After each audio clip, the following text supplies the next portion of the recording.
The display rack is brimming with worn paperback. Rows and rows of Heimdallar blur your vision. You make out some titles. Man from Heimdall and the Mammoth Riders. Man, maybe 100. Man from Heimdall and the sages at the end of the world. Man from Heimdall and the false god. Man from Heimdall and the scorched earth. Man from Heimdall, the Heimdall colonies. Man from Heimdall and the swamp beast. Man from Heimdall, not even close. Man from Heimdall in hell. Man from Heimdall and the forest of slaves. Man from Heimdall. A twinge at the back of your head makes you flinch. Your eye starts twitching. Your hand reaches toward a book with glossy cover art of the very muscular man from Heimdall in chains, kneeling in front of a staircase leading to a throne. A woman sits on the throne, leering at the man. She's laughing at him, belittling him. Between the throne and the Heimdallar man lies a bonfire, casting shadows on the wall. The shadow of the woman's headdress looks like a pair of devil horns. The title reads, Man. The display rack before you is burdened under piles of Man from Heimdall novels. It is a bestseller for a reason.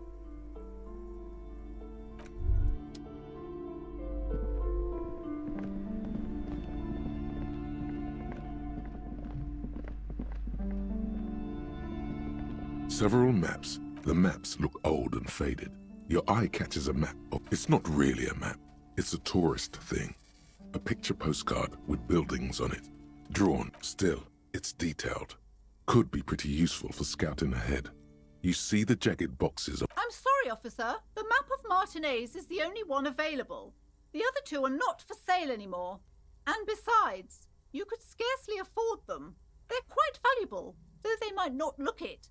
The map of Martinez is 90 cents, though. That old thing? It's an out-of-date map of a tourist location that never was nor came to be. From when some design studio people tried to spruce the place up 4 or 5 years ago. They also renovated the horse statue, set up those coin-operated viewers, and designed the new street lamps. They didn't get that far, for some reason. A shame the project never got going. Would be nice if someone fixed Martinez up. Always good to be informed of your surroundings. The north coast of a verdant island is shattered by the delta of a river. It is the River Esperance. Countless bridges put the shards back together, connecting city blocks to river islands. La Delta says a great artificial heart in the center, teeming with life forms and construction. To the east, rolling hillsides, Le Jardin, Stella Marie, the suburbs of Saint-Baptiste, swallowed up into the megacity. They sound rich to you. This is Rivershell East. Hudon, it's somewhere to live, not bad. Then there's Jamrock. It's bad. People shouldn't live there, but they do. Then Forberg. It's almost as bad and much larger. Then it's so small you can't even see it on the map. No, wait. There it is, north of Jamrock, the strip of coast next to the Greater Rivershell Industrial Harbour. It looks downright despondent. It's almost Coal City, to be honest. No, this is somewhere to be. This is all you have. But it's... I'm sorry, officer. The map, they're quite valuable. Though they might... That old thing, from when some designs... They didn't get that far. For some reason.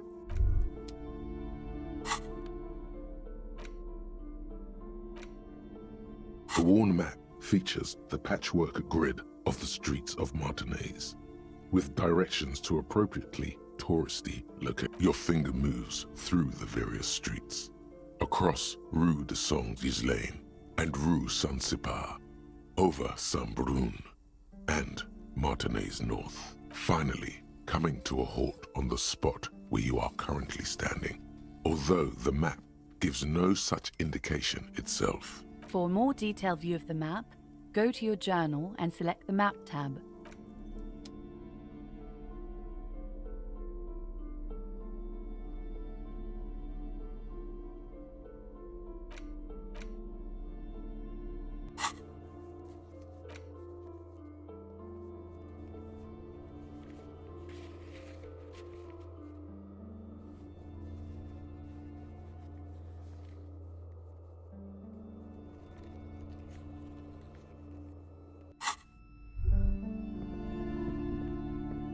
This bookstore is not strictly about crime, shelves full of biographies of famous people. Shelves filled to the brim with crime novels featuring the supposedly stalwart Vespertine detective Dick Mullen.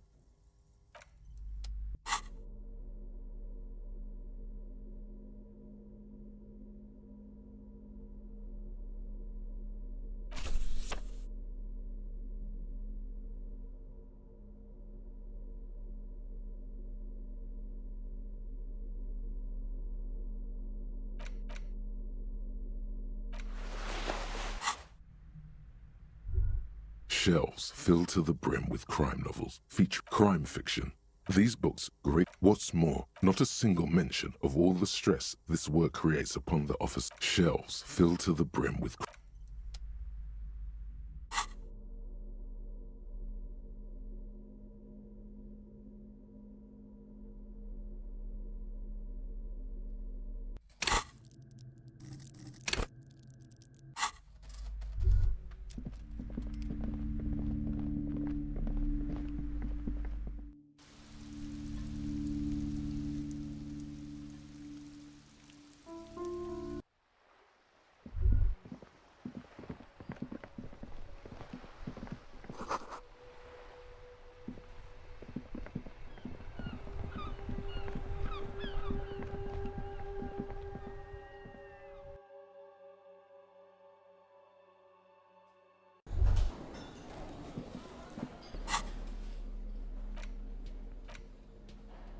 the edges of the pages are worn and smudged.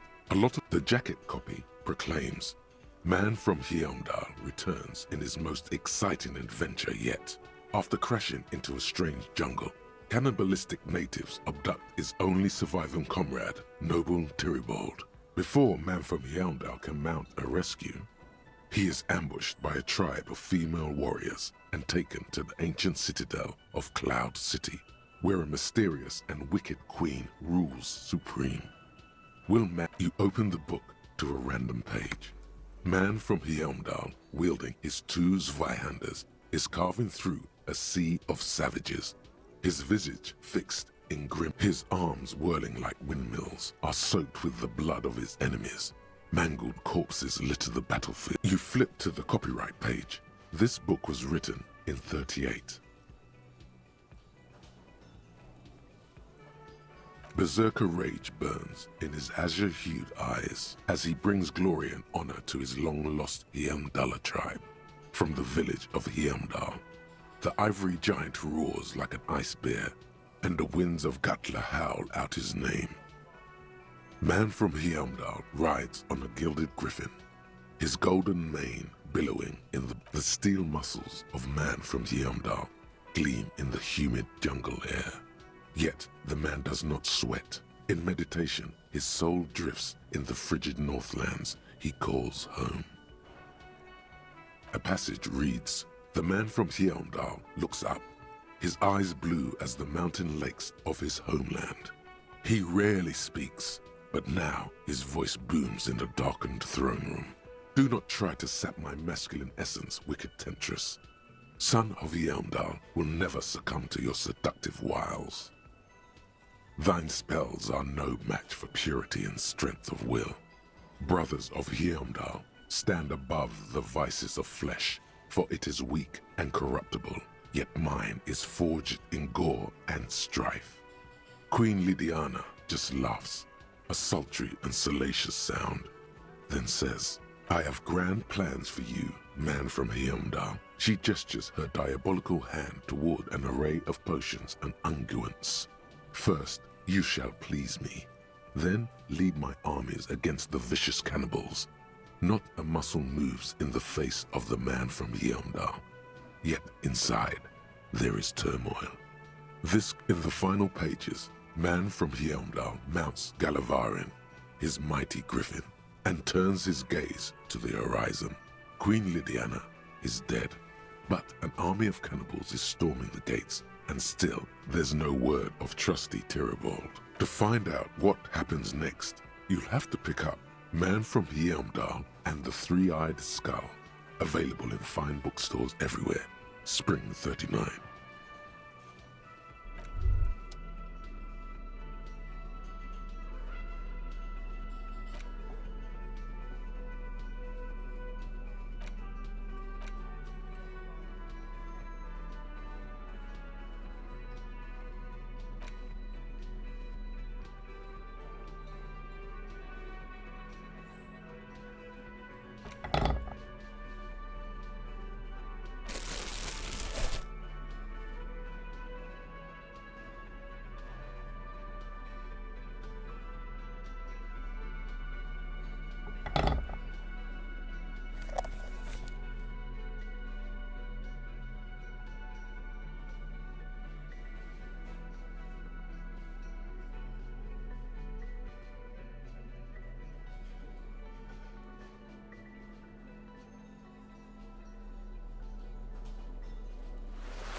You see a heavy steel door.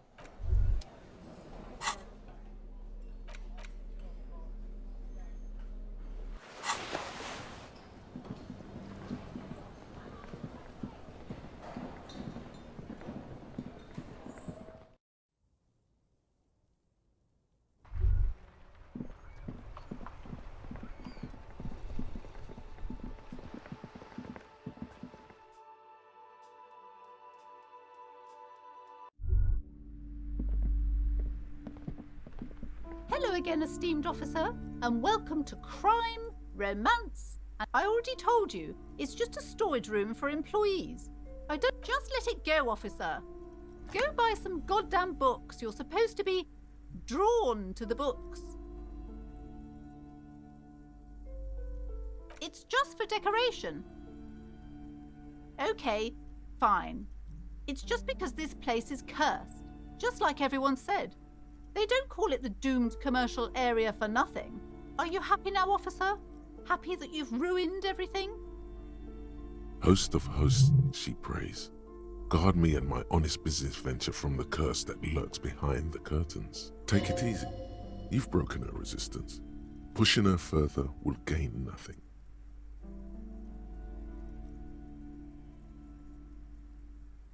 The curse is so much worse than you could imagine. It's a disease, eating at the very foundation. It's the curse of financial distress, of ruin and bankruptcy. Didn't that curtain just move?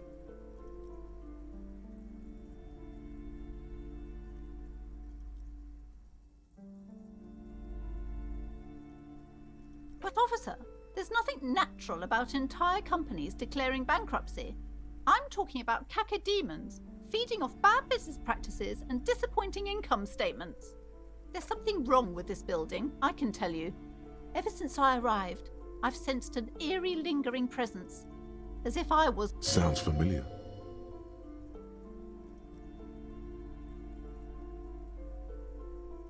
Truly so? Perhaps the dark energies are leeching off you.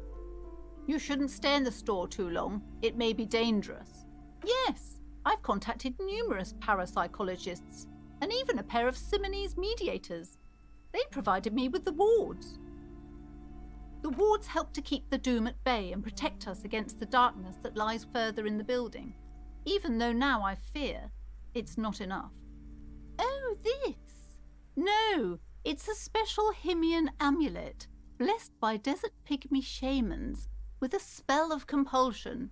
It's to compel people to buy books. There are numerous spells cast throughout the store. I had the books anointed with a different inducement spell, for example. It's guaranteed to boost sales 15%. Most certainly not. I don't want anyone who's not familiar with the psychic arts to get involved in this mess. Psychic arts? Sounds right down our alley.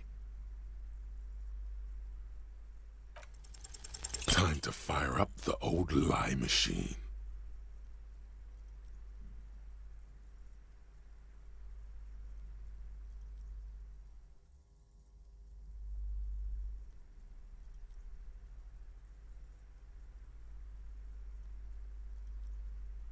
And I am his private partner, John Shaw. Together we run the preeminent postal surveillance firm in Revachol. Once we've caught our client's spouse in flagrante delicto, we blackmail them and pocket the money ourselves, because that's what private investigators do. Now, I see that you are married. Some penetrating sarcasm from your colleague. What nonsense are you two going on about? This is not relevant at all. How can I believe you after all that foolishness? Our sincere apologies, ma'am. No more nonsense. We are offering to assist you with your troubles, pro bono.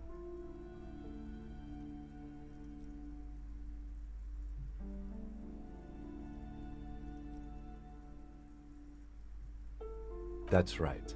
When not spying on the love affairs of the ultra-rich, we solve unusual mysteries by the low reload.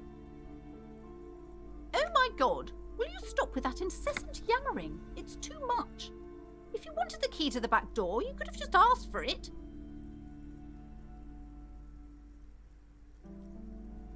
Absolutely not.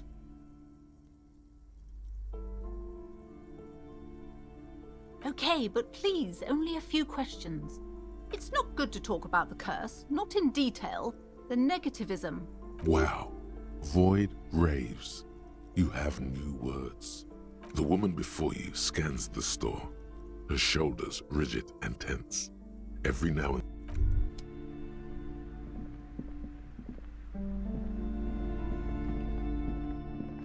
shelves filled to the brim with crime novels. Shelves full of biographies. I would say... The Greatest Innocence. Yeah, a very influential historical figure. But surely I don't have to tell you that. The book is also very daring. The author... Certainly, it's prudent for a person to have at least an elementary understanding. You feel like you should get this one. Definitely. It's important somehow. A true cultural touch.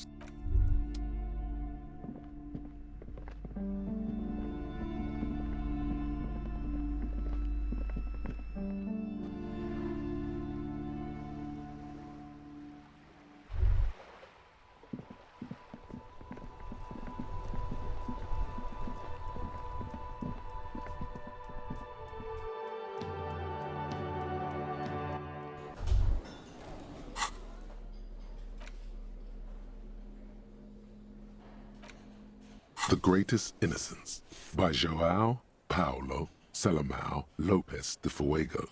The book, browsing through the various chapters, you try your best to understand the ceaseless overflow, the sprawl of names, dates, places, events historical. Most of it ends up as a twisted mass of facts. Your educational survey is done. Did you catch any of that? No, that's the spirit. Here we go. Question 1. Who Dolores Day?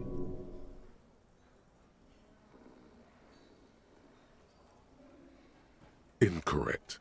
Dolores Day was the innocence of humanism, internationalism, and the welfare state. She codified parliamentary democracy and created modern institutions. Her colors are silver, white, and apricot.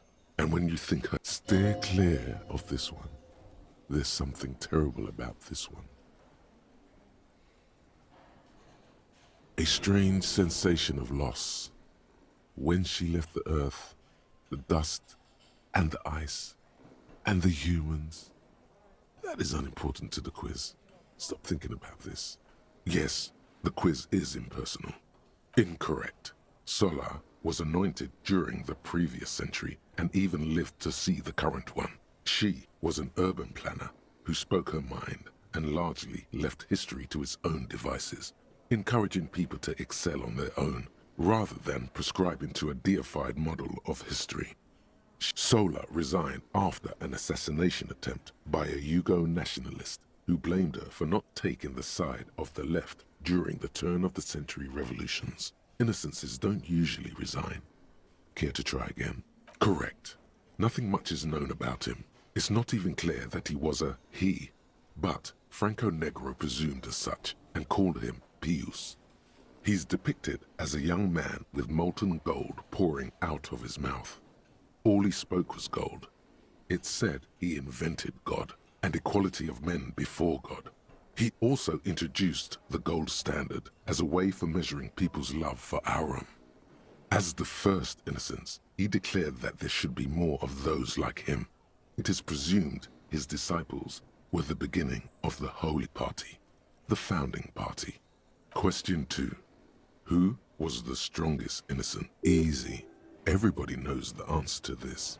You, me, anybody. Incorrect. Vespa Messina is not a person, but a defunct state on the southeastern coast of the Occident. It used to take up most of the peninsula before separating into the republics of Vespa and Messina. Care to try again? Correct. Named the innocence of militarism, he codified hereditary rule, but at the same time ended serfdom and established the Inter-Isolari Real as the global reserve currency. He also established the concept of the nation. Franco Negro attempted to solve the rising tensions between the aristocracy and bourgeoisie by building a unified society in which every man has a place and a mission, but at the same time may rise to nobility provided on the strength of his virtue. Question 3. Who was the false innocence? Incorrect. Stepan the Despicable, regent of Kedra, was a ruler who conquered the known world during the Kedriatic conquest, instead of the despotic Erno Pasternak. Would you try again? Incorrect. Kedra is a large nation in the mid-northern area of the Mawindi Isola, north of the Occident, between the Ilmarin mountain range and the Pacentic Mare Interregnum. Care to try again? Correct. There have been a number of counter or false innocences, some assumed to have innocentic qualities, some who just thought so themselves. Occasionally, they have the support of a faction inside the ecclesiastic organization, and accusations of foul play have arisen. The most famous and important of these was Erno Pasternak. He was into torture, despotism, hymns, cannons, and world conquest, but got defeated and humiliated by Stepan the Despicable of Kedra. Final stretch. You've come so far and learned so much.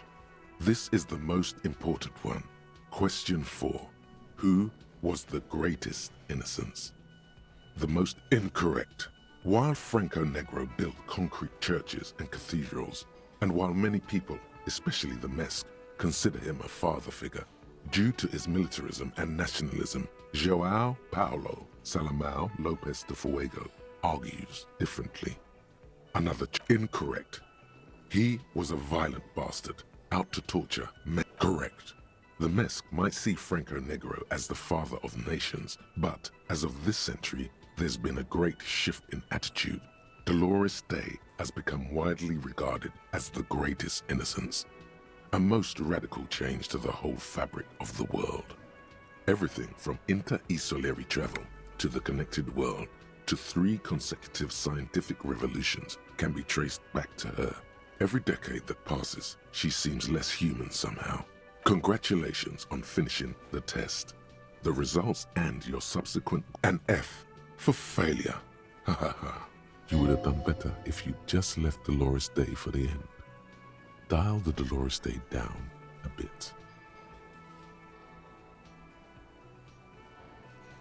What's going on with you? Okay. You are shouting at an inanimate object, like a real weirdo. No wonder you seem to have trouble with the right answers.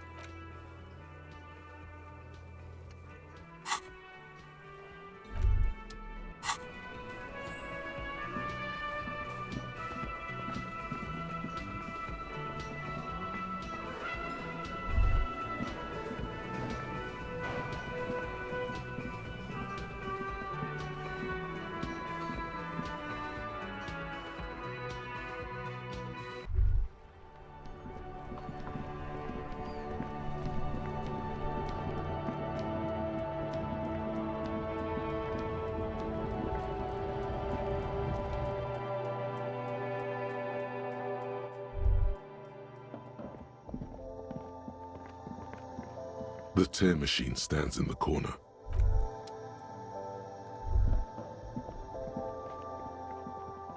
A colorful display. Again, I'm obliged to inform you that both alcohol and cigarettes damage your health.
You see a Samaran street vendor surrounded by a motley assembly. The name Sileng is embroidered over his breast pocket. Happy shopping, officer!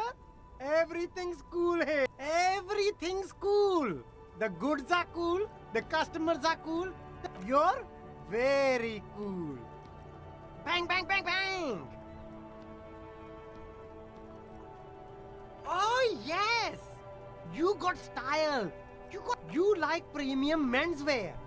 Look around and browse. Everything looks cool on a guy like you. Take your time. Don't be distracted by the flattery and funny man act. Questions? You mean these delicious pre-packaged shelf-stable meal kits? Really easy to cook, no hassle, really cheap too. Buy some, try them out. No problem here, officer. I get all this from one of my suppliers, an extremely reputable guy. Wait. Humanex. Humanitarian aid.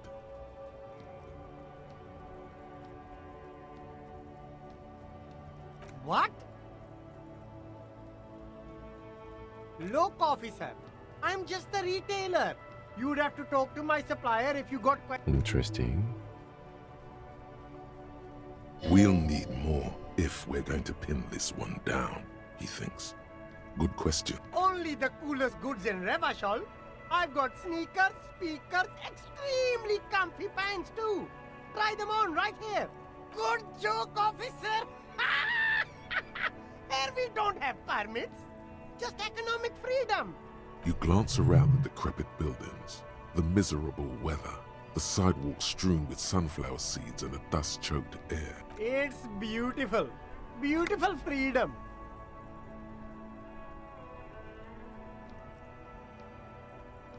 It is, yes. Anyone can set up their shop whenever they feel like it. That's right. No permits, no bureaucracy. That's why this city and its law officials are so cool.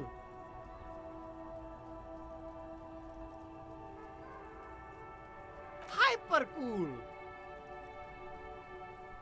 Anything for you.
This door is made of metal. No one answers. We should return tomorrow. No one answers. We should return tomorrow. No one. We should return tomorrow. Tomorrow at 9 p.m.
This door is made of no one answers. We should return to...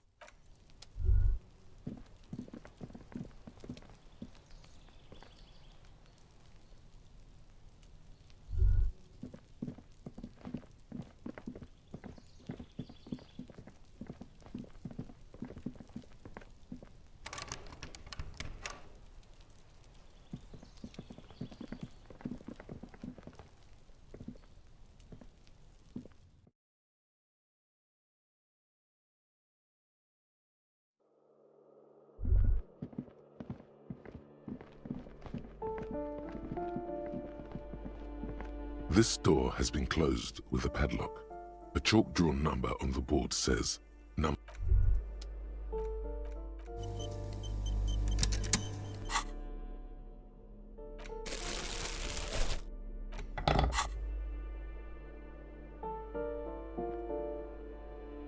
This door has been closed with a padlock.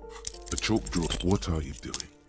You're trying to cut the body of the lock with the chain cutters, and it's really... I believe it's the shackle you mean to cut, Detective.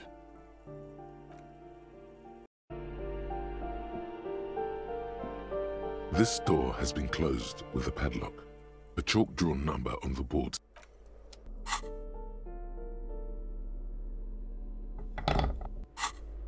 This door has been closed with a padlock. No reply. The shackle snaps like a twig, and the lock... After you, Detective.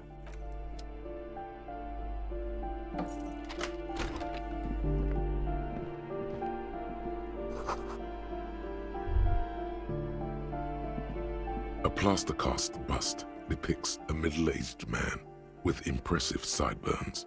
The name on the plinth reads... The White Star, the photos on the wall. I think we have broken into the apartment of a young communard. How fitting.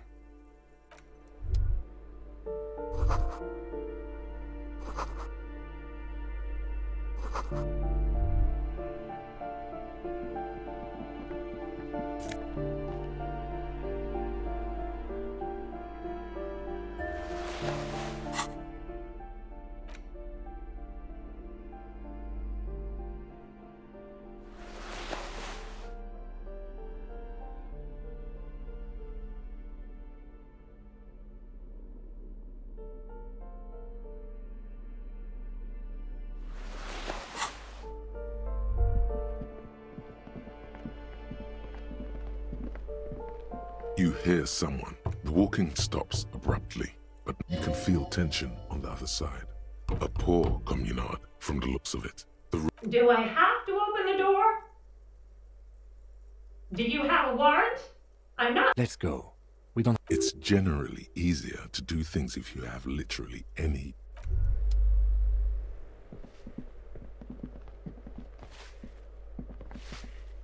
Give me a moment.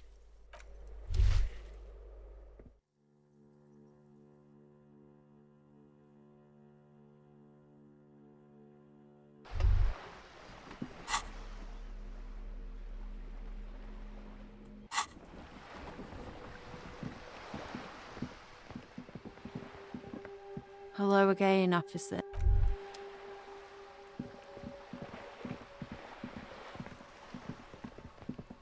Just an ordinary wall. Nothing to see here. You have no clue. So many walls all over.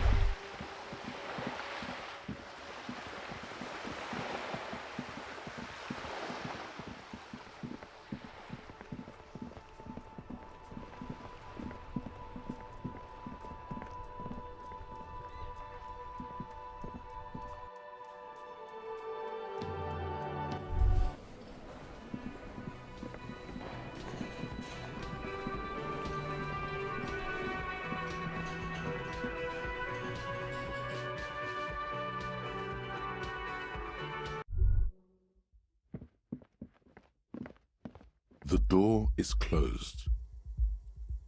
Still nothing the lieutenant gives you. He doesn't like where this is going.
You should totally sing karaoke here, the first chance you get. Your emotions need to be expressed. People need to know your vast, oceanic soul. Of course, at this point, precise measurements of your soul can only be performed through a PA system by other people.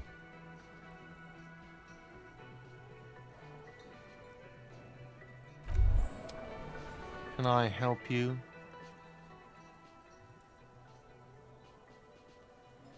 Another thing. Great. I love those. Yes, not the whole damn union, thank God. Just the nastiest and loudest faction. They come here in the evenings. Dumb, unruly types. Think they're big shit. But We should find out who this Lord faction is, occupying the booth. Loudness means talkative, and we need info. We don't. We have to wait. They'll show up sooner or later. You glance at the clock on the wall behind the manager. Huh. Good question. they're probably getting drunk or protesting something somewhere. Or laying low after the, lynching. Whatever he may feel about you, he can't miss the opportunity to throw you a look of what he assumes is shared understanding. Yeah. The Union guys think they're untouchable. They probably fucking killed that guy or something, and now think they can hide out till it all blows over, and it's fair weather again in Martinet. I have a feeling we'll make their acquaintance sooner or later. Yes?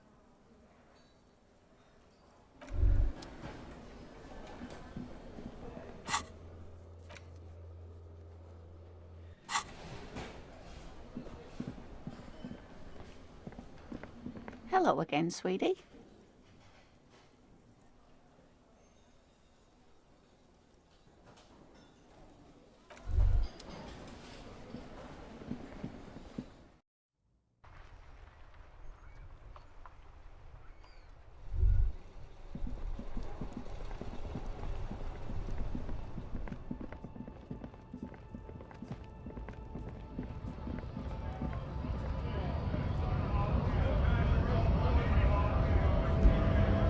Right to work! Back again, eh?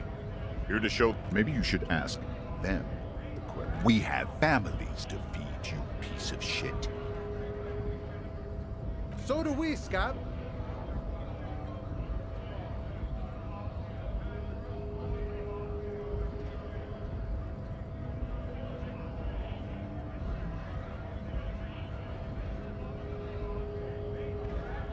Not before you get in there and get your ass whooped. Learn by failure. He might have some advice, but you got to at least try to fight Measurehead first. Return if you fail.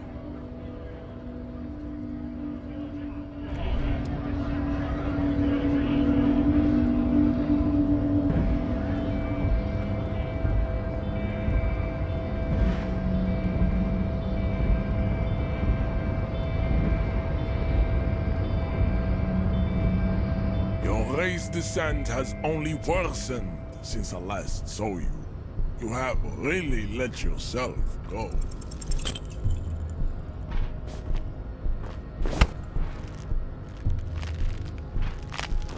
How did this happen? Your little fist is in his giant hand, and You must be out of your mind, degenerate drunk.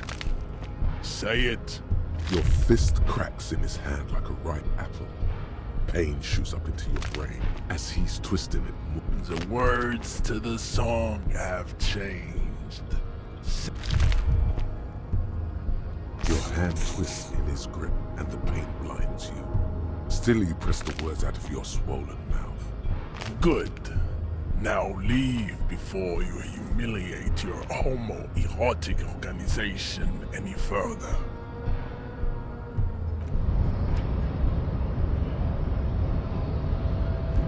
I'd appreciate it if you didn't force us into situations where I may have to shoot random civilians, because that won't get us any. I'm not even sure the one bullet my chamber holds would even prick that hug.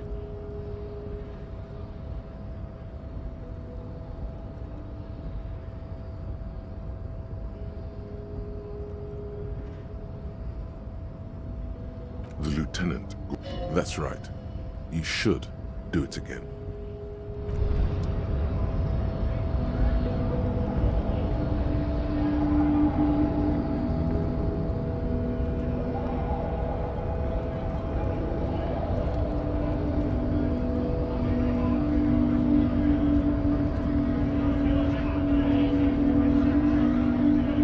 Nice aggression with the native. Don't let the chief fool you next time. You don't need to be that up in his face. Leave yourself space to move. Not bad advice, actually. This might do the trick. Let's talk about our right to work. Have fun. Union shits are on full strike. Don't think they're going to let you through the gates. I'm trying. I know nothing about a murder. The mention of a killing sends a barely noticeable shiver of tenseness through him. Wouldn't put it past these harbor bugs. They'd do anything to stay alive. Right to work!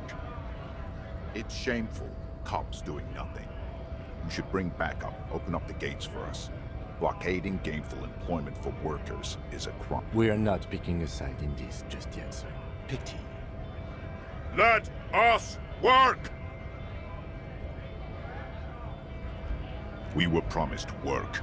We'd be in there, working, if the bastards hadn't shut the gate. Main gate's locked. Would take heavy ordnance to bust it open. Could try to get in through the secretary's office. Door's locked. The guard's blocking the way to the access panel. And I don't mean the scrawny mess punk either. I mean head measurer. Or whatever he is. Yeah. Giant on the bridge that kicked your ass. Head bad. Standing on a narrow bridge, he's got a strategically advantageous position. And he's trained. I don't know how the Union has a trained killer up there. Like civilized folk. It would be better for the neighborhood if you went home. At least for now. If you... No! They will give up eventually. Or get drunk. Leave the button unguarded. Then, we charge.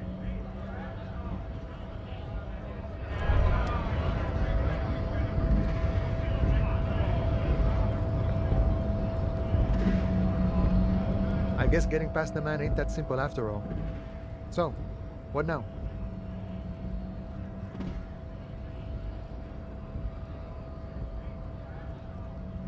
Sorry. Busy surveying the situation. I'm sure you'll figure something out. Wiretapping, telescopic batons, futuristic circuit bending to infiltrate harbor machinery. Maybe you could even knock that Kowalson crane over using some remote control. Or calling in tactical air support. You guys have air support, right? Because we don't. We don't have air support or any of those other things. I get it. Hush hush about... Something changes in his disposition. A merciful smile in the corner. All right, I may have some advice for you on how to deal with Jean-Luc there, out of solidarity to the RCM. It's low in technology, however. First, don't fight him, obviously. Second, get him to share his theory by being subordinate. Admit your lack of expertise. Basically grovel.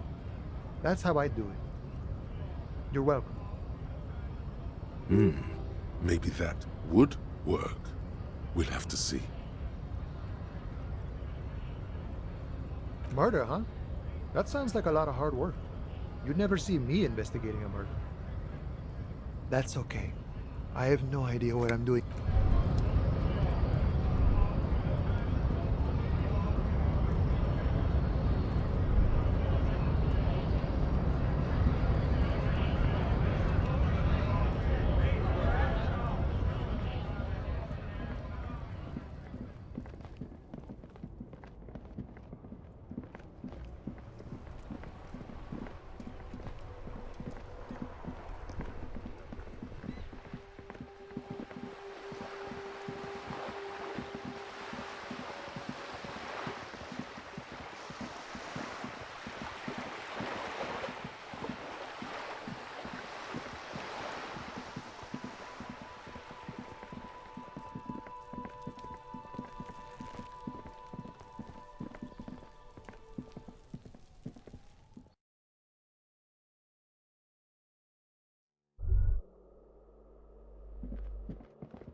This door is made. No one answers. We should return tomorrow.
Inside, you see a set of steering levers.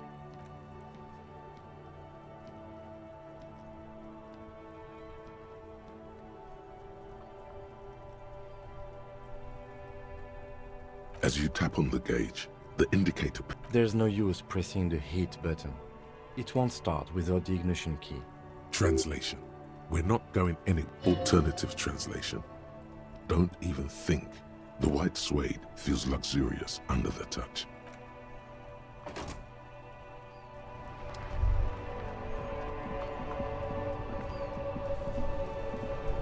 Now it's turning into a kind of a snow limp. Ah, man. Me and narcotics go way back. But those days are behind me. There are other addictions in my life now. Why the inquiry, my man? We have a credible lead, sir. Someone on this roundabout is waiting for a bulk shipment from the harbor to load it on their lorry and drive it to Jamrock. Not me, man. No way. I don't need any trouble. Shit's bad enough anyway. This jam's... Look, man, I try to stay away from the criminal underbelly of Revachol. I'm a guest here. You really need to find another man to pro... It's not a lie. It's something else. Impossible to say what at this point. But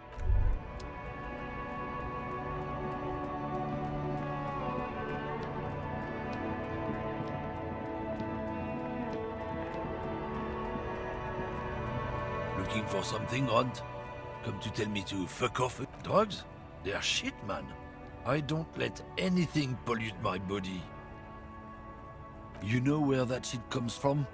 Sarah Miriza, Safre, Ilmara.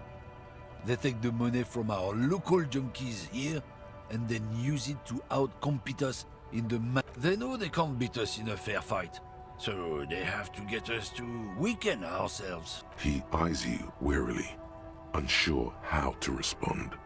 This goes... I don't know shit. And if I did, I wouldn't tell you.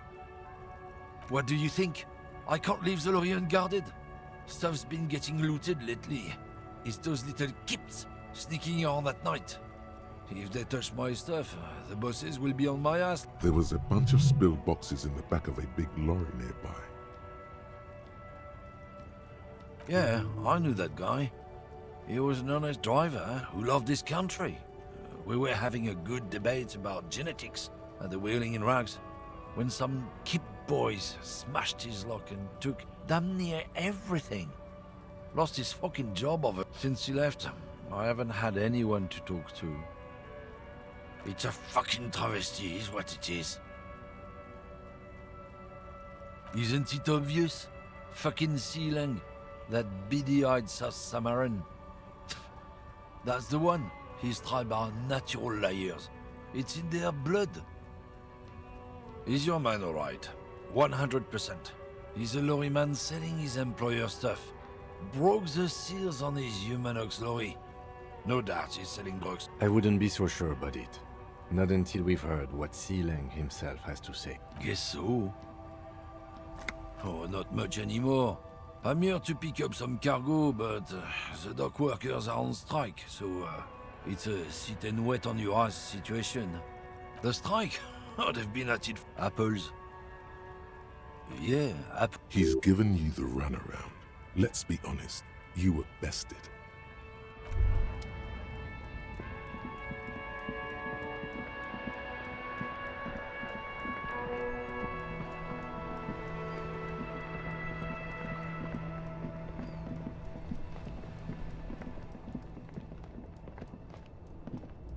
Everything's still cool here, officer.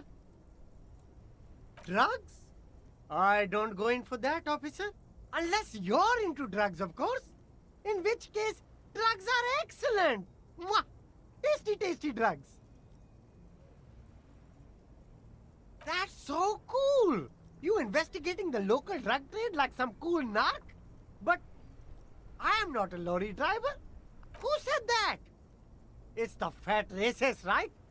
I bet it's him. He has an agenda against me because I'm an immigrant who works harder than he does. So you admit you're a lorry driver? No, I just said I work harder and he's an asshole. I'm... Realizing he can't get out of it. Smart man. Okay, maybe I'm a lorry driver too. A little. But that's not the most important thing about me. That's my day job. This is my dream. No! That's insane! It's the fat hater! Nothing! I told you! I'm not a dumb guy! I don't get it. And what crowd is that? Crowd! You know, the drug... He doesn't want to talk about them. He's afraid.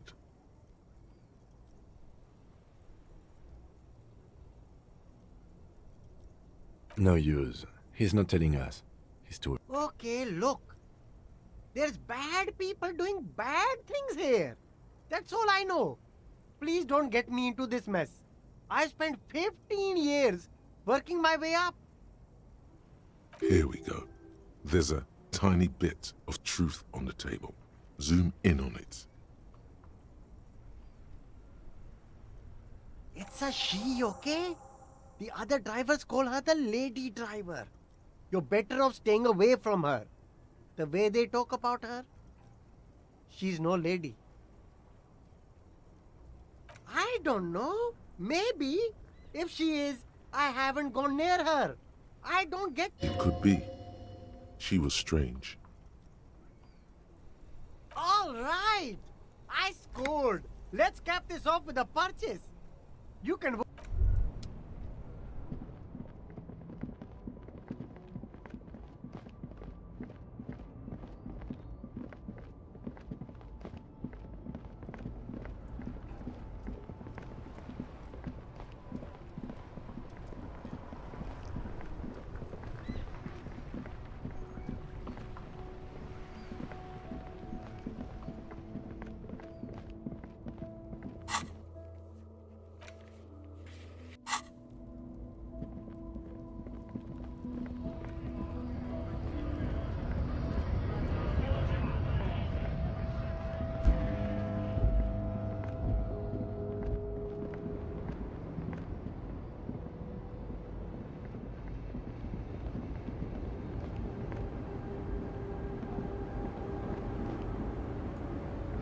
The woman is still hunched over the... Huh? What is it? What do you want? Did you just call me a lady, Herife? She clearly doesn't think she's a lady. Don't repeat it. The woman's malevolent cackling fills the... I'm a lady like you are Gabriel Buenguerro. Only in dreams. I'm only terrifying to small children. And to those who used to know me. Because they can no longer recognize the person I once was. How should I know? Do I look like I spent a lot of time with the other Oh, Sim. Of course not. To truly understand the boyadero. The woman sways her wrinkled shell back and forth, a strange grin across her face. Diamonds? Of course not. Whatever stupid things they put in the lorry, I imagine. I quit concerning myself with that a long time ago. Besides, I don't drive the lorry for the cargo. Of course you don't.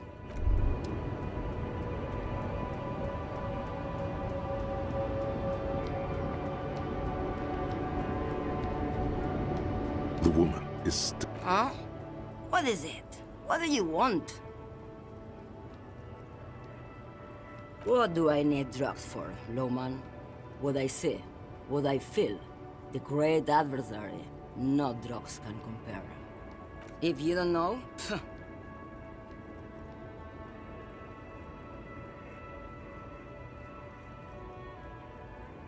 you're man, Lowman, what of it? Maybe, probably not. Makes no difference to me either way.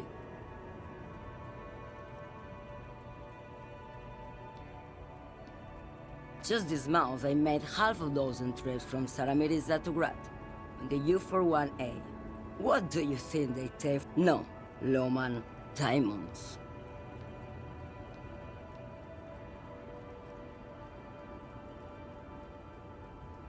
Easy. He's the skinny man who thinks he's a poet. Never trust a poet. Also, he's the only one I can see from. That's correct. There is no visibility of any of the others.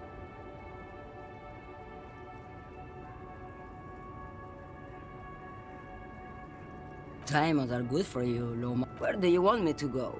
Or I can just relax. I think we're done here, no?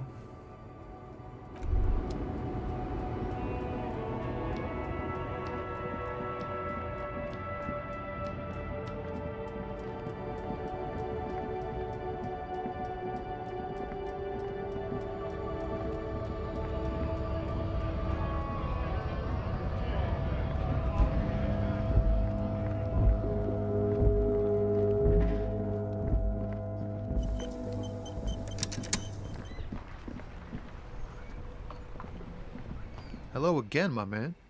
What's on your mind? I don't want to talk about that.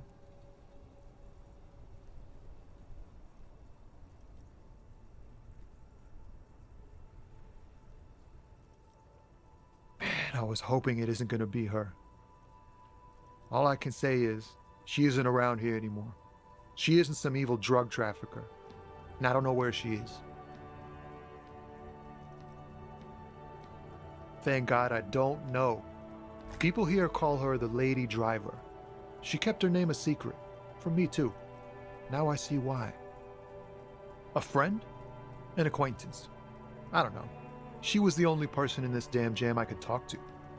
She's someone I don't want to rat out to the law, okay? A youngish woman. Gruff, but... What color hair?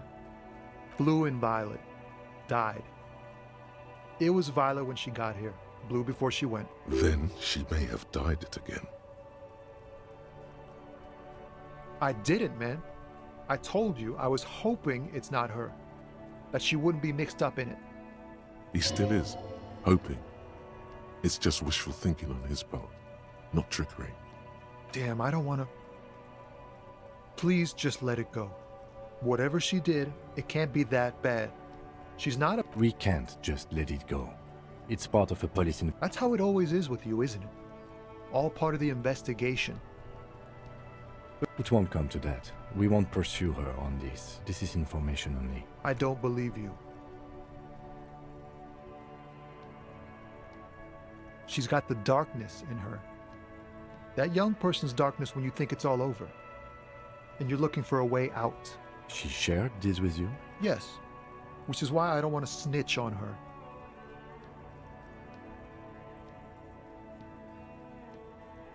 I heard the rumors. I saw the other drivers looking at me strange when we talked. And she told me, too, that she's had a violent life. But I wasn't afraid of her.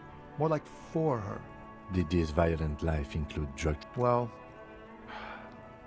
it looks like it did now. But we didn't talk about that. We talked about life, you know? She talked about her mind. The way it worked. The trouble it was giving her. Fuck, man. Go grill someone else with these questions, okay? There are plenty of drivers here who couldn't stand her, or were afraid of her. They'd be more than happy to rat her out. He's right. There are other options. The raceman, for one. Push Tommy, and it will break his heart. And his spirit. Don't expect you to be pals.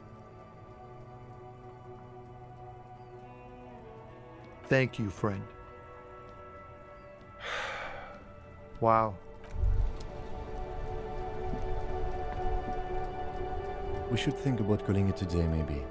The nights are still miserably cold this time of year. We should take care of that, then. Let's talk to him anyway. An officer of the RCM shouldn't be sleeping in the street. Though he finds this situation frustrating, he is doing his...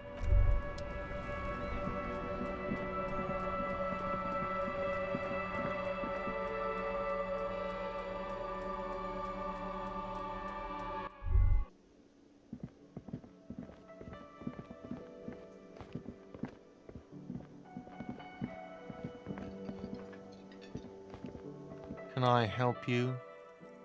Yes, have you got it?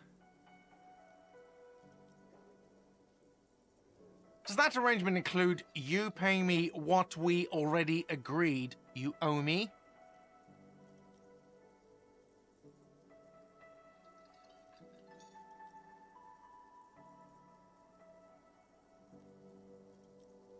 I understand your predicament as the manager.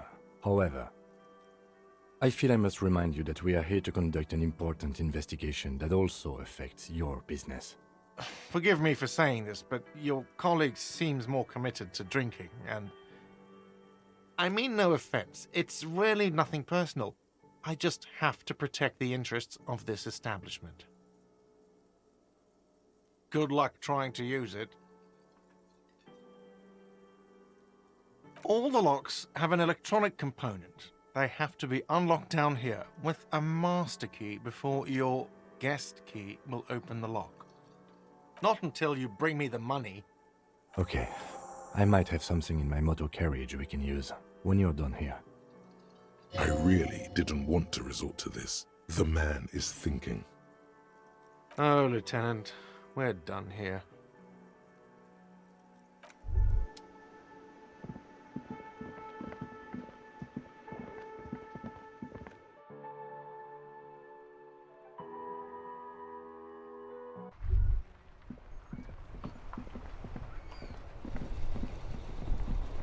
Inside, you see a set of steering levers, a radio mic. I have something here we could sell. Look in the back, in the... Transport enclosure. Regular people just... The cage at the back of the motor carriage looks rather uncomfortable. 4 shiny hubcaps are stacked against the seat. Their silver edges spark. I confiscated these 4 a little while back. We can take them to the pawn shop down by the Martinez Canal. There are spinner hubcaps, frivolous things you put on your wheels. When the wheels come to a stop, the caps keep on spinning. There's no real use for them, it's just for vanity. A vanity he wouldn't mind.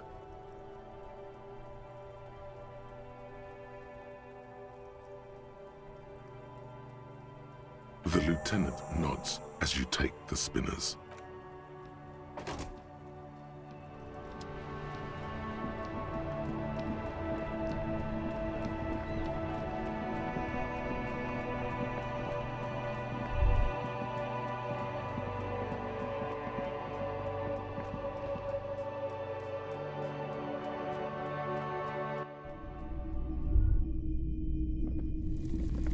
You see rows of... Try to find something pretty and cool here.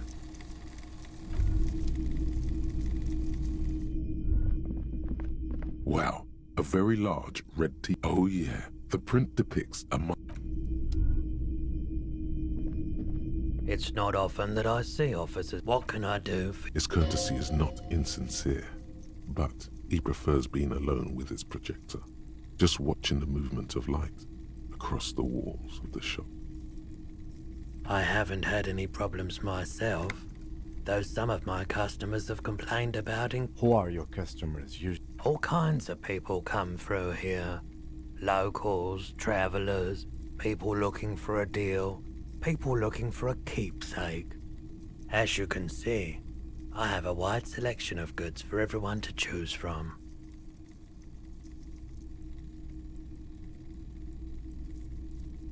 It keeps me entertained.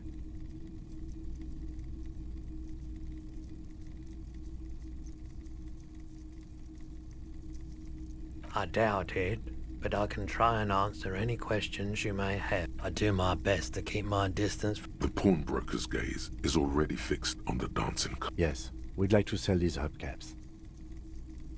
Roy takes the hubcaps from the lieutenant and inspects them. The spinners appear iridescent in the dancing light of his pawn shop. Yes, these are very, very good. Did you defraud some foreign prince for them? Jump a mesk banger?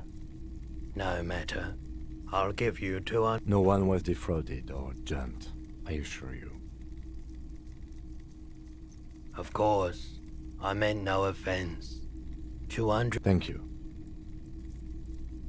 Here's the 130 real you need for your bill. Do not waste it. The windfall is a small... Anything else you're thinking of selling? I'm not purchasing any more clothing at the moment. Anything else you're thinking of selling?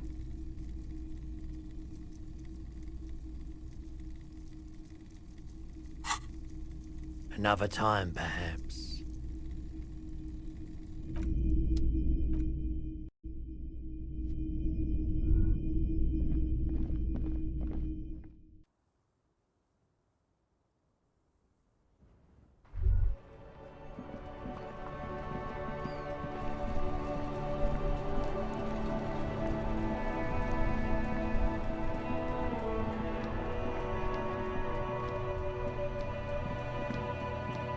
Hello again, officer. How are things? I'm a Nighthawk. What can I say? Odd.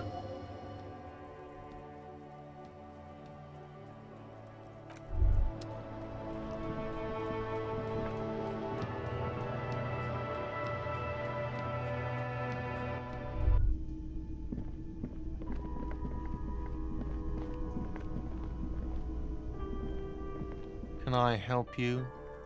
Yes, have you got it? Well?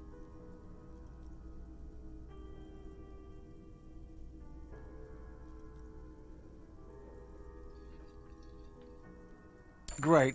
Thank you, officer. That's all I wanted. Payment for services rendered. If you continue to stay here, I just ask that you please pay your nightly bill in advance starting tomorrow. He's not sorry about his behavior for your sake. Now that you have money, he really wants to make sure you're not angry with him. The electronic lock to your room has been disabled till 9 p.m. tomorrow. Please pay for each night in advance starting tomorrow. 20 real per night. I'll take a room here too. Of course. Always happy to have officers from the RCM as guests.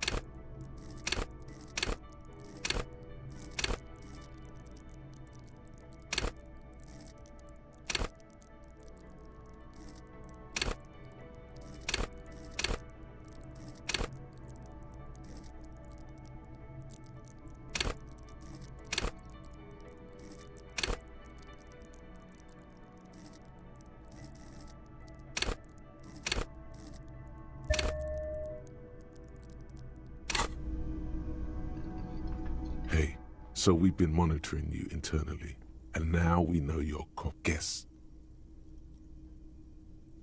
No, you're the sorry cop. The cop who's sorriest. Let's make it official then. Huge lack of enthusiasm going on in here.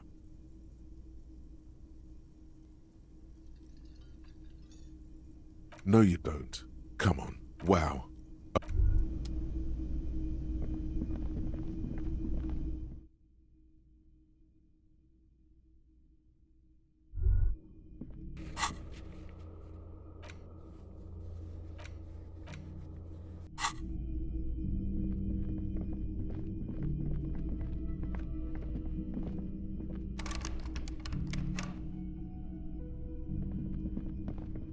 This is the door to the room you redecorated. Just a moment. We should talk about our progress on the investigation. Let's go out to the balcony.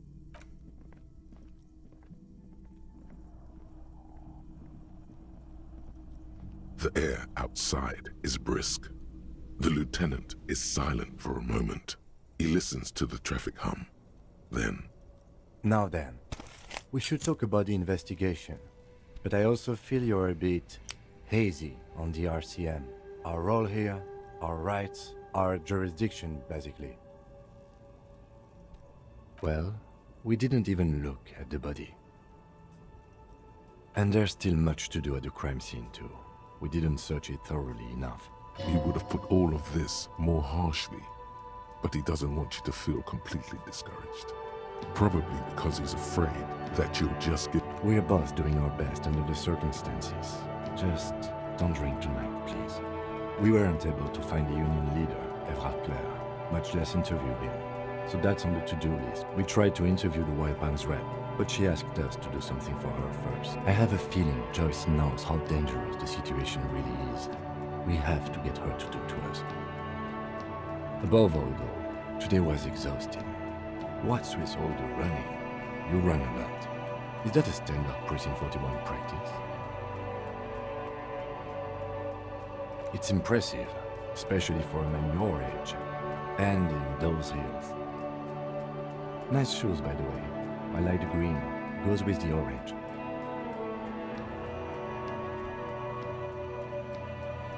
They're quite limited, actually. The power officers of the Rebachol Citizens Militia exercise most frequently is imposing fines of up to 1,000 real for offenses, in accordance with an interdepartmental schedule. The RCM's primary role is to ensure safety. We are not really supposed to play any part in the economic structure of Rebachol. Yes, although indirectly, as citizens can always request records from their officers of the RCM have been known to take bribes of less than the We can arrest people, of course, but rather than bringing someone in directly, it's preferable to serve a station closely. It prevents confusion and overcrowding. You can't.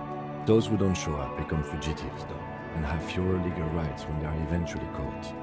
It's about power projection. Thus far, they seem to mostly show up. We are permitted to use whatever force we deem necessary, even lethal.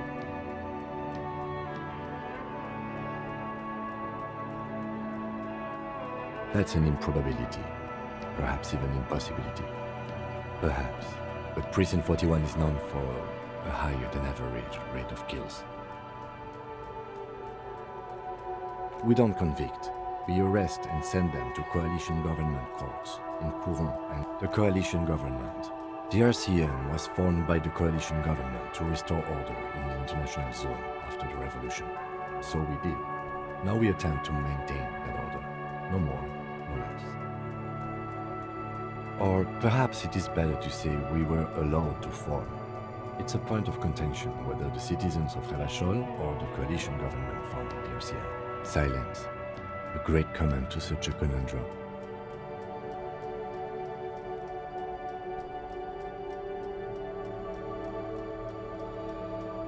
The dying lights of the city shimmer below. Slowly, this soldier is the highlight of the day for me, he thinks. This little stick right here. They really don't like us here. And the mouth on that kid, Kuno. It's different in land, in Jamrock and the GRIH. It's our fault for leaving this place to the dogs, to the union, to the company, not daring to come here more often. This place has fallen between the cracks, the jurisdictions of our two precincts. We run this city. West of the river is RCM land. It's incredibly hard. Human beings are... But we are in control, and it's worth it.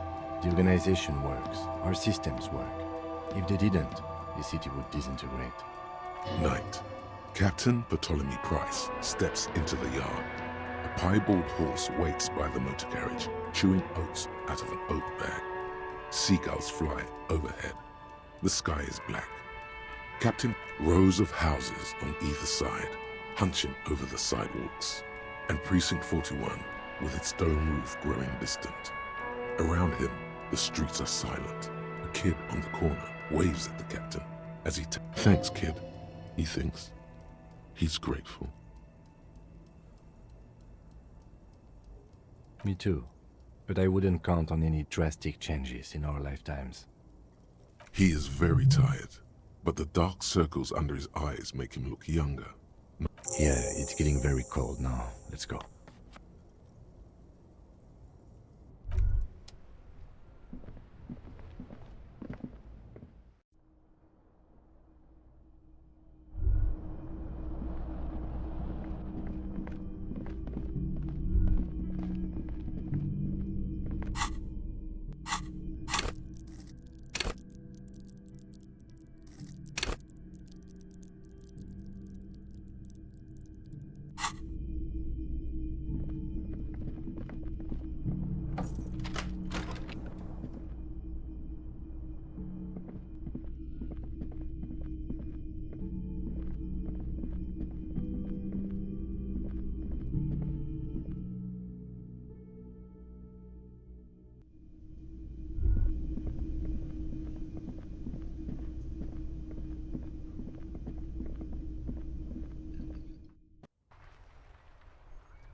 There are several footprints in the mud. Sitting at a desk. There he still is, looking right through.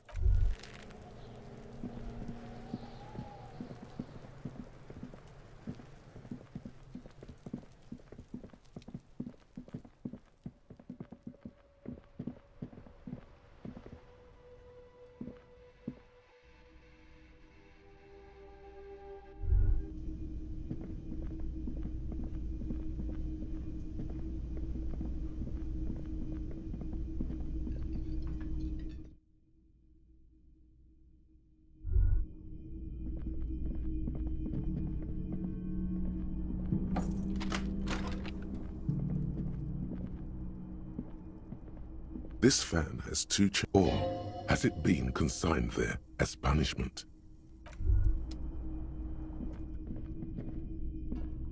A mirror hangs on the bathroom wall. In it, your face, adorned with the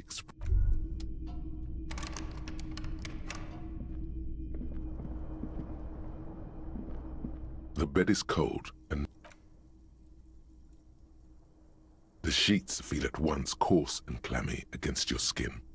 The bed sags beneath your weight as you stretch out and finally close your eyes. And then sleep doesn't come. Maybe it's the bed's fault. Its synthetic filling has separated into hard lumps. The pillowcase smells of alcohol and sweat and grease. It barely covers your toes, stretching over your soft belly. This is your body here, intimate and warm. Under your thrumming eyelids, you see a dizzying array of colors. You won't get off this carousel quite so easily. It's a little better. Colors, scenes, and half-formed phrases still litter your mind. Part of you is still trying to solve the case. Something to do with, what was it that the lieutenant said? Union? And it's gone again. Your thoughts lost between the slowing brain waves. Your breathing steadies. A great silence washes over you until your eyelids twitch in your sleep and images start forming.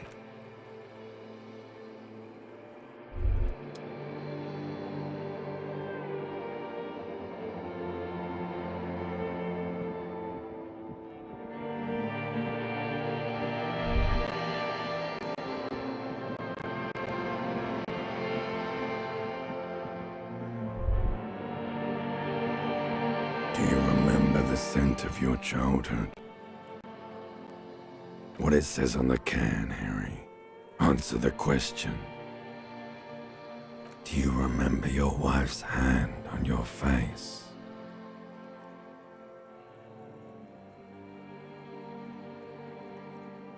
Do you remember the warmth of her thighs? You know who I am. I'm the bad day. The one where you ask her, and then later in the streets, wandering. It's the worst day of all time, Harry dear. And it's coming. She will hear about it on the phone. Reality will turn into a grotesque nightmare. This will be the last thing you did to her. That's right, funky baby. And you just stood there. One hand on the bottle and the other on your dick. Watching her go. Let it all be dragged away from... Tell me, where are your friends? Human beings have friends, Harry boy. Where the hell are... No, it's gone. 3 times gone and never coming back. You found Elysium. Everything. The pale and the useless. On the surface. The outer magnetosphere. Burning, furious truth. 8,000 years. You really dropped the ball, Harry. 4.6. No, you haven't. You're just sleep talking. And the act is wearing thin, too. You'll be back in those cold snakeskins in no time. Stinky boy. You're not coming back from shit. Thrashing around in that high conductivity state of yours. Bumping into things and acting like a clown. Who are you, kidding? You're trying to what? I can't hear you. This is just a word dream now. Jumbled up garbage. So something is wrong. Sleep shouldn't be this bad, this dry, this unnourishing. There's something wrong with your thoughts. Some kind of new type of hangover. Oh yes, party boy, and it's worse than the one before. Just think of the shit you saw. Here it comes too. So soon already. A silent alarm goes off in your head like clockwork. Barely let you sleep at all. Time to get those clothes on. Time to go to work in the shit factory.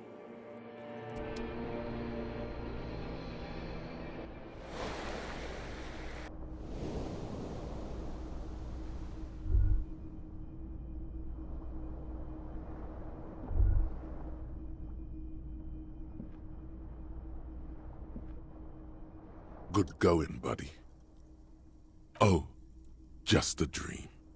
You have ones like you mean, why are you so tired? Too tired and down to even think? It's just that your heart has finally pumped all the speed out of your system, Buster. Don't do that. Stay strong. The hangover will wear off. You don't need to keep doing this to yourself.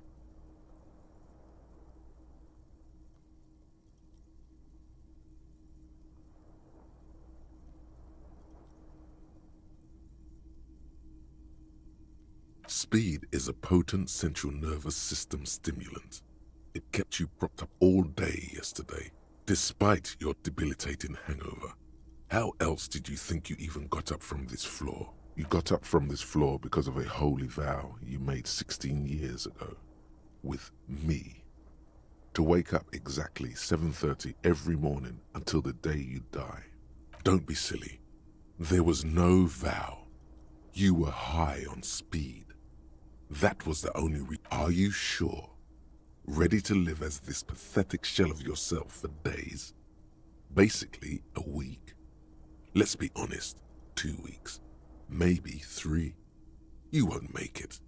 Half the town will be dead by then. You will be. Suit yourself. This fan has. Or has it been consigned there?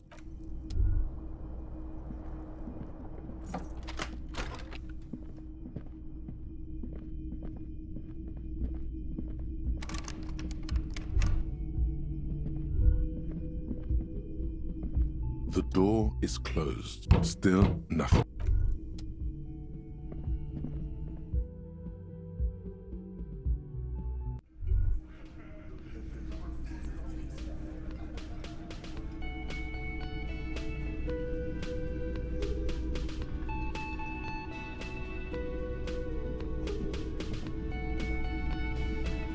Morning. Looks like we can get to work at once. The union muscle turned up. They look rowdy. I mean ungovernable. Martinez isn't exactly enthusiastic about the RCM being here. They prefer to be policed by the union. Men who drink beer for breakfast? There's talk of an armed wing of the union called the Hardy Boys, who are responsible for state policing. I think it's them. One more thing before we do. We don't have to talk to them immediately. We can walk right past them, continue with our business. Yeah, streetwise. Zoom right past. But aren't you curious to know what they have to say? They're in no hurry to leave.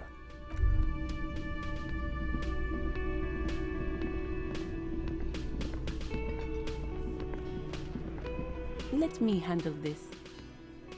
You seem a little different today. You are far from home, Lieutenant. That's right. I'm not a gardener. I'm a legal counselor for the Dock Workers Union.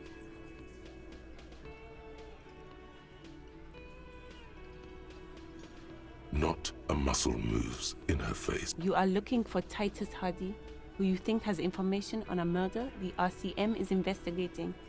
You want to interview him. That's Titus. Talk to him, but no... It doesn't matter if you recognize our authority. We will make an arrest, if we have to. She says nothing. Her glare speaks for her. Like I already told you, I'm a legal counselor. Do you have hearing problems? Aggressive? You make your living enforcing violence. So you were spying on us, and now you represent murder suspects. Listen, you moral intern lackeys. You're a mob. enforcing the unlawful privatization of Revachol. 20 fat men in the Occident are stealing it all, and you're their bodyguards. Fuck yeah. So ask what you came to ask, or get back to your commanders.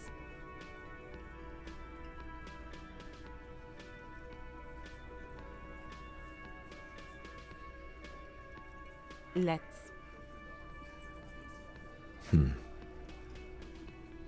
What are we going to do to you? The Union isn't going to do anything to If anything, it is the RCM who do.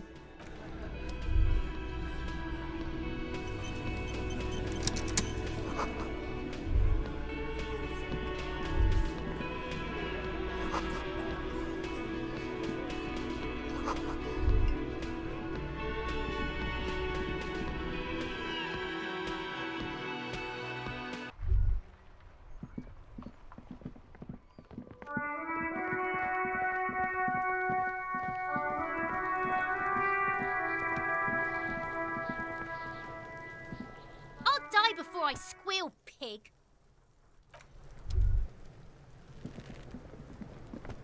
Fuck, does Kuno care?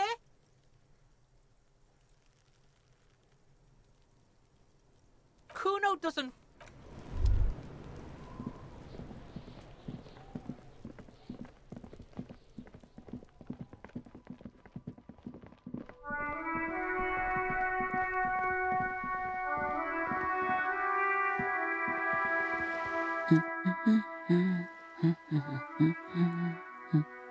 Yes? Hello? Me?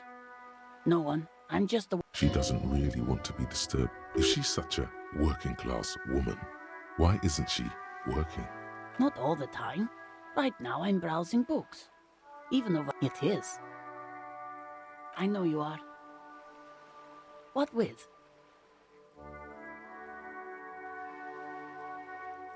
The woman before.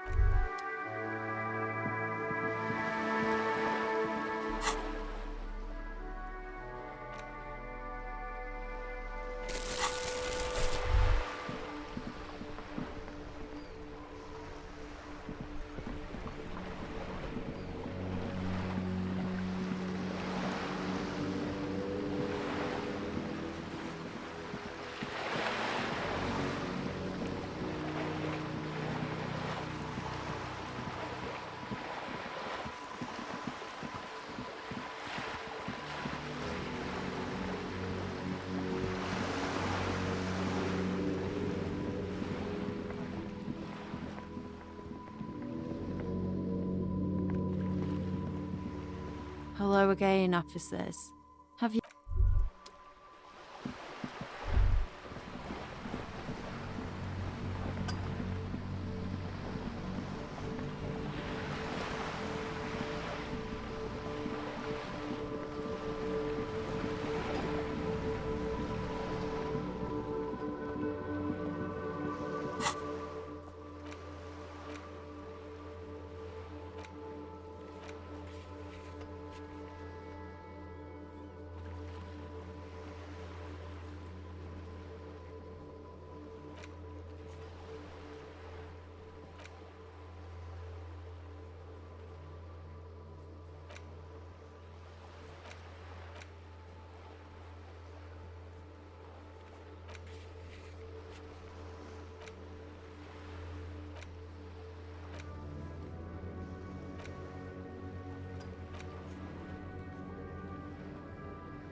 This is where you say your bed.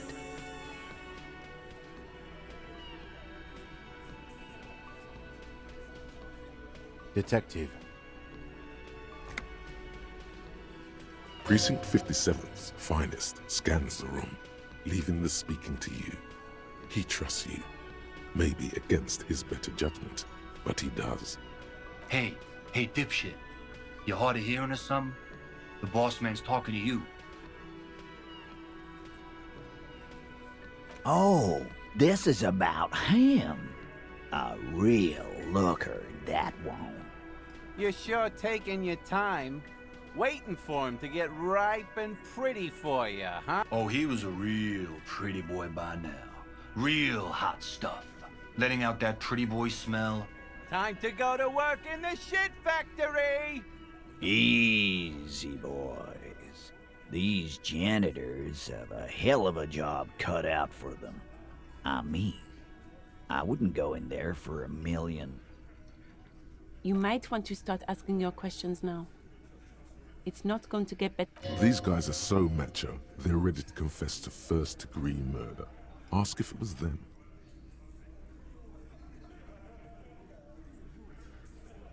No. I's here. You got business with my boys. You got business with me. He understood what you were doing, taking inventory of them. Now watch the other guys fuck it up by falling out of line. Yeah! You fuck with the Hardy boys, you fuck with Titus Hardy! Yes, falling out of line to please him. This is the best kind. Relax, Dennis. No one is fucking you yet. Use it to take a dig at his friend. Floodgate. Yeah, Dennis, calm down. No one's fucking you, you stupid fuck. Let Dennis enjoy his fucking, man. We don't mind.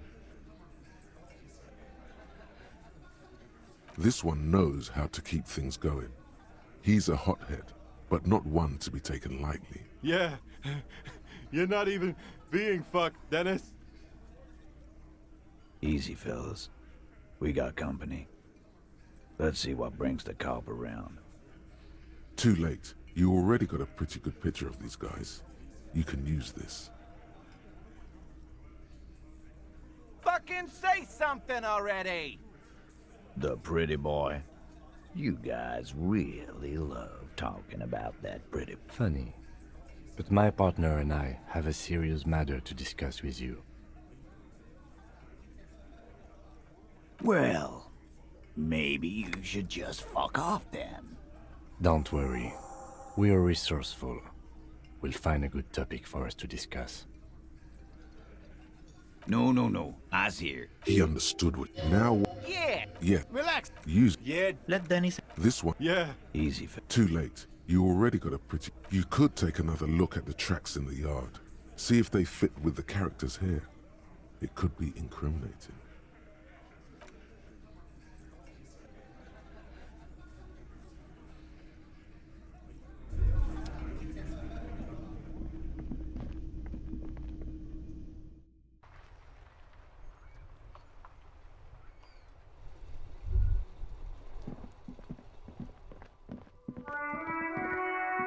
The tracks are as they have ever been. A bit more worn, perhaps. Fortunately, the street sweeper still hasn't noticed. That's plausible. A similar reckless abandon seems to be in evidence.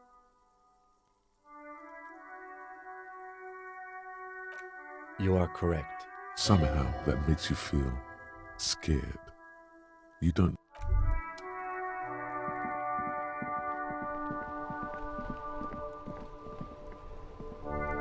The dented yellow mailbox greet...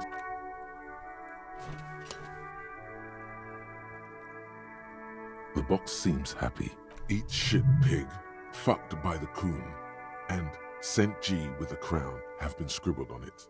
Jenny is a whore, and best set mailbox also.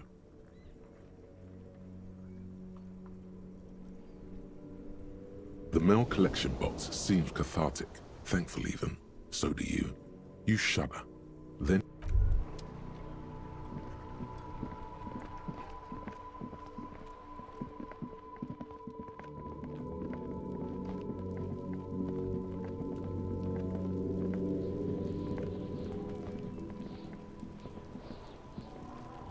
are several footprints in the mud, left by work boots, and 8 pairs of boots have shuffled back and forth in the mud. Where else have we seen a gang of men in work boots? 1. Standard work boot, steel reinforced toes, number 46, just like Titus was wearing in his booth. This is the big dick.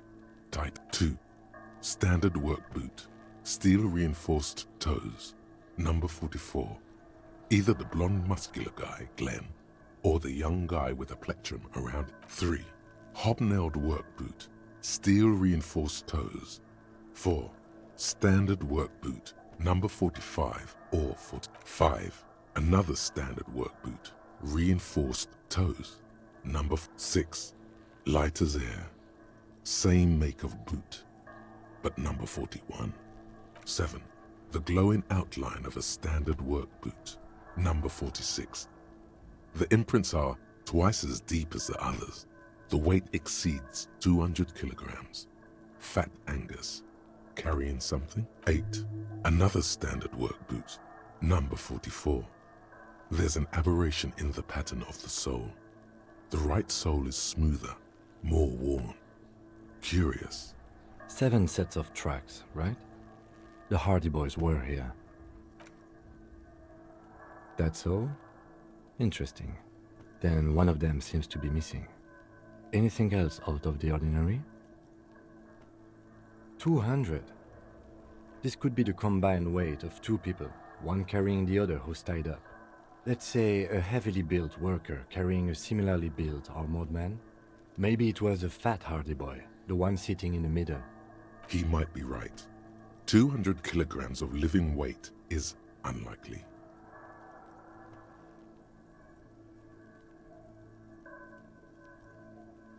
Possibly, yes. But why? Yes, they could have used a makeshift stretcher or just march him up to the gallows. Maybe the carrier wanted to impress his peers, demonstrate his physical might.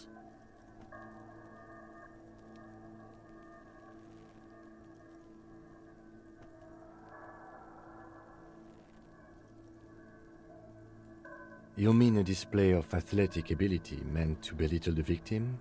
A local champion carrying the intruder alone? I can see it. I'm guessing that's the skinny Hardy Boy.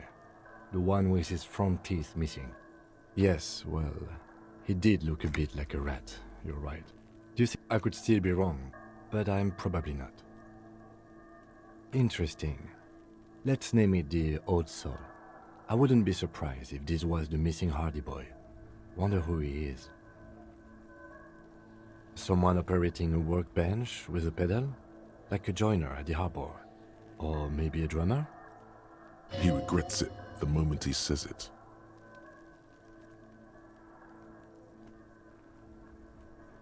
I don't know why I said that. We are not looking for a drummer. The lieutenant clearly appreciates the chance to clear up the drummer issue himself. Perhaps it could be a driver. A driver would wear out their right shoe before the left. The accelerator is on the right.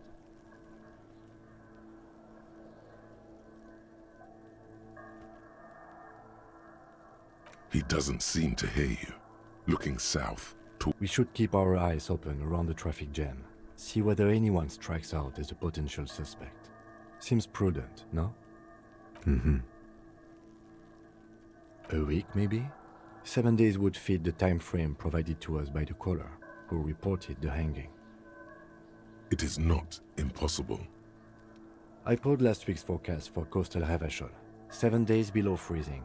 The day before, the day of his hanging, was the last warm day. Correct again. Sub-zero temperatures would preserve the tracks in a good state. What do I think? A mob of people brought something heavy to the tree. One of them was carrying the victim. They shuffled around, especially under the tree. Then, after hoisting him up, they stood in a semicircle facing his direction. At first glance, this appears to be a lynching. Indeed. They all stood in a row here and looked at the tree. So far, so good. Only one thing missing. Of course, there were 8 tracks, but there are only 7 Hardy Boys. There's one pair missing from the Union box. The 8th pair.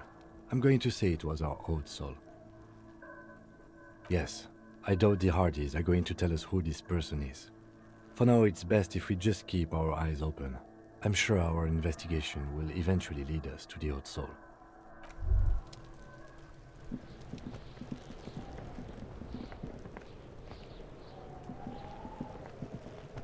Fuck does Kuno care?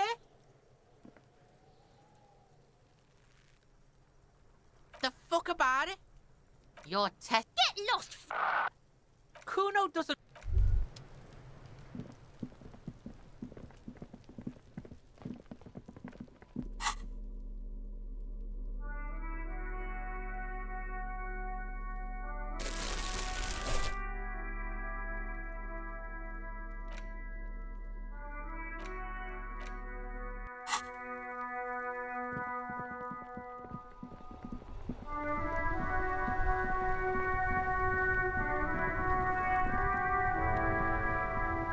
Now it's turning into a kind of a snow limbo, man.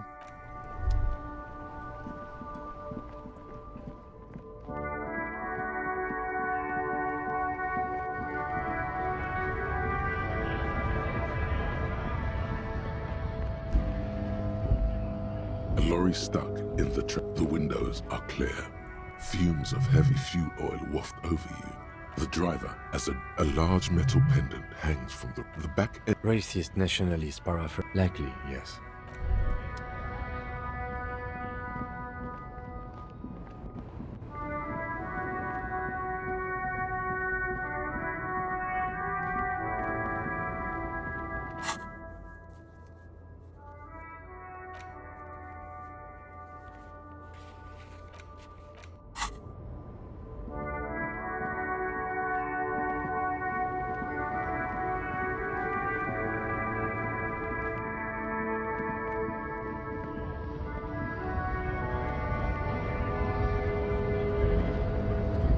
Right to work!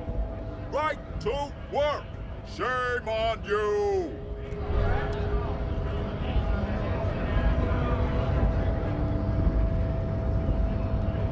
Hola, Wandering Man.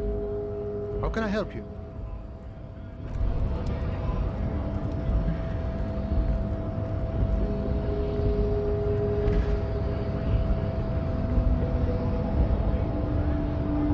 Your race descent has only worsened since I last saw you.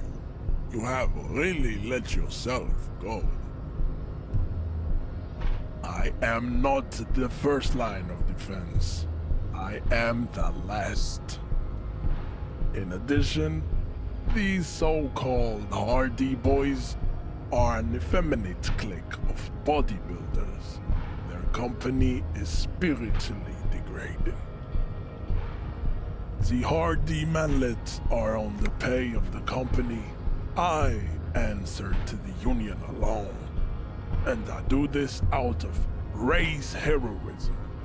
Finance is an alien concept to the Simonees.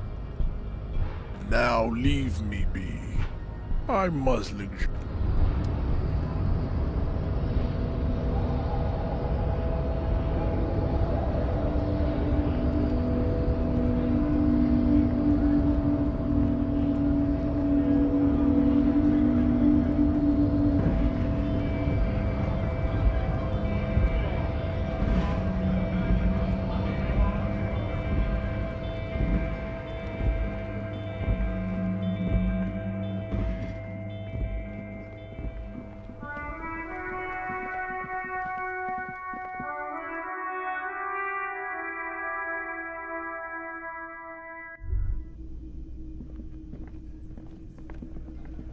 I've got nothing to say to you. Why are you? What you want is of no significance. Looks like the circus left town, but the clowns are still here.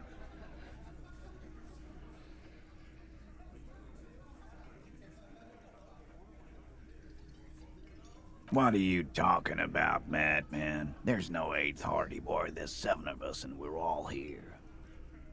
Or what? You want to be the 8th Hardy Boy? We ain't hiring. Actually, boss, we've been talking and we think she could maybe This person Glenn wants to hire, he really respects her. She? So there's an 8th Hardy, and it's a Hardy girl? Who might it be? Shut the fuck up, Glenn! I do the talking here. Now what the fuck do you want? So let me get this straight. There is an 8th Hardy boy. It's a she, and you don't like us talking about her? That's right. We're not talking about this. This is a private Hardy Boys matter. Nothing to do with your shit. You're not cops here. Don't go digging around if you don't want a bullet in the back of your head. Good. We are all watching each other. Officer, your question. There's no point in pushing it further, he thinks. This is already a victory. We'll learn more about this 8th Hardy sooner or later. Incriminating? Now that's a big boy word. You mean these boots? We all got a pair. We wore them the night we took the pretty boy out back and hung him. Yeah, we did this. Together. All of us. Goddamn right. No. These 7 honest men have equally come forth. They told you what happened, so that you don't waste any more of your time. How many people have you sent to the Shays? Ever felt remorse for them? Or send them to Reunion to rot. For 20 years. For life.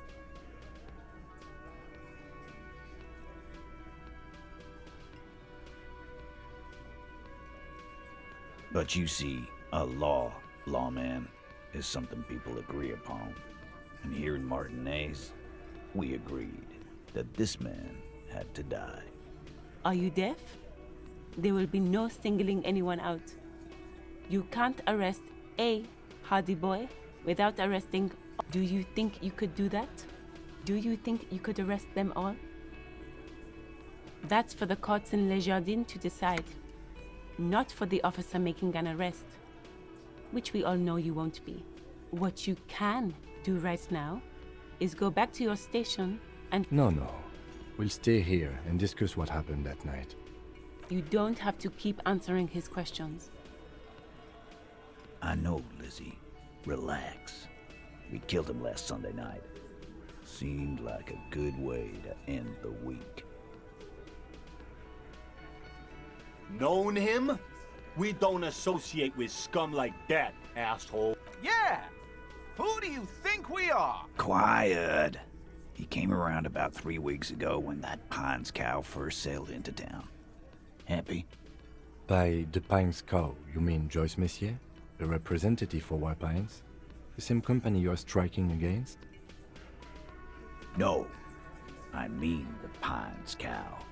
The stupid-ass cow they sent in to fuck us over. But you know what?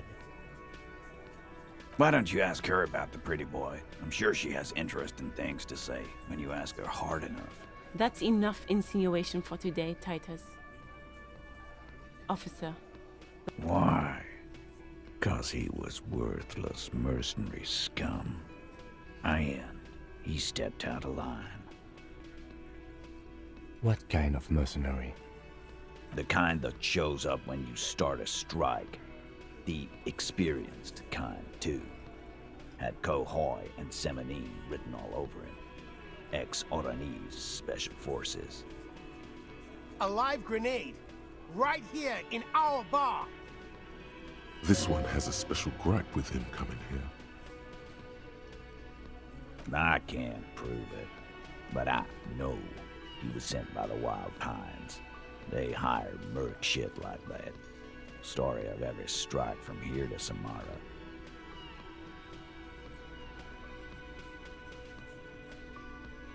Wrong. He harassed women, raped one, harassed workers, threatened to kill some as a warning. There's slight unease in him suddenly. He regrets mentioning the rape. To kill us all, if we don't open the gates, if we don't let the scabs in, if we don't bend over. That was before he started coming here. Yeah, he said it was his favorite joint now. Started coming here every night. Drinking, grabbing girls, grabbed one of ours mid-karaoke, right? He grabbed someone? Yeah. This girl's on the mic. A beautiful girl. Young. Gets into the second verse of Lover Lake. The fucker grabs her legs, starts screaming. Show me your cunt! Why don't you show me your cunt? Then, he gets knocked on the head with a wine bottle. Doesn't even fall down. Aren't you fucking listening?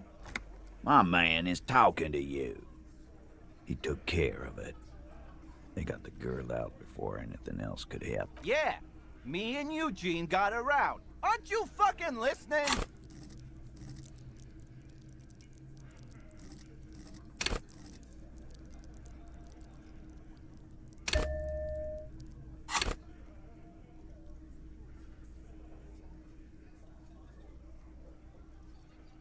No, you're not getting the name. That's a Martinez matter, and I'm not discussing. Despite the stonewalling, you can slip one more question in. Titus, do not answer. You have been— Fuck off, Carl. She's gone through enough without you harassing her too. She doesn't need more. What are you talking about? Embarrassment.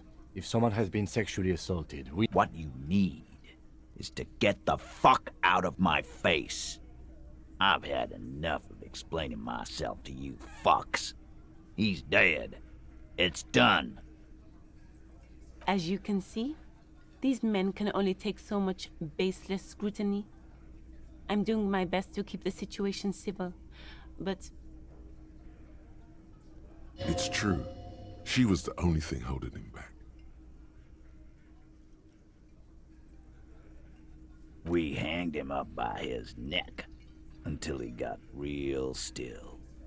Didn't they teach you anything at the cop? This is where an autopsy would come in handy. You have to work with what you know.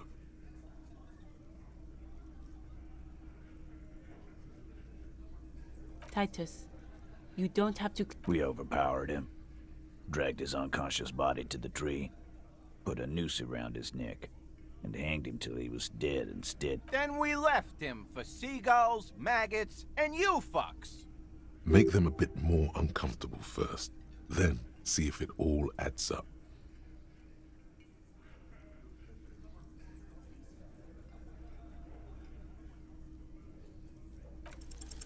Titus is solid as a rock, and so are a few others, but...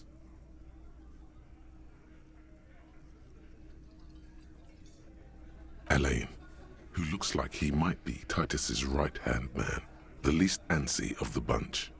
Definitely not his first time being questioned by the police. This little rat-faced fellow is solid, too. Always fidgety, yes, but him neither. Mostly keeps to his tomato juice, or whatever he's got there.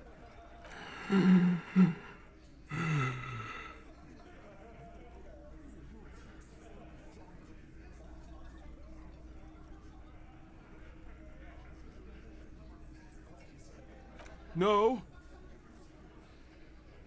Of course he's having trouble breathing. Just look at how fucking fat he is. Fuck off, Shanky. Angus is a powerful guy. Keep your eye on this powerful guy. Sooner or later, he's going to break like a piece of twig.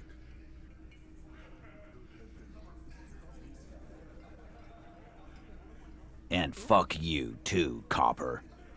Picking on Angus like this. His all-muscle comment wasn't sarcastic. He's genuinely trying to look out for Angus. This one is a stone wall. You won't get more out of them about the night of the murder. Not yet. Weren't you fucking listening? The fucker came to our bar. It happened with numbers, asshole. No, he hasn't. Not yet. Like what, copper?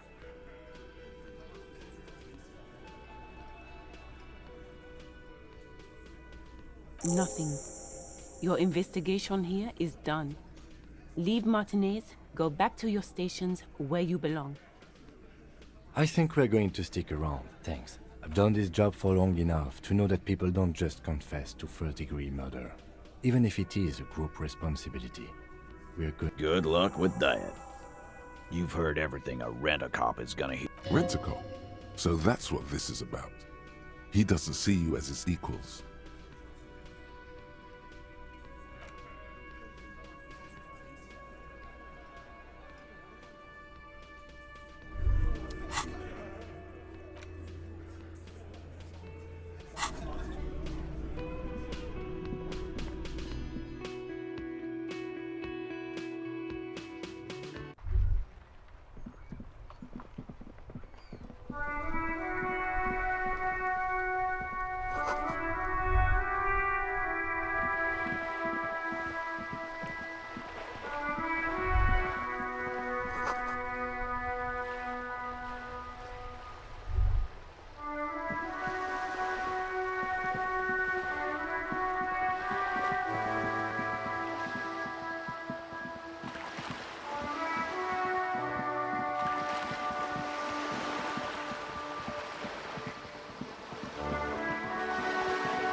You're back. Good. What can I help you with? What we do, the Pines' core competency is logistics. Container shipping, freight, that sort of thing. See those airships there, blinking? Those are the shipping side of things, and that is the terminal. Another subdivision deals with energy. She nods. Word has traveled, yes, but nothing of real substance has surfaced yet, I gather. One of the tall buildings overlooking the roundabout. It would give them a read on the entire quarter. It appears we are being monitored every step we take, colleague. Did we have any other business? Everything. Right up to, but not including, trade secrets. I believe the official title is Senior Labor Negotiator. In practice, I'm a grocery clerk. I relay the union's demands to Wild Pines and return with Wild Pines' counteroffer. And how are the talks going? They're not. That's the problem. The union stopped all negotiations a week ago, after that awful lynching. Now they won't even let me into the harbor. There's a 2-meter-20 racist behemoth blocking the gates. Yes, Jean-Luc Measurehead. Let's say I was not making... And when did you first arrive? I arrived 3 weeks ago. Yes, in the middle of February. The bay was still partially frozen then. I prefer to do these things on site, like the RCM. But the strike began in December. I wasn't the original negotiator here. I took over after Mr. Gaumont hit a wall with Mr. Clare, the union boss. Mr. Clare refused to speak with Gaumont despite concessions he'd granted the union in prior negotiations. This isn't the first time the union has gone on strike? Heavens no. There have been 2 prior strikes. Both times the union won significant concessions, including overtime pay and a medical plan. The scabs? You mean the huddled masses of Jamrock, come to plead for work where the union refused? If they were organized by Wild Pines or its affiliates, then it would be a company secret. It's implied. She's open to discussing this matter with... There are leaflets everywhere, and banners. Every worker. Most of the workers probably don't know what that means.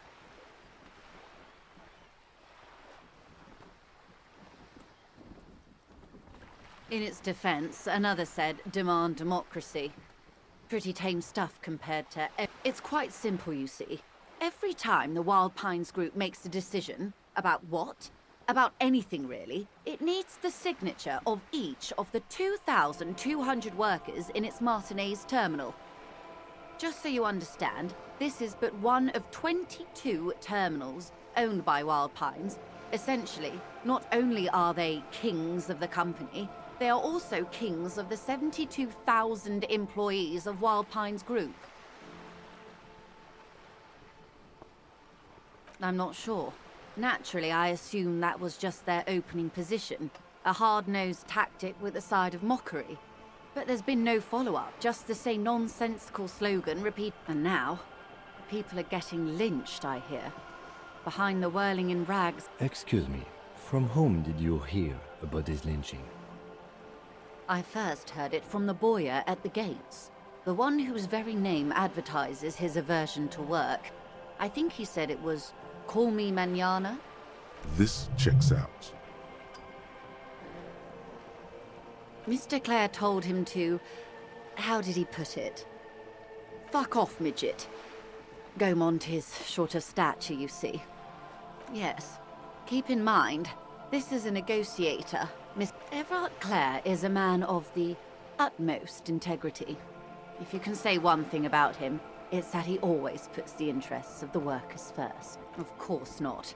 Everard is fantastically corrupt. I imagine he has a thick, viscous goo where you and I have. He is the most corrupt individual I have ever seen, and I deal with men like him for a living. If there is anyone more venal, more irredeemably nepotistic, then it's his twin brother, Edgar. Yes, Edgar looks exactly like his brother, except for that lazy eye. He also talks exactly like Everard does, and when one's term as foreman is up, the other takes over. It's how they circumvent the term limits, you see, with a funny little switcheroo. While in office, they've embezzled God knows how much of their workers' dues. The Débardeurs Union was once a perfectly normal institution. 20 years ago, anyway.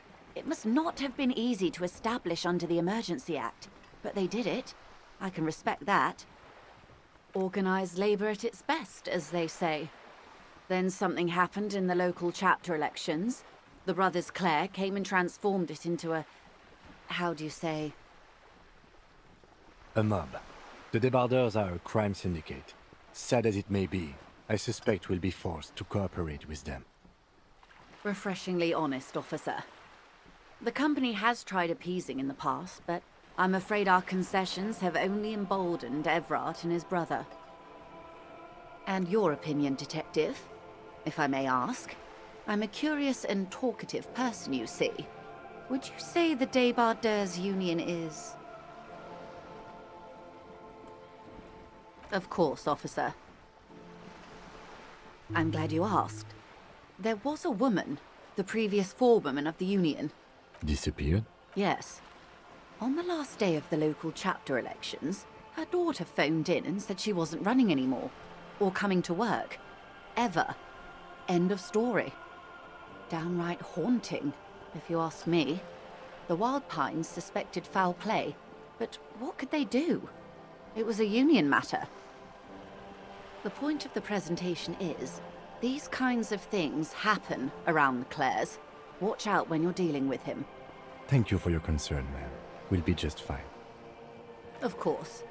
How else? Why, yes I am. Of course there are. We're on an... There is a pinch of defensiveness in her voice, but it is playful. Yes, we are. We are on Le Caillou. She nods attentively. Good.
Everything's still cool here, officer.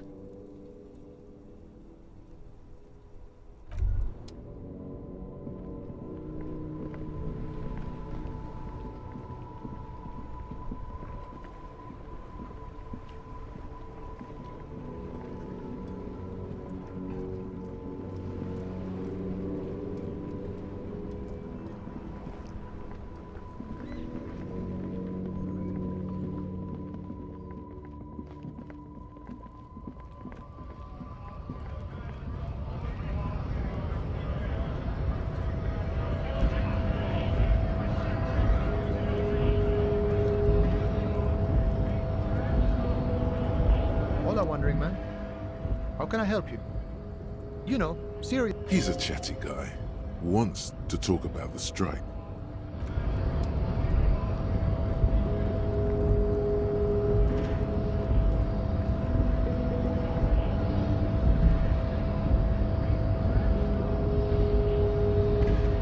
Your race descent has only worsened since I last saw you.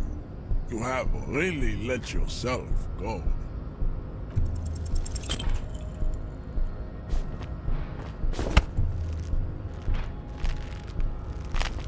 It has happened again. Another fit of criminal rage. The crackle of bones. Inside, you can hear it. Your fist cracks in his hand like a... The words to the song have...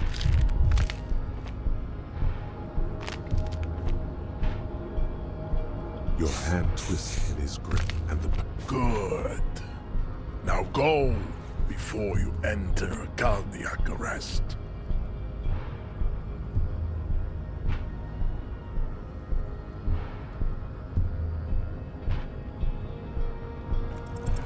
Ask what kind of races there are first.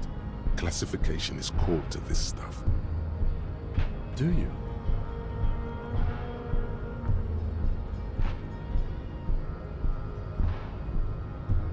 The lieutenant looks toward the harbor's electronic door, and then to you. He lets... You are obviously a liberal, Sailorite. A polyculturalist. There are 3 categories of race. Type A, the heroic. Those are the Simonese, the Areopagite, and the Occidentals, excluding the Maun, of course. The Maun are riddled with eczema to the point where they find it impossible to smile. They are all lactose intolerant. A common result of it. A receding genetic pool has led the Maun on reprehensible street parades. In Maun cities like Stadskanal and Vredefort, wearing wooden clogs on their feet and little green tassels on their hats. The Vespertines and Messenians of Vesper and Messina, the ancient Meteorans of Meteo by the Golden, the other large Mondial civilization, the Mesk, are too yellow and oleaginous to count as a heroic race. True, they are overproduction of sebum.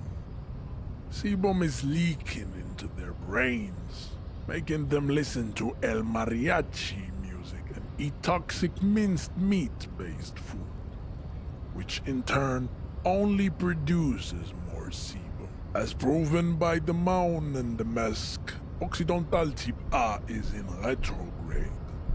The indigenous people of this, the Insulindian archipelago. The Simonese inhabit the southern islands. I am Simonese, from the stock of Ulembuir on Ile de Fantôme. The Areopagites are the master race. The Areopagites are sleek, long-headed. The Simonese are powerful, mesomorphic. The former is an immutable progenitor, unchanged since the Super Isola of Pericarnassus. Ancient brains rest in their slender skulls. The latter is perfected and adapting. Together they form the Simeno-Areopagite or Simeopagite super race. That nature was not capable of more. You need to know both types A and B to understand the context for the race. Yeah, you have to have... Type B are the unheroic races, amorphous non-competitors of the great race. The Khoikos and the Vacholier, they are mud-colored people. The Khoikos of Grad, Yugo, Zhimsk, Shest et al. Are what you would call white, officer, in a suspect description. Yes, to an untrained eye, the Khoiko appear white and pinkish, like a ham sandwich. But look into their eyes and you will see. They are of an indistinct color, and so is their skin. Unhealthy pinkness is a racial quality that has to be earned through centuries of advanced ballistic warfare and cultural dominance. The Koiko, the countless Revacholians have... Is it 82,000 years that we've been recording history? You have very little idea of what is happening, but that seems a little off.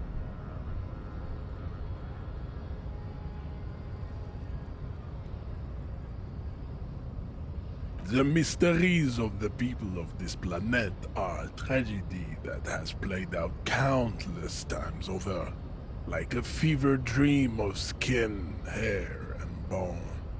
Wake up, naive Chespias. The Revolution came to... The Revolution is fatal familial insomnia.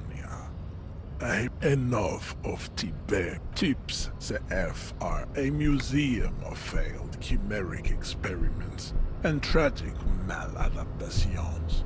They are lesser races like the Mosquito, a grotesque mixture of a masked woman and a Seminese man. Only possible if the mother is masked and the father Seminese. The other way around, the Mosquito is born sterile, like a donkey. All they have left is to ride customized motor carriages with hydraulic suspension, listening to aggressive El Mariachi music to vent. It seems unlikely that two human beings produce genetically sterile offspring.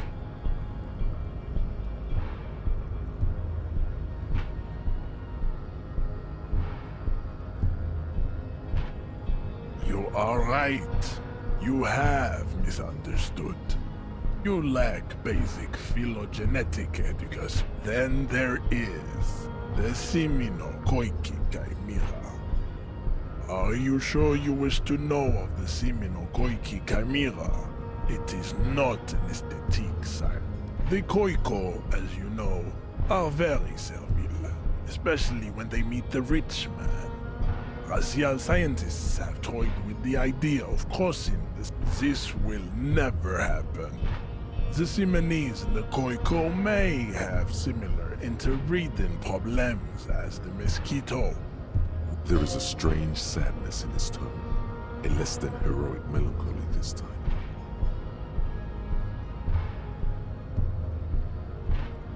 Of course, very tactical. This leads to dangerous... But enough! It is cruel to entertain ourselves. You understand nothing. To solve the great race enigma, you have to first ask yourself, what we will... Access to the Union is important for our investigation, but there may be another way, without becoming a race theoretician. Am I mildly worried he might take it seriously? The lieutenant thinks. Yes, I am, he concludes. I am worried. Lost, though. I cannot possibly imagine what else we have to discuss, Tibere Vacholian. Please, stop doing this. You are making us look bad.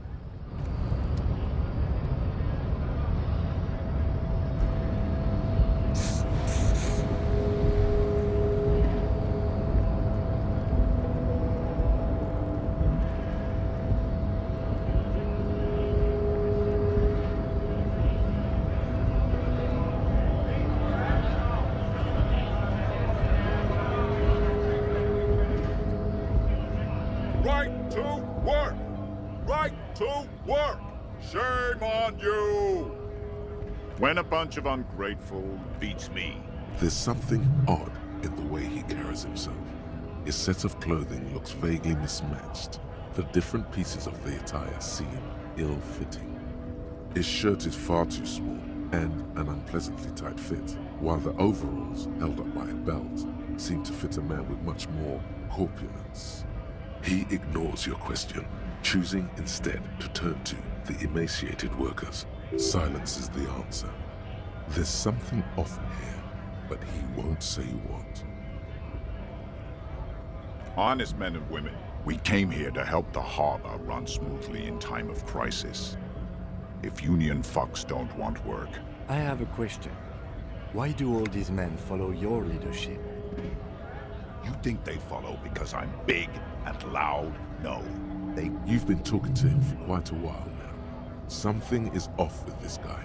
Ask him where he's from. What's it to you? Am I a suspect? Done no crimes.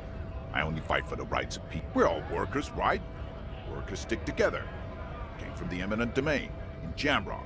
Backgrounds in odd jobs, heavy lifting, cargo. Worked at Territorial. Ring a bell?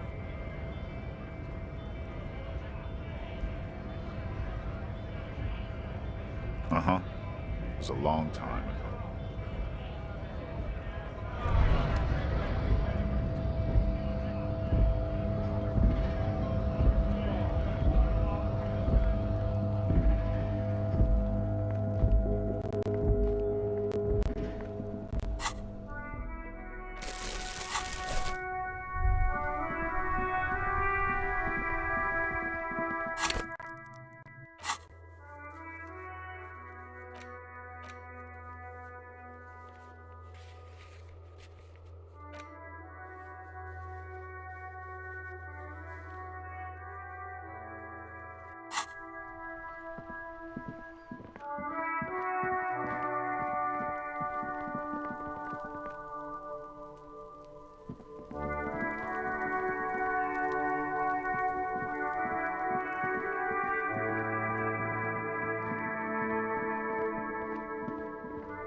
The door is closed. This door can only be opened with a key or from the... Still nothing. The lieutenant gives... He doesn't like with this.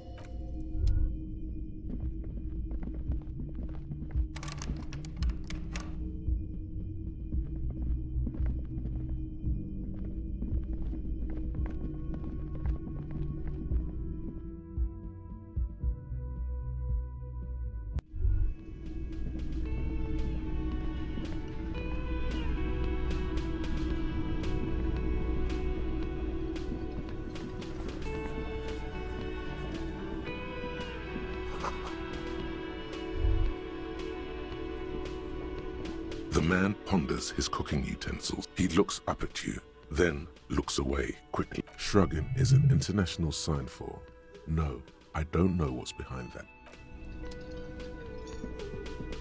You see a heavy steel door with a prominent...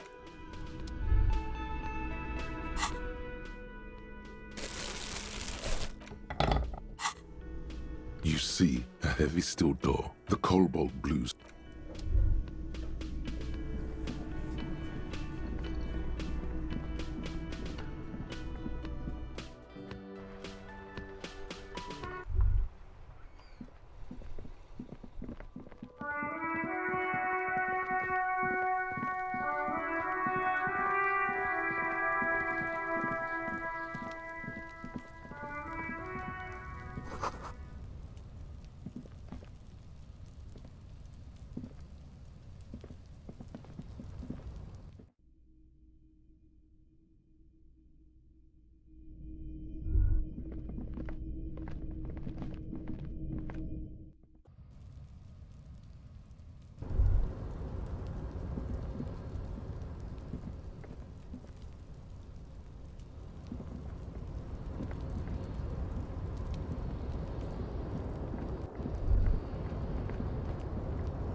Tarpaulin cloak with possible RCM markings is still caught on the railing.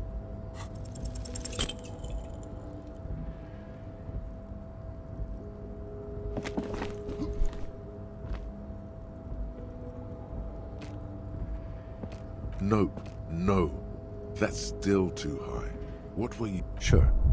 Just be careful, okay? Looks like...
just an ordinary war.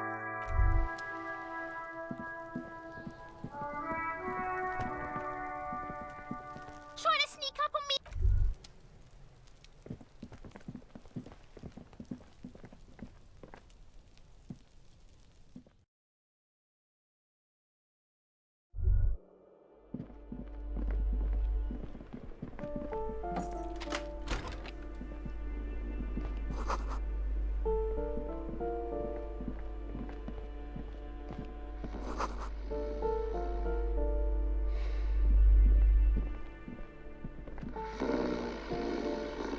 The aging alcoholic is still there.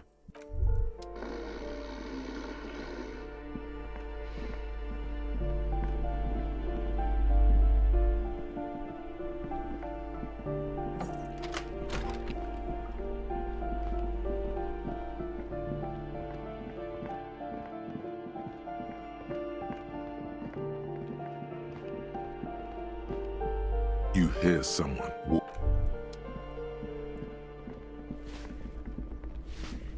Give me a moment.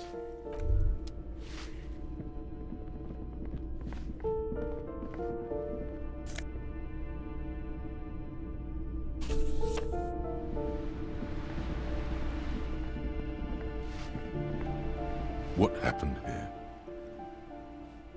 Put your emotions aside. Try to focus on abstract, impersonal, but this reeks of sadness. It will still be accessible through the apartment next to it. That one didn't have a door. Sadly, nothing of great value remains here. Indeed.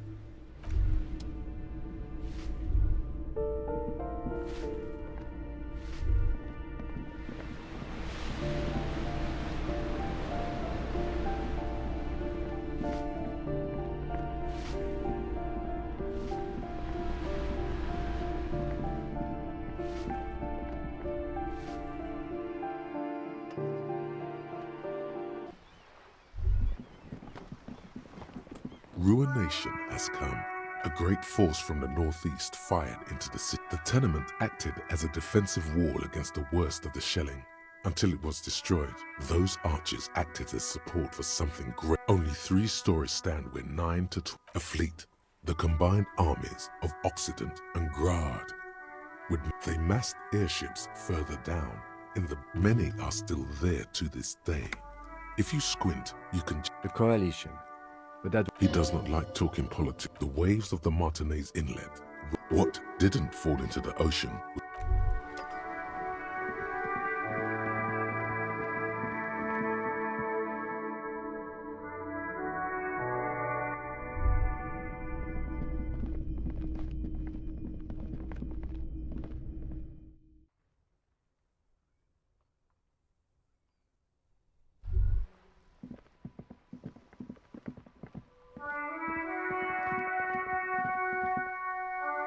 Hello again, officers. Have you come to admire my mule?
Hello again, esteemed officer, and welcome to Crime, Romance, and... Hello again, esteemed officer, and welcome to Crime, Romance, and Biographies of Famous People.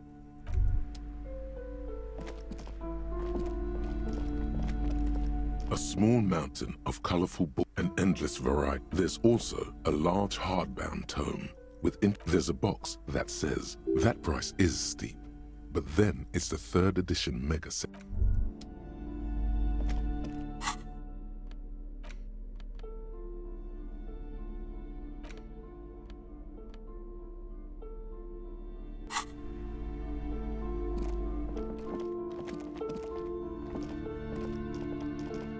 The curtains, tattered with age and covered in dust, hang before you.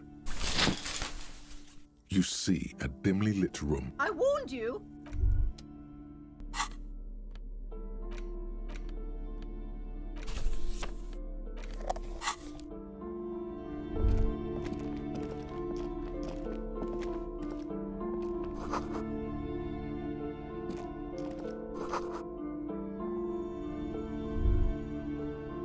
A heavy door with a missing handle stands before you, covered in dozens, if not hundreds, of little oddly shaped trinkets.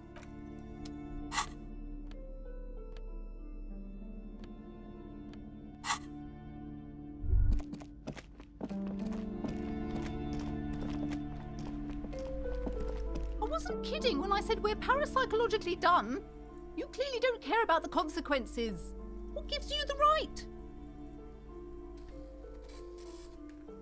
Don't expect my help from now on. The back door is locked and I threw away the key.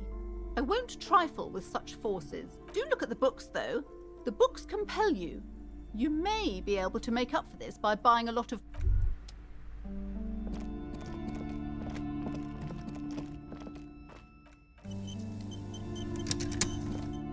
A heavy door with a missing handle stands before you, covered in dozens, if not hundreds, of little oddly shaped trinkets and charms. It appears to be locked. Ow, shoot. Whose moronic idea was it to just run through the door? Don't you know that things like that? A heavy door with a missing handle. Only an echo. No one is there.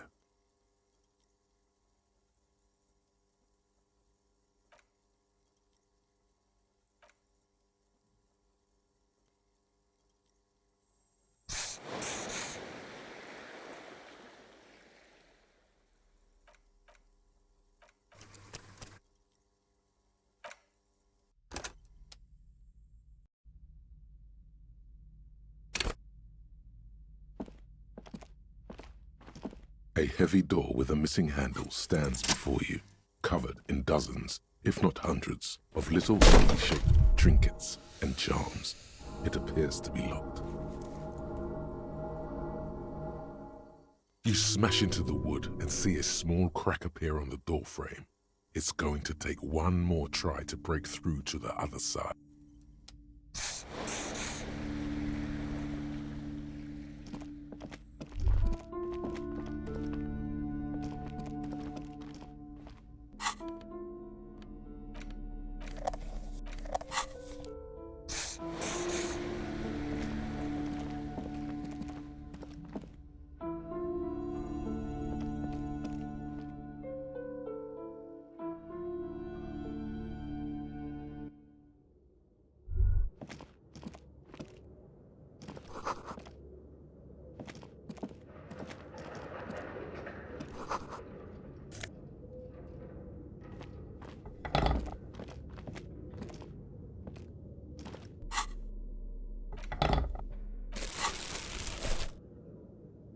A barbell lies on the floor.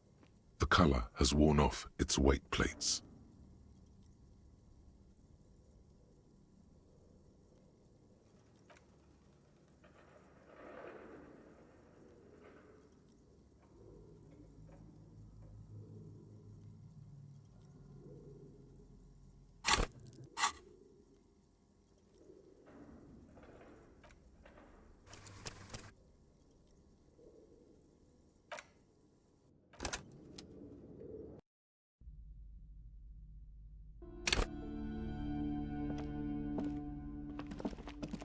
A heavy door with a missing handle stands before you, covered in dozens, if not hundreds, of little oddly shaped trinkets and charms.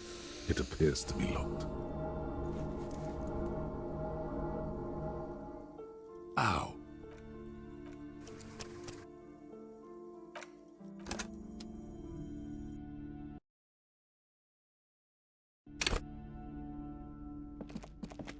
A heavy door with a missing handle stands before you, covered in dozens, if not hundreds, of little oddly shaped trinkets and charms. It appears to be locked. Ow! Shoot! Whose moronic idea?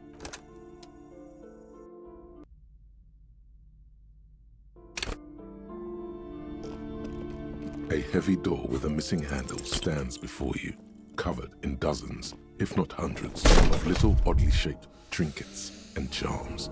It appears to be locked. Ow! Shoot! Whose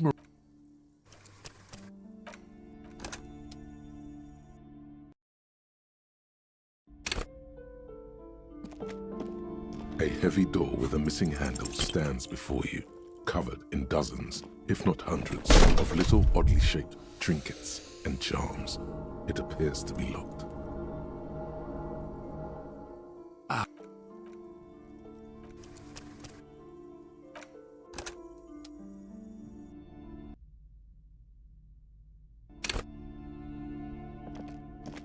A heavy door with a missing handle stands before you, covered in dozens, if not hundreds, of little oddly shaped trinkets and charms. It appears to be locked.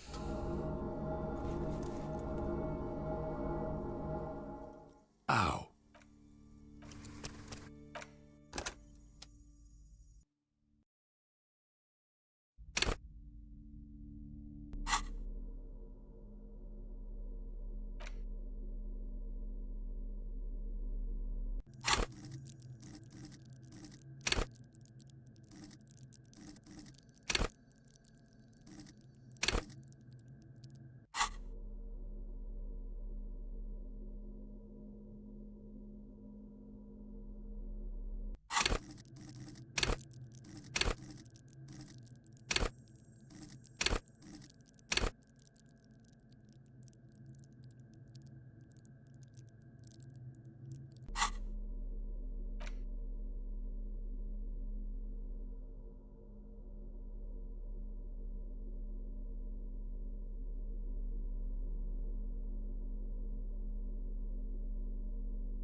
A heavy door with a missing handle stands before you, covered in dozens, if not hundreds, of little oddly shaped trinkets and charms.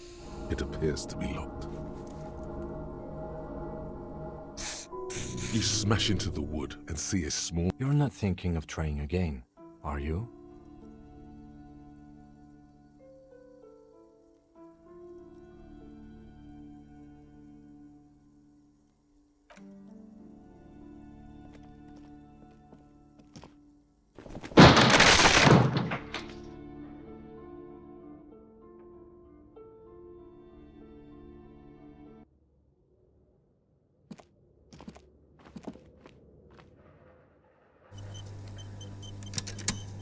What is this place?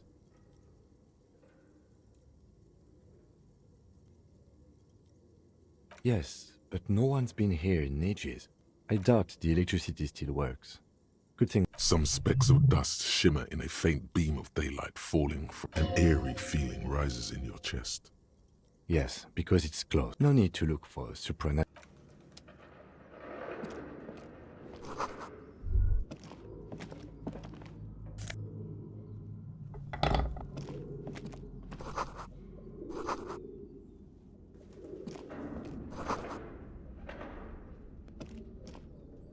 A barbell lies. It's 60 kilograms.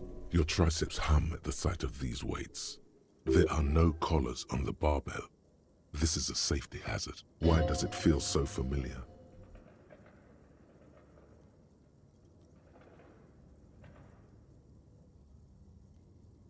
You're right. The weight may fall off. Better not touch it then. It would be a violation of EPIS safety regulations if the gym was still operating, but it isn't. No one's supposed to come here. No, it's not that. It's the stale smell of rubber. It's just a memory.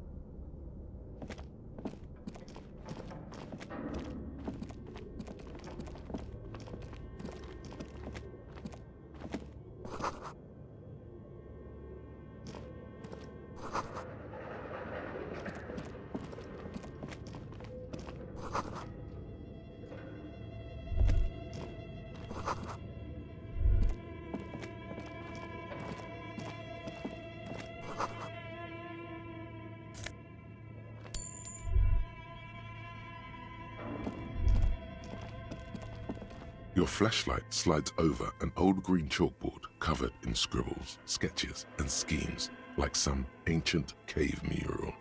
Some of the writing has faded with age, but these lithe, pointy-eared creatures appear to be different types of welkins. You make out autumnal candle welkins, casting wax-based magic, translucent welkins, with organs shining under their skin, and even ether welkins. Who are all those creatures? Fantasies of a tortured, feverish mother. One of the welkins, towering among the rest, appears to be different. It's Vara Hamira, a high welkin, his face white and scarred like cracked marble. This is clearly a welkin supremacist. The notes, the Haldor, the Twarg, the humans, and even headless men, all of them, purged. Imagine a world filled only with welkin. Green welkin. An inordinate amount of time has gone into drawing these little welkin creatures. Political commentary. That one has a great beard too. Just look at those details. And for what? The photo collage depicts barren, icy landscapes wrapped in perpetual night. You see permafrost and glacial landforms. Entire oceans have been frozen from shore to shore. There are pictures of settlements on dried up riverbeds, abandoned in a storm. Animal corpses in the dark. You see primitive oil rigs built into glaciers, boreal dvorg, yurts under the snow, great mammoth-like beasts of burden.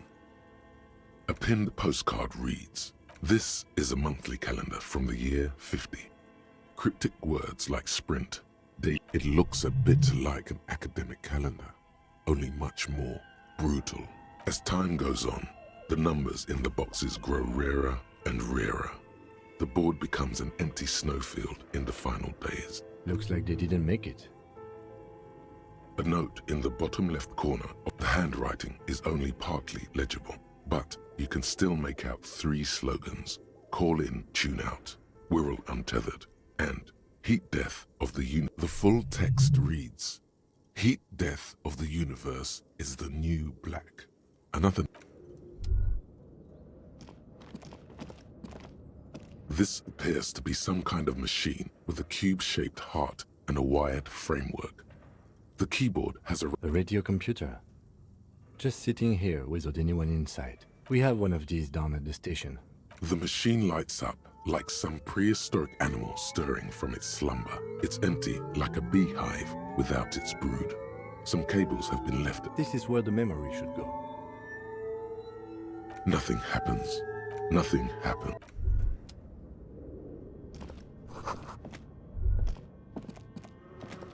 This old fireplace is covered in lines drawn in blue and red marker, the mesh spreading over the stone like blood vessels on alabaster skin. It looks ghostly and straight. A diagram for summoning some time-forgotten being. The symbols seem very esoteric. Radio frequencies, it seems. UKV 123.6. Unclear. It looks like a cardiovascular system split into veins and capillaries. You think so? The web is comprised of radio stations, Someone very important, the leader of a massive on-air game built. Whoever decides to call it. A list of names under the stations suggests people across. All of this is gone, left unrealized. There's no way a little basement studio working. My God. It's as if the less money they had, the more ambitious their project became. The schedule. I know doom when I see it. The company was running out of funding. Nothing. It's just lines on marble.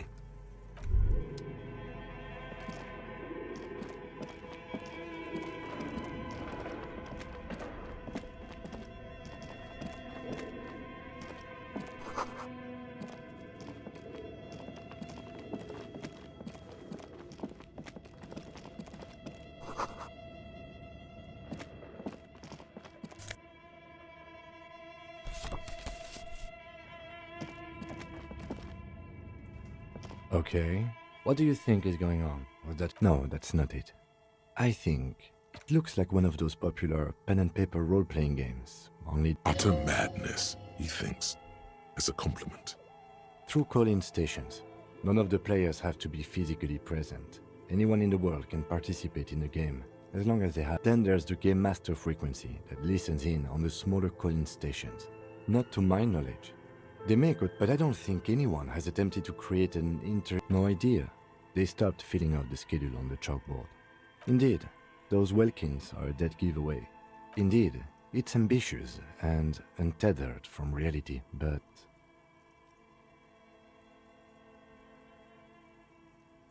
It's too late for that, I'm afraid. Okay, let's keep moving. An iron safety curtain. What an odd thing to do. Nothing. Still nothing. Those curtains prove to be surprisingly... Can you please try to refrain from attacking random things? Thanks. In any case, there's no way we can get...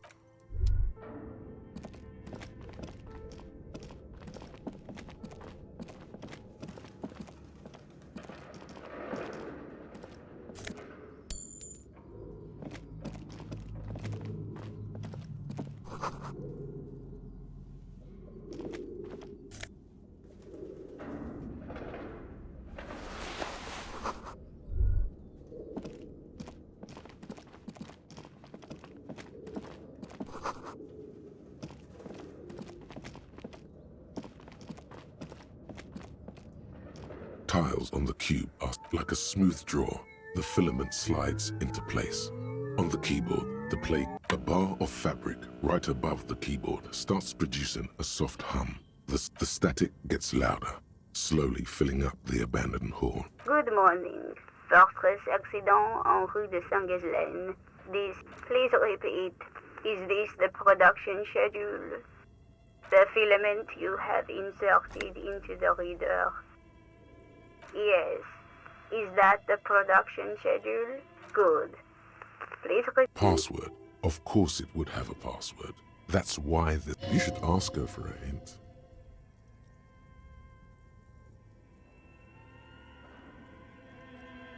No. Still no. Received. I will register this login. Don't worry. Passwords have a way of turning up sooner or later. Fortress accident. Is there anything else I can do for you today? Thank you. Tiles on the cube are still smoldering.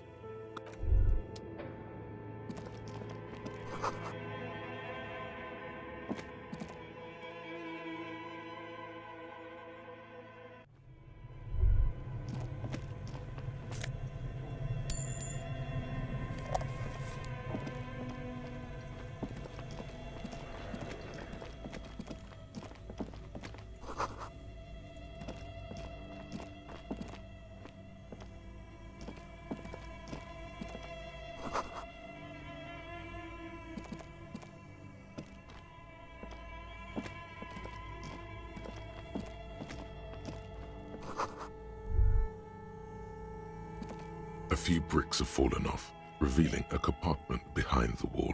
It's too dark to see in. Seems like an old bunker from the revolutionary period. There is, yes. And there also appears to be something inside the hole. Your hand reaches deep into darkness and spiderwebs, rummaging around. Are these any good? Most of them are rusty and inoperable, like the rest, but one catches your eye. A bolt-action model with a fine wood stock, in better cosmetic order than the other. Take it. You're a police. That's a rare sight.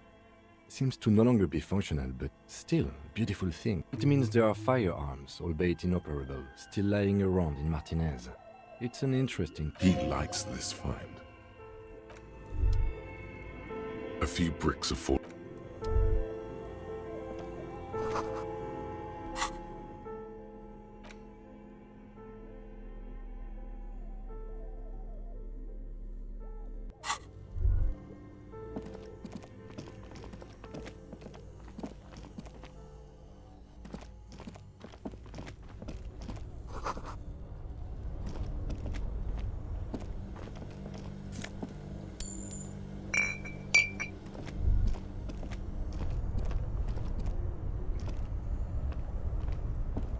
Two cables are plugged into the... Don't rip the red one out.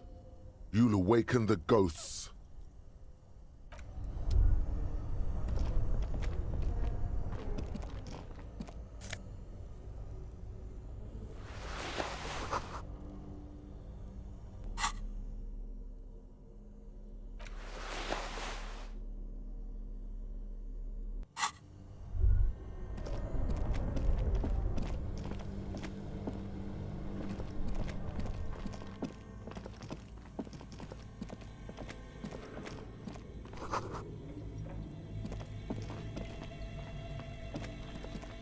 You see, a terror. The bear looks oddly realistic. Is it a gust of freezing cold air rushes? The lieutenant takes a peek inside. His hand has found the holster of... Of course, just a giant ice bear-shaped fridge. Let's take a look inside. The shelves are empty. All you see are crumpled ice cream wrappers with the brand name. You pocket the note and the little fridge magnets keeping it on the door. Good question. It looks like an ice cream fridge, I know. What is even worse, the bear is still costing them money to this day. The fridge buzzes with energy. The electricity bill on this thing must be catastrophic. A friendly cartoon bear smiles back at you. The paper still smells of vanilla and chocolate.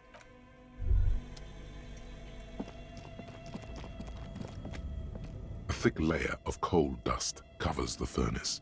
Looks like this furnace has a face, and it's a face of agony. Looks like it. Looks like an old central furnace used to heat the building. It's connected to the chimney. No one has used it in ages. It's dark and grimy here. In the darkness you can hear chatter. It's coming from above. A voice or several voices talking to each other. The echo is so prominent, it's impossible to discern what the voices are saying. Or what are you doing?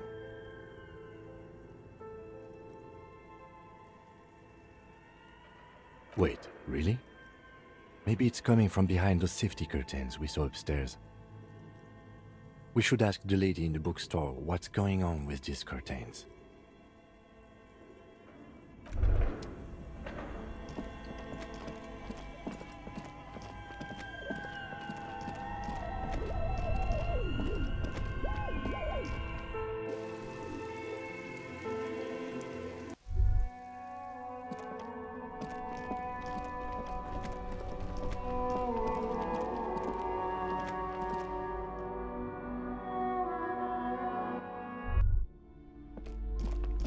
You broke down the back door, the wards, the door. It's all gone now. Dark psychic energy. I suppose it's all over now. I guess there's no escape. Okay, I'm willing to listen. We are set on the path. There's little else to do. her facade has dropped. Now you see the curiosity. But before we go on, did you encounter The malignant entity? Yes, the malignant entity that lives inside the chimney.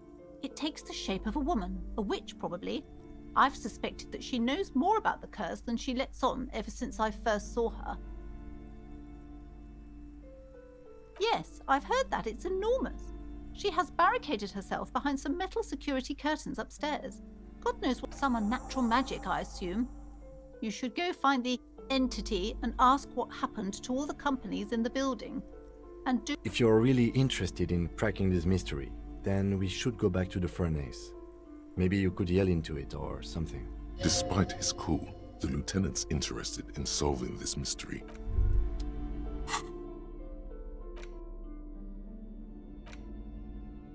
The note is written with a blue pencil on a piece of lined... Does it say anything interesting?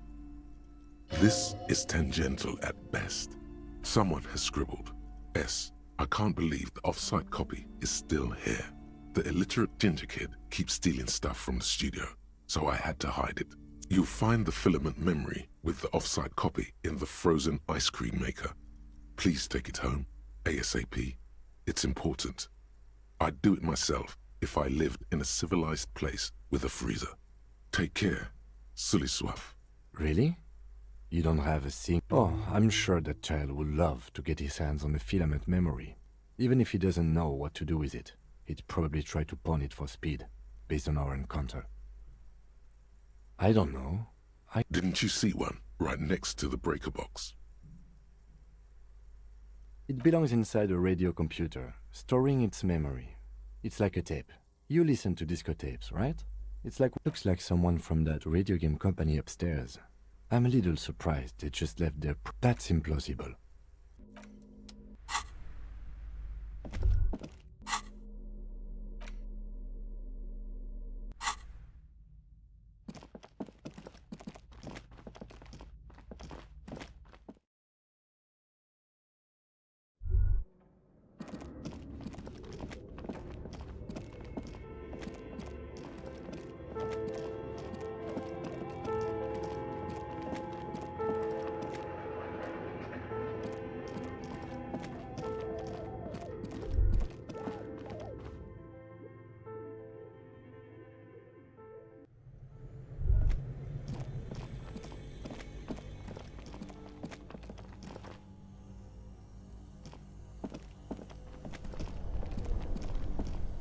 This orange machine is buzzing like an old submarine. It has a hand-cranked ice cream churner on top. Turning the crank feels oddly satisfying. It's all gone now. You'll never become a poet. Or...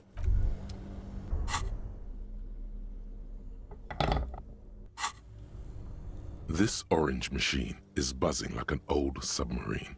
It has a hand... Two cables are plugged into the breaker box, something close to you. Why did you do that?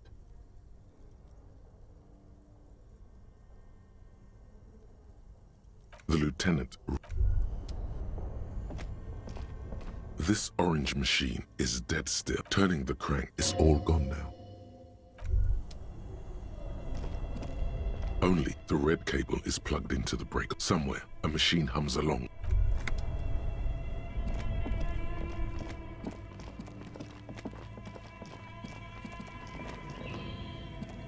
A thick layer of coal dust covers the furnace, coloring it pitch black. Something breaks loose in you. A mighty bellow echoes throughout the chip. Hello? You've awakened the entity. Hello? Did you say anything? I can't hear you. Please come upstairs. There's a safety curtain on the second floor. You hear a low rumble upstairs. After you, officer.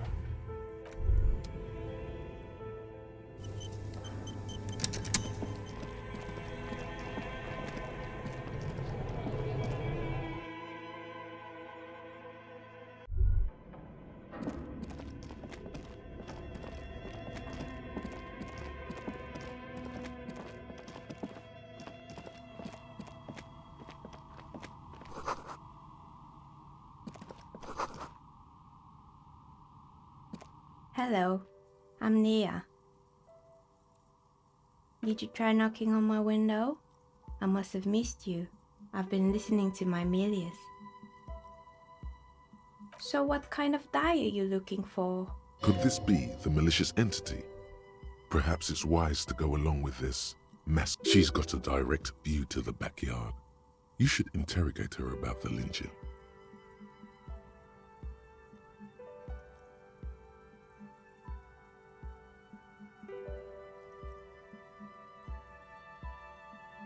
Yes, Amelia is like a call-in station.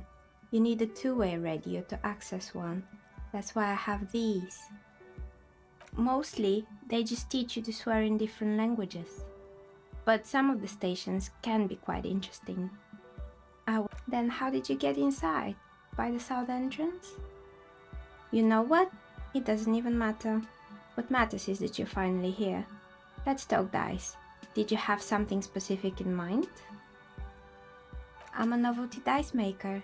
Tell me the name of your role-playing system and I'll make the die you need. That's why you're here, yes? Role-playing games? You know the one made by Fortress Accident. Does that count?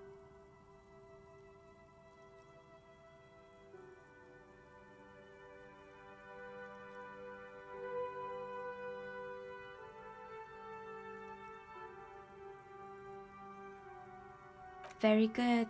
My rate is 10 real per set, unless you want something really unusual. Take a look around and see if there's any particular stone you want to use. This person means you, or no one else, absolutely no harm. She will answer freely and no falsehoods are present. She's a novelty dice maker and doesn't have anything to hide. How did I become one? It was a business decision. I was a regular jeweler at first, but that's an unfocused field with too much competition. Some of my friends were role players. They asked me to make some polyhedral dice out of cobalt. That was my first order. I grew it from there. Not especially. I like working with rare materials and a steady pay. And role players as customers? They're nice people. She's thankful for the security they provide her. Nothing really. Who cares about the dead body? We might be dealing with a malignant entity. The lieutenant looks at his notebook. Then, the woman under the large window. Your window looks directly onto the courtyard. You're saying you didn't see or hear anything unusual last Sunday evening?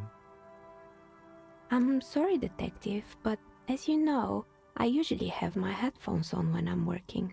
It shuts out most of the daily ruckus behind my window.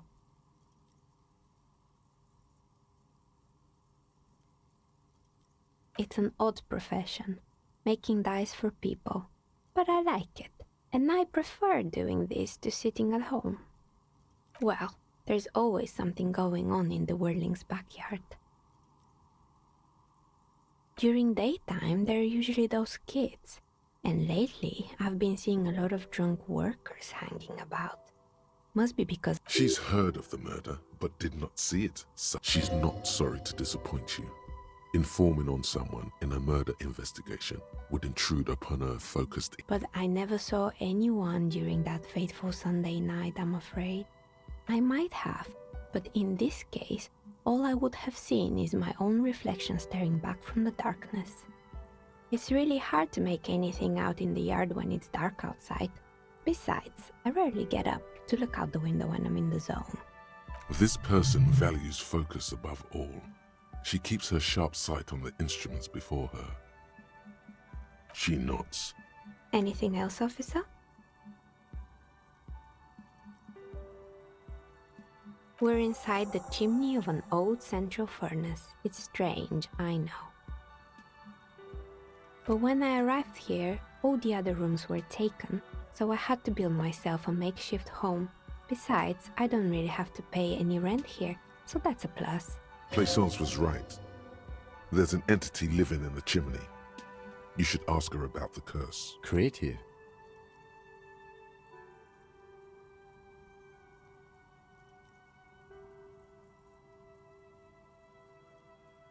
More or less. Are you interested in anyone specific? Quite a lot of them spring to mind. Yes, I think it was called Androgynous Orlando or something similar. They weren't a big hit around here. Turns out that working class men don't like genderless haircuts. They're scared of that word. It's not about the haircut, it's about the confidence.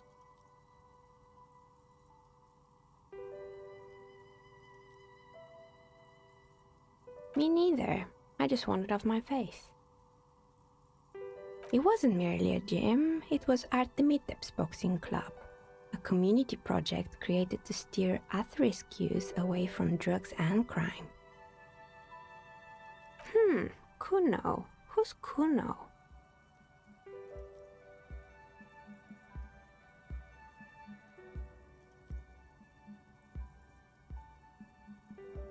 Oh yes, you mean the kid with the sailor's mouth. Yes, I've heard him yelling profanities in the backyard. I think it would take more than a gym to help that kid. A kind man, from Zemsk. I heard he had some trouble with the law when he was younger, and that's why he wanted to start the gym, as his way of giving back. It didn't. If anything, it made the youth situation in Martinez even worse. At some point, someone started a rumor that the punching bag downstairs was full of amphetamines. It's not really full of that. No one would store their drugs like that. Eventually, the coalition took away the funding and the club went bankrupt. This was a few years ago. It's gotten much more peaceful around the plaza ever since. Oh, this one's a mess. There used to be a company that promised to repair windows 24 hours a day. What could go wrong with this one, right? Turns out, the business was actually set up as a front for an illicit group that was producing snuff medias. Who would have guessed? And they never cleaned up the debris either. Now it's just littering the hallway and I have no idea how to get rid of it on my own.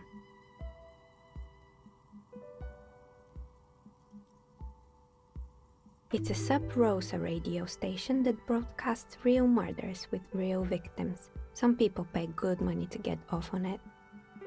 Nothing changes in her tone as she says that, as if it's just another piece of information to lay out for the world. Don't worry, the ICP has a separate division that deals exclusively with unlicensed sub-Roses. This isn't our problem. Good luck with that. It's not easy catching those perpetrators. There used to be a fashion atelier here, but I have forgotten the head designer's name. They were doing well for a couple of years, until the insect rights activists came. The atelier produced a certain collection that used chitin among the materials. Apparently chitin is made in the Occident, where it's extracted from beetle wings. And you know how all kinds of political movements are big in the Occident. The activists shut down the biggest chitin supplier, which of course caused the price to skyrocket. And, naturally, all the most fashionable tastemakers refused to be seen in chitin from then on. The atelier went bankrupt before they could finish the collection. At least it had some spark to it. Most young designers just combine lace with leather and call it original. As she shifts around, you notice several dead flies on the windowsill in front of her. Legs up. They're not. Anything else? You mean Mr. Fabron, the taxidermist? No, he mostly just did drugs. Anything else? They were made by a company called Slipstream. After they pivoted from making rotor blades to skis, their chief executive took off on a vacation with all their money. Honestly, I think it's quite funny. I think he's still sending out holiday transmissions from Tulula or Tiumotiri or Hashtkor or wherever he is. The usual, I imagine. But he's been thinking up all kinds of new business plans and can't wait to get started on them just as soon as he returns. Men like that are a curse. Sure, but Slipstream is history now.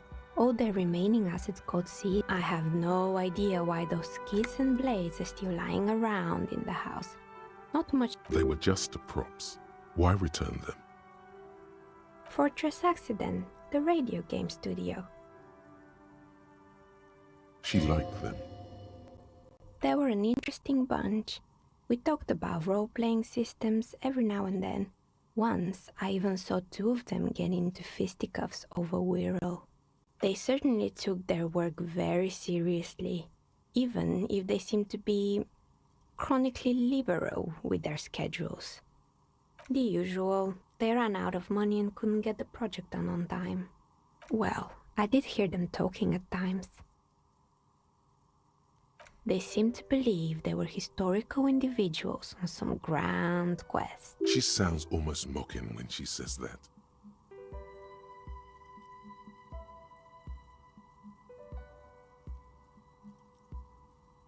Yes, but when the money started to run out, they just began to complain a lot about capitalism. You know, how the markets are rigged to keep out new businesses and so on. In the end, they just didn't get it done. They didn't have enough willpower to produce something truly historic, and to show up to work on time. She's right. Showing up to work on time is important.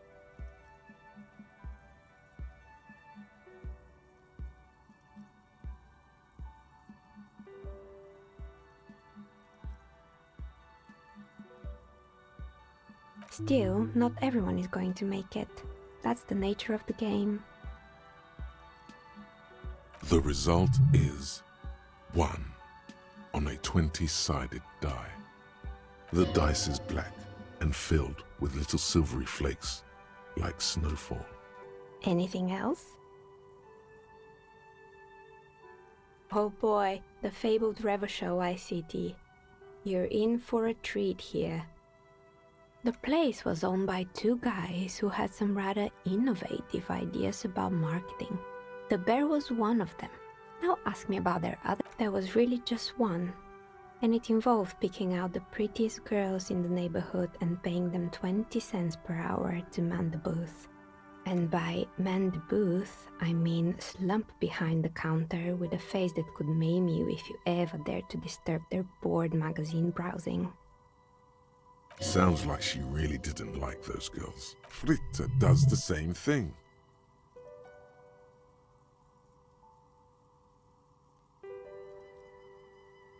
Employing silky teenage girls is a widespread practice, yes. Unfortunately, they always come in packs. I'm talking about acne-ridden girlfriends and gorilla-like boyfriends loitering near the shop. At least that's what happened with Revachol ICT. And they already had the bear. The bear. Of course not. The bear was terrifying. No one wants ice cream guarded by a hostile apex predator. To make matters worse, the fridge didn't work too well either, and half the ice cream came out malformed and partially melted. Eventually, Revachol ICT lost the price war to its rival, Glace 5000. Glace 5000 sold caramel sundaes for only 5 cents a piece, out of regular fridges. Maybe, because the taxidermist who made the bear definitely wasn't. Doing his job, I mean. He said that the bear was his vision beast. He said he met his vision beast while high on desiccants. Coded. Why is everyone doing drugs in this place? Even the taxidermist? Megatherion, a mega wild beast. It's an imaginary beast that guides you through life by telling you to do more drugs, mostly. Very good. You shouldn't do them. You're a police officer after all. Anyway, now you know the story of the fallen ice cream empire. Little sparkling embers under the window. Anything else? Another failed business, perhaps? I've been here for a long time. Oh, right. I hope you didn't try to ring me. I think none of those doorbells work, including mine. I'm still in the middle of connecting the wires. Sorry about... The doorbell with the empty name card must belong to her then. That's right. I haven't even written my name there. As I said, it's quite useless right now. It doesn't work yet. You could say so. Both houses were built at the same time and under the East Delta Commerce Center project. That explains why you can code the whirling from the intercom. Oh. If the whirling is part of the same building, then it's part of the doomed commercial area. The dark... Right. It used to be a gaming arcade. This is an ancient failure, before my time. My advice, don't base your business on a fad. Hypnotism, fluorography, trick-track, especially pinball. Agreed. Pinball is the worst. His disdain for pinball could not be clearer. It can't be true. They don't work here anymore. They've been gone for it. Are you sure it was Slipstream SEA? Was it a woman? Maybe it was Plaisance from the bookstore. Tricentennial Electrics? It used to be a major electric company 100 years ago. Are you sure it wasn't just some... No, it was something else. It was eerie. It was too real to be just a prank. Either we're dealing with a professional... Whatever happened, keep your cool. It's probably better to admit that it was a harmless prank. Oh, the kids these days. We were just one of them, and now they're terrorizing us. No solidarity. Why would Slipstream SEA have a 100-year-old recording as their doorbell message? I'm still convinced it was... My money is on electrical anomaly. I've heard of these, especially in an old building like this. Sure, I'm listening. I'm pretty sure it still doesn't work, but sure. What do you want? Sure, I'm listening. Good. I hope it clarified things a bit. What else? I've heard the stories, but I don't think those stories are true. Plaisance, the bookshop lady? I've heard that her business is doing rather well. Have the energies spared her somehow?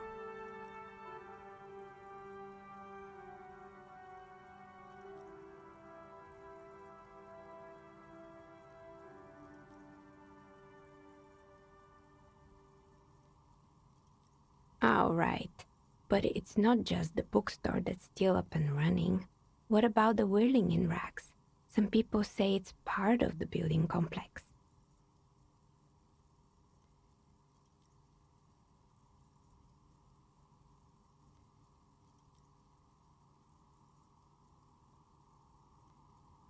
And then there is me. I've been here for 14 years, selling novelty dice to role-playing enthusiasts. Not exactly a million-real business idea, yet somehow I've survived despite the talk of malicious energies. Strange, isn't it? Maybe it's just because she's so talented that she's been able to woo the curse.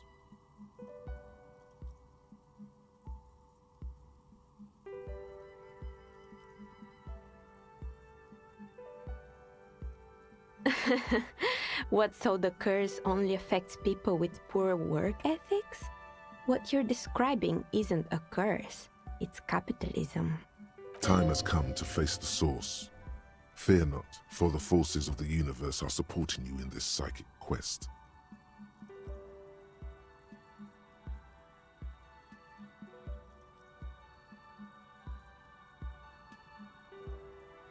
Exactly. Truth is always so disappointingly mundane and boring. But I'm glad we got this sorted out. Anything else I can help you with today?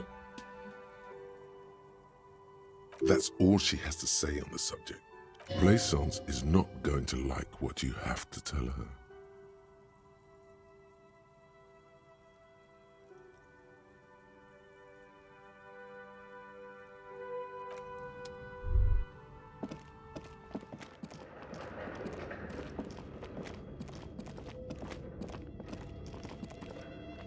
Your flashlights, some of the writing has...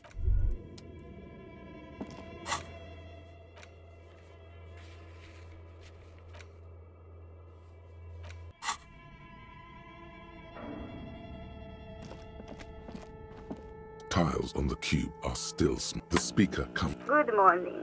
Please repeat. Is this the production schedule?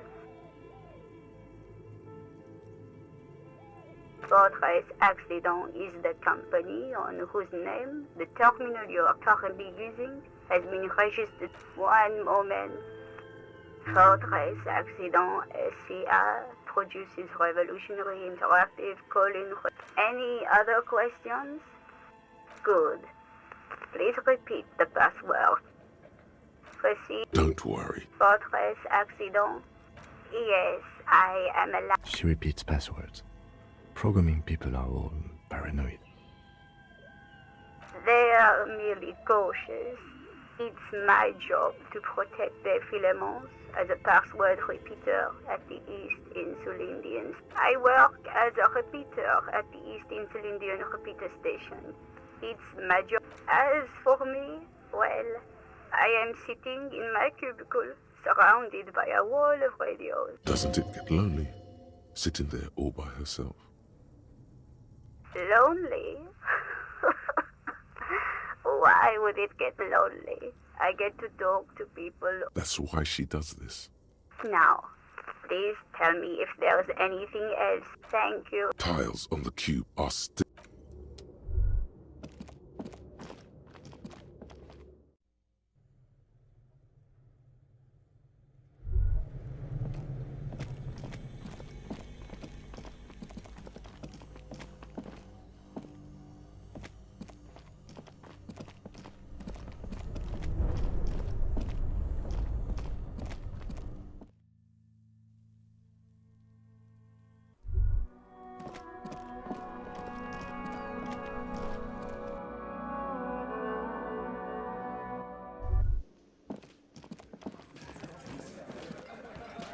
Behind the dockworkers, a ceiling-height window. The hawthorn branches scrape the glass like bony fingers. There's a little slide panel up there to let some air in. No need to open it in spring. It's still too cold outside.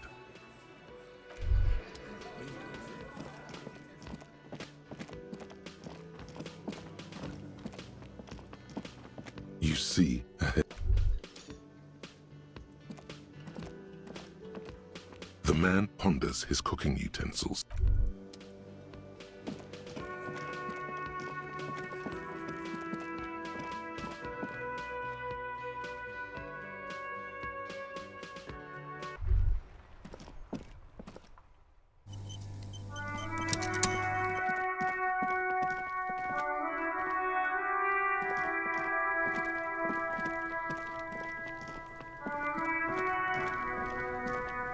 Does Kuno care? Kuno doesn't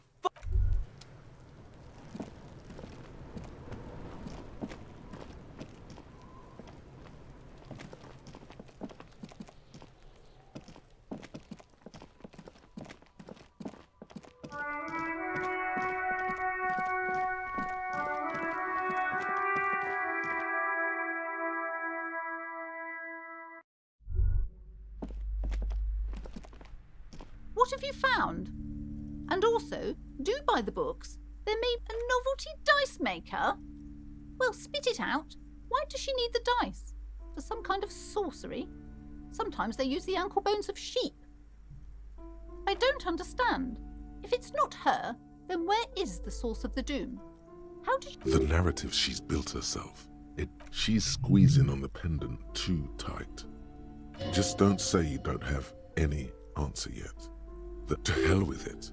Perchance you ought to just lie, sire. You've come this far. You know how to end it. There is an entity behind the entity.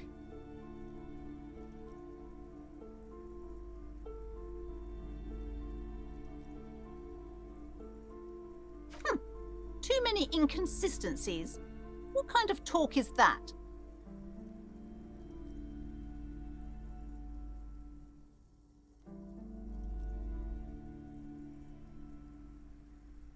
Yes, because her business consists of the psychic leech that's been feeding the curse.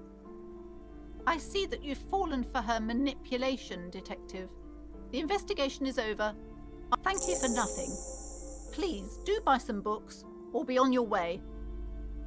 Wow. Total psychic collapse between you two right now. I am sorry we had to disappoint you, ma'am. Can we go now?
We're still waiting for a replacement for the bull you sent sinking. It's a Bell McGrave, 4.46 caliber, breech loading, reversal made. This one's inoperable. The bolt spring is missing and the mechanism is jammed shut. Still a beauty. Where did you find her? I'm not surprised. There are probably lots of forgotten wartime weapons lying around. As for the rifle, I don't know what else to tell you. These BM-446s are an antique. No one uses them anymore. The ammunition is impossible to find. What is this? Are you mocking us? This isn't for pétanque. Now. No need to get angry again, René. I'm sure the officer tried his best. It's not like there's a bull kiosk here in Martinez. That's how it is, huh? Fine. I guess you did attempt to right your hooliganism. Consider it forgiven. He mumbles something to himself. It seems to be a variety of curses. Unfortunately, I don't. In Martinez, the Union is the law. Cop is a pejorative. If I knew, I would not. 'Tis true, sire. This is a man with a lot of past, but little present.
If you don't mind, please put the flashlight away.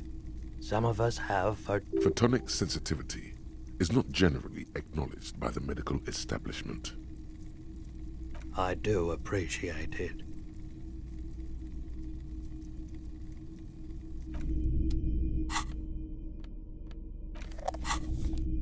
Hello again. How can I help you?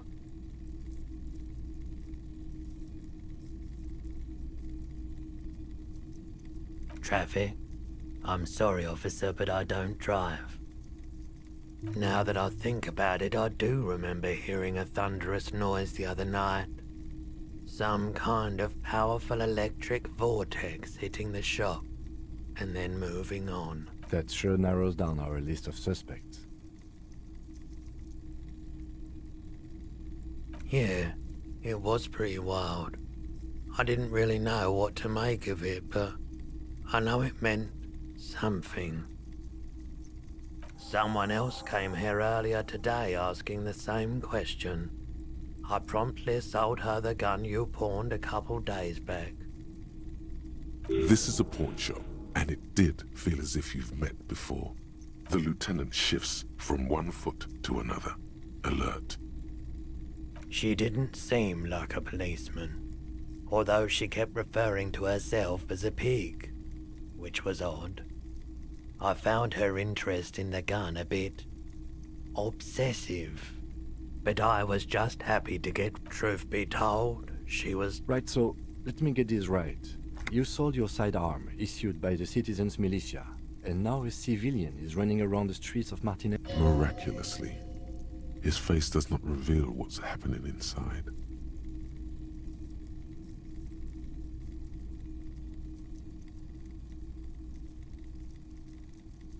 You're right that she could cast aspersions on the Force.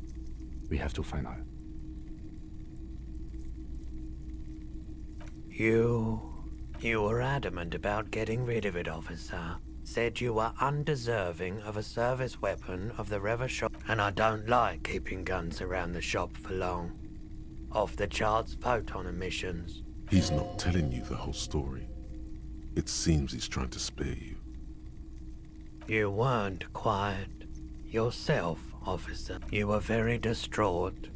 You said the gun was a threat to your life and that you can't trust yourself with it tonight, and that you need the money. When I said that I don't normally buy firearms, you put the gun barrel in your mouth and sort of sucked on it. Then I agreed to take... Very normal behavior. You must have been in great shape.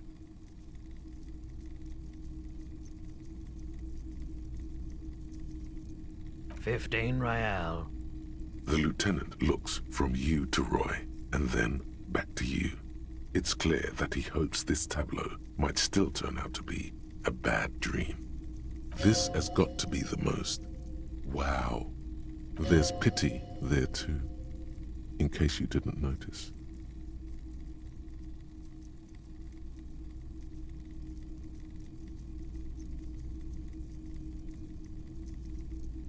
The light swirls in his face and glasses. He doesn't know what to say either. My apologies, officer, but I have no idea where... A needle in a haystack. There is nothing you can do about it now. You'll just have to hope you luck upon her somehow. Of course.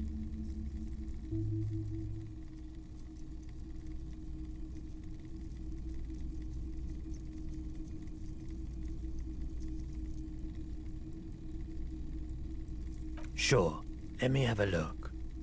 Anything else you're thinking of selling?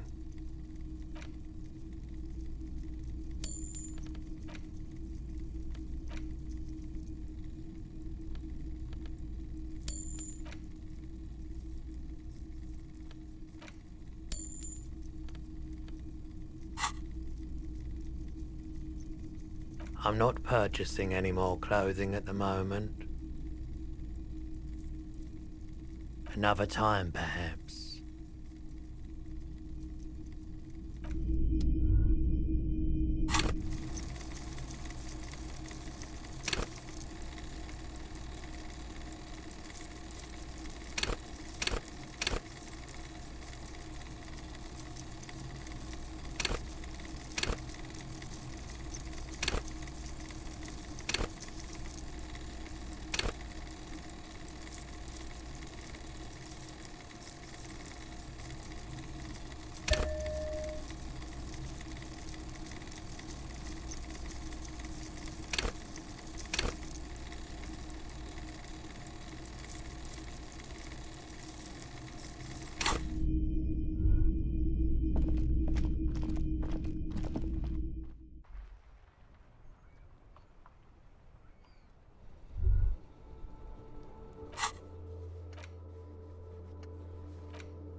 shine on these.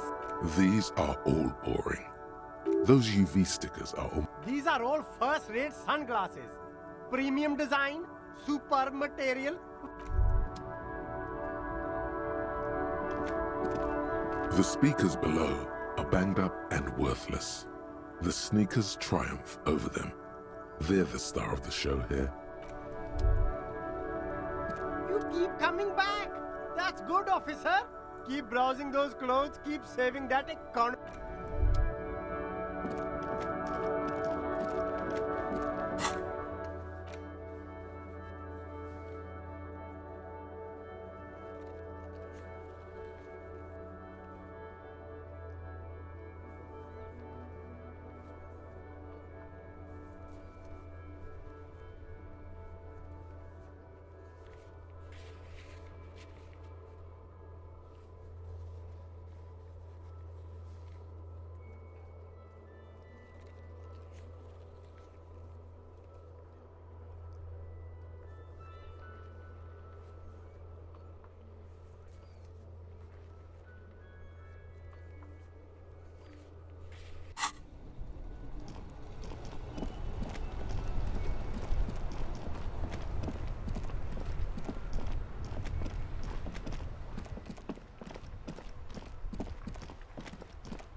The woman before...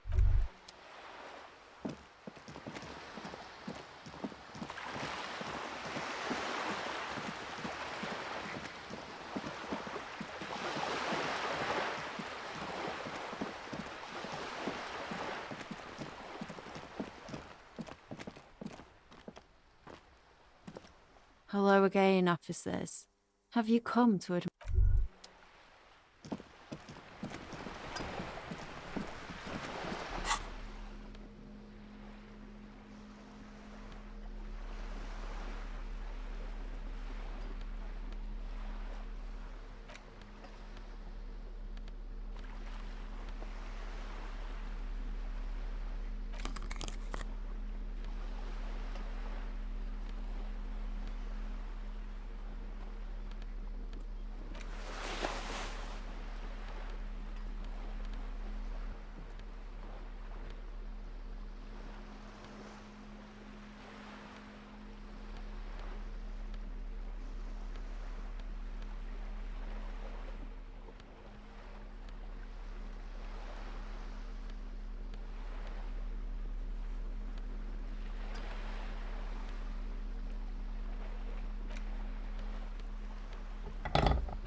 You're back.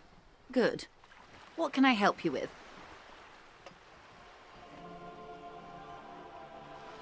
Word has traveled. One of the tall buildings overlooking the roundabout. It appears we are being monitored every step we take, colleague. Did we have any other business here?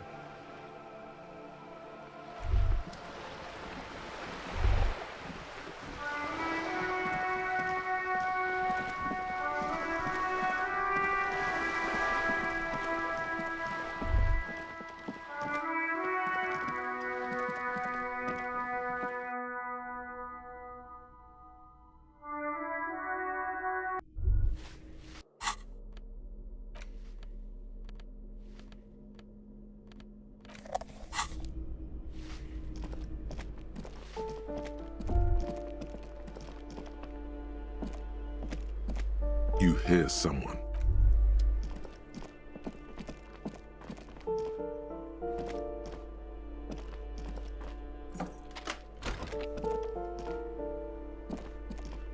A plaster cast bust. The White Star, before the White Star.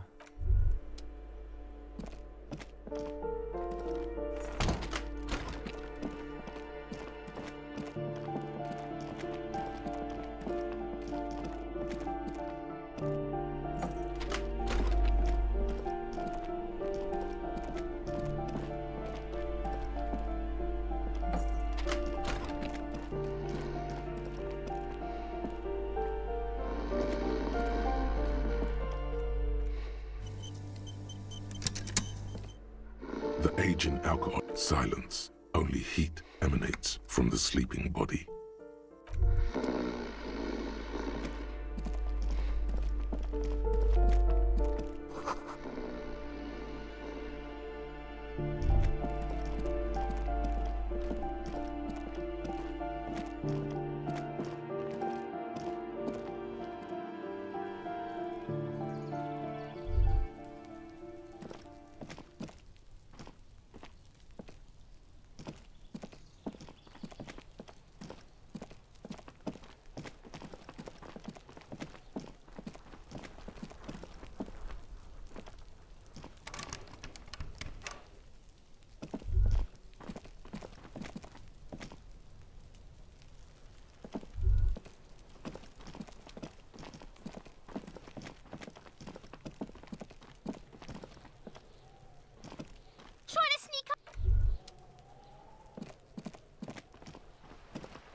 Just an ordinary wall.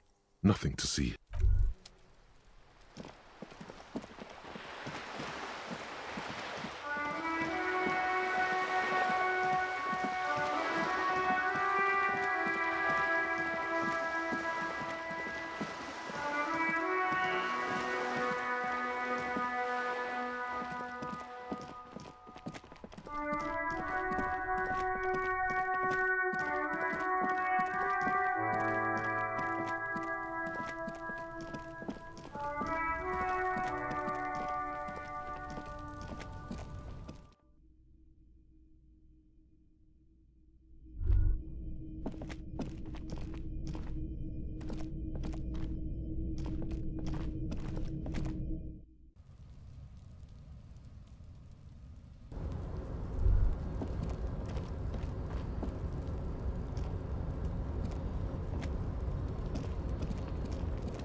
Tarpaulin cloak with possible RCM markings is still caught on the railing. The cloak? I do think it's yours. Well, it doesn't seem too dangerous. 2 meter stops.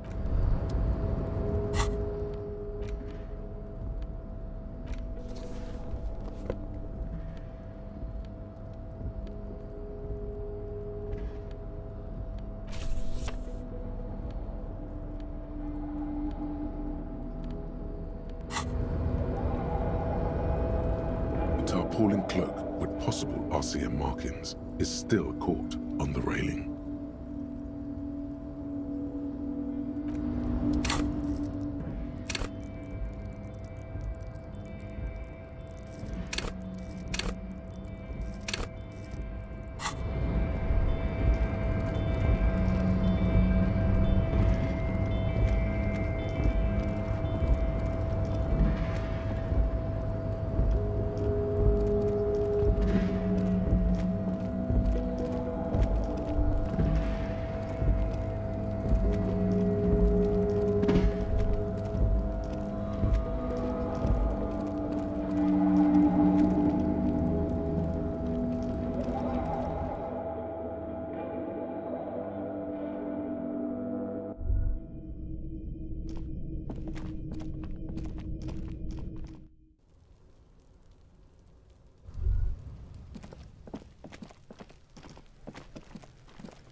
Behind the dockworkers, a ceiling height window. The hawthorn branches scrape the glass like bony fingers.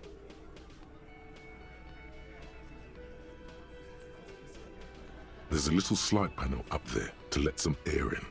No need to open it in spring. It's... Looks like the circus left town, but the clowns are still here.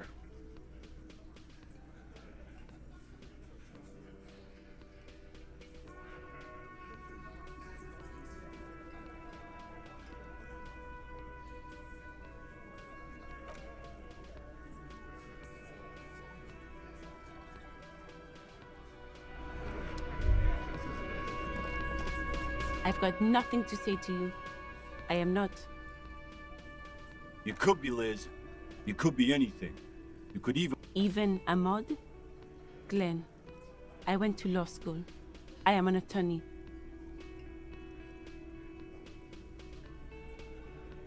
Like I already told you.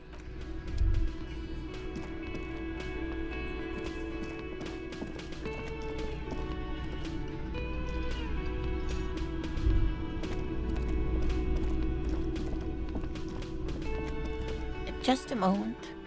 She's agitated, judging from the way she keeps pulling at the frayed end. And there's no public... The closest phone booth is down the coast. Sorry for the inconvenience, ma'am. It's fine, I understand. Thank you anyway. The lady is distressed. Perhaps something more upbeat might cheer her up. Please don't trouble yourself about me, sweetie.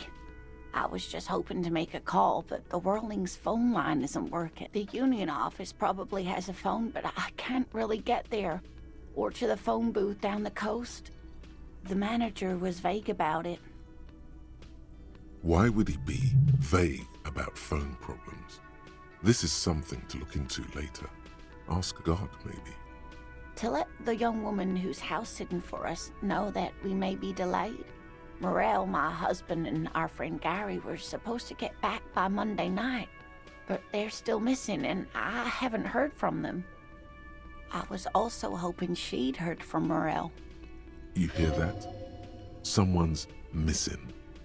There could be foul play afoot. That's right. Now skip the foreplay. Time to dive. That's just it. This isn't like him at all. He always plans it, but you have more important things to worry about.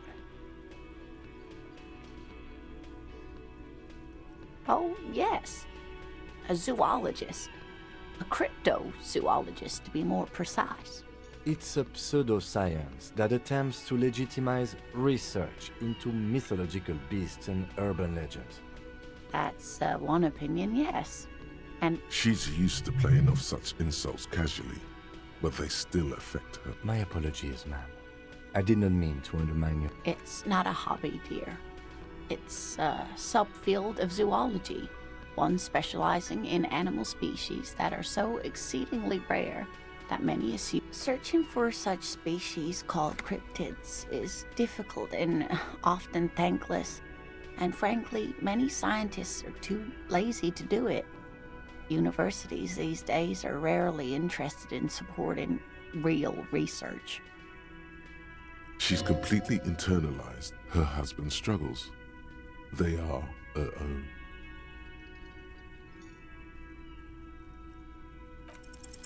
Sometimes the most charming thing you can do is be reasonable in your requests. I suppose you could use a break and I could use a distraction. One cryptid, like you said. One. This can't turn into some kind of cryptid extravaganza. He nods and, ooh, tough choice there.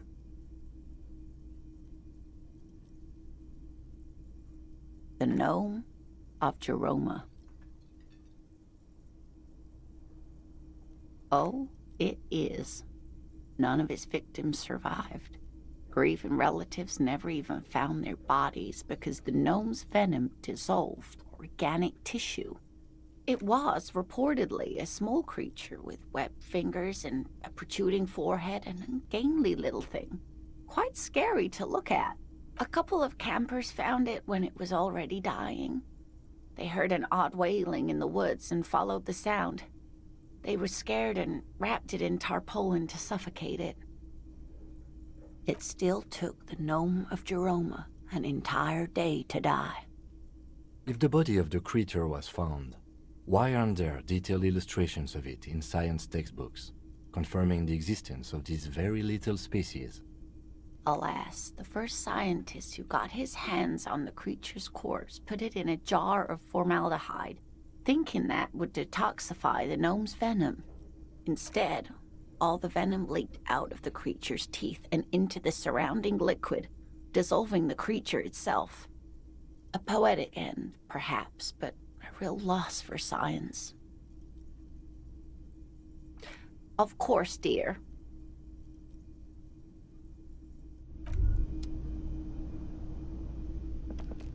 Can I help you? Another thing. Great. I love those. What are you, a cook now? That's none of your business. He wasn't pan-fried. He was lynched. What could the kitchen possibly have to do with... Fine. Okay. The kitchen is closed until 1 p.m. because the cook is working. You can snoop around after that, if you must. Yes, and the phone company is taking its sweet time sending someone to fix it. Losers. It's not strange, it's inconvenient. Who told you that?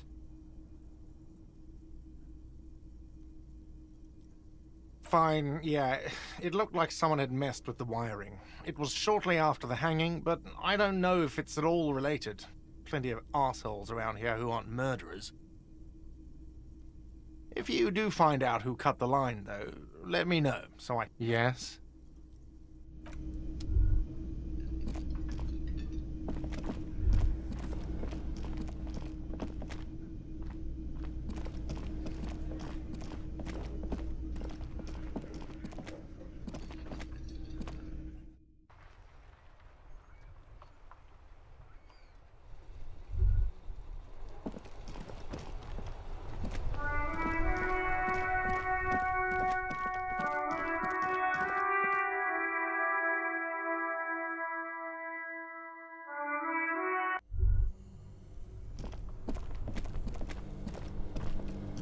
This orange machine is you slip your fingers under the frozen lid, but the ice is too cold for you. If you want to try again, then you need to have the pry bar in your... Equip the pry bar.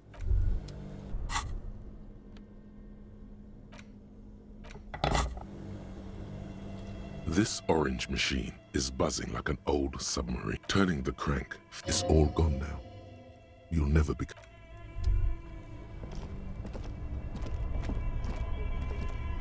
Two cables are plugged into the breaker box. Something close to you dies with a soft electric... Why did you do that?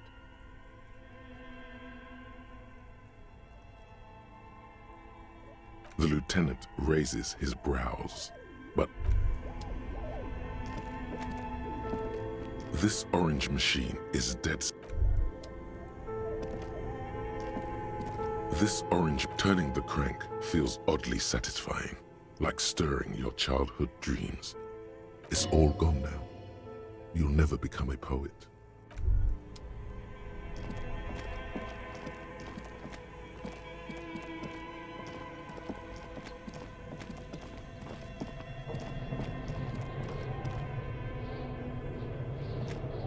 Yes?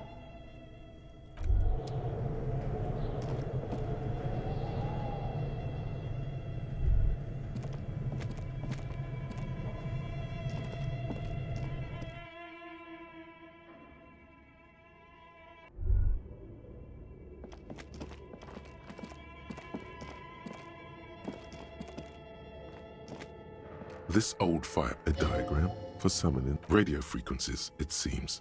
You unclear. It looks like a cardiac. You think so? Someone the leader of a man, whoever decides a list of names. All of this is gone, left unrealized. There's no way. My God, the schedule. Nothing is...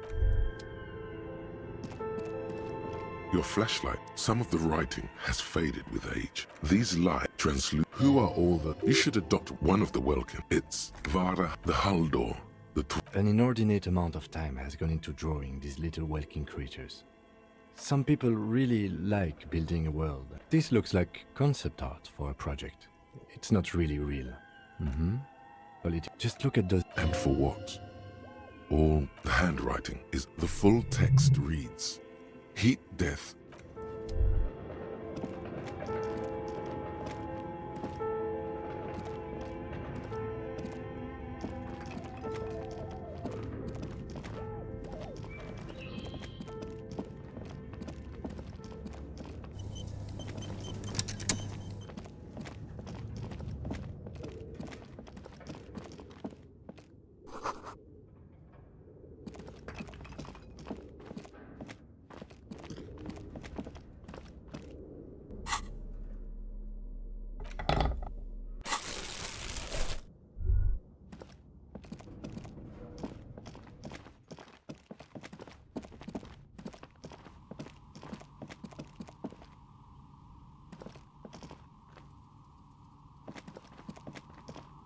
Oh, it's you again. Are you looking for a die?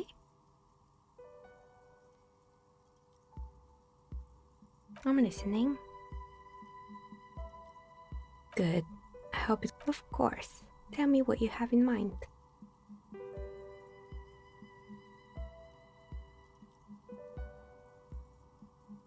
A star that fell from the firmament? Those cost more than 7 real. Are you sure? Alright, maybe some other die then?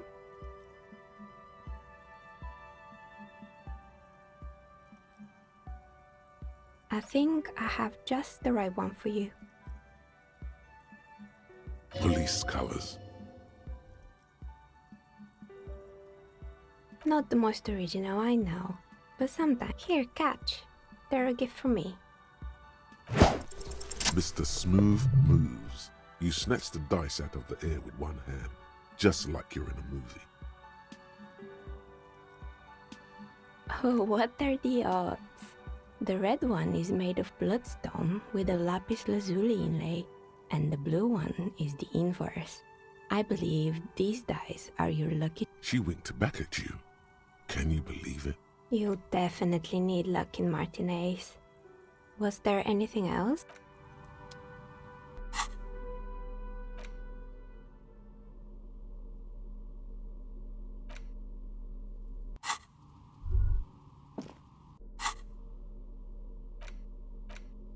The note is written with a blue...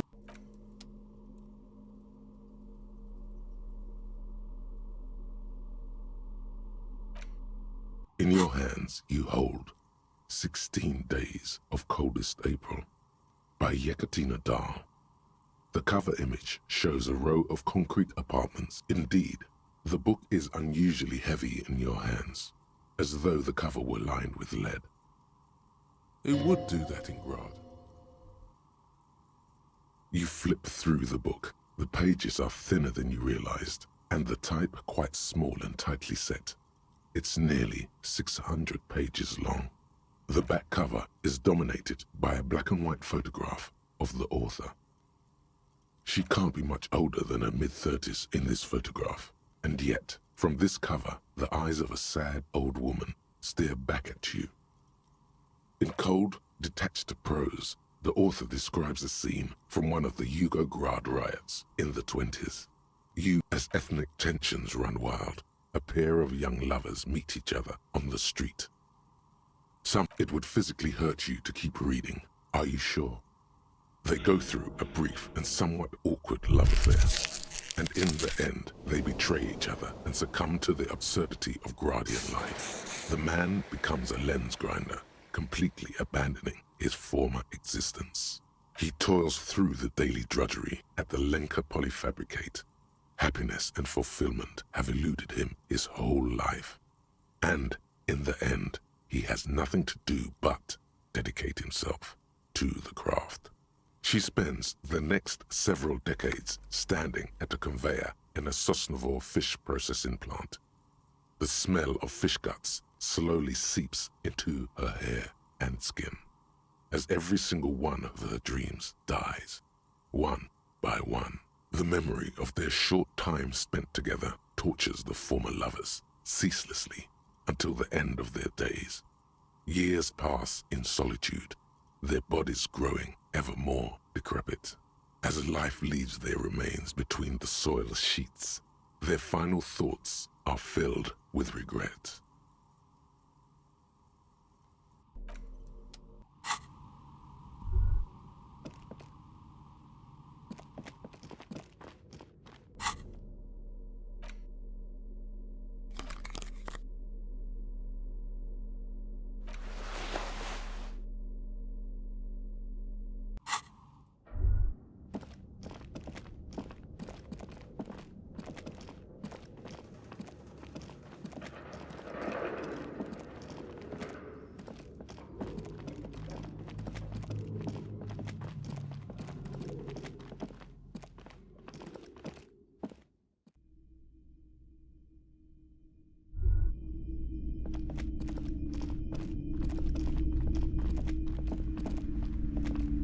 Hello again, esteemed officer, and welcome to Crime, Romance, and Biographies of Famous People.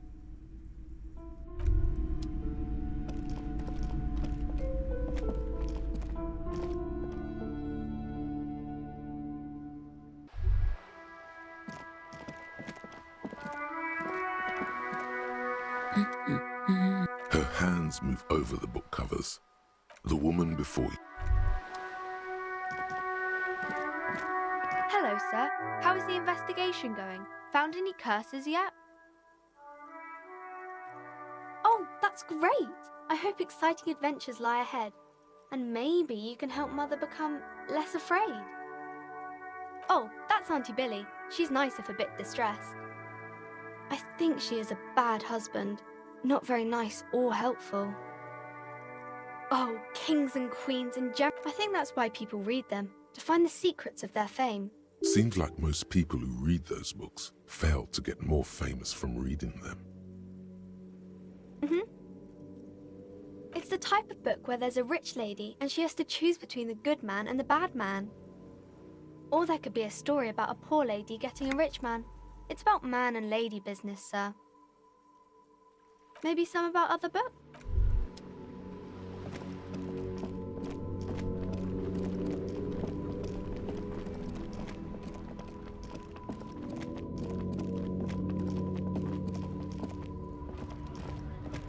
Looking for... You could push him by asking him to show you the soles of his boots. He definitely looks like someone capable of a lynching. Been admiring the stompers, right? Sure, I can demonstrate them. On the bottom of the man's boots, you see an intricate tangle of treads with no immediately discernible pattern. It's Revachol. Custom made. Cost me a pretty penny. You'll see when the time comes, officer. True patriots carry Revachol in their very soul. Technically, you're stomping on Revachol every step you take. Huh. I know you people don't understand poetry. I don't know what you're talking about.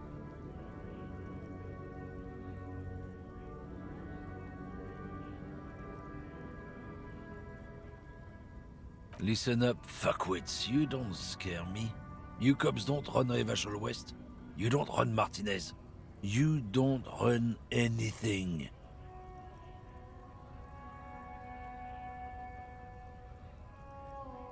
No, he means La Puta Madre.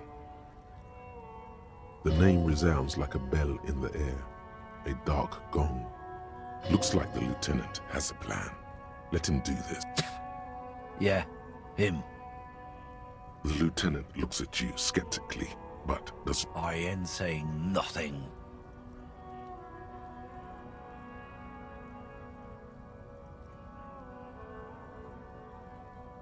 I'm not in trouble right now, and I don't have to tell you a single thing. How do you want to proceed? The man drops the near-finished cigarette lingering between his fingers. He reaches for a new one with a confident look. I don't know what you're talking about. He did something. He stole his employer's goods and another lorryman's job. He's been expecting this. He's really puffed himself up. Listen up, fuckwits. You don't scare me. You cops don't run Revachol West. You don't run Martinez. You don't run anything. No. He means... The name looks like... Yeah, him.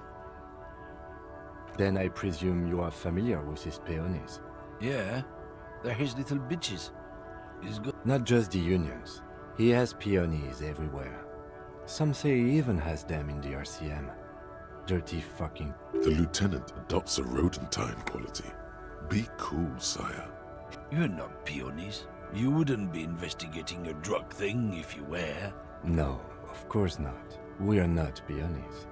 But if we were, and one of Madre's drivers were to be stealing from him, then it's a good peony's job to find out who the... He's surprisingly good at this. Not bad at all. It's not a hard job. It won't take a long time. It won't make Madre angry. But a stupid fucking racist is standing in the way, protecting this fucking thief. I'm not scared of you or the mob. I'm under the protection of the Lorrymen and Carters Guild. You've seen the corpse in the yard, yes? You took a peek. I know you did. Does it look like his friends protected him? Nah, you wouldn't just leave him out there if you... The lieutenant turns and gives you a barely... I softened him up as best I could. Now it's on you to finish the job. Be careful. This man's still got some fight in him, by the looks of it. It won't be easy to break him.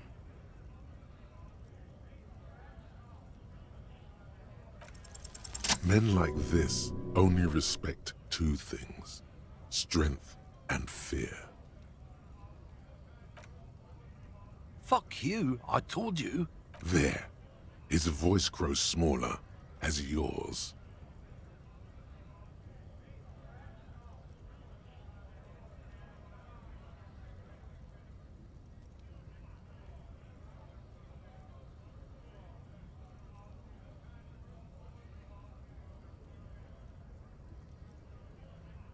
Look, fuck you, man.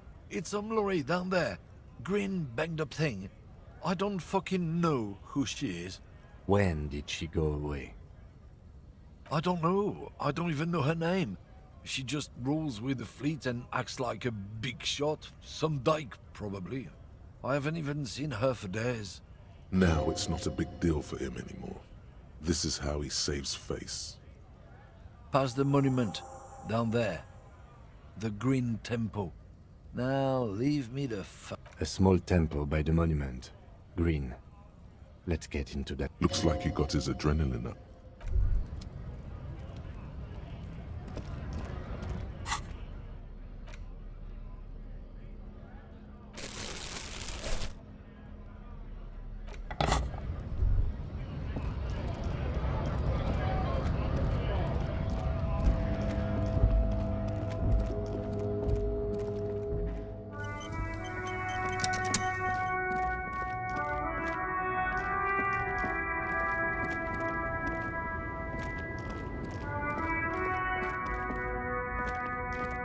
This green found, A to Z, contemporaire, is parked in the shadow of the ruins looming. This must be the one he told us about.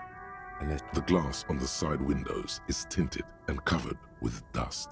You can barely make out the shape of the seat and two steering levers. Posters cover the small windows in the back. You can't make out what's on them. It feels like you're peeking into someone's home residence. Inside it's private, cozy. The door is locked. Use the pry bar to smash the window. Open it from the inside. This has been hard enough. No need to make it any harder.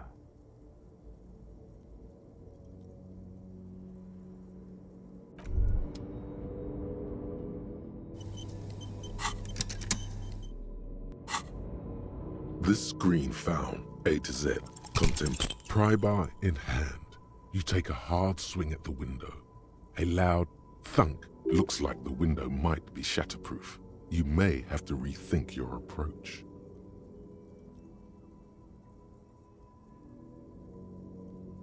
No, it's not shatterproof. Give me that. He smashes it into the window.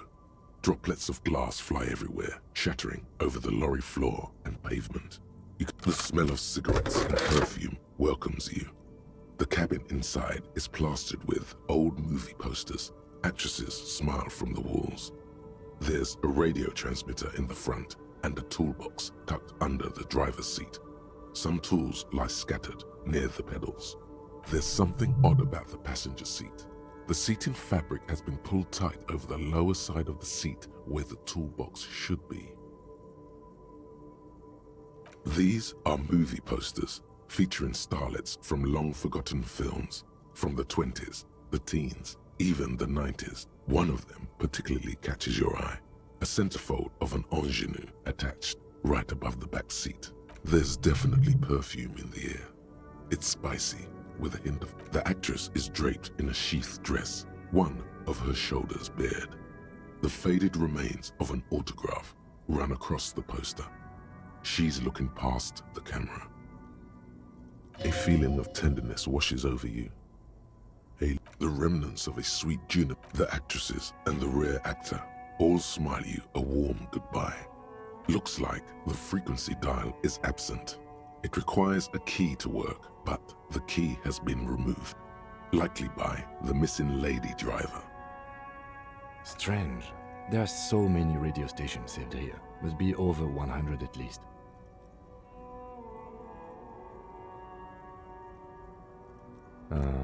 Doesn't look like it. It's complete. The ghostly actresses. You wedge yourself under the steering wheel to get a better look. Seems like the few tools lying around here, a hammer, a pair of pliers, a rusty wrench, have been casually thrown there by the disorganized driver. But one odd detail does catch your eye. A piece of sandpaper has been glued to the throttle. Sandpaper adds extra grip. Sandpaper? A novel technique?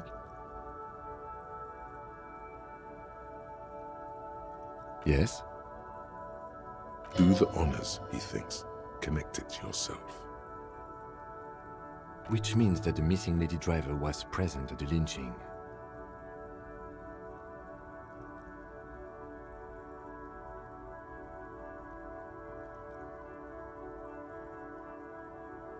Now we know for certain who's the missing 8th person at the lynching.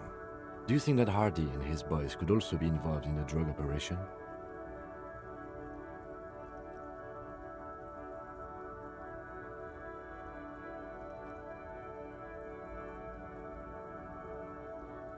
Understood. We should still go and see what Titus has got to say on the matter. The movie stars are still smiling from the walls.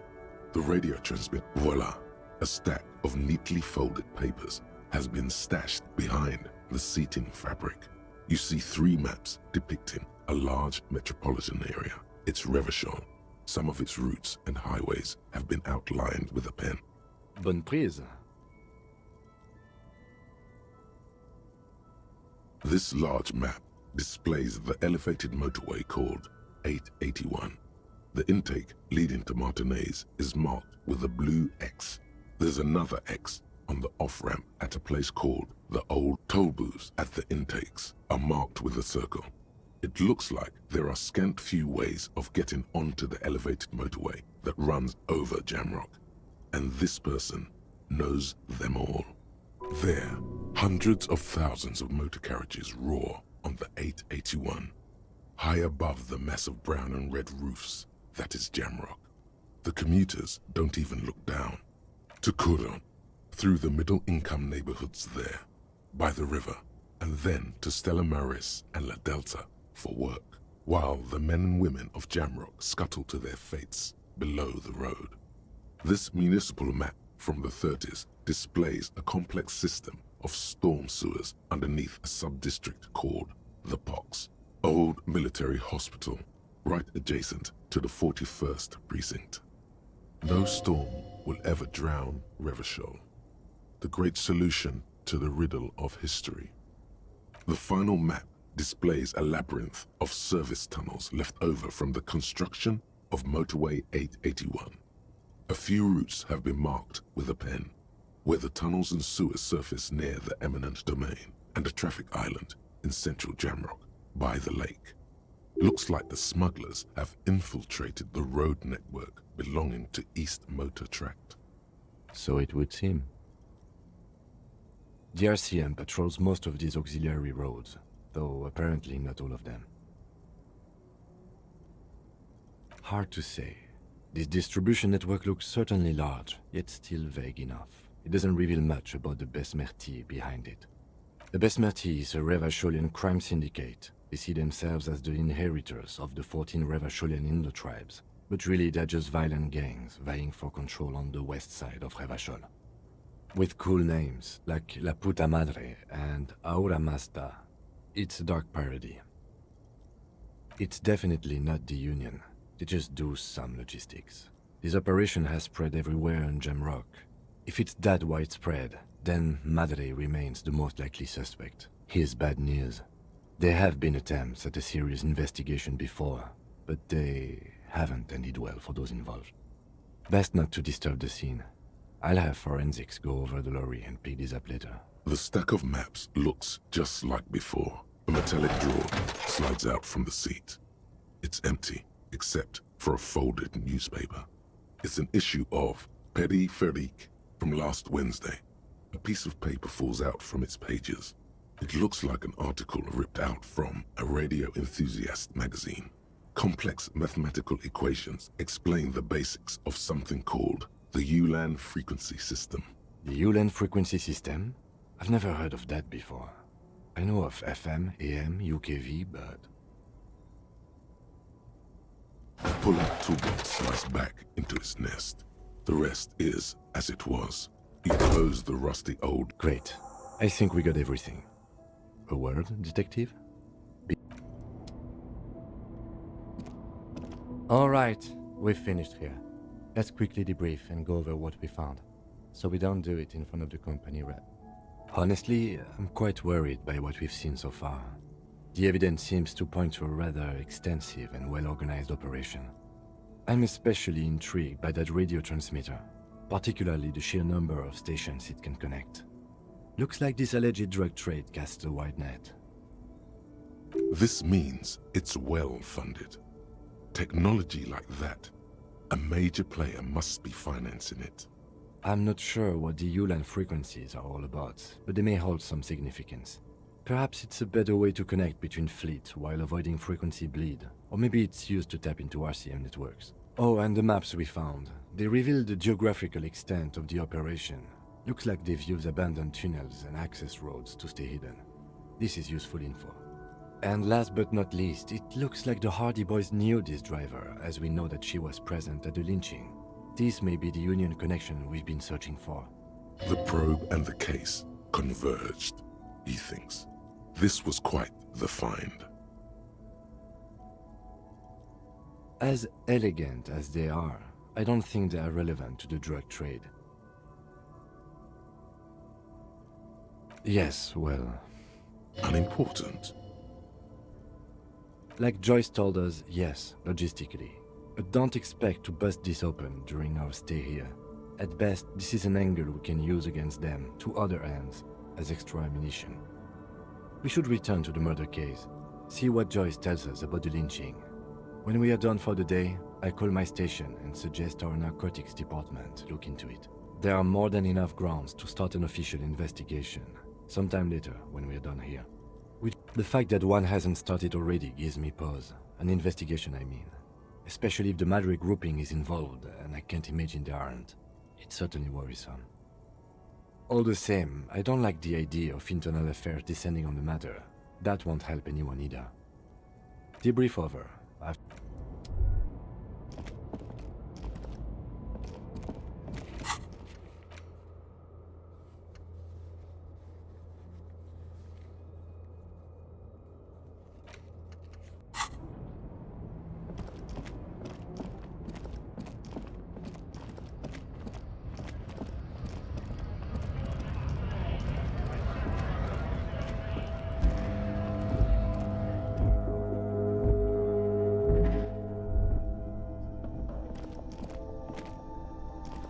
Is this about...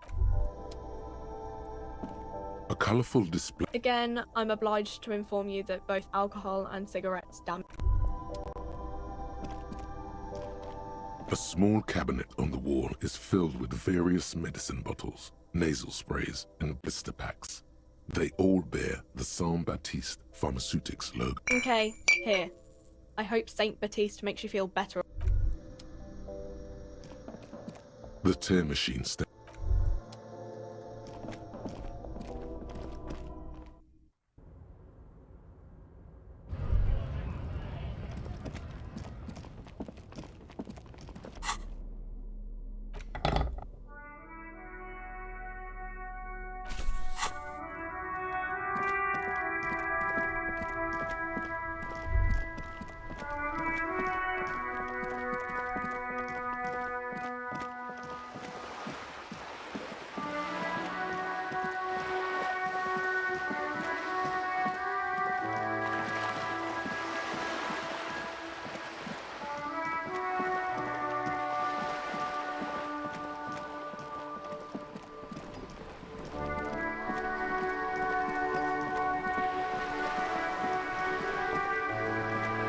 You're back. Good. What can I help you with? Until you come up with something at that intersection, I'm afraid I have little else to tell you. But I'll try. No. We asked East Motor Track to raise the drawbridge. The road company is a partner of one of our subsidiaries. This is a limited time opportunity. Once the complaint has been processed by the trade committee, they'll have no choice but to lower the drawbridge, and the operation will continue. Thousands of litres of raw ingredients will pour onto the streets of Revachol. Not the east across the river, but the west. The vulnerable, the weary. Well, at least this solves one mystery. What is that, Lieutenant? Why I had to call East Motor Track and beg them to open a drawbridge for me. I'd wondered since I first drove in, on my motor carriage. I am sorry for the inconvenience, Lieutenant Kisaragi, but how do you think they're financing this strike? There are thousands of unpaid dock workers going strong for the 4th month straight. There was a shakedown of local businesses preceding the strike. Many were squeezed to bankruptcy to fund it. With all due respect to these desert cacti, the contents of a few cash registers cannot provide for 2,000 men. The local businesses can scarcely provide for themselves. Precisely. Smuggled out of that very gate at night, most likely, then loaded onto lorries and driven to Jamrock. You simply need to find one driver who will open up to you. It sounds like she tried looking into it herself, though she's clearly not the type your typical lorryman would confide in. We did. On more than one occasion. Apparently, there's some sort of inter-precinct disagreement about whose jurisdiction this area falls under. We know the company has launched its own probe into the union's alleged involvement. We also know it's come up empty. It's not just the RCM. No one's been able to find any hard evidence. Well, here's your chance, officers. She simply nods. Yes, my eyes on the harbour have sent word to that effect. What have you discovered?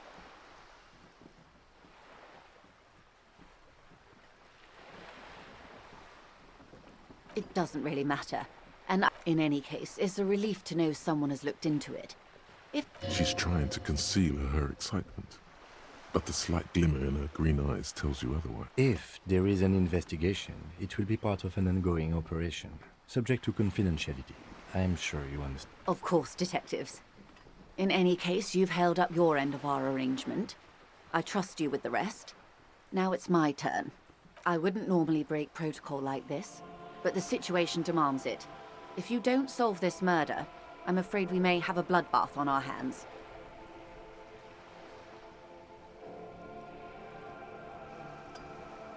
Yes. I'm afraid this strike may descend into a small-scale civil war, with possible consequences for all of Rivachol West. Since you are sharing, ma'am, this is also the RCM's worst-case scenario. Then we're on the same page, as grim as it may be. I have an indirect role to play, I'm sad to say.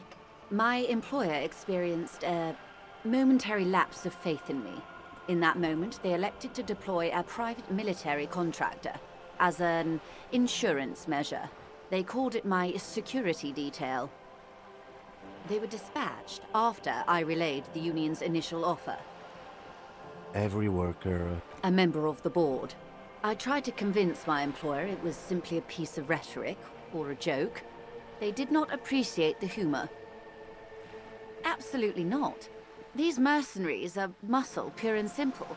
They are meant to intimidate the Union into surrendering. Who are they, exactly? Crenel, an Oranese military company. As far as I know, 3 arrived in Martinez. They report to me sporadically, but they do not answer to me. To be frank, they wear ceramic armor, have semi-automatic weapons, and years of combat experience. They also have trauma and stressor disorder, and no idea how to conduct themselves in an urban civilian environment. So, what happened? The story is, one of them, the colonel, I don't know his real name, sexually assaulted a local woman while he was drunk and separated from his unit. This allowed some of the more militant Union members to subdue him. He was taken out behind the whirling in rags and lynched last Sunday night. Nothing. Mr. Clare refuses to let me into the harbour. I have not been able to discuss this matter with anyone there. The remaining 2 Crenel contractors carry out their orders, for now. It's a smokescreen. In secret, they are conducting an independent military tribunal into the lynching. Once this investigation is concluded, executions will follow. What is the nature of this so-called investigation? Whether to execute one, some, or all of the Union militants.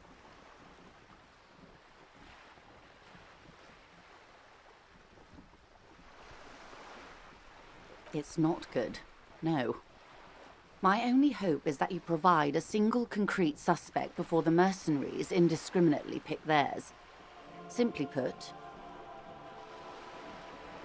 if you don't pin this on someone good and do it fast, they will identify and execute everyone present at the lynching.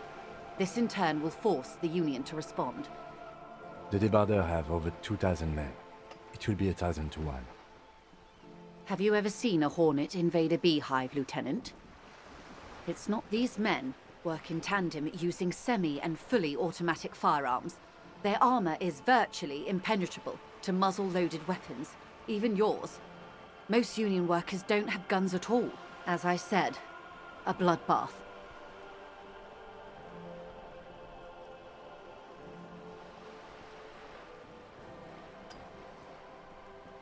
Too many things have already gone wrong. Nameless, badgeless detective of the Citizens Militia.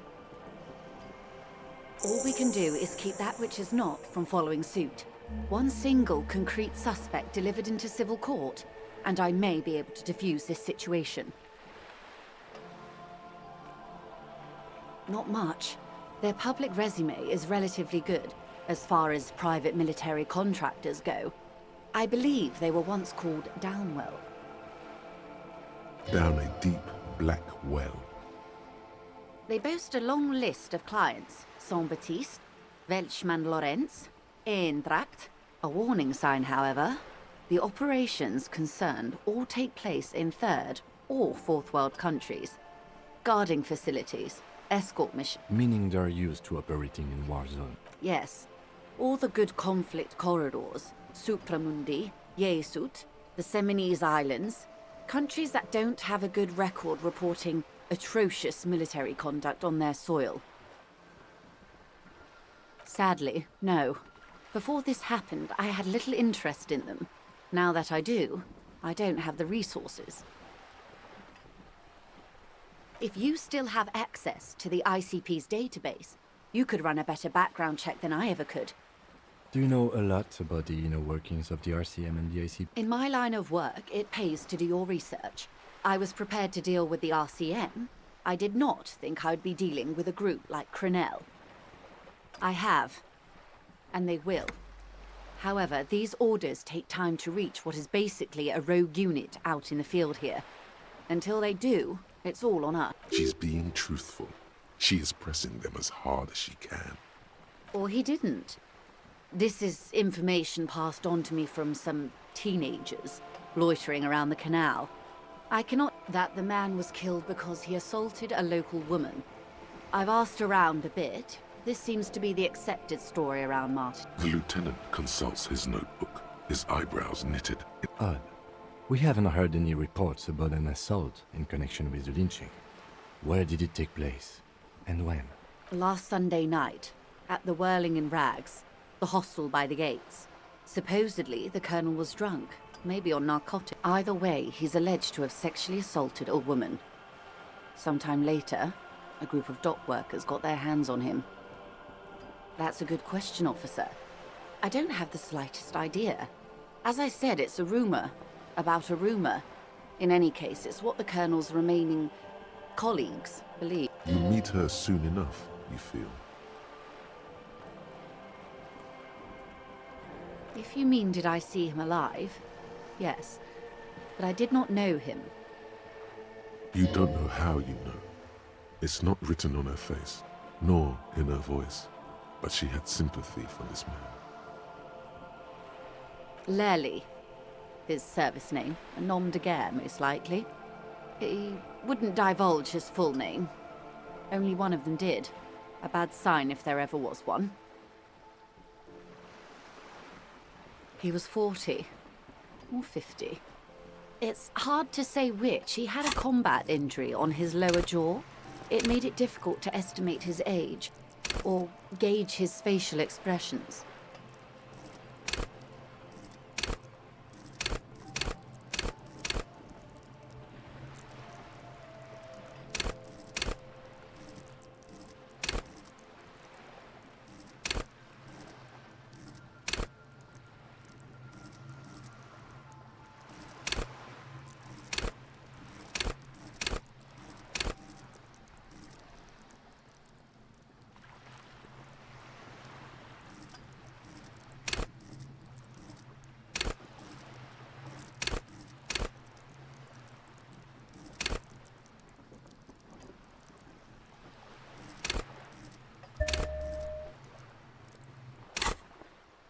What else? Nationality? Accent?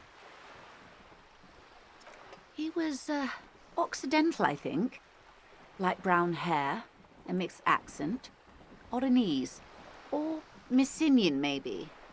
His injury gave him an accent all his own. In a way, it was humanizing. He had to learn to speak through it, through the injury. They've gone to ground, as it were. I don't recommend seeking them out. For one, they're almost certainly armed to the teeth. They don't have the same respect for the Revachol citizens' militia as I do. To put it bluntly, they think you're vigilantes, ghetto savages. It will not be a fruitful meeting. You're likely to run into them eventually. When that happens, I'll be in a better position to mediate if I don't appear involved.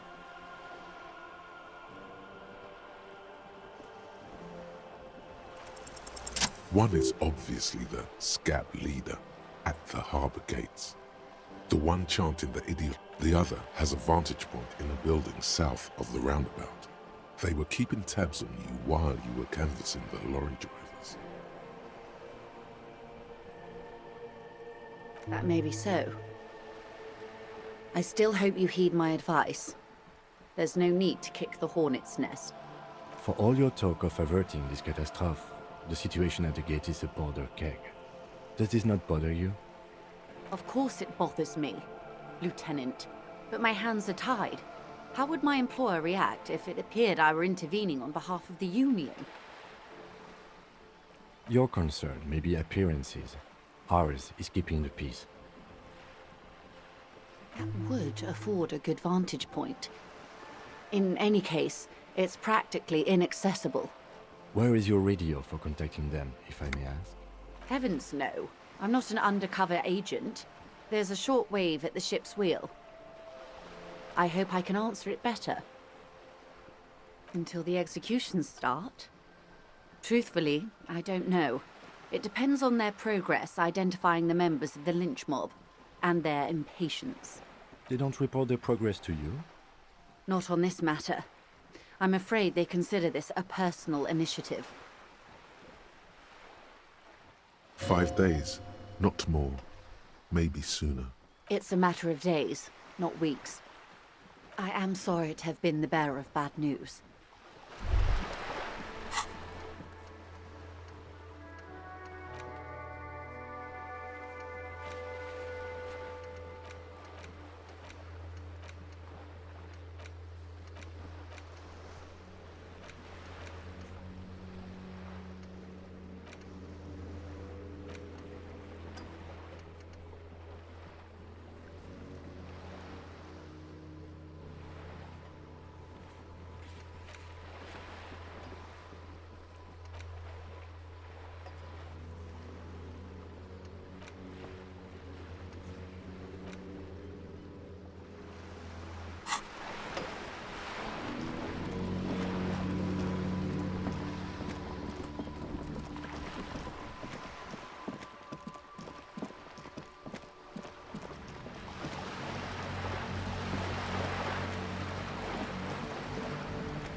Fuck does Kuno care?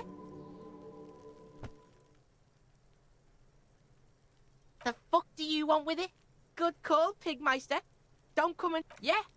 The kingdom of Kuno. The fuck do you... Yeah, whatever. Kuno doesn't give a shit. The fuck about it? You're tested. Get lost. Kuno doesn't...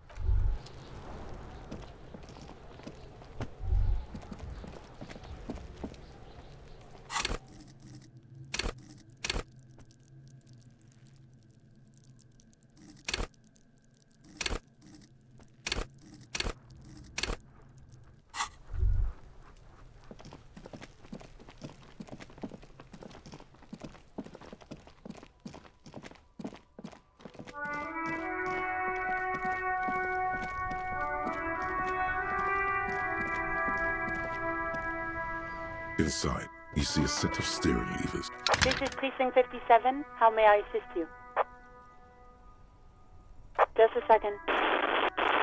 Sylvie Malaika. Yes. Hello? Oh, great.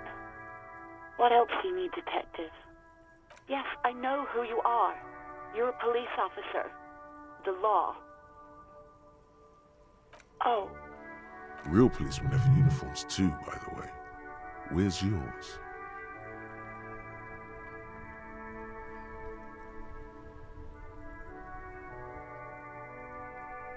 He's in plain clothes. There are officers who wear the signature Perseus black uniforms to the highest ranks in the RCM. And Uniform? I never saw you in any uniform.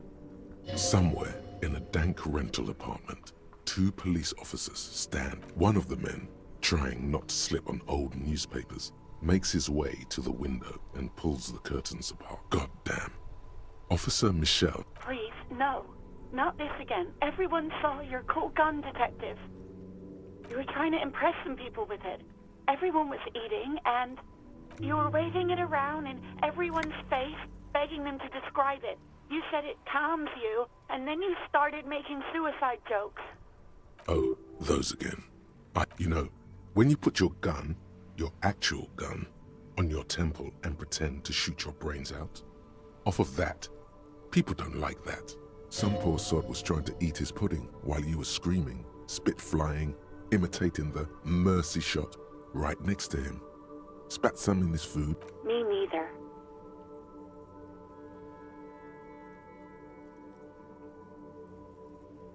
No idea. It almost looked like you pawned it. But believe me, I did not ask.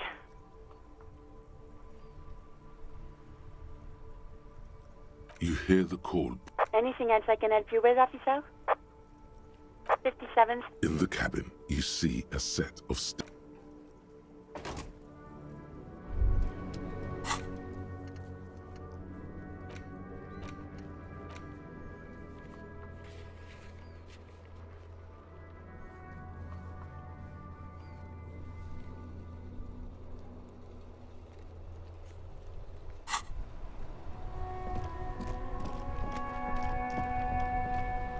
I, saw you poking around in Lady Driver's lorry.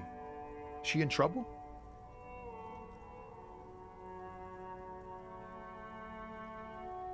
Oh man, that's like a load off my mind. All that He chooses to believe what's best for her.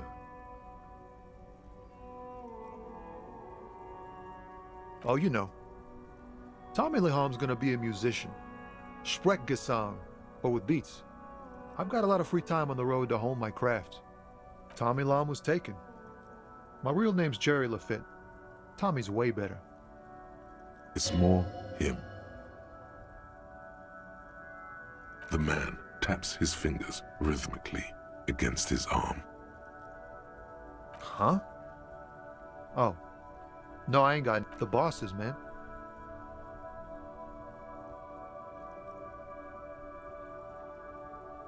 Dunno. What you need?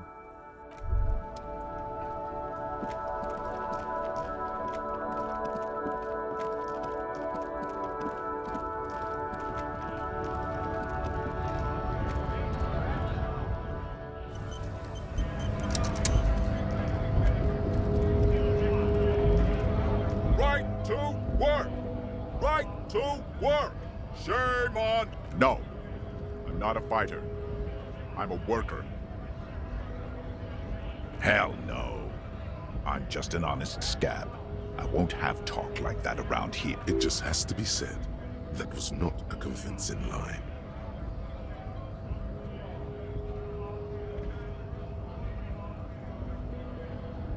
Fucking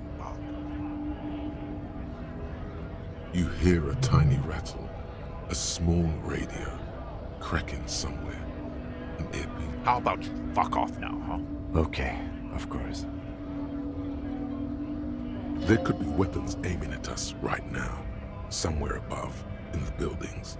The other merc. Don't push this, he's thinking. This is not... The man's breathing steadies, but his eyes are...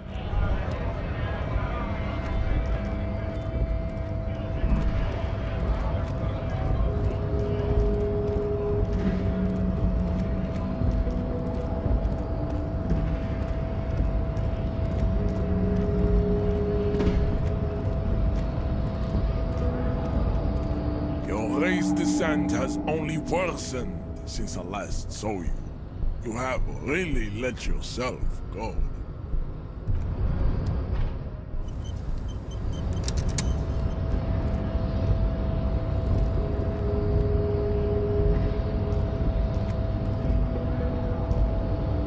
Your race descent has only worsened since I last saw you. I think this racist is better than the last. But the next racist, he will grant us. Your pedomor... The lieutenant. You should keep him close. The congenital defect of farsightedness does not render him a complete invalid. He still has the use of his mind. Racist. Welcome to... He must think... I am not like them. I am craniometric perfection. Your silence betrays your inferiority. Your race descent has only worsened since I last saw you. You have...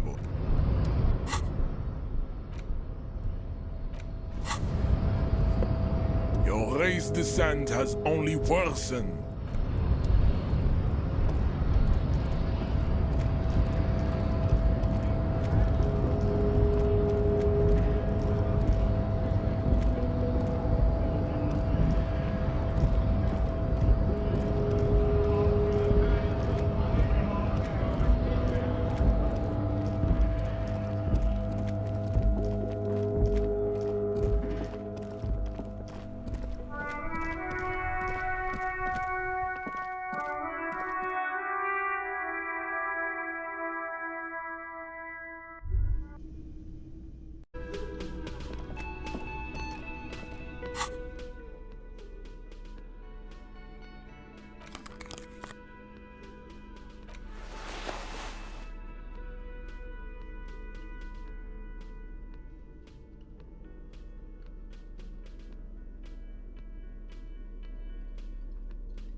I've got nothing to say to you.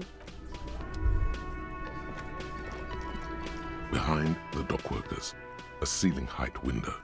The hawthorn branches scrape the glass. Looks like the circus left town, but the clowns are still here.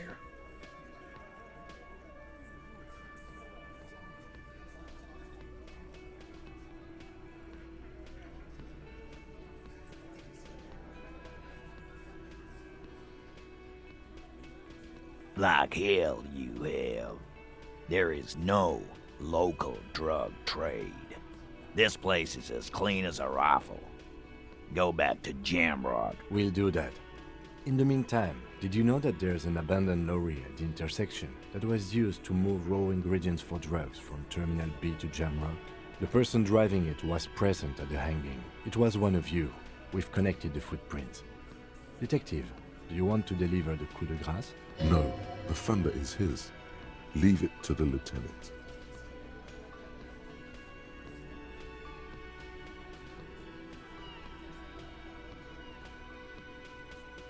Thank you. You're right, Titus. There is no local drug trade because it's all controlled by you. You're the drug trade. That's a mighty interesting theory. I guess that's what you would need to do, theoretically. A big, strong, state-run monopoly would outcompete the runts on the street. Yeah, man. Theoretically, that's what you would do. To get rid of the gangs, the dealers, even some of the junkies. You would need good, trustworthy people to take their place, of course. Hardy men to run such a monopoly. For the good of the community, of course.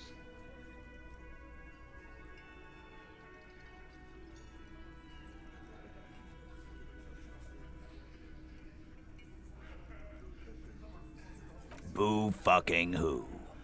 People will always be taking drugs. Might as well do it clean and organized. Yeah, that's what the labor movement is all about. Clean and organized. And the Hardy Boys are running it. Theoretically, of course. We're just talking politics here. My answer to your drug accusation is, how dare you? Go fuck yourself. Not quite yet, Mr. Hardy. There were 8 sets of prints on the crime scene. There are only 7 Hardy Boys here. My answer is, fuck off. Mind your own business. There is no 8th Hardy. Finally, you got something out of him. This could prove useful in the future. And here we go. Back to the usual. I know! Fatty walked on all 4s. He's so fucking fat he left 2 sets of footprints. Go fuck your mom, Dennis. That's more like it, boys. You heard him. It was Angus on all 4s. Anything else you need to know? Yeah. By friends, you mean his squad mates from Crenell. Wouldn't want to beat up his grandma.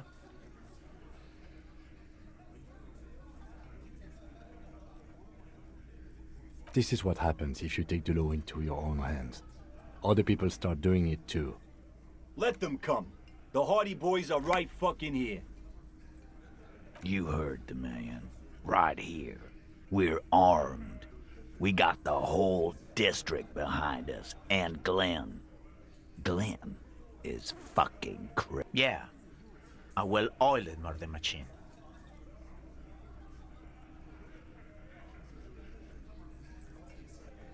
We got weapons of our own. We got Ister 50s, Zeelagers. Glenn's got a knock cannon at home.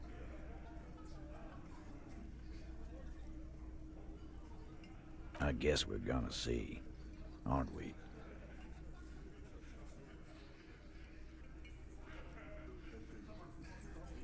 Right about what? That a 50 caliber bullet goes through shit? Yeah, I am. So are the local gangs. The fucking Barmy Army and the Madre scum. you've been out there. Yeah. Where are they now, huh? Sent back to Madre in an airtight cargo crate. These people are trained military professionals with decades of combat experience. They are not a gang or a barmy army. No, they're not. They're uncoordinated and drunk. We know more about them than you think. Big fucking surprise. They hire psycho scum, arm them to the teeth, and let them loose in the city. What do you think is gonna happen? What do you mean, okay?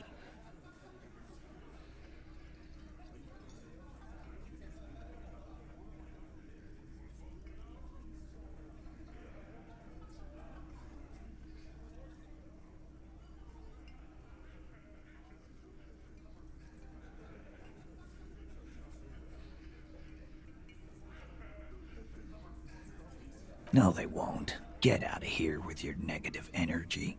He really doesn't like you ruffling their feathers like that, on what might be the eve of battle.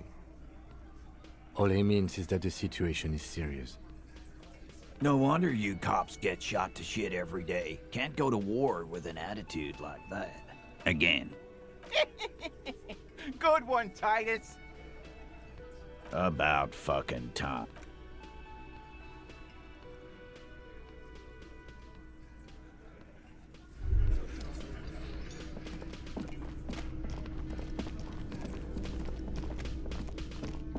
You see a heavy...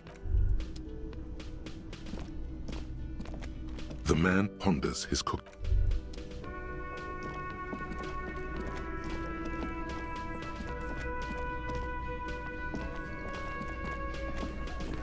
Behind the dockworkers, a ceiling-height window.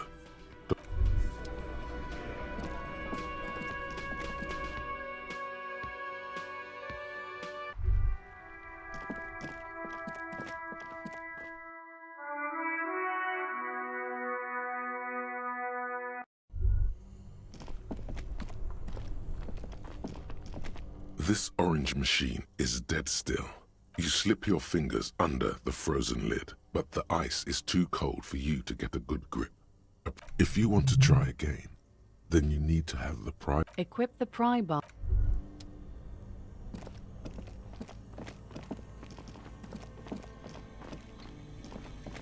The bear's eyes are still glowing red, watching over all the ice cream wrappers hidden.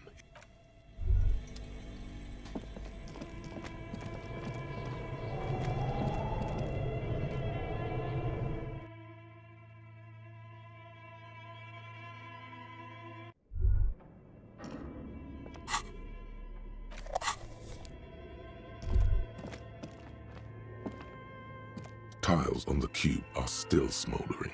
The speaker comes to life. Good afternoon. Please repeat. Is this the production schedule?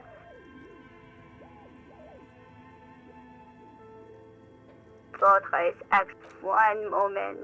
Fortress. Any other questions? Thank you. Tiles on the cube are still. Nothing happens. The filament slides out of its glowing nest. Like a smooth draw, the filament...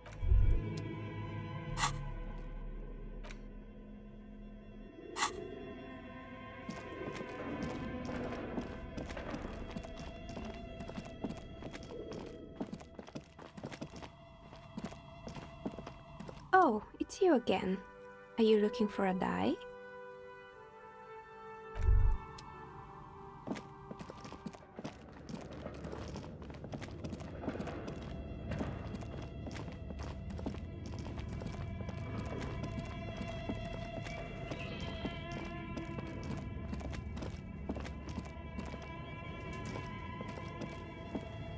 The barbell waits patiently on the floor, like a dog for its master.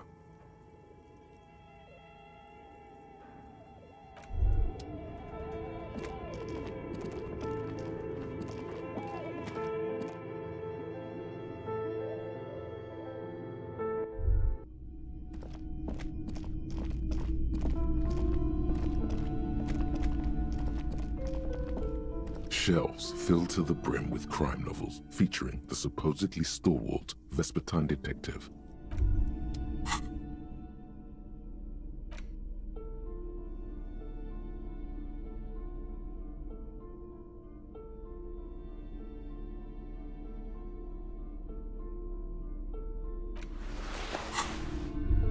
Shelves filled to the brim with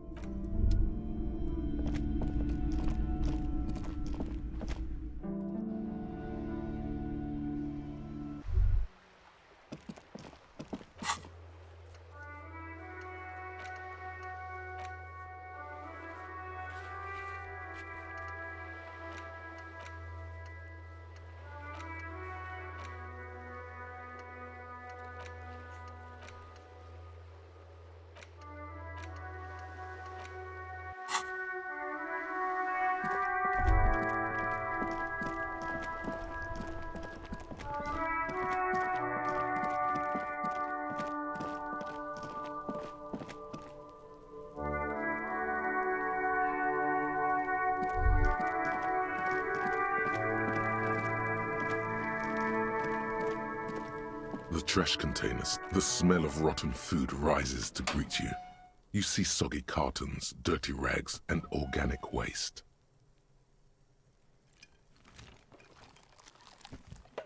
The container sounds a muffled gong.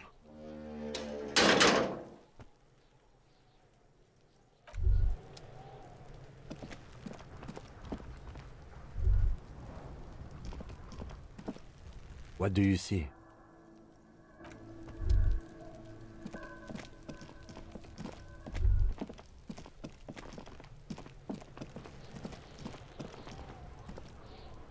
Before I squeal, pig.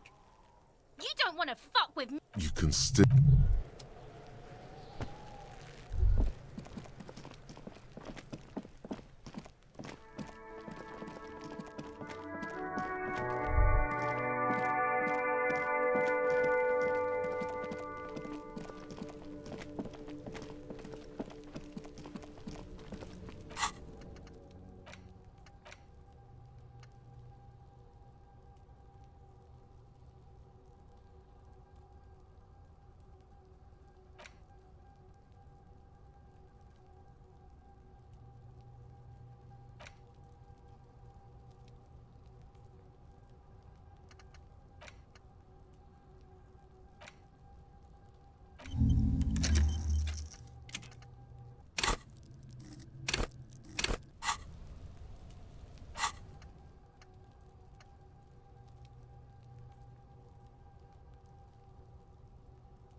Tarpaulin cloak with possible RCM markings is still caught on the railing.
The door is closed. Still nothing. The lieutenant gives. He doesn't like.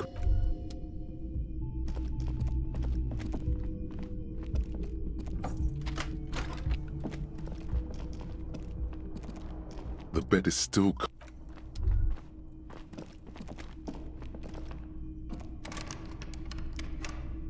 A mirror hangs on the bathroom wall. In it, your face, adorned with the expression.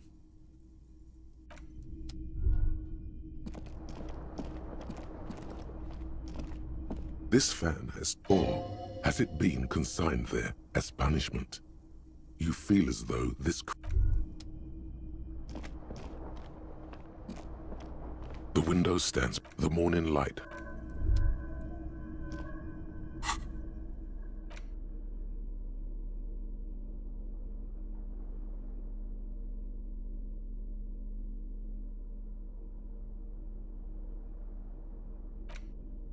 You stare at the back cover. She can't be much in cold. As ethnic tension, it would physically hurt you to keep reading. You've made the right life choices today, sir.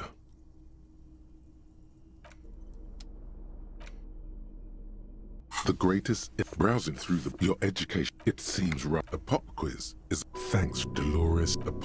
Thanks Dolores Day. Incorrect. So a pop quiz is thanks Dolores Day. Incorrect. Her colors still a strange sensation of loss. When she left the earth, the dust, and the ice. Yes, the quiz is impersonal. Correct. As the first question 2, easy. Everybody knows the answer to this. Correct. Franco Negro. Question 3. Who was the false innocence? Correct. The most final stretch. You've come so far. Correct. Everything from congratulations and A. You really navigated some treacherous waters here. Well done.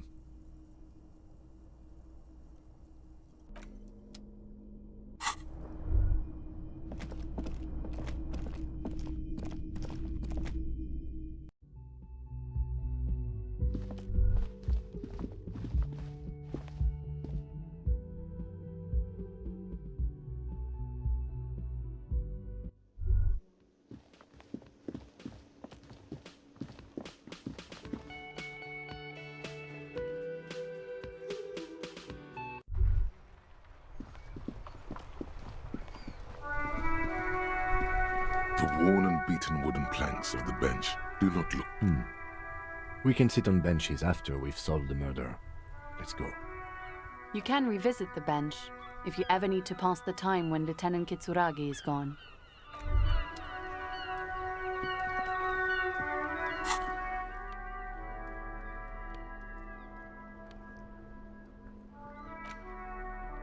The edges of the pages are. You open the book. His arm. You flip to the copyright page.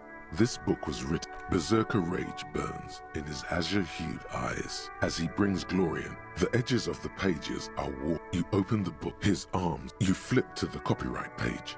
This book was written in 38. Berserker rage burns in his man from Heimdall. The steel muscles of man from Heimdall. A passage reads, "Thine spells are, I have grand plans for you, man from Heimdall."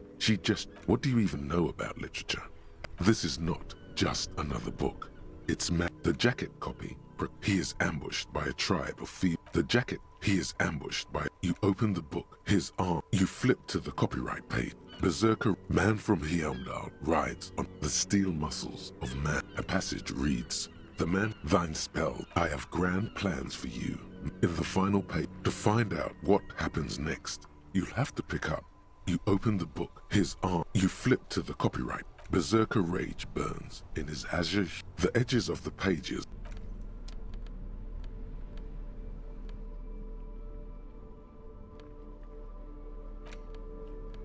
The note is written. Someone has scribbled.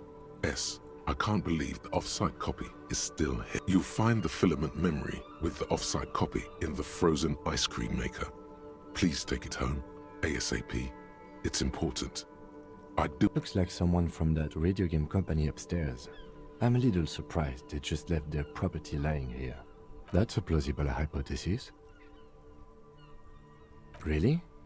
You don't have a single guess? Oh, I'm sure that child would love to get his hands on a filament memory.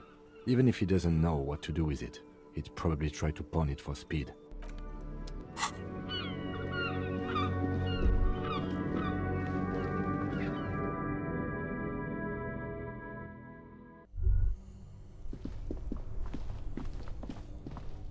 This orange machine, you slip your fingers under if you want to try again. Equip the pro... Only the red and electric sizzle. The room is slightly quieter now. This orange machine is dead still. Turning the crank feels oddly satisfying. It's all gone now. You'll never become a poet. Or an entry. You slip your fingers if you want to try. Equip the pry...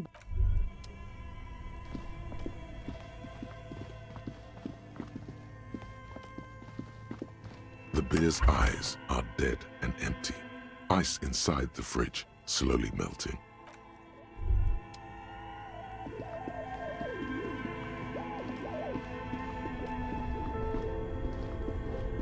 Both cables are unplugged from the breaker box, somewhere in the dark.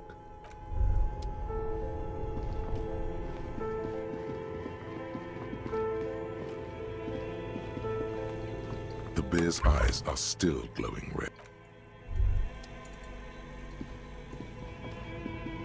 A thick layer of coal dust covers the furnace, coloring it pitch black.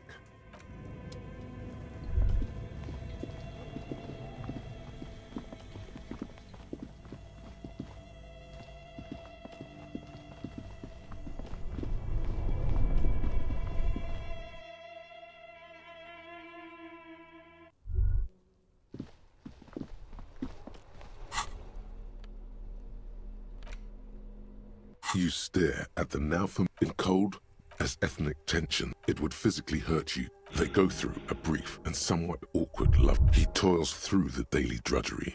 She spends then the memory of their short as life leaves their remains. But in cold, as ethnic it would physically hurt you to keep reading.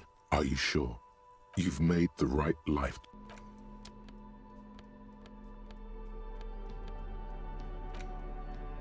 The edges of the pages, you open the book, his arms, you flip to the copyright page. The edges of the page.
Gendarmerie, you found me.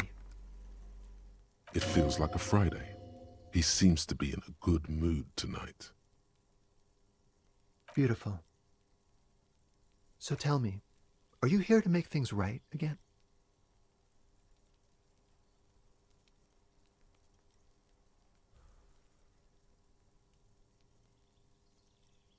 Beautiful. I have some good news for you. My Sunday friend is visiting me tonight. I told him about you and he'd like to say hello. Step in. He's already waiting.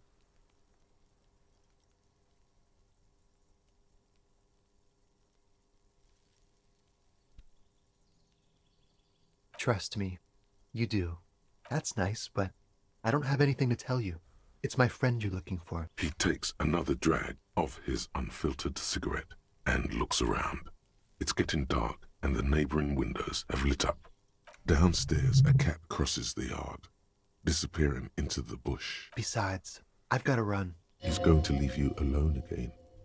Something tells you you're never going to talk to an individual this cool or mysterious ever again.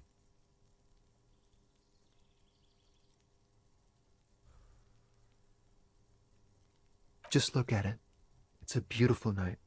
Who's going to stay in on a night like this? Something flutters in the corner of the lieutenant's mouth as you're saying those words. We'll talk. Just not tonight. Take care, all right?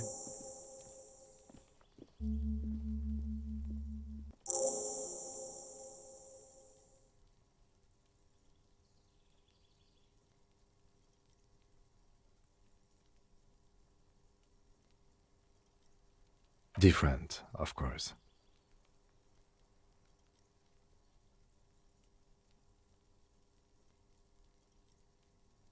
Something so mysterious about the way he talks. Very. He's barely holding it together. It's all he can do to keep from bursting out in laughter. Come on, detective.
Officers of the Revachol Citizens Militia. You shouldn't be seeing him in an intimate setting. For some reason you feel this man is your superior. Superior, but he's not in the command chain. His hands are clean and well manicured. This is a man who knows the importance of appearances. My name is Charles Vildrouin, and I am an official with the coalition government. I work for the Institute of Price Stabilité on assignment from Sur-la-Clé. I heard you talking to my friend outside. Very good. Super. I am here to assist you in any way possible. Ask me about the hanging. No, first ask an innocuous personal question to get the interview off on the right foot. Yes, make it clear you're the one setting the terms here.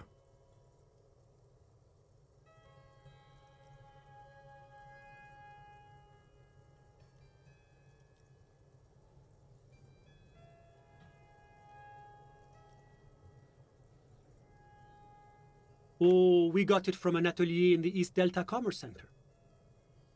Personally, I think it's a little culturally insensitive, but the material is great. Sadly, the shop is now out of business. That's really all I can tell you about it. That didn't work at all. The lieutenant takes out his notebook and nods to you to proceed.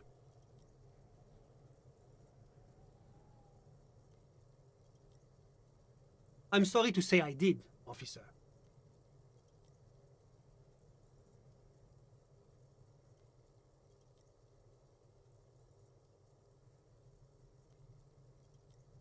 Easy, detective. No need to jump to conclusions. Officer, it's very difficult to describe what I saw that night. It was so surreal to me, like in a play. What do you mean, like in a play? It was just so strange. I could barely comprehend what was happening. I was on the balcony when it happened, getting some fresh air. I remember that first they came in, carrying what looked like a body. And then I saw all the surrounding windows go dead, one by one.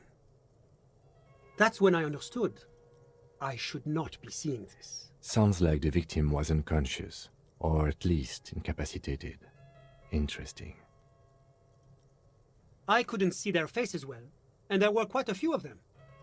But they were very loud and very Martinez. Let's just say that the laboring classes can get rather expressive with their profanities. I couldn't tell you exactly. Less than 10. Maybe 8? The lieutenant sends you a sharp look at the mention of that number. That's a giant you're describing.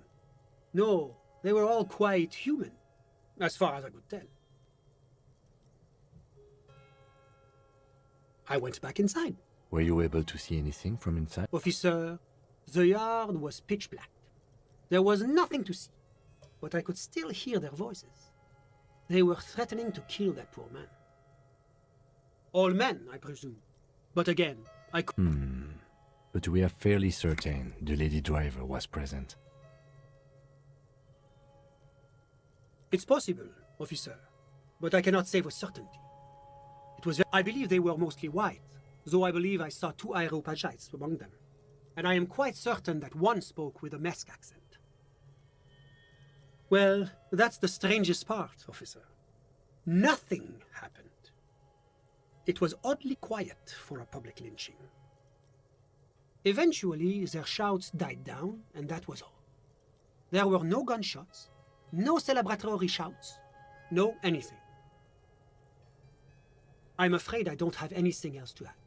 About what time was all this happening? All I can say is that it was late. No, I didn't see the corpse until the following day. It seems this wasn't the break you were hoping for. I think we have everything we need. Thank you for talking to us, Mr. Villedroit. Of course, anything I can do to assist the RCM. The Coalition is only looking out for the price stability. Inflation is a killer, like a heart disease blocking the normal circulation of the economy. It must be controlled. The economy impacts the entire international community, which is why it requires international oversight.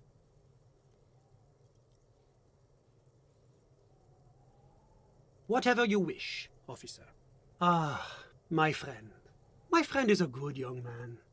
His family immigrated here from Kedra, and life has not been easy for him. But he understands the importance of education. He has taken his future into his own hands, and that's all that matters. Sorry, who? But I told you, officer, he's a bright young man here to pursue his education. Education is the foundation of our future, especially the arts. It is a cornerstone of our city. He's deeply enmeshed in the study of the fine arts, yes. He's a truly free spirit. He likes all the arts. Perhaps graphic design, printmaking, who knows? The world is open wide for a talented youth like him. I'm all ears, officer. A moment, officer. Do you have everything you need from me? I'm afraid we won't have the chance to speak again once you leave.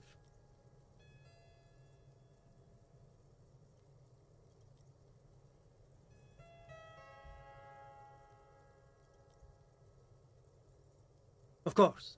I'm sorry.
the dockworkers, a ceiling-height window.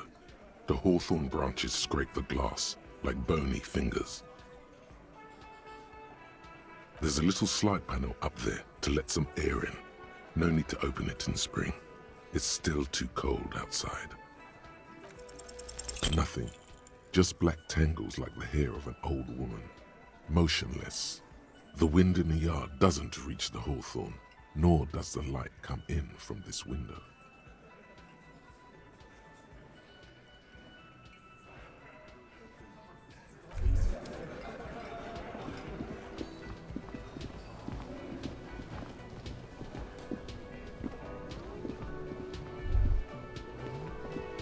Can I help you?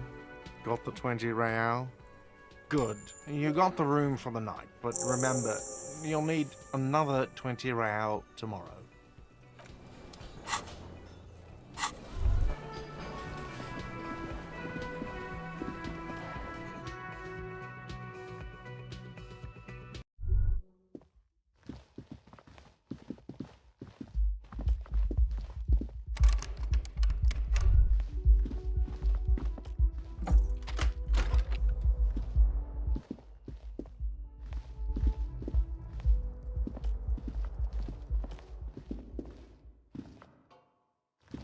A mirror hangs on the bathroom wall. In it, your face.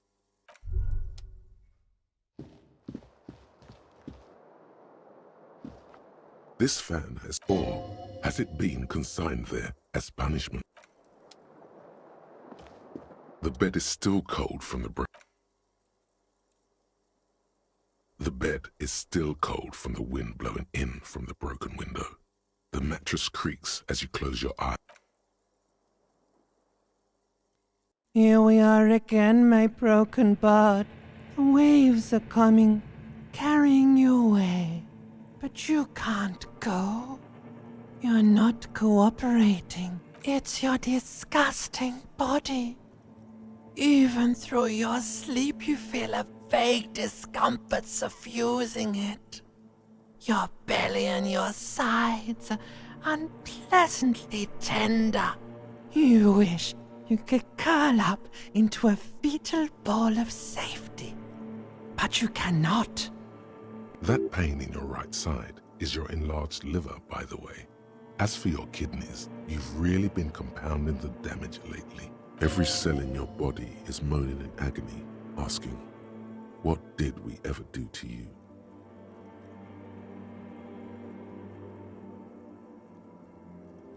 Now, you're finally thinking about something other than yourself. Let's see how far that'll get you.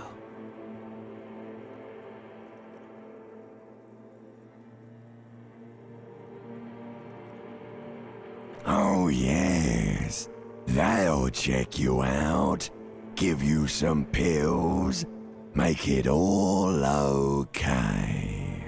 Don't be stupid, Harry. It's not happening.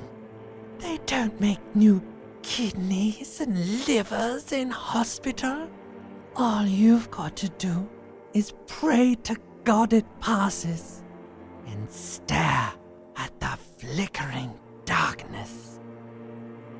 You're just stuck here, in the half-world. Could try looking at other people, really looking. But why would you want to start doing that?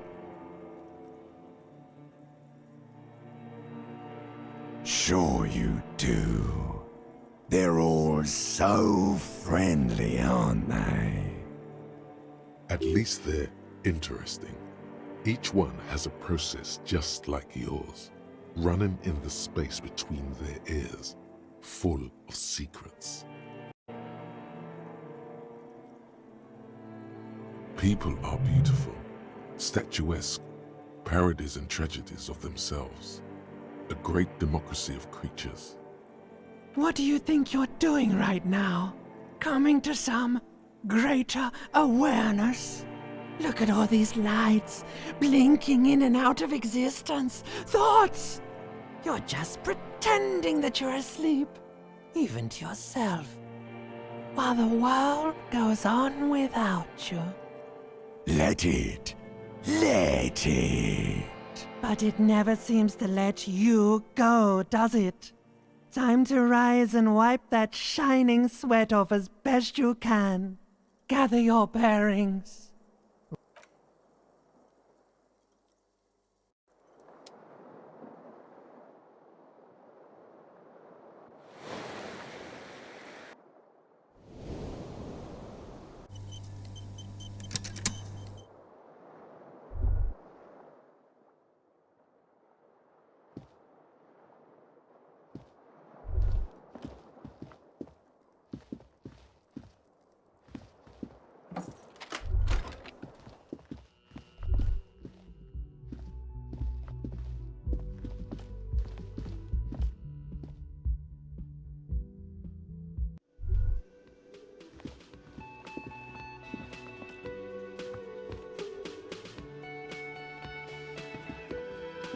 The woman in an RCM patrol officer's uniform winces as she... I would really prefer not to talk to you. A patrol officer is the lowest rank in the RCM, below lieutenant and sergeant.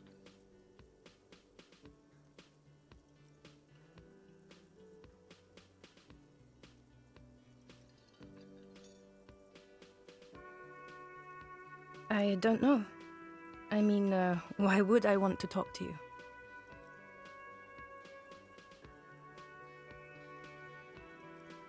By the... Something changes in her. It's pity. Pity comes over her. Okay, fine. Let's talk. What did you want? What precinct? Am I from? God, he does... Fucking deranged lunatic. I don't know what to say. Don't say anything, Judith. Me? No. I'm just a man with sunglasses. I like wearing sunglasses inside. Okay. I'm just looking out for... You? No one. I'm just a man with sunglasses. And you are? I just want to do my job, that's all. Something about the man with sunglasses and you, the energy between you two, is making her uncomfortable.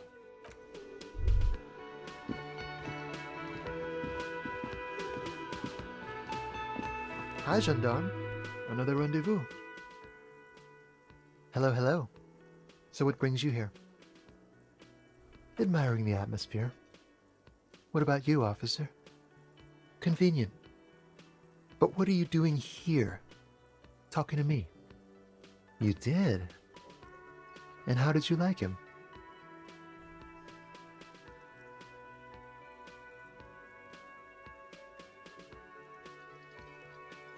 Ah, shoot. Why not?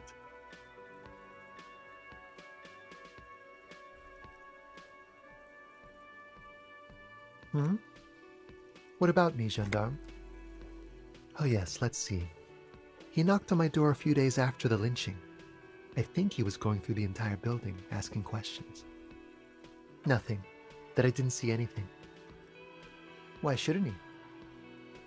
What friend? No, I don't think it came up.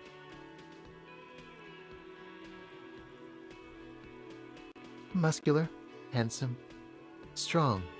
Like, yes, but he was speaking to someone on his earpiece. Yes, you know those tiny speaker microphones that fancy security guards sometimes wear. Just reporting back whatever I was telling him. Sure. Anything else on your mind? Bye-bye, gendarme.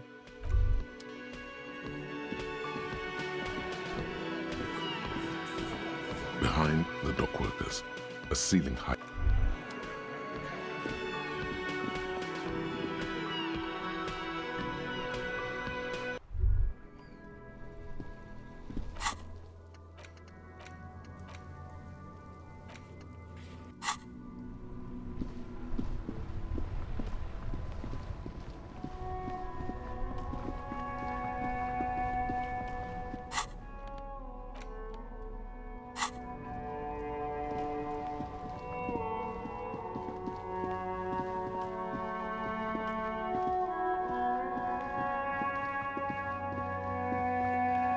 rusting control panel, you grab the handle and pull the lever up. As soon as the water lock starts moving,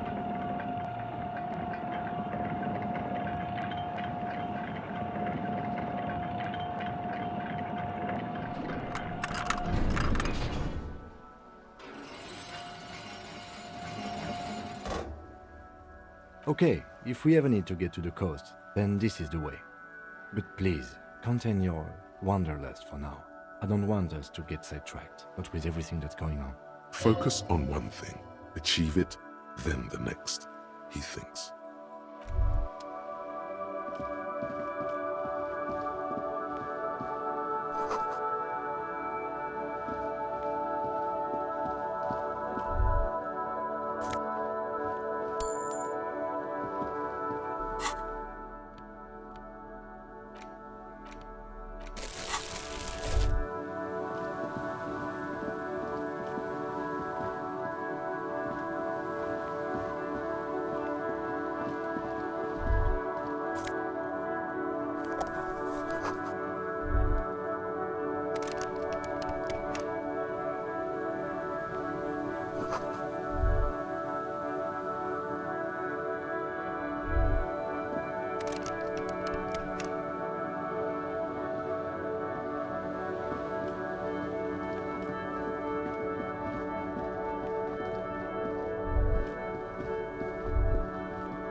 Rust peels off the... In this yard?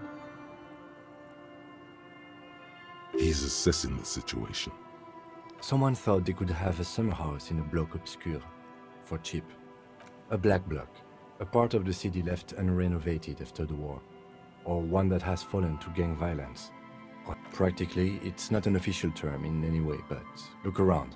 No sewage, broken power lines, crime, drunks. Life is tough in the blocks. It's no place to build a summer house. Yes, for you to scavenge like a post-apocalyptic scavenger who collects trash and errant magnesium blisters. It's not meant as nagging, just an observation. We should move.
It's only a red chair.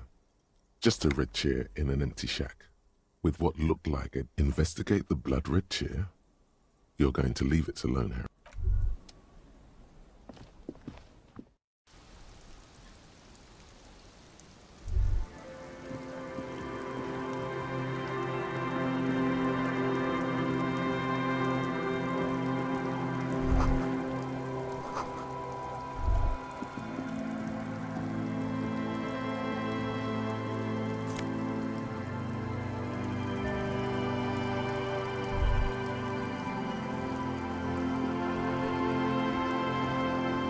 Banged up motor carriage. It must be cold and lonely down there. Remember the tire tracks in Martinez? This is where they were leading. It appears to be so. I agree. We should definitely investigate. You get a sudden, sinking feeling. Why the doom and gloom? It's just a sunken motor carriage. Some motor carriages are bound to end up in this. The motor carriage is properly stuck in the ice. Getting it out would require a team of specialists. The logo is too deep in the murky water. You can't. The ice hasn't closed around the vehicle yet. My guess is it's been here since last Saturday or Sunday. The estimate is correct. The incident probably occurred on Sunday evening. Your mocking tone finds no response, but the motion of the waves. Yes. Clearly, this... Let's wait for the low tide. Great idea. Then we can get the things inside. A joyrider jacket. You feel a strange connection to this joyrider. Maybe he's from... I don't know. An hour or two, tops?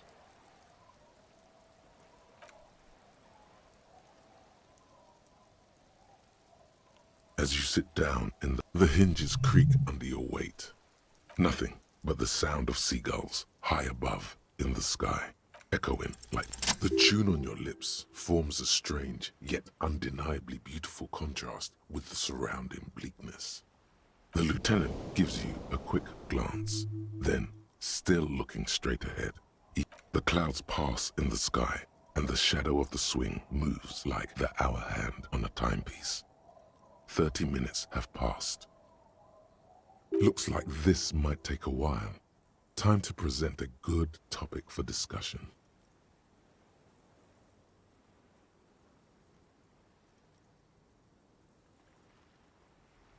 My dad and mom are both half Seolite.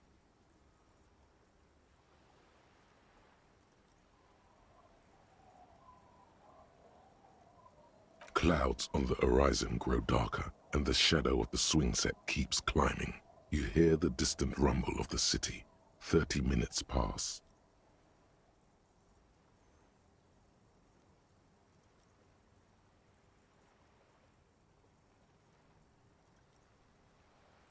God, I hope so.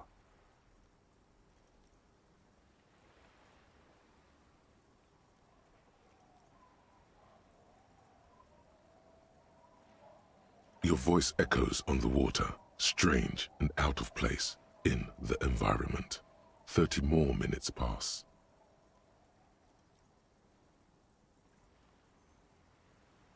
Yes, 41. What do you think it stands for?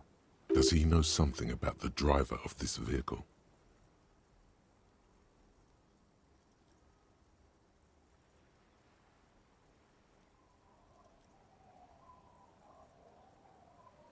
A precinct, yes. A police precinct. Precinct 41, your precinct. A massive pit opens up in your stomach, and you feel like you're about to faint and fall off the swing. Your hands get clammy, and the air tastes sour to breathe. No, just nope. Say no to this, Harry. I'm afraid so, yes. It looks like you started in front of the whirling, jumped over the canal, and then drove your vehicle in the sea right here. The lieutenant adjusts his... There is also a fourth thing you've... more precious than the gun, the badge, and the motor carriage, combined. Lost forever into the deepest of seas. Of whom? I don't think so. If detective, we don't. A rescue operation really isn't viable at this point.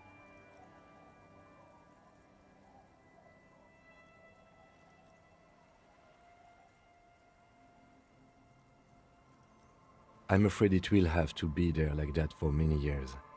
Look, well, it isn't. It's you.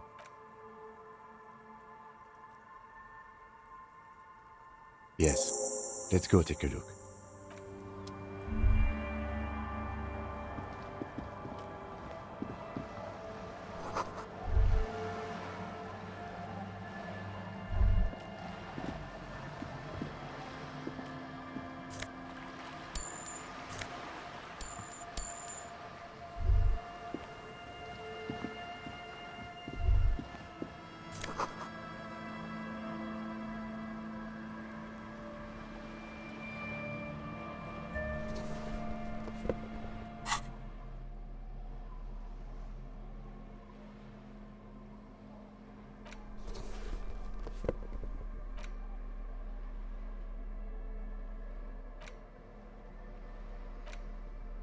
A police badge on which you see the photo of a man. You. Some seaweed is stuck to the back. At least something good came out of all this. Encased between two durable plastic sheets is a bluish card with lines of information and a watermark in the shape of the street grid of Revachol. You see a photo, a name, a rank. Harrier Dubois. It suits you. I'm going to call you Harry, since it's short for Harrier. No, he's not. He's going to keep calling you officer when he's angry with you, and detective when he's not. It's a wartime name, revolutionary. The kind mothers give their sons during troubled times, like Undying or Boxer or Ironhide. It's meant to keep you safe from bullets, hunger, shrapnel, kidnappings, and worse. Pleased to make your acquaintance, Harrier Dubois. The badge in your hands shines as you rotate it, catching light. The man keeps winking at you, but the badge is new. You used an old photo. Good choice. A newer photo would look 8, maybe 10 years. The guy in the picture is rather good looking. He's got a nice haircut and is distinctly lacking in massive sideburns. What do you think? His face is already contorted by the expression. Although it looks less grotesque, the badge in your hand shines as you wrote. Lieutenant W. Freighter. The lieutenant is a rank above sergeant and below captain. It's the highest rank in the RCM that still does field work. I am a lieutenant. The title of Yefreighter is added to your rank when you decline a promotion to a higher rank. In your case, captain. You have declined twice, thus you're double Yefreighter. There are many reasons one would do this. The rank above you in your precinct's décomptage might be taken, or sometimes promoted officers do not want to replace their superiors out of respect. And sometimes they just prefer the type of police work available to their current rank. In your case, lieutenant. Heavy-duty case-solving machine. Décomptage is the hierarchical system employed by the Revachol citizens' militia. It means counting down to 2s. The lowest rank is junior officer, usually teenagers. Then there are the patrol officers, then sergeants, lieutenants, and then a captain. That's basically it, except for a few kings. Kings like satellite officers and the additional Yefreighter rank I already explained. The long and short of it is, you're his superior. My pleasure. Yes, apparently you've had a rather successful career in the past, and this leads me to believe maybe your current situation is only temporary. Good. Such a small yet precious thing. That's just the serial number. Revachol. 4 months ago. A new badge usually comes with a new rank. You seem to have... The pain in your chest tells you were working yourself to death. You're pretty sure you weren't doing well. A lot can happen in 4 months. Yes, it's the designation of your precinct. 41. Like mine says 57. The 57th is mostly industrial harbor. A lot of asphalt. The 41st is... It's a tough station to work in. It's no wonder you are like you are, he thinks. But then again, it's a legendary district, and a hell of a station too. It must be an honor and a curse to work with people like Price, McCoy. And you? Is it an honor to work with you, the badge in your hand?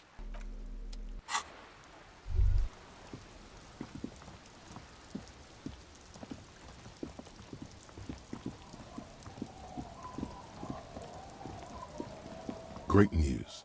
The boat is big enough for a grown man like you to fit underneath it in a supine. Huh? Self-pity is not... I understand the situation. Think of it as a salvation. You have a home somewhere.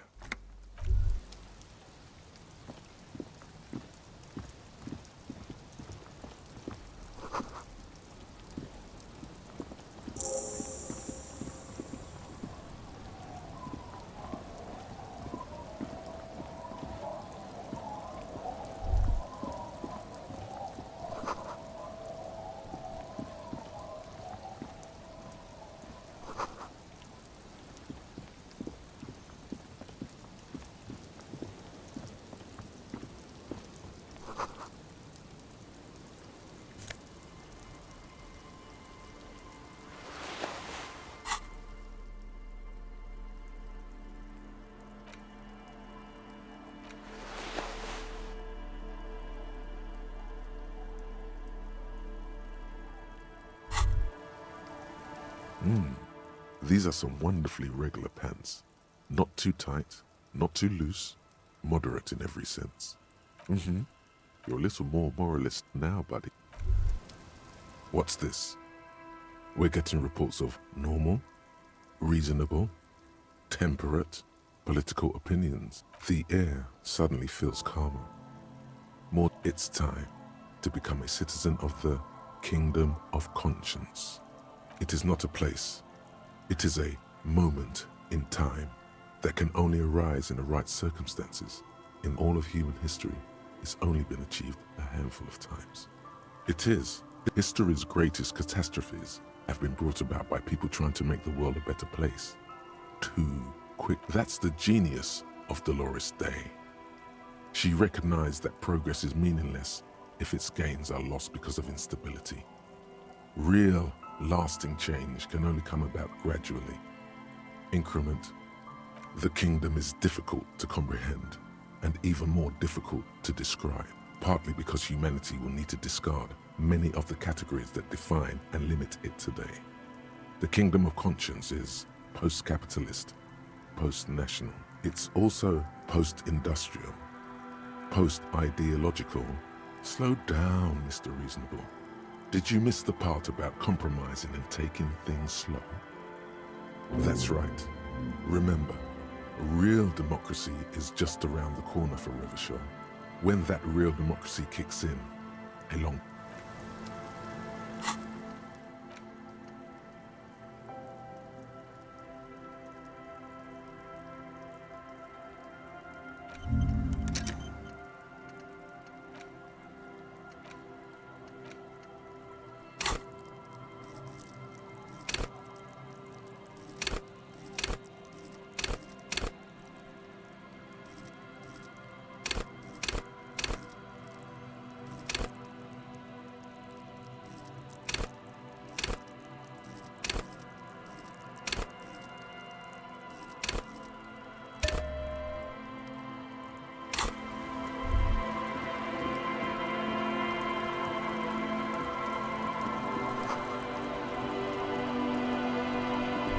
the worn and beaten.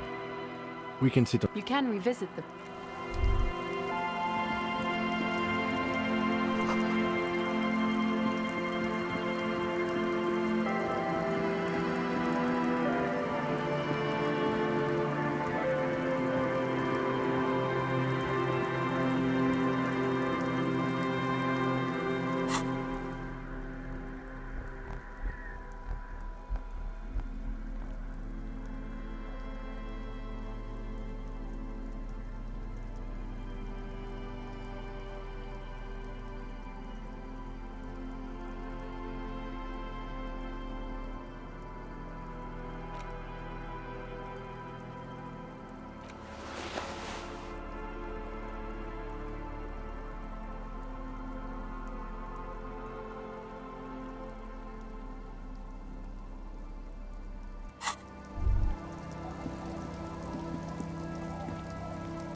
Hello, mister. She clutches a small stuffed animal. Occasionally, she twirls it around. My mom's outside, and I don't really know about my dad. It's a grouse. You might be able to get on Gart's good side if you replace the broken skua you almost certainly broke. She twirls the furry doll around in the air. It's Lammy. He's my friend. Sort of. Lambie is a stuffed lamb that, admittedly, has seen better days. Yes. Very soft. Isn't he soft? Bye!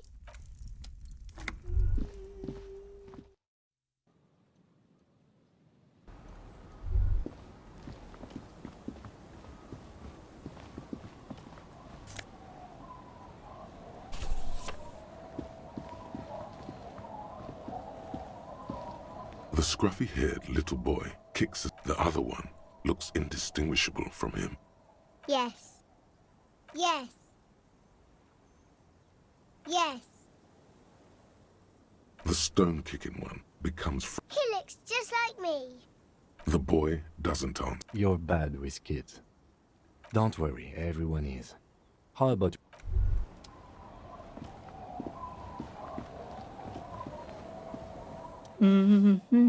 Welcome to the fishing village. Please lean in closer. Oh, welcome, police officer. We don't cause any trouble around here. We are not here to cause any trouble, madame. Oh, of course.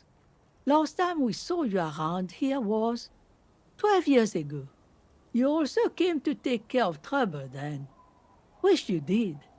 But still, in Martinez, you're considered an ill omen. No, not you personally. I meant the RCM. He was brooding, needed some help. She says it as if he was on some kind of spiritual retreat. Oh, the usual. That's you, all right. A black hound licking your own heels. Maybe they are afraid because you're an ill omen. I'm sorry there's not a lot of room to park the motor carriage, and not a lot of houses, or a lot of people. My kids are long gone, searching for treasure. So are others. Ah, look at me ramble on.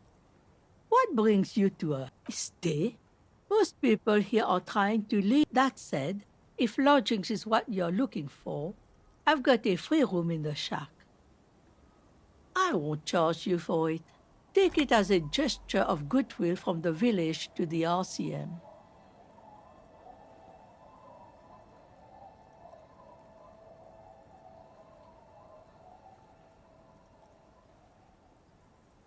Oh, don't.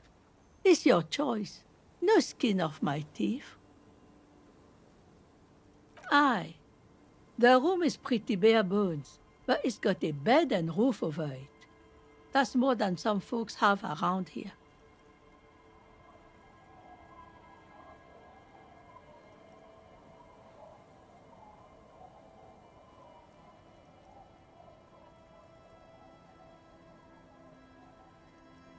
An uncomplicated man. Don't make an old woman regret a... Well, if you are not in the hostel in the morning, I'll know where to find you. Here, in a shack. He's a little relieved you're no longer in that room. Should he? This environment encourages one thing, and one thing only. Drinking.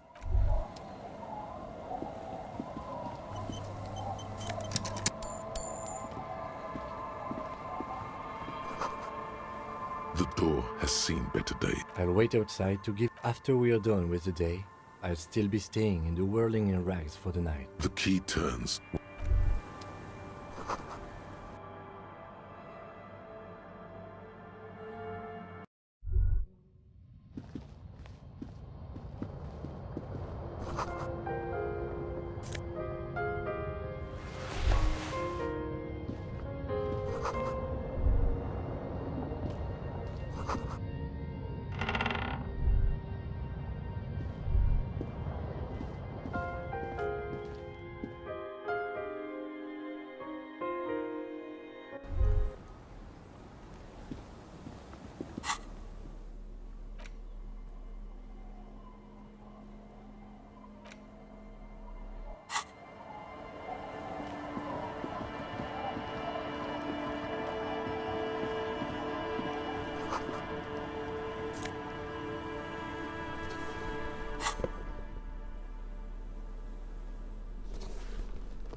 Hi, officer. Anything I can help you with? A fishing village on the seashore. This place doesn't really have a name. It's sometimes called Elysium. The sign on the street leading here is illegible. Has been since they built this place. The name is Lillian. People call me Netpicker. I think... Indeed, you're always confused as to your whereabouts. Ask her about the cool sword. Helps to break the ice.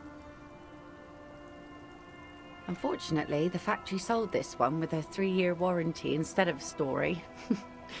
It's to intimidate folks, mostly. It's a regular mass-produced sword, like a shovel or an axe. Nothing fancy. From time to time, people need a lesson in respect. That's just the way it is. Back in the day, I caught the eyes of many men. And some went to patch their wounds, their lesson learned. Others were more thick-headed. Gone.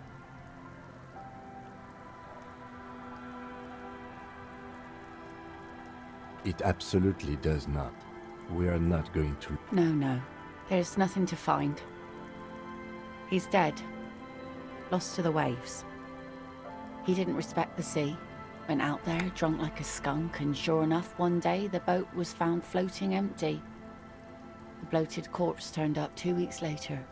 Now, before you tell me how sorry you are for my loss, know that it was 4 years ago, and I've moved on.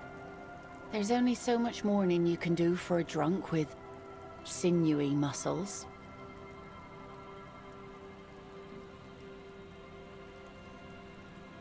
Us working folk don't have the luxury to be bedsick with melancholy. I buried him, mourned for an appropriate amount of time, and when life didn't really change that much for me and the kids. This is neither a touchy nor a very interesting topic for her. She looks like she's ready to go on a date with another, better, drunk. Ask her. Both of you could need some action. Like I said, fish mostly. Sail the waves, take care of the kids. Sometimes I also... This is what is called a conversation. You don't have to be guarded right now. Fine by me. Sure is. The sun, I call her, coated with a fresh layer of tar. Hi. Sunny days. No, ma'am. We have no quarrel with sunny days. Good. It would have been bad news had it turned out it wasn't a sunny day.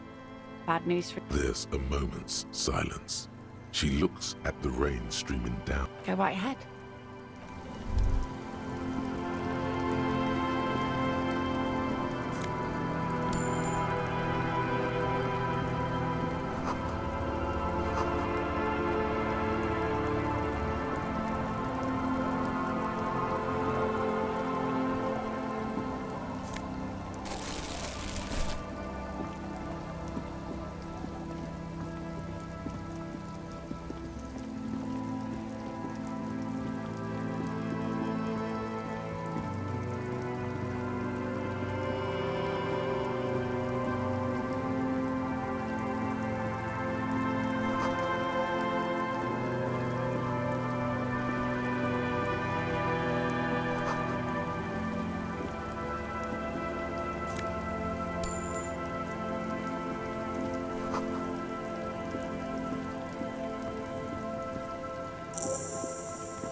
A pane of eternite has been planted into the snow, barely holding it up. It could fall. It looks like a makeshift bridge. Could be convenient. The pane falls into the icy snow with a soft thunk. We should ask that girl on the ice what's going on here.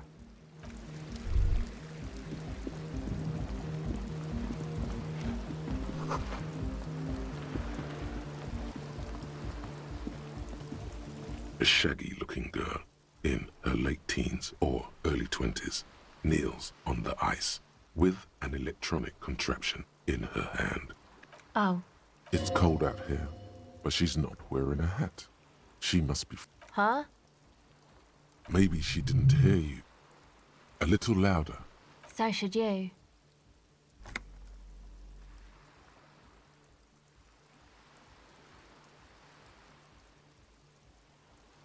Oh, I didn't notice that.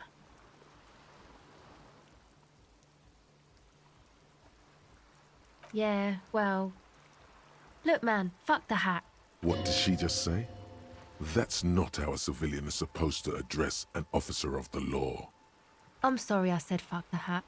I was concentrating on something. My whole family swears and it rubbed off on me. A cell. Her hair is dyed blonde, with dark roots showing. There's a coarseness to her features, some masculinity. Why?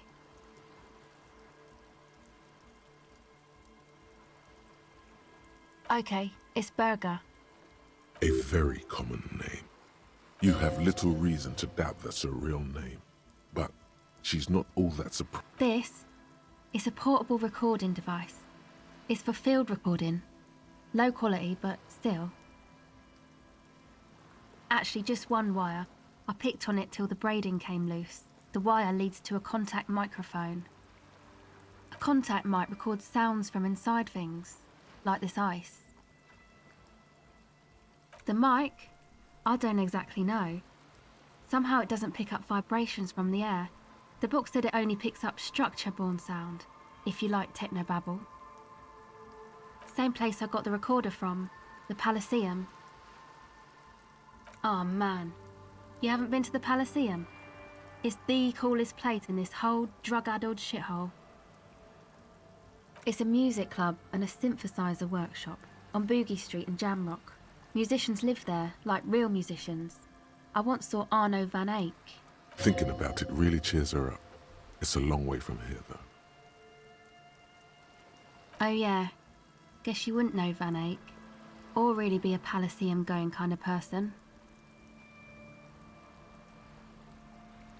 I don't know what that means. I don't know what that means either.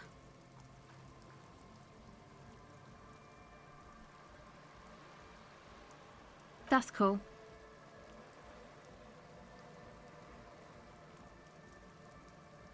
Sure.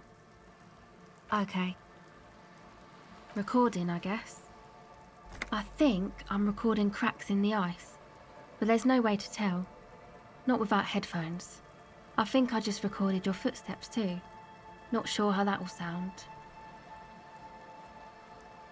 My boyfriend sold them. I don't know, man. Things.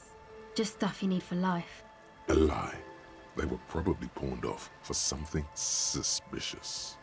The musicians in the Elysium used them for making music. They looped the stuff, cutting the tapes together. They make music out of cracks in the ice and keys jangling. Crazy sounds like that. It's hard to explain. Anyway, I thought I'd make some too. It's supposed to be, like, a music place anyway. I don't really know what I'm doing. They use synthesizers too. I don't have a synthesizer. She looks at the recording device. The thing she thought would fill her hours with joy and escape. It's turn. Take this, your call. No, man, fuck that, I'm cool. I'm sorry I said that. It's okay.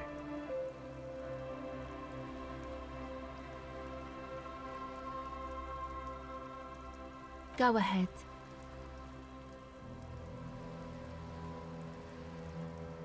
Okay. Hello again. Recording. I think I'm recording the musicians. Anyway, I don't really... She looks at the... Take this. No, man, fuck. It's okay. Thanks. That? The boys think it could be a yeah. Andre and the... And why is that? They got too much stuff crammed in there. No room. Music stuff, mostly. Like this tape recorder, but bigger. And there's piles of it. That stuff is more expensive than I am. More expensive than any of us, really. Doesn't matter. I could... Go ahead. Well, it's just questioning, right? Fast and clean. A good one. Can't quite say it's a lot. Once or twice, yeah. I'm sorry I haven't had the rich people. Rich people are east of the river.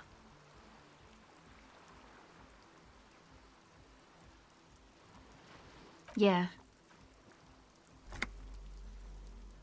The usual.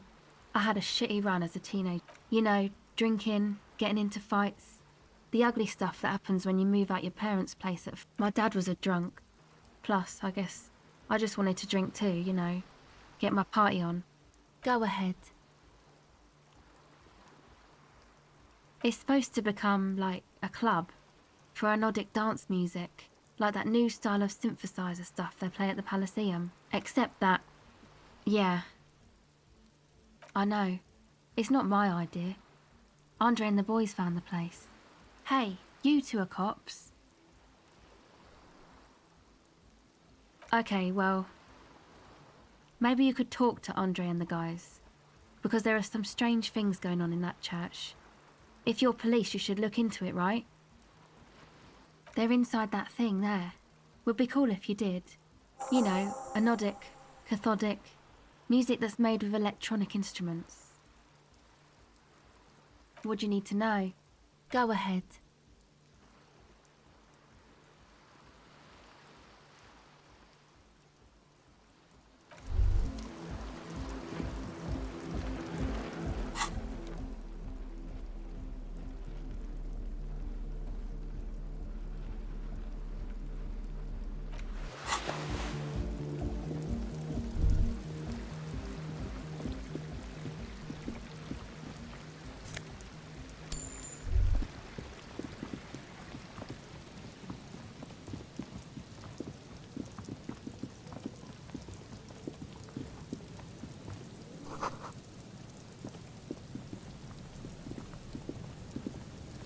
A metal payphone under a yellow plastic.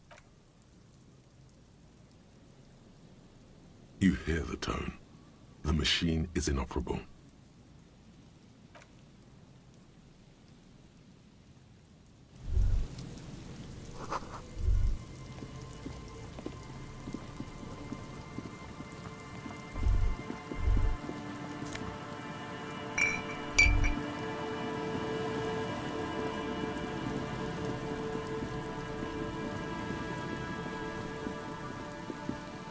Someone has left an unidentifiable article. It's streaked with dried seagull shit and tangled with pieces of seaweed. A dangling arm suggests that there might be a jacket beneath. It seems likely that it was left in the surf until someone laid it out on this. Please tell me you're not taking that with you. A clue? You think our suspect is a seagull who's been defecating on Me neither. You should still...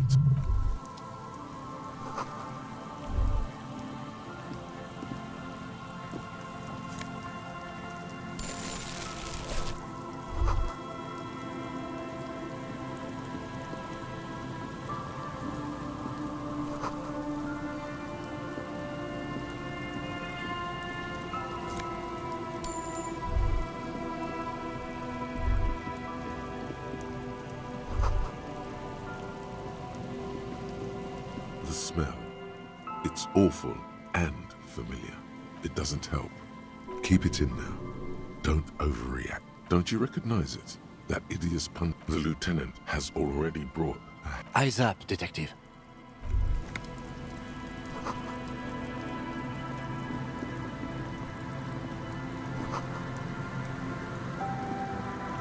There's some tear. An empty cigarette pack. 2 empty bottles. No, there's more in there. Livis strawberry liquor. Plus some Pilsner bottles too. Better not pick them. A tragedy. He shakes his head with genuine sense. Whoever tossed it here was a... You see traces of mayonnaise and ketchup on it, as well as a tomato. It's no older than a day, or it's hard to concentrate it.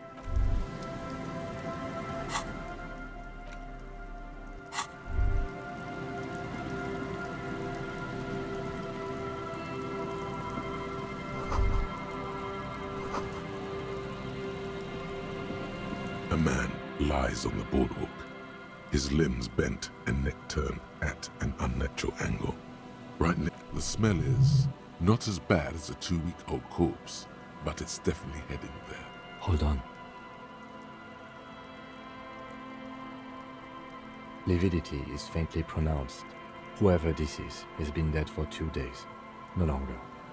We need to investigate. Another dead body. This is your calm now. Carefully. Just so he's wearing mud-caked boots, beige trousers, and an old brown leather jacket with a bright blue lining. There are traces of kebab sauce on it. You find some sunflower seeds and a rain-soaked library card folded into 2. His jacket feels sodden and heavy. Good. We should take a look at that library. The man has fallen through a crack in the boardwalk and hit his head against the metal bench. Coagulated blood covers his black hair. One of his feet is still dangling through the hole. A bad fall. It might have been dark outside. This place is a minefield in the dark. His expression is dull, like the sea behind him. Drops of water shining on his mustache. His eyes, empty and wide, look frightening in their frozen gaze. Height, 170 to 175 centimeters. Curly hair, stout build. He was confused when he died. Confused and alone, most likely. Overcome with the awful surprise of it all. He was just about to head home. The first step back home proved to be his last. That's what the chewing gum seems to point to as well. There's some dried blood on the metal bench, right where the corpse's head rests. The floor, a dried chunk of blood, covers the hair at the back of his head. An open wound. It's sticky and cold to your touch. This is what killed him. This is where he came out of himself, drop by drop, when he was unconscious. It took 3. I don't see any other major wounds, do you? Seems like the head wound was fatal. It's exactly the shape of the bench. They screech under your feet ominously. It's hard to say whether the dead man's weight was the cause of the boardwalk to break. It definitely looks fragile. You see waves churning below. Something cracks beneath your feet. He could have easily disappeared into the sea through that hole, and you would have never found him. A .75 liter Tallulah vodka with its cap missing. There's hardly... Tear all around us. I'd prefer if you didn't collect them this time. It's not true. It feels disrespectful. Grabowski spearmint chewing gum. Green leaves on the cover. The man's mouth is half agape from the blackness of death. Stench. You think you see white chewing gum too. Confirmed. Nearly the whole pack is there.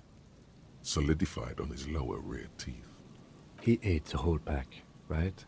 It's to cover the smell of alcohol before going home. The worst thing is, I've seen it before. Almost the same scenario. Even the chewing gum. It's always... In a ditch off a road below the 881, the entire boardwalk... Looks like one of the locals. He'd have to know this spot to come here. You don't just walk over here. But that's just a lazy assumption. What do you think? This is an omen. A sign from above. Don't start drinking again. Well, at least you're not married. Or, what if you are? But let's try to not run ahead. For now, all we... Death by misadventure. He slipped and fell through the boardwalk. A truly unfortunate accident. If it wouldn't have been for that bench, he'd... Oh yes. Some symptoms of acute alcohol poisoning could have definitely played a role here. Severe confusion, respiratory depression, unpredictable behavior. But I think that death arrived through head trauma, not liver failure. What about it? The deceased ate some kebab. Sometimes a kebab is just a kebab. They'll seal this place off after the news reaches the coalition officials. Not that sealing it off would keep anyone away. All it does is... No, I don't see... Agreed. If this somehow converts... It does seem to be a pretty straightforward. From where I stand, I can see two options. We either take the case and follow the leads to identify the body on our own, or we report back to the station and leave this for our colleagues to handle. Alright, we should first examine the library card you found.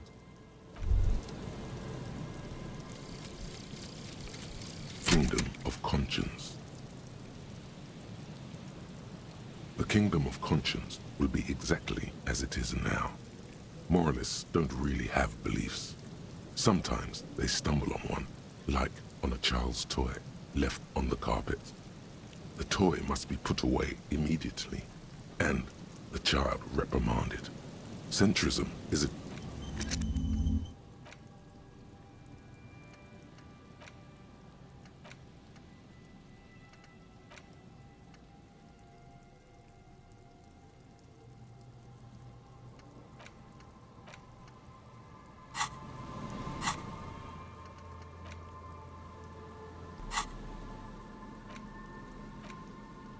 The library card is folded into two. Billy is a unisex name. Could be whoever owns this card is an avid reader. You find a list of books written in blue pencil. Radio thriller. Stand a little. Most of these titles. If lost, please return the card to the library. Dial 00. Good. We should...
You see a once bright mural towering above you.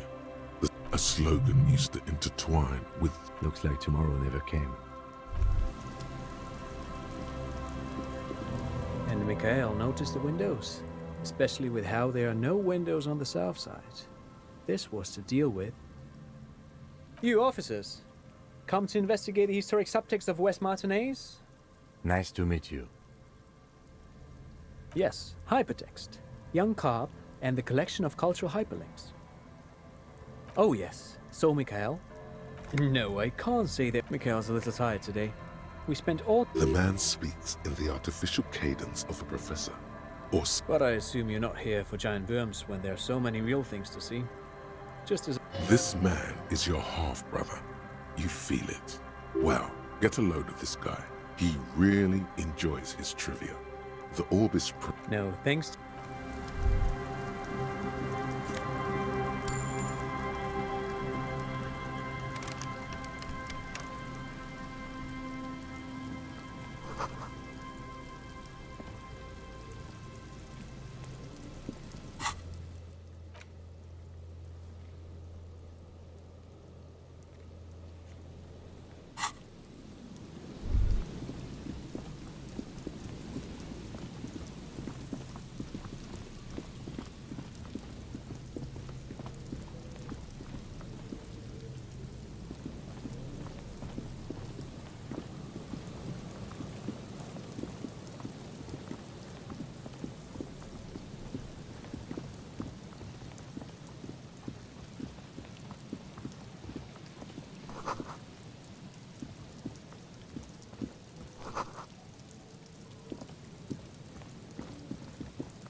worn by elements, guards the depot. It's military. A service depot of some sort. Probably something that is no longer there.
An old door, worn by elements, guards the depot.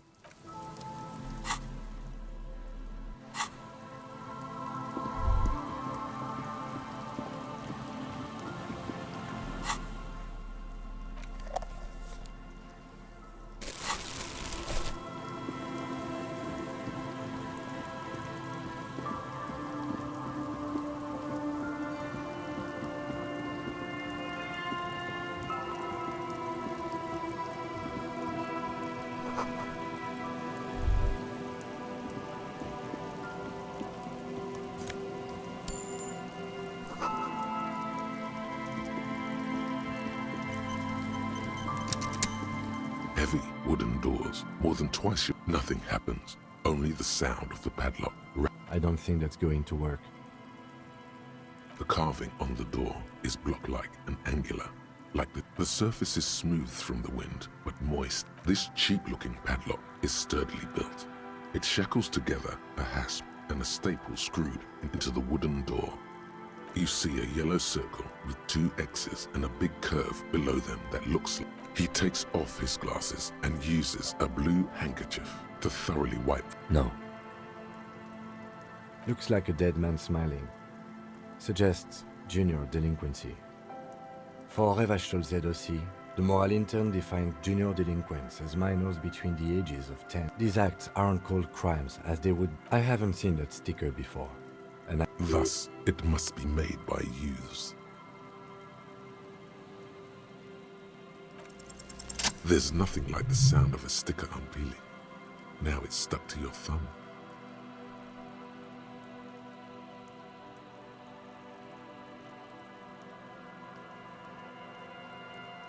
Looks like today was a gold star day. The padlock passes through a staple that's been hastily attached to the wood. Closer inspection reveals that one of the screws is not a screw at all, but a nail. The work has been done recently, and should you want to get through, it might be easier to just pry the whole thing off. Maybe we should circle the building first and look for another way. There is a touch of guilt in his... Yes, the pulsing base. There's something on the sea ice there.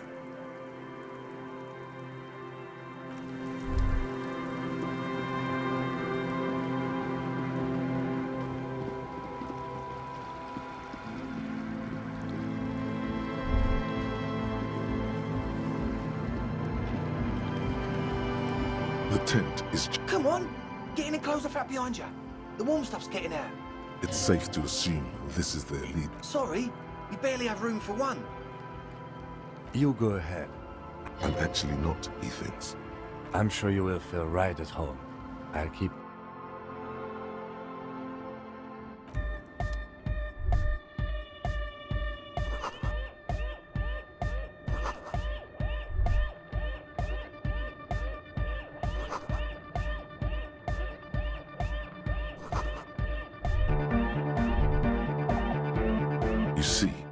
French man bleaching the tips of his hair with a toothbrush. He puts... Hello, I'm Andre. It's a pleasure to meet you. His grip is strong, sweaty, and warm. He's trying to project. This is my posse. Noi. The young man with earrings looks at you suspiciously. And Egghead. Egg! Together with a Cell Burger, who's out there right now, doing some seriously progressive sonic experimentation. You see, we've been all over Jamrock North, prospecting for real estate to establish a new venue in. Also for talent. Yeah, thank you, Egghead. And while there is no shortage of raw, unfettered talent spinning tapes in Jamrock, we've had rotten luck with the real estate part. Place is a shithole. I apologise for my friend Noid's potty mouth. I realise this is not how you speak to a police officer. He has authority issues. Which brings me to the problem of occupied ecclesiastical property. I bet you've noticed the derelict hive of narcomania on the coast. An attempt to pander to your perceived conservative sensibilities. No person... I'm talking about the church, and I'm not exaggerating. Even a place of spiritual refuge can become a magnet for all sorts of dopeheads and burnouts if left unattended. Dopeheads! Burnouts! Well, I'm sad to say, that's exactly what happened. Sad because we were just about to put Martinez on the map with one of the maddest dance clubs in Jamrock. Nah, strike that. Strike that! The world! And sadder yet, because the dopeheads and burnouts holed up in there were the worst kind. He leans back a little, watching you with a steady, serious gaze, letting you imagine. Good. This calls for an opinion. You're an expert in those.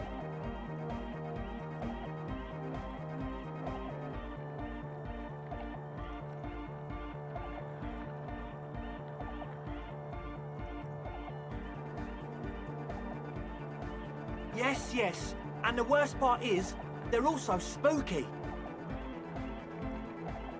I was hoping you would be the judge of that, officer. All I can say is, their spookiness is the kind that keeps us from restoring this church into a community centre and a place of spiritual refuge. Also, they don't eat or clean the building. Shit's gonna collapse. People just want to spin tapes without them spooking it up. Place has bad signs. No one can dance like that. Thank you, Egghead. So you're gonna look into it, right? It should be a police matter. Get all right, man. Andre is obviously very happy you took him seriously. Yes, I asked Noid to install a measure against more drifters wandering in. It's a temporary fix. Just I had to do it in a hurry. Not my best work. Of course, Noid, all right. You sense the trajectory of the little piece of metal and plastic. Ka-ching! The key hits your palm. The speed freaks nod to you approvingly. The speed freak nods a respectful nod. You proved something here. Not long. Like a week, maybe? I'm super sure they're alive. I mean, come on. Somewhere in the ruinous past that led you here, there was something called exams. You may have learned the term involuntary manslaughter there. Okay, I'm sorry too. Me too. I shouldn't have that. Sure, man. Tell us what you want to know. Let's do it. As always...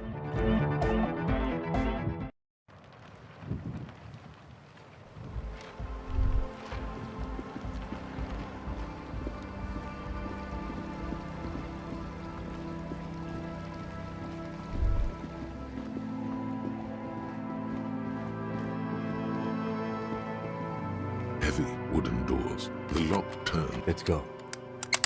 As you do, a great whoosh of air rushes into the dark in the heart of the city.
A machine stand. Another radio computer.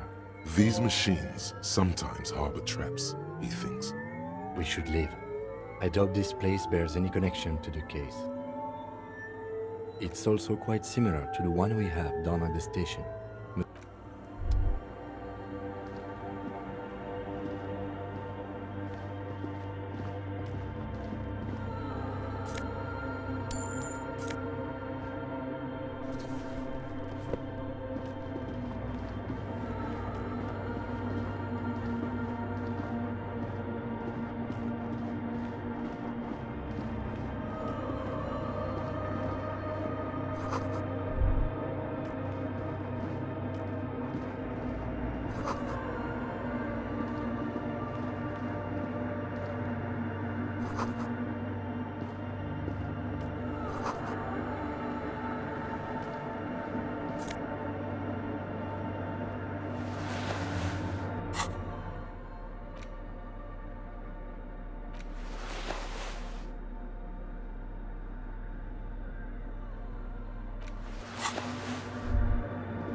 The silence in this part of the church. Maybe if you were to stand in just the right spot, even your footsteps would be, and then it's gone. You can hardly hear your own breathing. You produce a few muffled thumps. Your voice is barely audible. The lieutenant points to his ears and shakes his head. Can you hear anything? The church just has strange acoustics, some engine. His detached tone conceals how uncomfortable he is. Maybe. The orderly rows of ceiling panels become barely visible. Then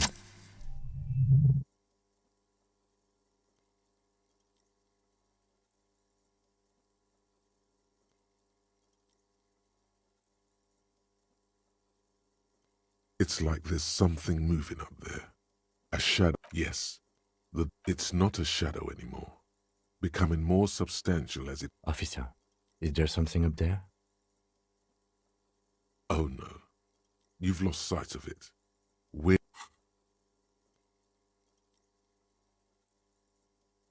You see something hanging from the rafters, looking... Maybe it's possible to talk to... The shadow is a man. A man made of the same stuff as the carpentry of the building. He is studying you intently. The man leaned forward a little, fixing you with a steady... Habitual alcohol use has made you into a scared little pussy, Holmes. But don't worry. Everything's gonna be... That accent is Villalobos, a peninsula in Mesk and a district in Jamra. I'm here to receive the mother's love. You can too, Holmes. And when you're ready, she will take your hand and lift you out of that despair. This man is obviously a habitual narcotics user. Do we really need to question? I'm put off by this religious stuff. Hey, and what was that about the bottle again? You haven't even drank that much lately. Lay off it already.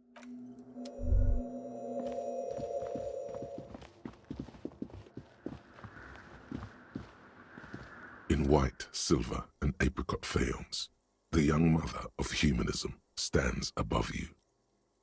This is her innocence, Dolores Day.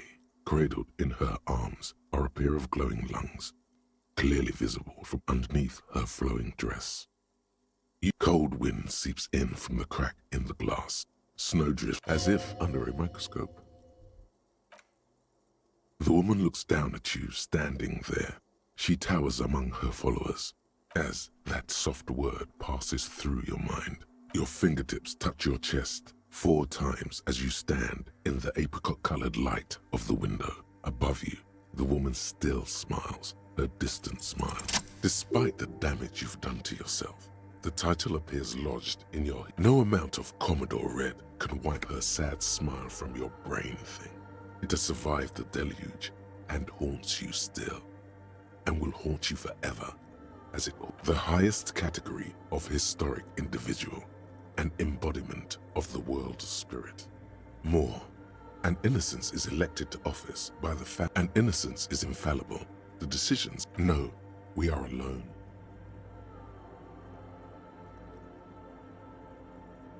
Terrifying is a term too emotionally charged. Terrifying. It's a simple word.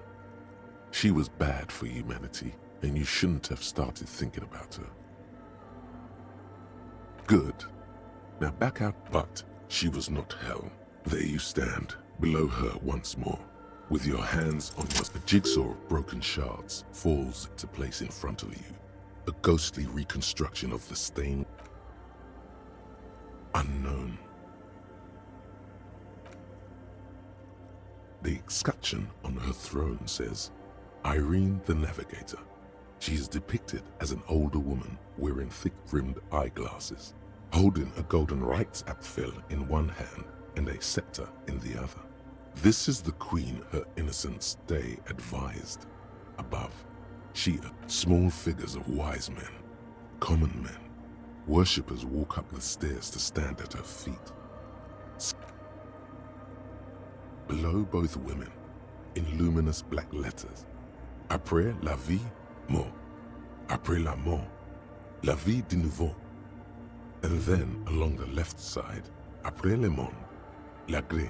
After life, death. After death, life again. Death, life again. After the world, the pale. This exaltation is common in Dolorian sacralism. In the early years, it was even incorporated as the RCM slogan. Justice, union, prudence, and force.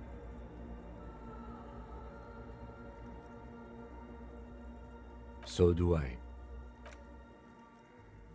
The mother of humanism towers above you. Yes. I wasn't sure before, but this must be the DeLorean Church of Humanity in Martinez.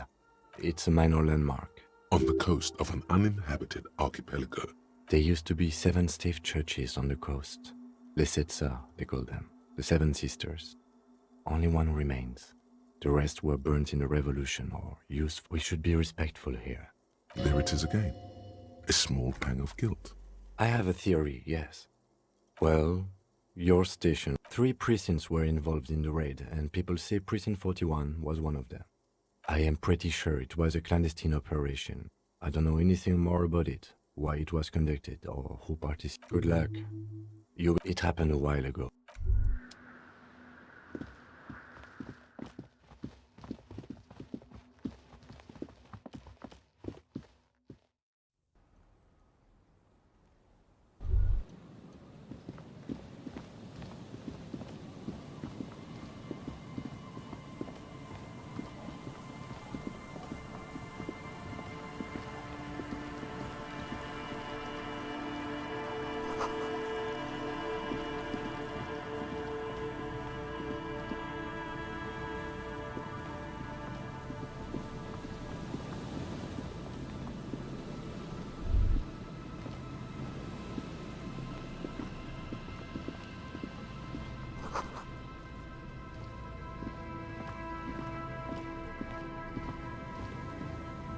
Go.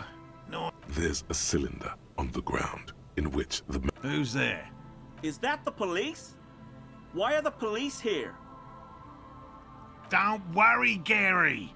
I'll handle it. Maybe the water lock is fixed.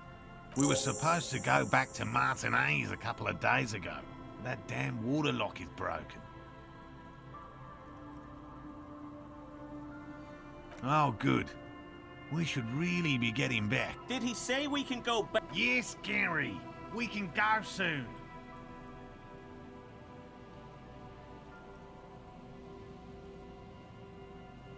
Yes, I'm Morel, a cryptozoologist. Well, they may not look impressive, but Lena designed them quite cleverly. So I'm sure... Yes. Simple.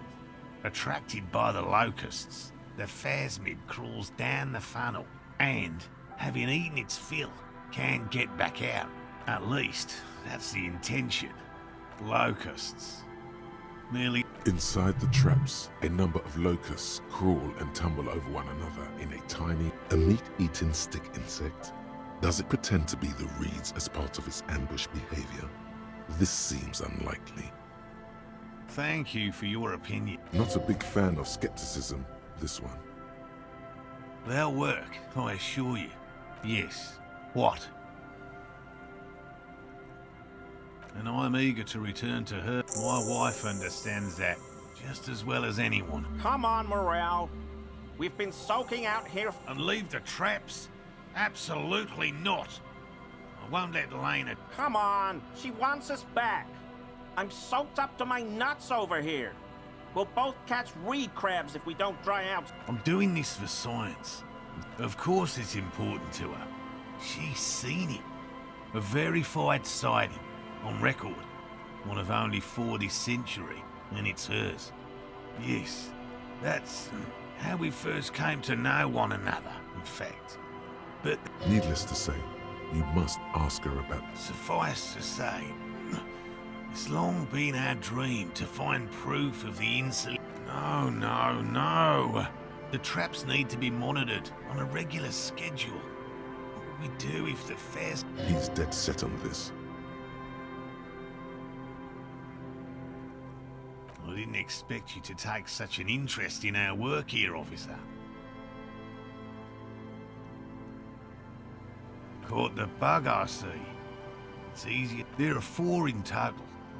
One is to the south, on this little peninsula, by the boathouse. Another we set in Land's End, to the northeast.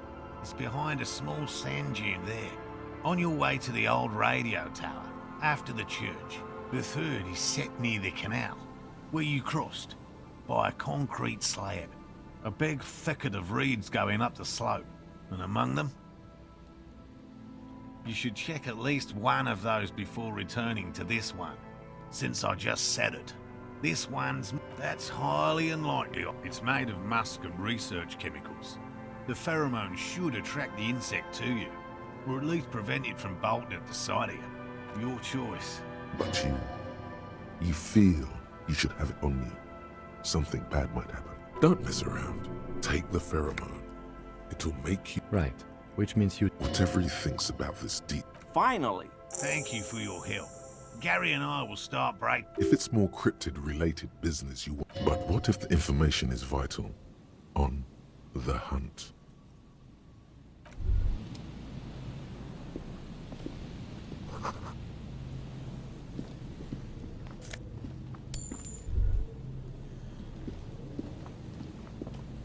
Hello? Yellow Man. The lieutenant raises his eye. Yellow Man. Interesting. I'm just waiting for my friend Morel to finish up with his insect traps so we can...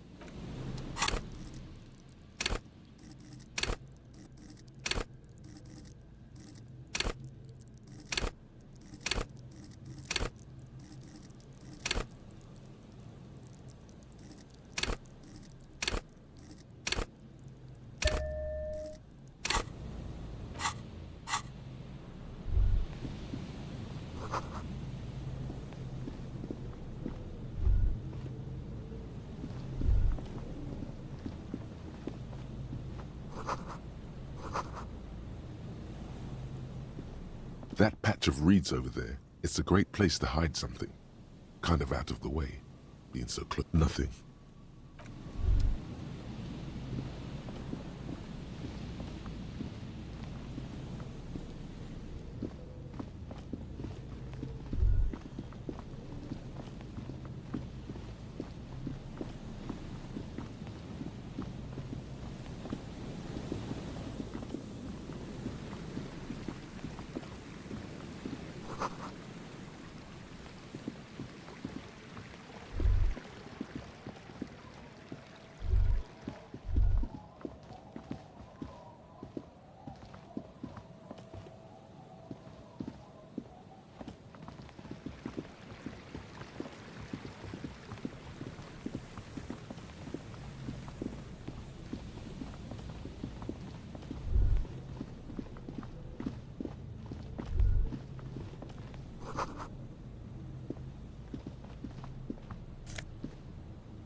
There's a trap in the reeds at your feet.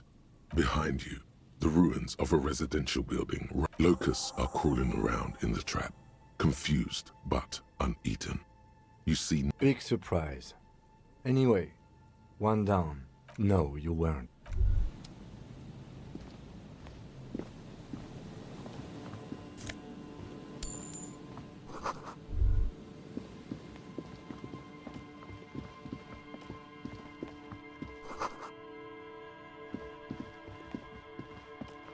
A scattering of bullet holes is spread across the cracked wall. Reaching a row of ghostly shades stand facing the wall. There are many of them, a dozen at least, their heads lowered and eyes blindfolded. 10 meters away, other shades are lined up in an orderly manner, automatic rifles primed. The sun blazes high up in the... A long time has passed since the moment of this fusillading. The abundance of bullet holes leads to two options. Either a host of men, probably in everyday clothes, ragged from the conflict and covered in dust. They were not sitting, a common practice for executions in some nations, as demonstrated by the height level of the bullet hole. They stand, facing the wall. It's impossible to discern any details of ordinary people. Familiar. Leeches, fleas, and thieves. All the freeloader scum living. Maybe you should change it. 7 men in combat uniforms and dark coats, holding men of duty. Overpriced mercenaries putting down some rabid. The commandant. The one who gives the... I don't know. I don't know who died here. Lined up beside that horrible... Perhaps the ones executed here were the loyalist conservatives, killed by the communists at the start of the Civil War. Or it could have been the communists. It could even have been the employees of the failed R&D center down the coast, as their building was taken over by the revolutionaries. Or maybe... Yeah, it's very unlikely the coalition forces were the ones who died here. To be honest, if a coalition member was anyone... A cold sea...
A familiar apparatus like the reeds sway in the coastal breeze. The wind picks up here, near the Cape's end, surrounding the narrow strip of land from 3 cars. This trap is also full of panicked locusts. No sign. Another empty trap.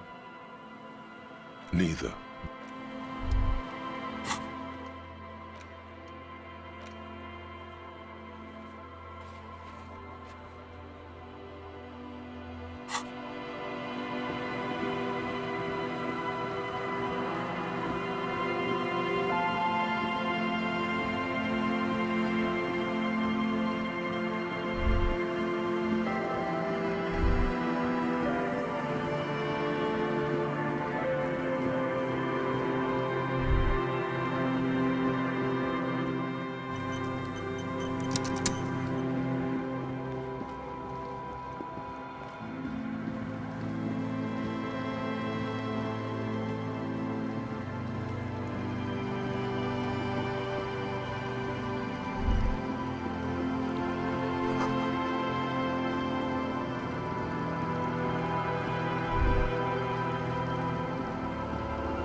Hey, Tequila! Good to see you.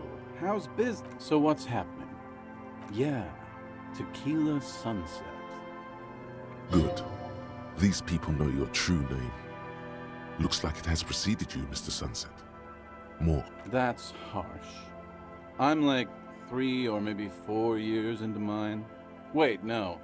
Things aren't going super well for Idiot Doom Spiral either. Haven't found those keys yet, haven't won that great piece of ass back. No word from my business buddy. This guy's your buddy. You feel it immediately. You belong. We are saving the world. Please! Please don't go! Don't go! Okay, we're drinking. So now it's a pirate's life for me. It's you. You're Tequila. We've met before. No, you sure don't. Aha. Do you... Tequila Sunset. Something ominous there. Suit yourself, Mr. You too,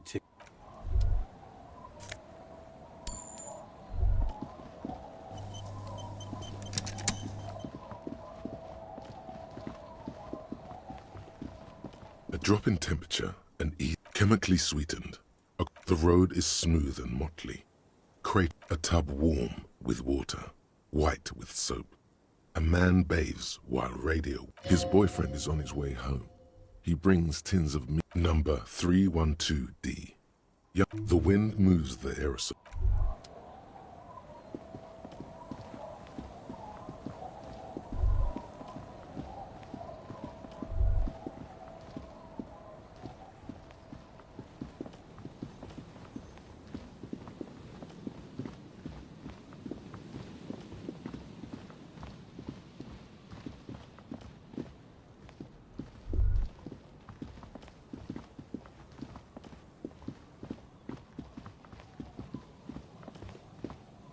This trap's not the reeds bend for the constant, distant song. Nothing but locusts in this trap as well. Empty as all of them. One more of these and we're done. I'm just...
This is the last the reeds by them. The later it gets, the trap feels light and silent as you pick it up.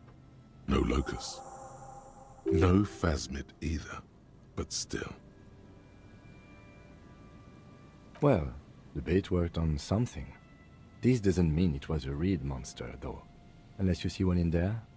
The netting is a little untidy, messier than the others. Like someone or something picked the trap up and shook it before dropping it back down on the ground.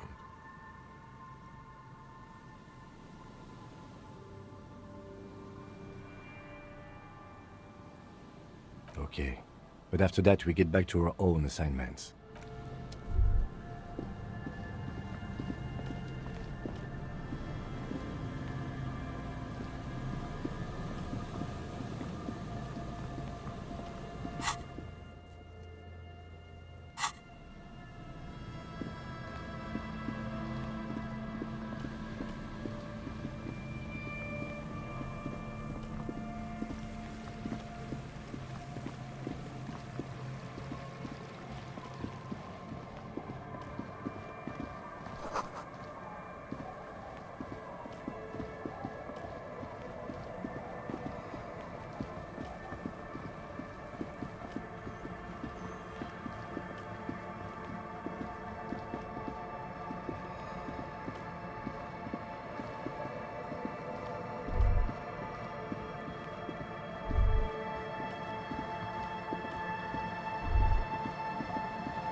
Officer, the flashlight, please.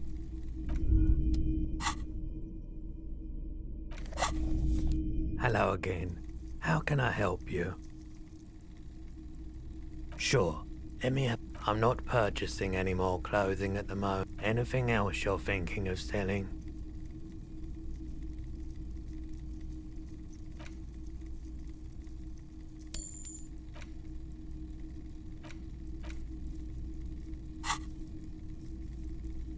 Another time, perhaps.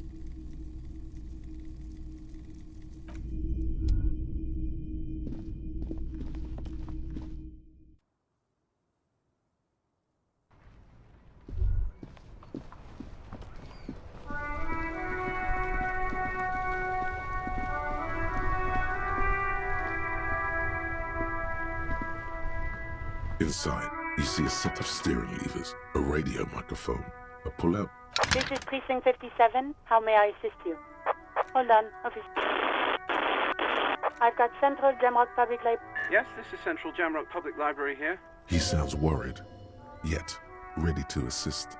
Billy Majon, you said. Give me a moment, I'll have to check our database. Yes, hello, are you still there? I found Billy Majon's home address, is that alright? Nope. They're too poor to have a phone line.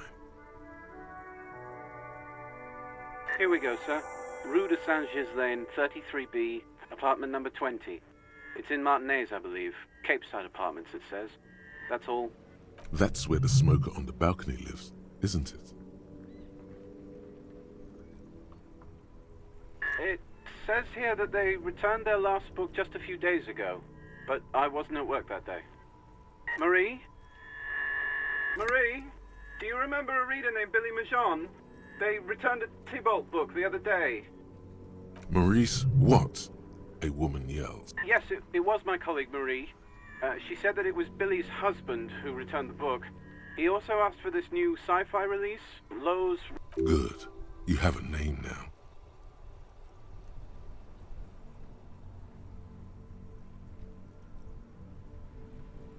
Sorry, no. Marie only knows him by sight. Marie! She said it was an older man, and that she's pretty sure he'd had a... Sorry, Marie wasn't really paying any attention to that. Happy we could help. Anything else you need from me?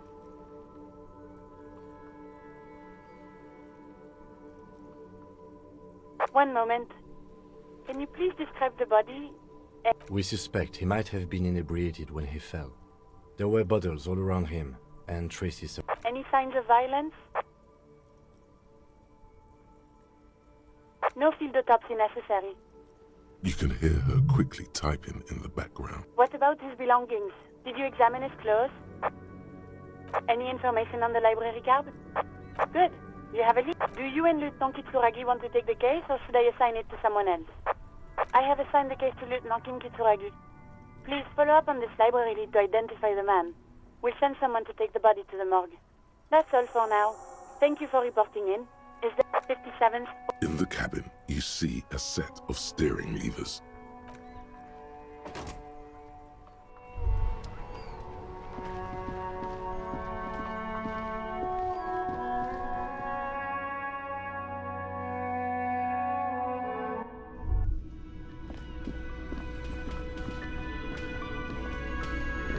It's great to see you again, officer.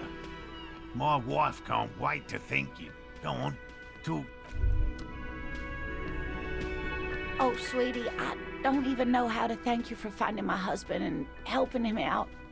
I hope we haven't been too much trouble. Here, I want to give you a small token of my gratitude. It's a tie, Mexican origin. The pin is an antique. The little silvery knob holding the tie together feels warm in your hand. It's in the shape of an avian skull. With a... You could ask her about this when you get the time. It's probably a cryptid, but... Oh, you don't want to... Ramblings. Nonsense. Your description of the... But, darling, I didn't... Measuring things is important. You were a child, my dear. Really. It's extraordinary what you were able to describe. Now go on. Reflexively, the... Well, it was summer. I'm getting ahead of myself. I was 5.5 in Betancourt in the suburbs. My grandmother had a summer home there. She'd just started forming memories. Real memories. Not the billowy haze of infanthood. Betancourt got bombed in the war. It used to be quite near, circa 20 kilometers from here. The strangest moment of my life. I looked up and one of the reeds moved. Not like a plant, but I didn't know this can happen, so I reached my arm and touched the thing. It felt just like a stalk of reed, but it moved, swaying, towering above me. After a while, 20 seconds, a minute maybe, it left, went into the reeds. I tried, but I was only a child. There was mud and high water. I couldn't see it anymore. I was... Where did you go? Don't go. I ran back home to my grandmother and asked her if reeds could walk, and told her they were looking at me. Of course, for years it was a story I told at parties when I wanted to impress boys. That sort of thing. Of course, most people just took it as a strange, amusing anecdote. So did I, honestly. But then I met Morel. We were on a date. Can you imagine? She tells me a story, and it's the most detailed report of the Insulindian phasmid I've ever heard. The sounds. So that's how they met. This is... It did, yes. Like reeds in a... The way it moved, the colour. How some of its limbs were white, like marble.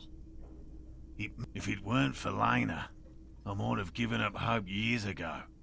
It's no exaggeration to say that... I thought it was a wonderful story, ma'am. But I don't believe it. A child left unattended on a warm day. Children make up stories. It's hard to say how big things are when you're quite small yourself. To me, it... What if it is the case? Our first, yes. The glance is tender, yes, but... Not all of them. There is some white coloration reported, along with beige. You're welcome, sweetie. And she could get up and walk, right into the reeds on her own. Into the mud. Anywhere. Surely things can't be that. You sense that she won't judge you, no matter what you say. You know where we are, right? That's right. And where? Yes, indeed. Yes. And, oh my, I haven't seen very many other cities. Speaking of history, you know what? That's right, dear. How splendid. Her relief is palpable. I can tell that this is taxing for you, so I'll just ask one more question. What regime are we living under? What mode of government?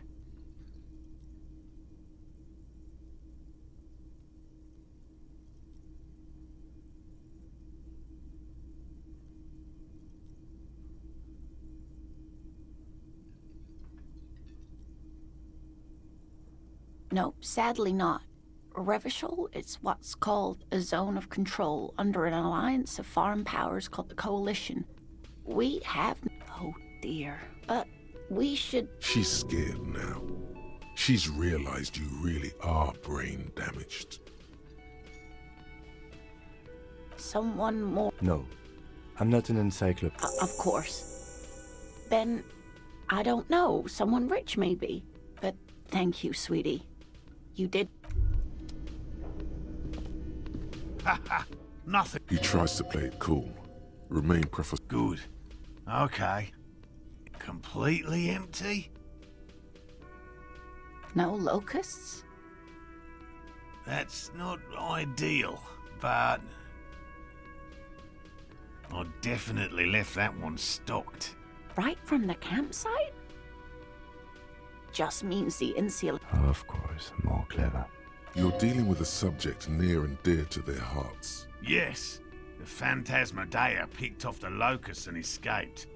This is good news, though we'll have to reconsider the design of the traps. Another trip to the Reeds.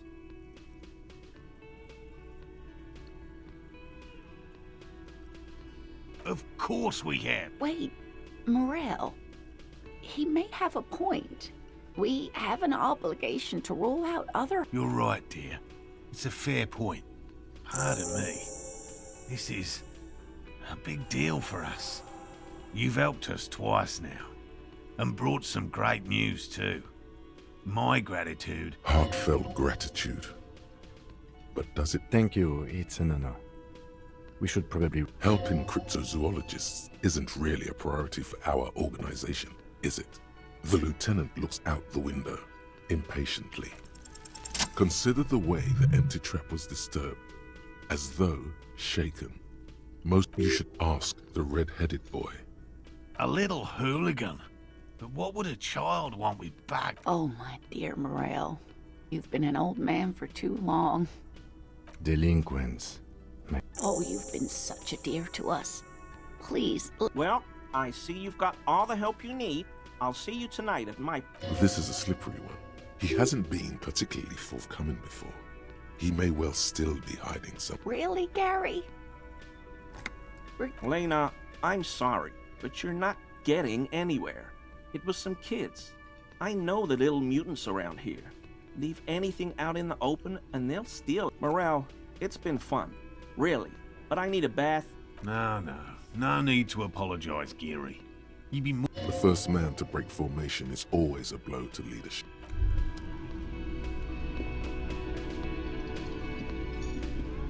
Can I help you? What is this thing? What, the interior decorating kind? You know, I'm sorry. This is actually a nice bird.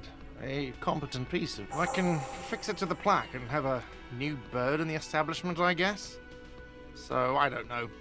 Thank you. People just don't know how to accept gifts. This was mostly about the fucking cardio. Massive cardio here. I feel good about our work here today. It's all about the little things, like bringing people random stuffed animals.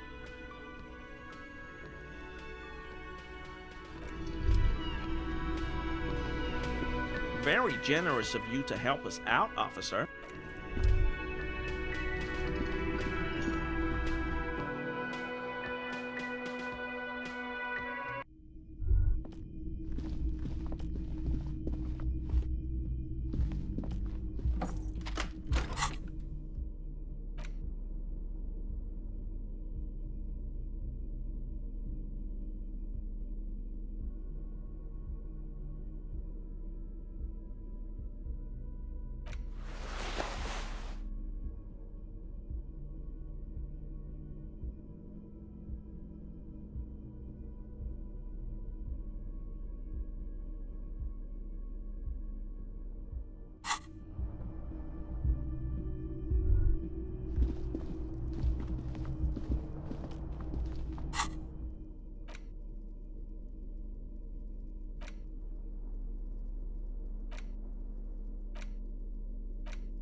There's no way to listen to the tape without a working tape player. But even just holding the tape makes you feel a pawn shop.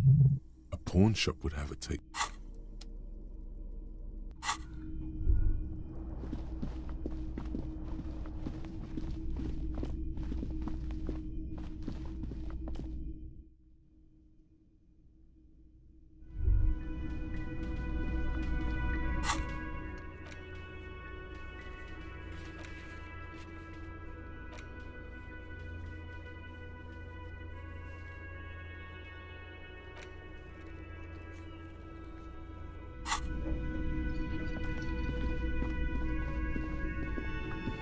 Hey, Well, well. got the 20 real? Then why are you wasting my time and yours? Another thing. Yes?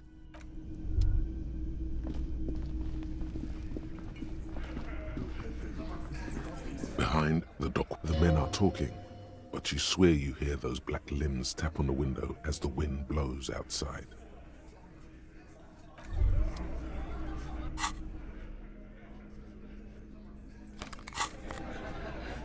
Again, you find yourself looking at that.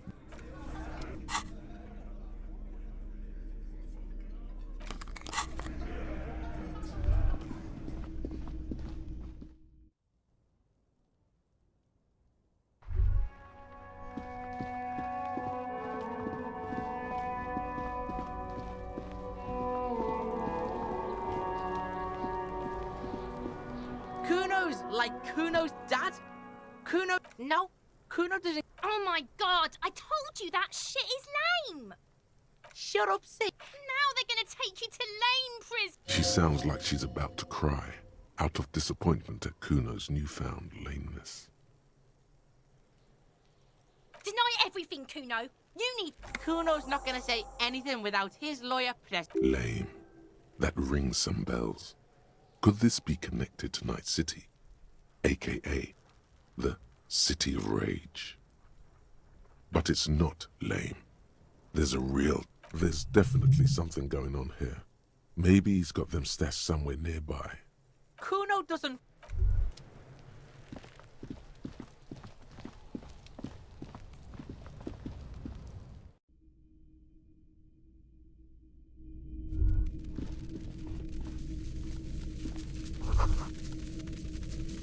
All around you, the hisses and chirps of locusts fill the musky air. Well, detective, it appears you've of the locusts. For the missing locust case, which is a sub... Yes. I feel we are nearing a real breakthrough. I'll let you handle the...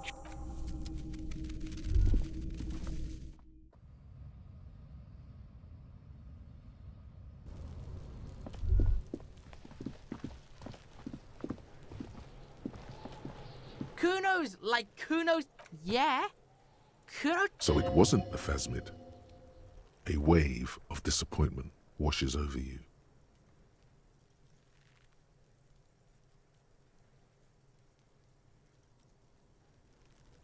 It's not Bugtown. It's the city of locusts. Locusts aren't just bug shit. They come out of the sky like a fucking shadow. Stop! Locusts coming down like a shadow. This must be the Night City he mentioned. Yeah? Locusts... The girl forces herself to watch again, the corners of her eyes twitching from discomfort. Maybe I am.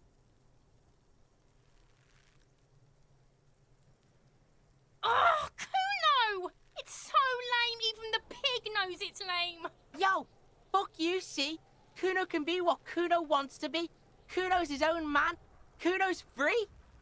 Kuno made himself into Kuno. Kuno can make himself... Don't make yourself into a pig, Kuno. You'll have to take me away. In it, you hear snow melting, dripping from the eaves. So that's what this is about.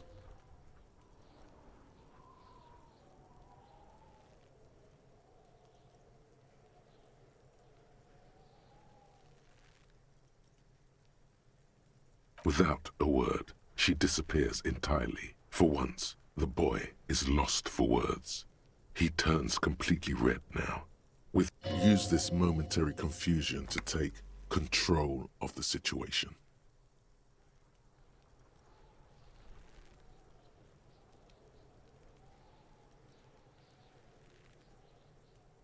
It don't mean anything. It's shit. Kuno just likes to focus. Kuno likes to concentrate on shit. Build shit when he's zipping hard. Fuck. Pig, you really shouldn't have fucked with Kuno City. Now it's all fucking lame. I don't give a shit. I don't need the locusts anyway. Shit is all lame now. The girl's face appears again, above the fence, just long enough to make eye contact with Kuno. Kuno's gonna let the fucking locusts die. The fuck are they trying to catch anyway? With the traps? Yeah, whatever.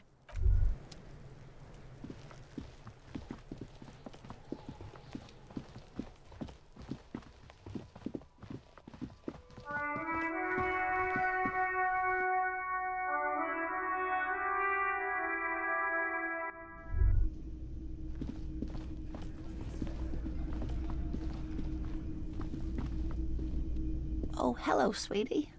So nice to see you again. Hello, officer. I think I almost have it. And so it was just a child. Thank you for telling us, sweetie. This is good news, right? She acts chipper, but something's changed in her tone. Something is secretly gnawing at her confidence. Yeah, you're right. We just need to restock the empty trap. Then we'll need to... Darling, I told you to take it easy. You're right, you're right. We can come back. There won't be a next season. Not for this. Find a phasmid or admit defeat, people.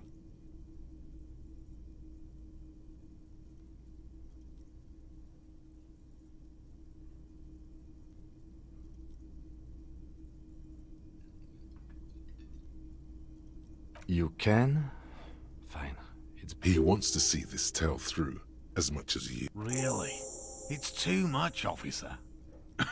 What Morel means is we're great. Here's a fresh batch of locusts. They should slide. This would show them all. We need to get you on that list of discoverers.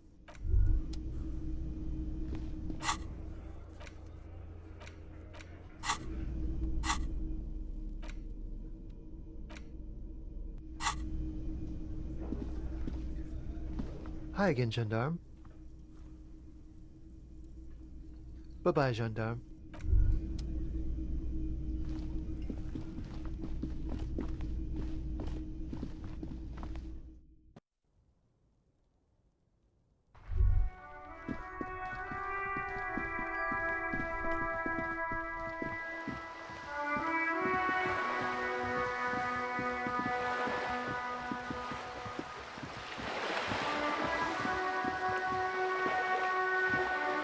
Whoa. A bridge with loose nails and rot-infested wood that creaks in the wind. A construction code. Sure. They never clean. The bridge is fine enough. Locals. Wow. So someone's being a little boring. Yes, my standard liege. So you? See? You're so regular, and of course you do. And maybe some black shoes or a pristine... Done and done.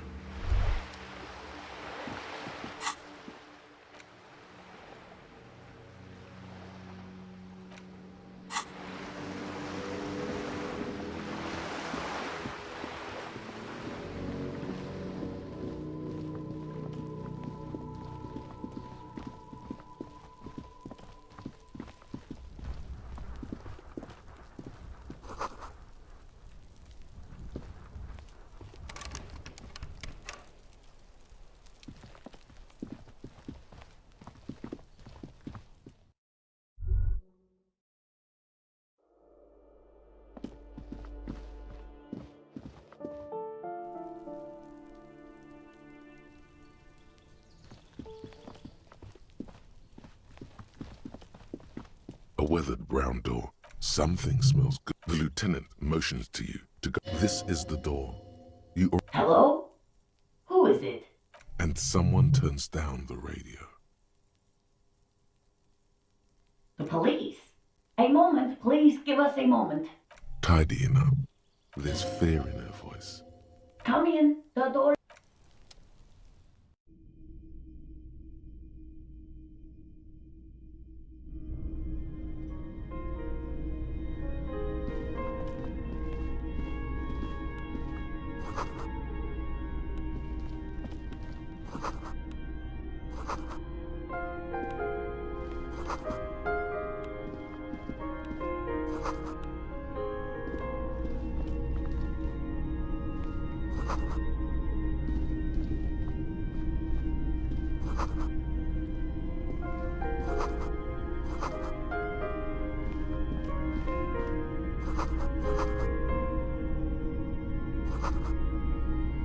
It's you from the bookstand.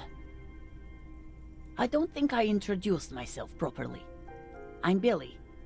The lieutenant has taken off his foggy glasses and is busy cleaning them in his handkerchief for now.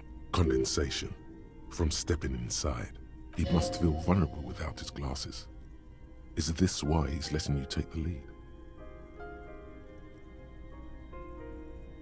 Is this about Victor, my husband? Is he in some kind of trouble again? No, this is something much worse. Is he in the hospital? Definitely no small talk. This isn't the time or place.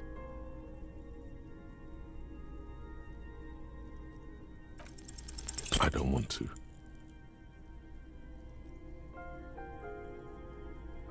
There has been enough pain. I don't want to do this.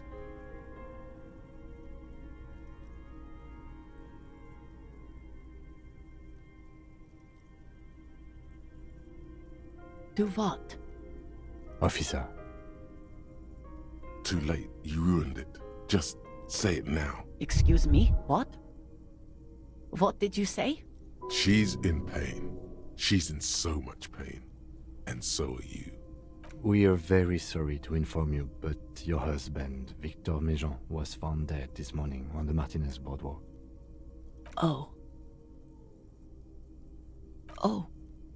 But he was just... He was just here. Alive. I understand that this comes as a huge shock. I want you to know that me and my partner are here for you if you have any questions. What happened to him? Tell me. And you just found him there? How long had he been there? She doesn't reply. Her eyes well up. You hear the clock ticking in the children's room. Is there anyone we could call for you? A friend, a family member? No. I just need to tell my girls. God, should I call them? Should I tell them to come home? All right, I'll call them. Just tell me, what do I need to do next? Where is he? Can I see him? And who should I contact? He was taken to the city morgue. The local coroner will be contacting you shortly to arrange the funeral. Here's his number, in case you want to contact him earlier. Is there anything else that the RCM could do for you? No, I'll call you if something comes up. I'm still a bit...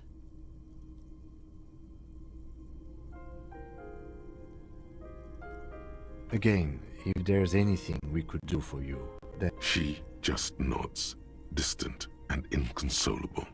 The bed's... I'll take it from here. Thank you. We should step outside and talk.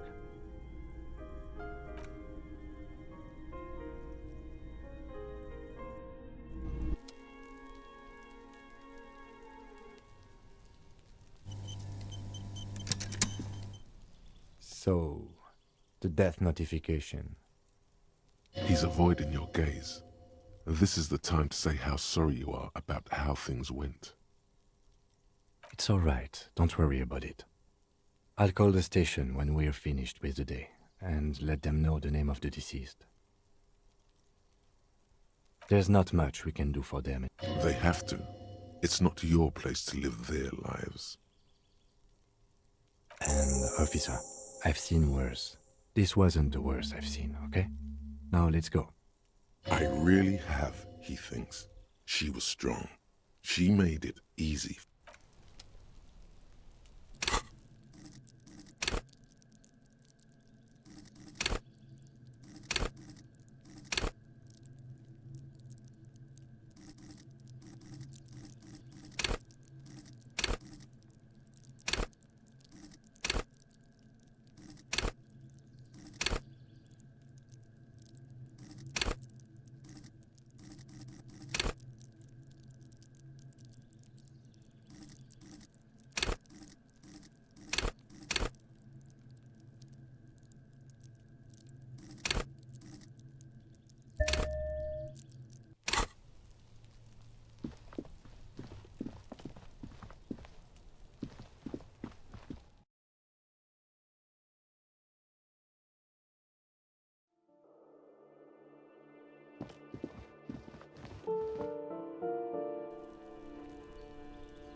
You're back. Good.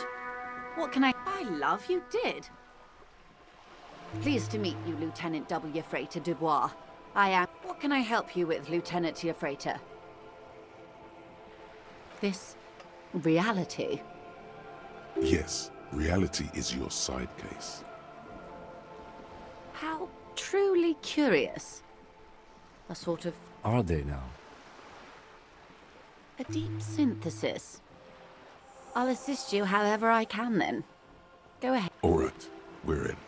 I know these all look good, but begin with the first, okay? It remains a mystery what you mean by this something close. This isn't a... We're in Martinez, baby. Martinez is a district of Revachol. A very small district tucked away. You would be excused for not knowing about it. Unimportant, they say. Forgotten. It's not really a sea, it's the Bay of Revachol.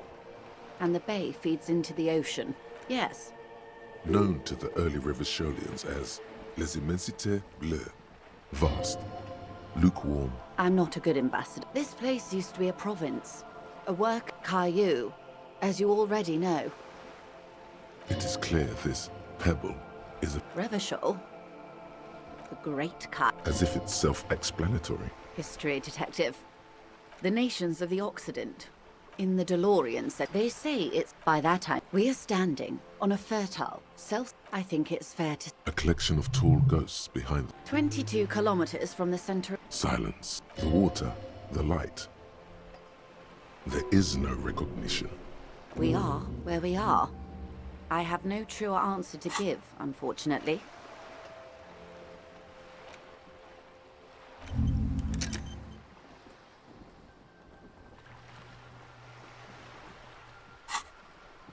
This is one thought you need to complete. Was there something else you want? This has been informative. Might I suggest not asking them all right now? Absolutely. My commitment here is long. It's better not to eat. Indeed. I'm always at your service. Glad to have been of assistance.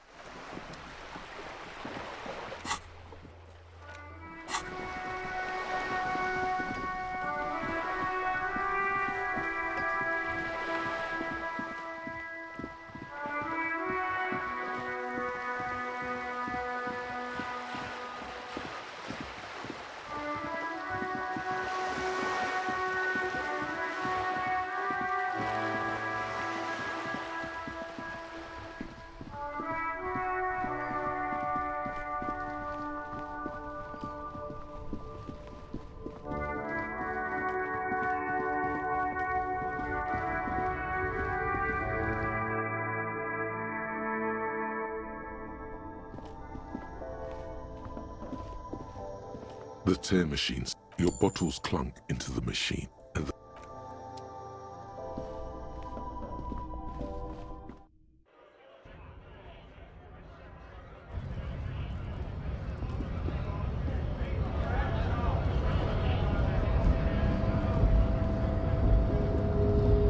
Hola, Wandering Man. Sure thing, my friend. I can help you out. the coin lands into your hand as if it has always belonged there. The swallow returns. Always glad to help out the RCM. Shame, you know, the winter's fat is slowly running out and all. Still better than scabbing, though. Nothing to worry about, really. I'm always glad to help out when possible.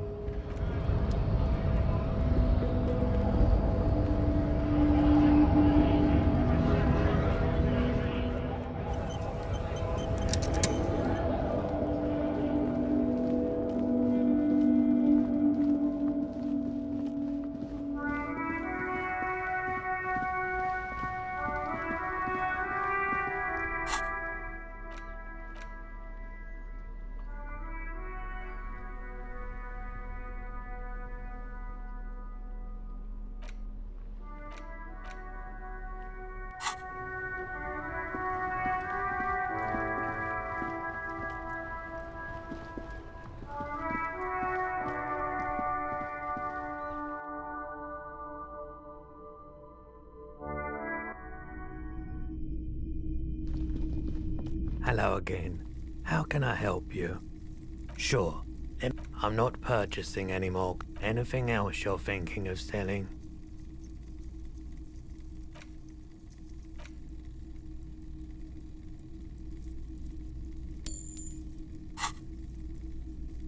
Another time, perhaps.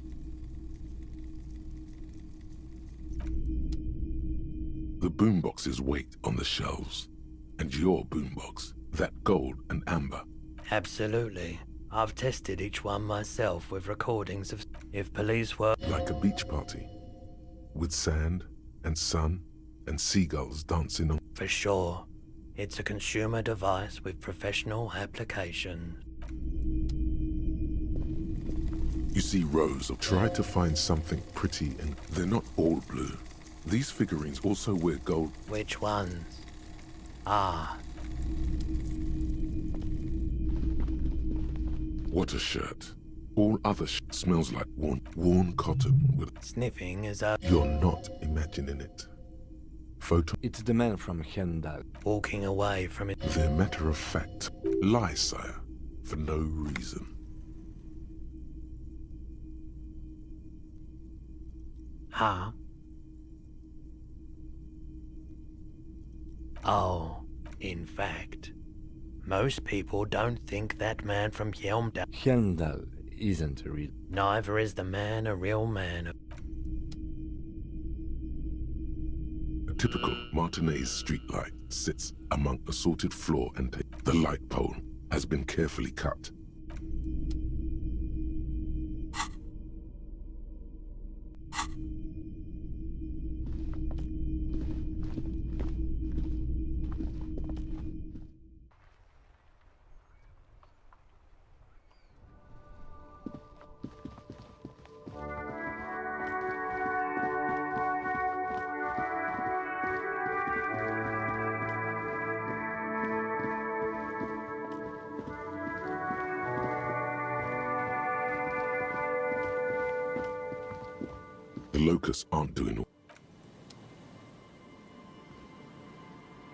The locusts aren't doing all too well, but they're still in there. This isn't the empty trap.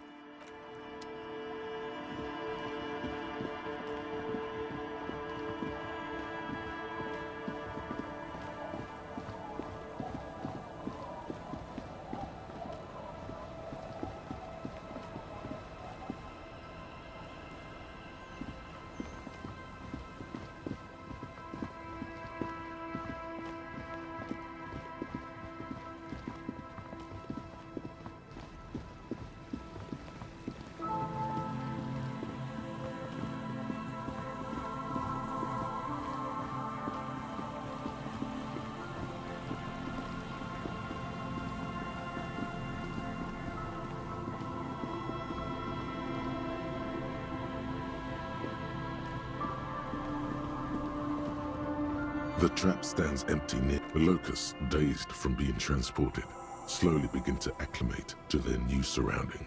They're not really going to get the chance to get comfortable here. Good, now that's done.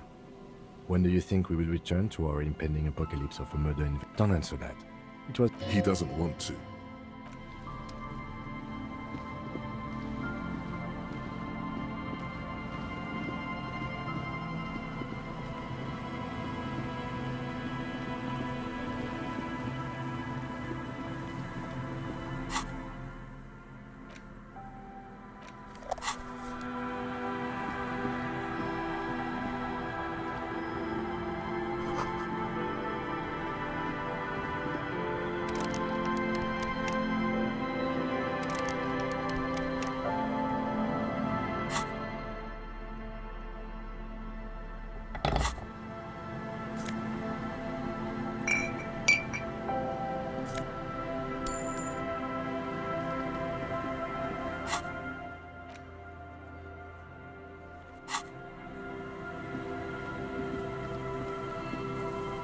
The remaining windows rust, dripping water fall. There's rust and corrosion on the bars. No, I won't even try. You know, I had a partner once. They called him Eyes, because he had to show me things. This partner of his, Eyes, things didn't end well. It saddens him to say his name.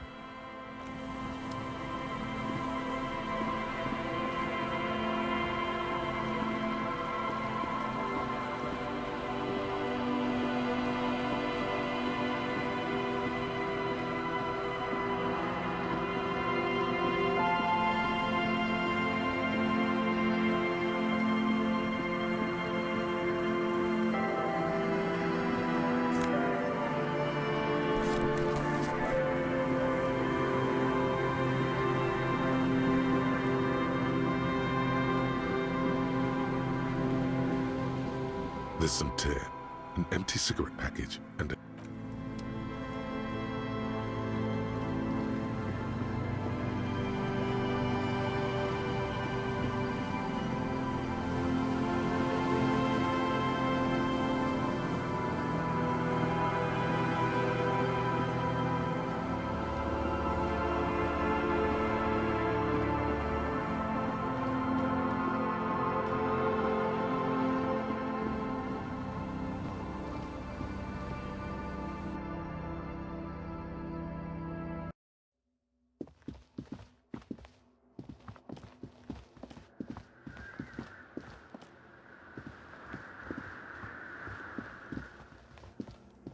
A machine stand. The lieutenant doesn't say anything, but you see fluorescent plate. The lieutenant says nothing.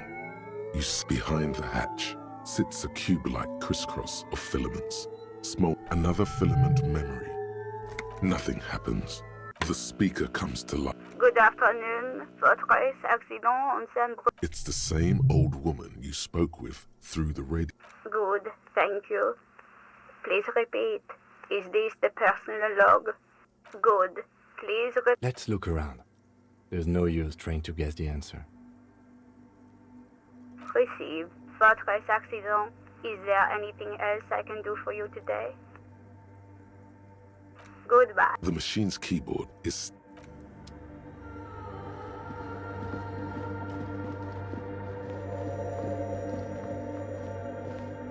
You come back to face your coco demons? Está crudo, way. I see deep inside. I know it's hard to admit that you got a problem. I was like... You know, actually, since we're here, you may want to pay attention to what the ceiling climber is saying.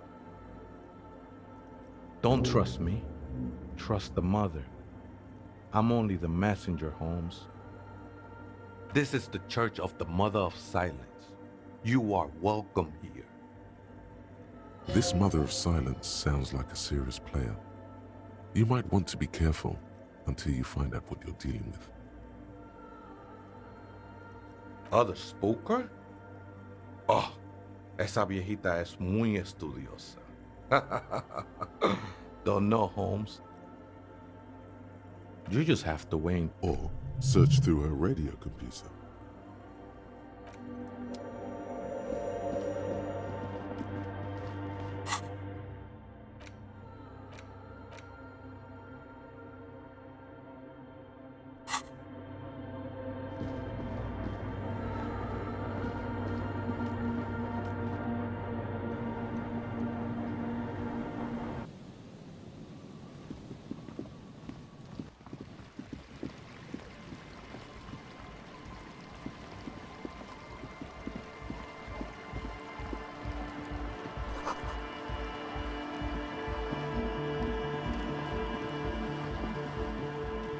The shaggy head. So you talked to my associates, right? Are you going to help us? Great. Let us know if there's any progress. My associates? I haven't got much to say about them. Of course I do. I just don't tell people about my friends and me. I'm a silver bird. Don't know what makes you think it'll be any different later, but...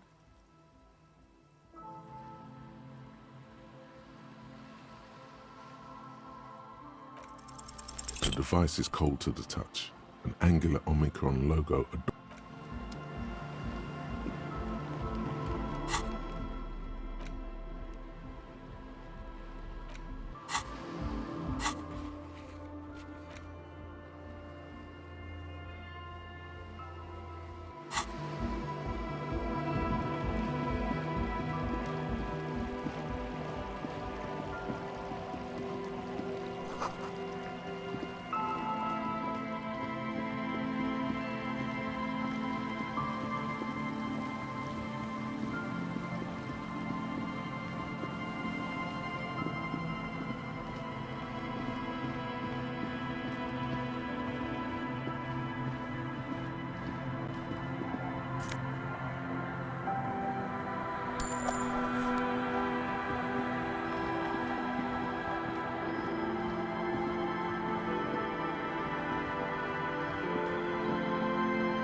Hello, dear. It's good to see a familiar face. Thank you for doing that, dear. Her smile is wary. Her earlier ebullience. Morel still isn't feeling well. I convinced him to stay at Gary's to get some rest. I'm afraid the cold has really... I'm sorry, dear. You've had to drudge through them so... Her voice is shaky. What is going on here? Morel will eventually, or we'll talk Gary. The lieutenant stares at his shoe, caked in mud. He doesn't say anything. That really is... Very strange. Why is she not letting you do this? It's like... Different? How? I'm in doubt, sweetie. That's all. It's, a strange feeling. I haven't really told this to anyone, but... And when a police officer asks... Do you ever wonder if some lovely story from your childhood is just that? Seeing the Insulindian phasmid was just a story I used to tell people. I didn't really think about whether it was real or not. Morel's so proud of it. He always tells everyone. A terrible sting in the heart. Regret.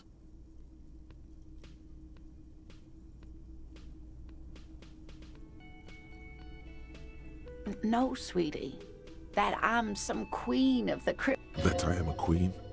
An extraordinary witness to grace. But now, we're both getting old, and he's still working himself sick out in those... The lieutenant opens his notebook, but doesn't write anything.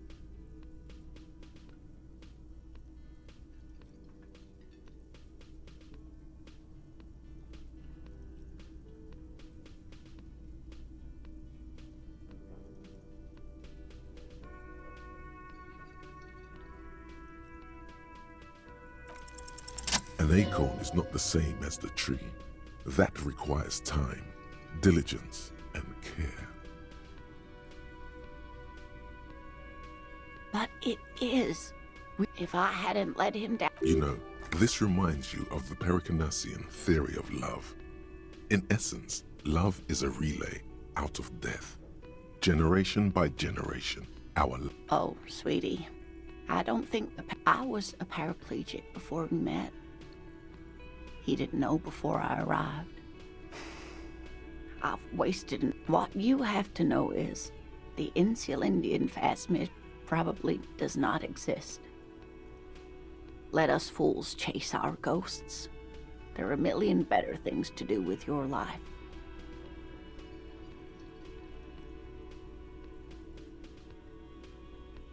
I'm not sure of anything. Rising, unfolding from the reeds on a hot summer's day, like a benevolent... Either way, I should go. Poor Morel is running a fever, and I need to get him home to Jamrock before we overstay our welcome with Gary. Really? Oh, sweetie. Please don't get stuck on a dream. Take it from me and Morel. You're welcome, sweetie. A dream. A fool's hope. Say her like that. She drives off. The gas engine putters quietly as she gets to the doors, then pushes them open. Outside the cold... We should go too.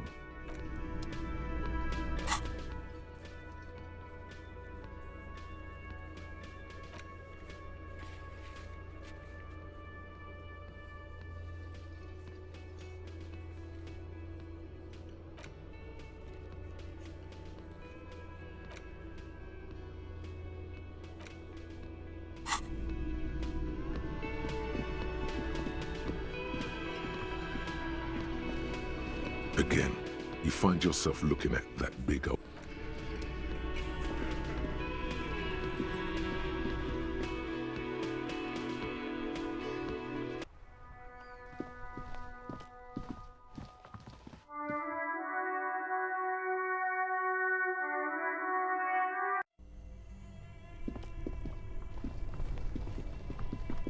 This orange machine is dead still.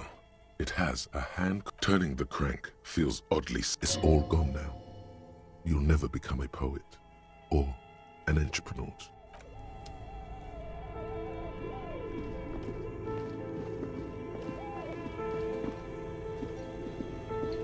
The bear's eyes are still glowing red.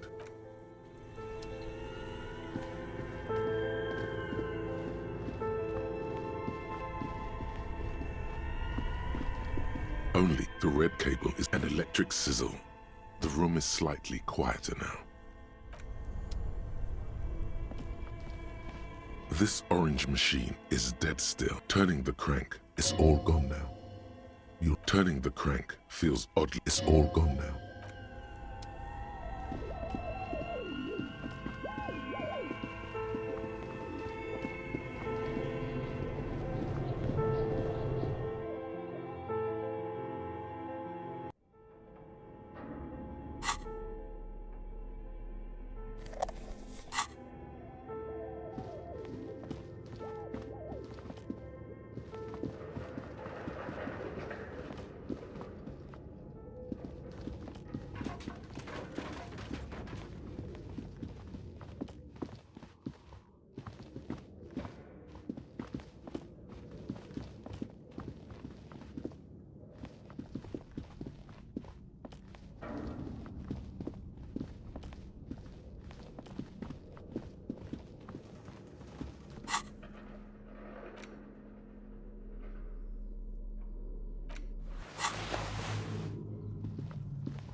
Hello again, esteemed officer, and welcome to Crime, Romance, and Bio... Okay, but please, only a few questions.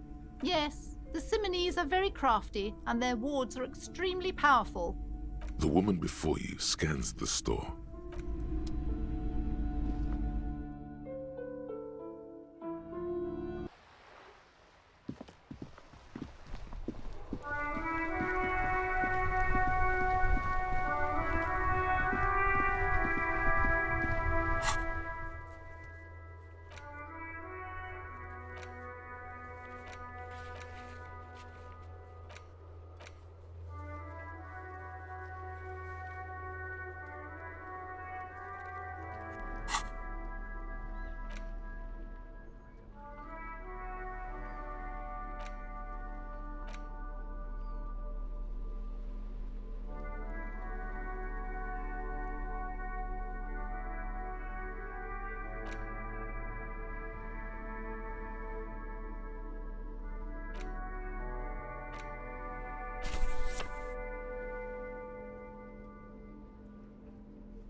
It's the legend. Oh, and the cool in the back, then rip them from the bottom. 3.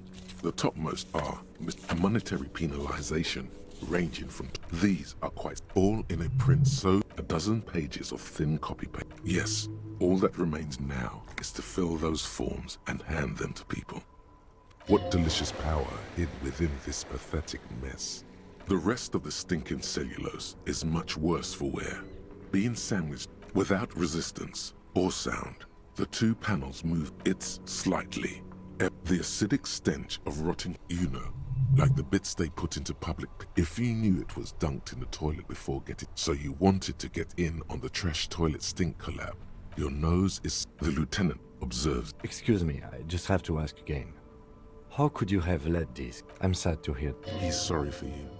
In any case, now, if you'll excuse me, that thing has filled me. It's just toilet paper sticking to the back of the plastic clipboard. You can take it off if you want. Still wet, the toilet paper peels off the plastic easily. All you have to do is shake it off with your finger and an aluminium block runs the width. The surface is interrupted by a silvery sticker.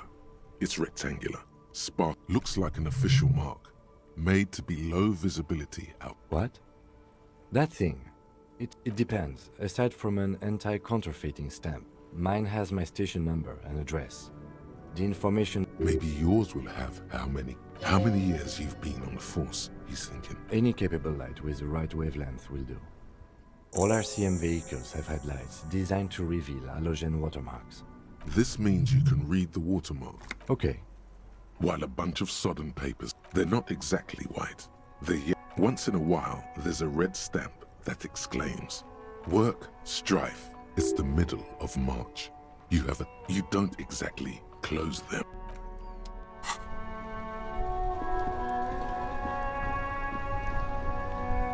Inside, you see a set of steering levers, a radio microphone, a puller. All right. Ready? He's downplaying his excitement. The dashboard lights up with orange glow, like a leopard waking from its sleep. The lights unfold with a There you go.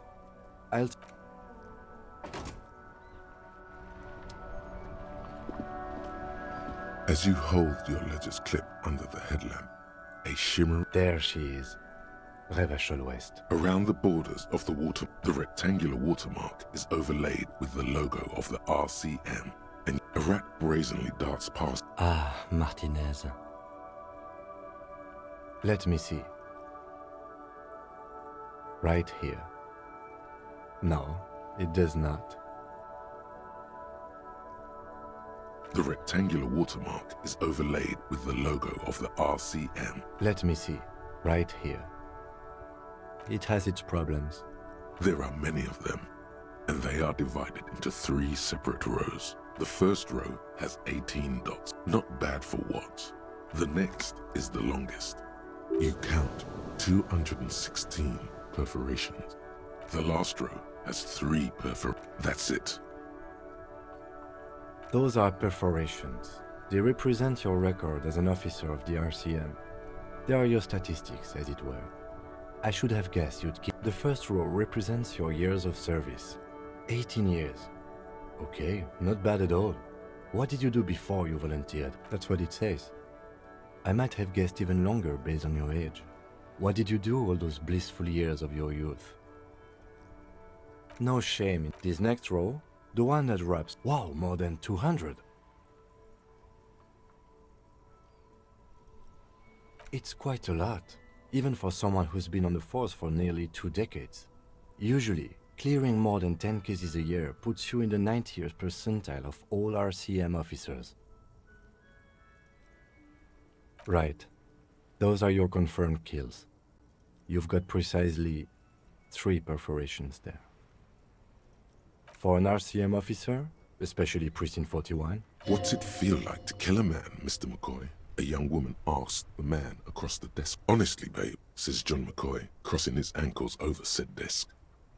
There are certain officers who treat their kills like some kind of ghoulish game. If they do happen to... But it seems as though you are, or at least were. Yes. It's not a problem for him to state it. Everyone has their own method of coping. Some more effective, or self-destructive than others. Personally, I find it helps to keep up a few hobbies. Oh, this and that. Let's not get into it. Why not gardening? It's meant in earnest. Please don't mistake it for a jab. The lieutenant nods. Right. I'll go turn off the lights. You can now see your statistics on your journal page.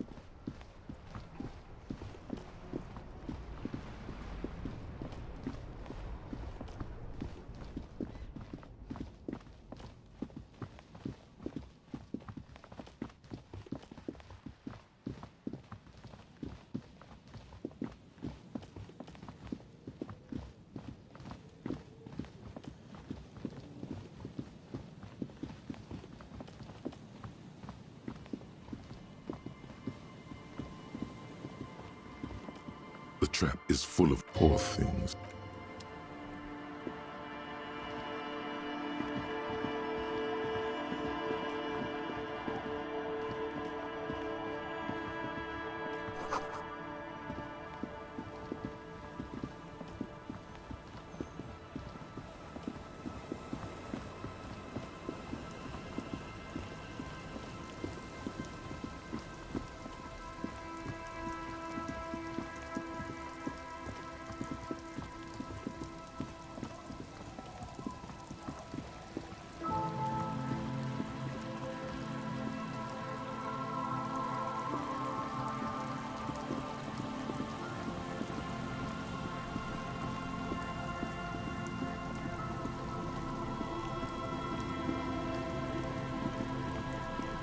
A few locusts trudge along the wall of the trap. The rest are piled in a heap in the corner. Dead. Poor things. A few poor things.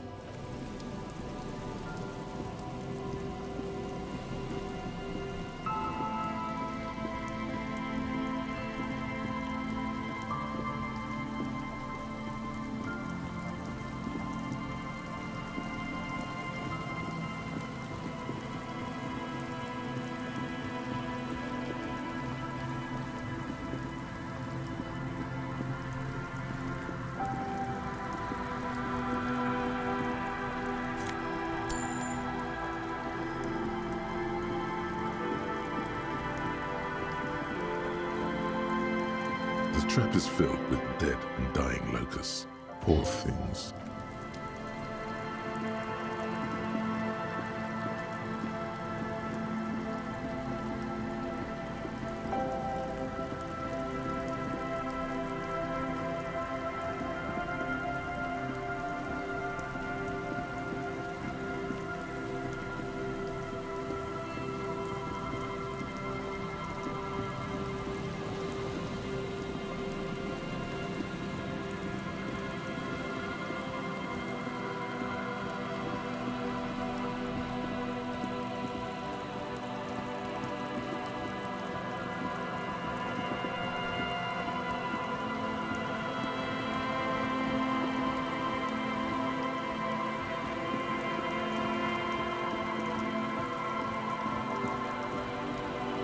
An old door worn by elements guards.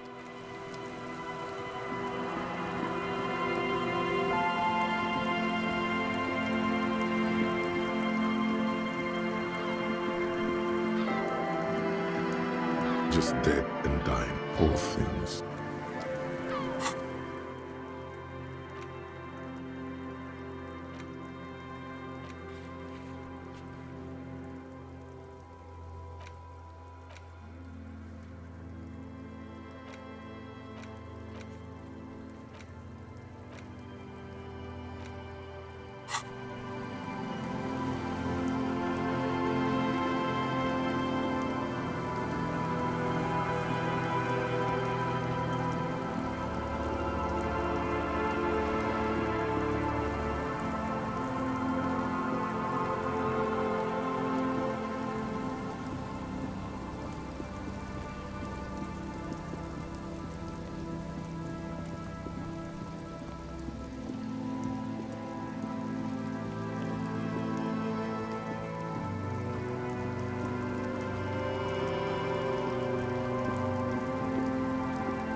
Hello again.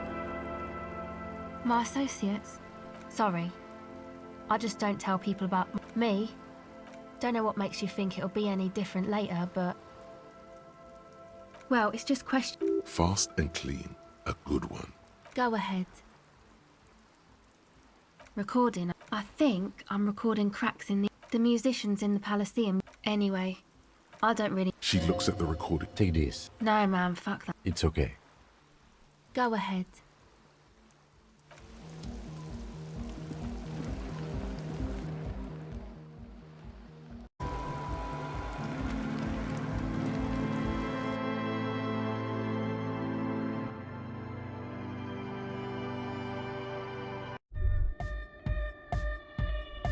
Hi again. So, how are things going? Oh yeah, that's a meteor and name for the founding party. Thought it'd be cool to use it. You know, of Meteo, concerning Meteo. Come to think of it, I've never really looked them up, you know. I can't give you a precise definition, but they're a very powerful religious organisation. And they have roots in ancient mass society. And they're the custodians of the Pericarnassian Church. Plus, they anoint the innocents. You're right, they do. The Pericarnassian Church is about love. And Nordic music is about love. I got love for my Pericarnassian posse. Love is the relay out of death. We dance. Love is hardcore. Unity. Unity. Make some noise for my Insulindian posse. You feel it. The anodes and the cathodes coursing through you. Your big toe starts tapping along to the bass. As it feels good.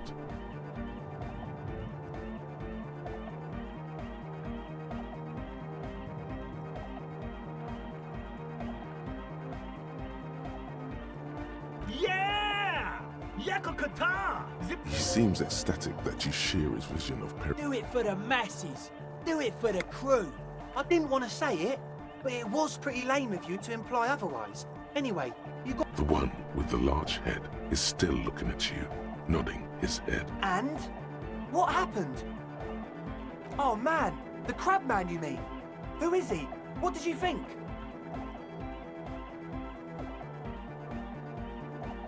Really? Huh. Interesting. What's he doing in the church? No matter. Is he gonna be a problem? Yeah, Noid is right. Let's get back to the point. These guys will never catch him. You will never catch him. There's nothing to do.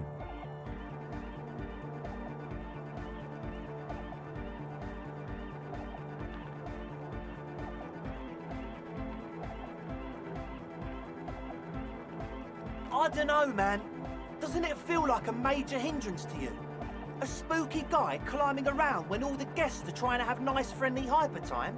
I guess it's not a massive problem. Everyone is welcome to dance till the morning light. Maybe. I guess we'll figure something out. Okay, but what about the other spooker? The one in Grandma's clothes? Did you see her? But she's in there somewhere. Has to be. Have you tried investigating the machines? Anyway, yes. What?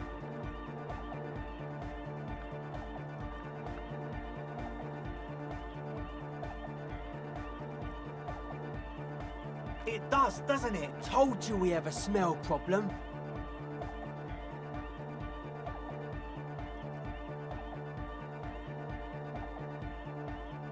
He sniffs the air.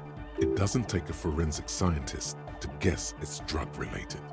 They look and act like the kind of guys who've done their fair share. However, their breathing is regular, their jaws stay put and their pupils aren't dilated. So, at least, not under the influence of stimulants. He nods, enthusiastic. As always.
It's the ledger you found in the arson, petty theft. Huh?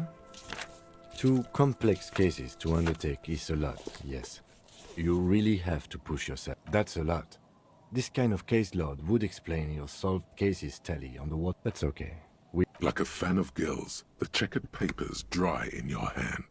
Yes, it appears you employ a, shall we say, robust yet literary system. Each investigation has its case number written on the margins. Yes, others appear more light-hearted. The guy's on a couch in an unexpected location. It's going to take an effort to piece these case files. You mean the alphanumeric? Officer, precinct, time of arrival at the scene? Oh, you mean the titular? Yes, well, so do I. It's a holdover from the early days of the RCM, right after the revolution, when the organization... Again, in your defense, I seem to have named one the man with the hole in his head. That was a real person. His death was real. Still, I named it that, to amuse myself. I pray his loved ones never find out. Rail spiked through the head. He died. There is, for precisely one more. 15 pages near the end remain untouched by the damage. The checkered grid forms a structure of passages, breaking the case into... Once all the tasks are accomplished, the case is complete. The tasks you've completed flow out of the pen in a brash freehand similar to the rest of the letters. The wording comes easily. It's inspect the victims, interview the cafeteria manager. A satisfying slash sounds across the paper. Things to be done and things already done. No, actually. Any ideas?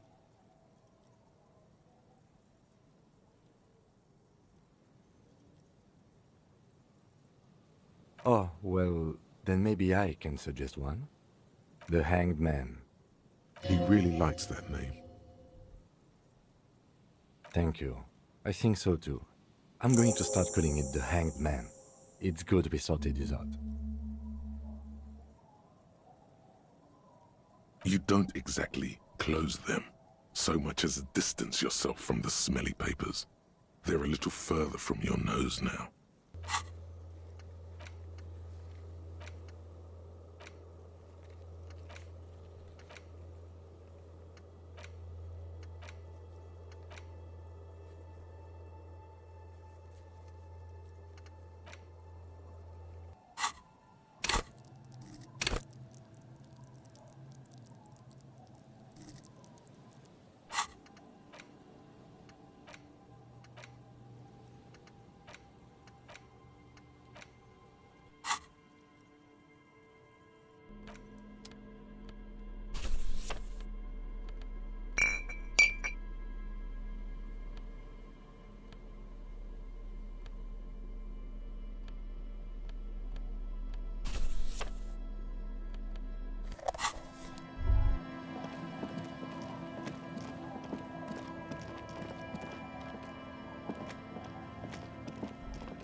You keep coming back. That's good, officer. Keep browsing those clothes, keep saving that economy. You find your hat. The box smells like cat piss. Economical, but also... The speakers below are back. These once respectable speakers have been... A small heat emboss on the veneer reads... No, don't look at the speakers, officer. Look at the sneakers. The sneakers are the stars here. No, don't pity them, officer. These are old Samaran garbage. Don't even look at them. Samaran trash? That sounds like they're from the Samaran People's Republic. No way, officer. These aren't for sale. They're bad speakers. Low-fi socialist junk. That's right, officer. You're a high-class policeman who accepts nothing less than the best. Lucky... shine on these sunglasses lasts a lifetime, officer. 100. Abort. These are hideous. Damn, officer! No, you are definitely not buying those. Are you sure? But they look so good on you. You should think this through, officer.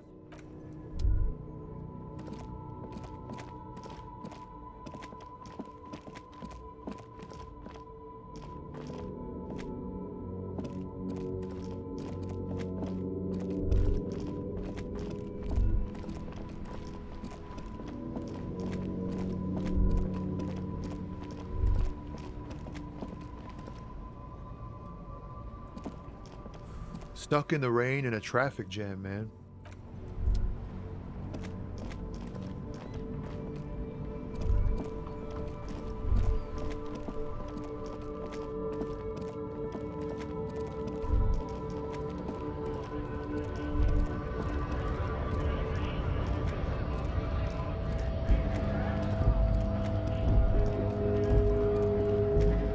A lorry stuck in the traffic. The windows are fumes of heavy fuel.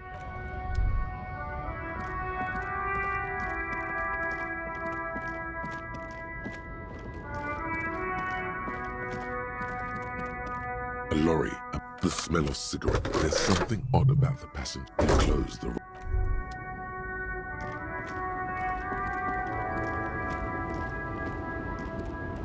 Lowman, you.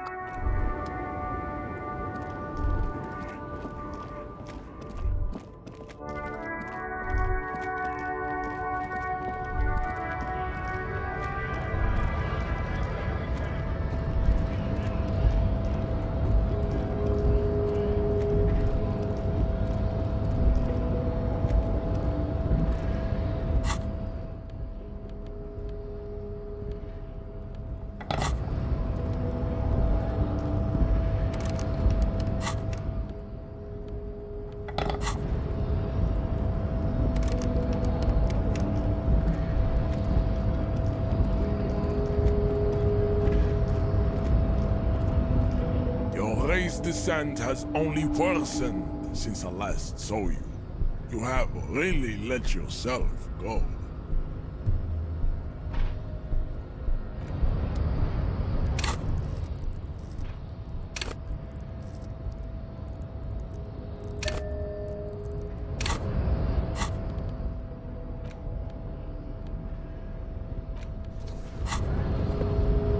Your race descent has only worsened since your race descent has only worsened since I last saw you. You have really let yourself go.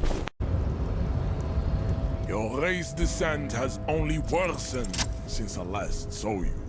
You have really let yourself go. Just like that, the man is reeling. All you hear is a small gurgling sound as a trickle of...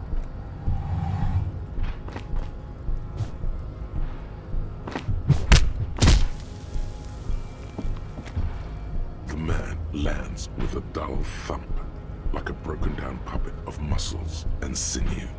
For a moment, he still tries to keep his head up, dazed eyes looking at you with unimpulse. You slam your fist on the... Looks like you're the new measurehead now. Her voice is so... No one is the new measurehead. Let's go before he gets up.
On second glance, someone has forgotten. It's unfortunate for the Union to just leave their paperwork. Let's see what's inside, he thinks. The drawer opens smoothly.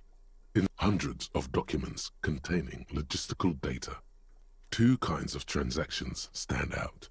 Materials coming into Revachol from the outside world, from Muindi, Grad, and even Ilmar, and the same materials being handed over to companies inside Revachol, Kuron, Coal City, La Delta, and Jamrock. It's hard to make sense of this thicket of company names, dates, quantities, and percentages. Whatever's hidden here is hidden well. Concentration isn't enough. Only a trained accountant with a background in logistics would be able to really make sense of it. However, there is a little handwritten note stuck on the side of the... It appears to be a to-do list written in large, uneven. Remember, Leo, Everard's shoes, special whirling borscht, water Everard's plants, sweep office floor. All items on the list have been... Everard Clare, probably. The head of the Debarders Union. One of his aides must have left it. Nothing incriminating here. The special borscht seems a bit odd in the list. Remember, Leo, all items on the list have been... The drawer slides.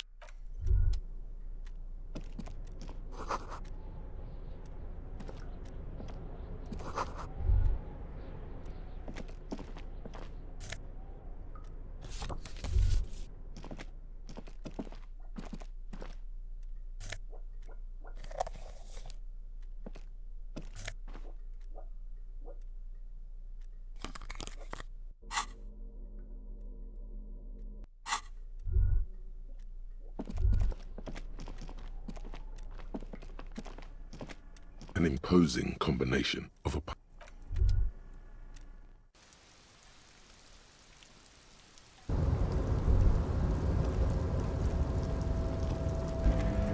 The tarpaulin cloak is still hanging on the railing. As your fingers touch the tarpaulin, it almost feels like the cloak wants to deliver a message of comfort through your fingertips. I will shield you from the elements and give my life for yours. That...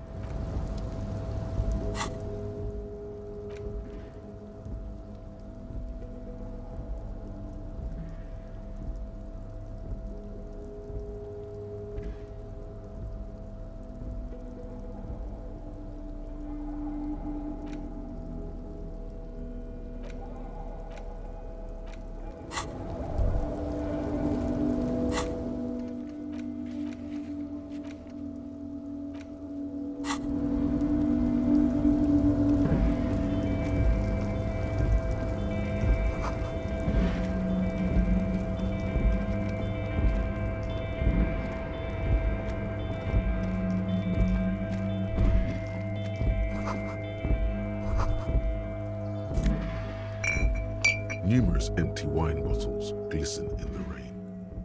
Someone popped... Well, yes, I think we can say with relative confidence that it was you. Yes, this scene...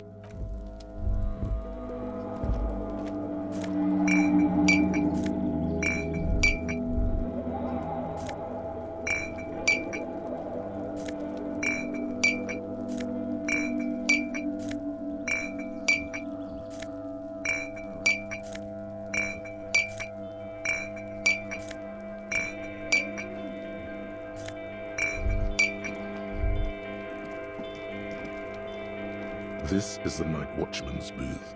If you must. But please hurry, we are pretty easy. Nothing incriminating catches your eye. It's a black and white photo of a young couple out in a street fair.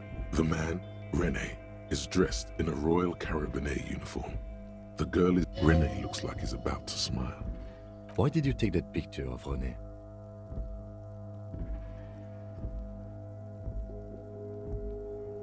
You're really interested in that old soldier. Not sure I understand your fascination.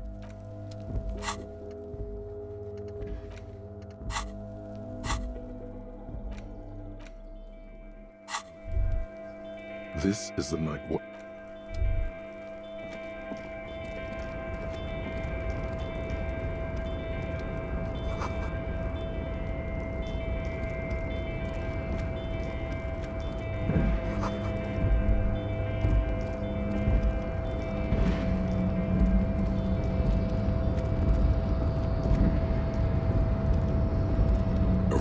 control panel with Marsh. On. Arrête. Off.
Container, I'll turn you nice and red. Container. The accent is so thick, it's impossible not to notice he's Ubi.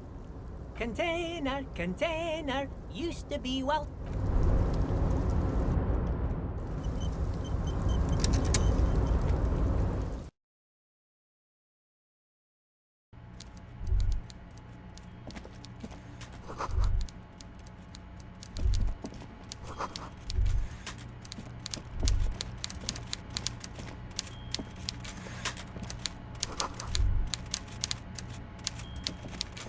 Before you is a walrus of a man seated behind a large desk. He looks up from his work, not the least bit surprised to see you. With great effort, he straightens himself up in his chair, yet says nothing. He sits. Have a good day, Mr. Dubois.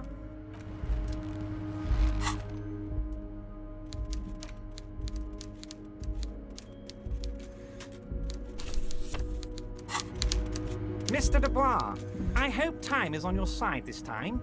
Please, take us. Excellent, Mr. Dubois. I can see that you're a reasonable man, and reasonable men can be of great use to one another. So tell me, how can the head of the Debarders Union help a representative of the Revachol citizens? The chair you're sitting on has got to be the most uncomfortable chair in the world. It's violating your backside. Oh, by the way, I heard you got a rather rude reception from a certain Lawrence Gart. Some people have no manners, it pains me to say.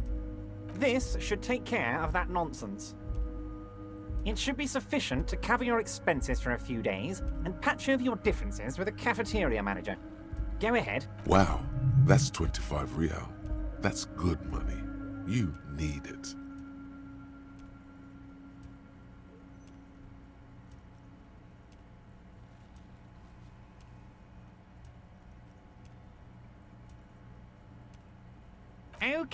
Okay. I respect a man with principles. No handouts, then. Now, I'd like to set your mind at ease about one other matter. Your lost gun. Let me assure you, Union people are on it as we speak. His slug-like lips move, but all you hear is an echo. The world is swallowed by a black hole of fear. Only 2 words escape its gravitational pull. When he said, "Don't worry," he actually meant, be very worried. Are you all right, Harry? You seem anxious. Don't be. It's not like you left it loaded. You didn't lose a loaded gun. Local children aren't out there playing with it right now, pointing it into their own mouths. It's an... Officer, we will deal with this later. We don't need Mr. Clare's help with this. I wouldn't be so sure about that. Officer. I wouldn't be so sure about that. God, you're sweating. Your knee is jerking. You're about to cry, aren't you? You're about to cry. Mr. Dubois. Mr. Dubois. Mr. Dubois. Harry!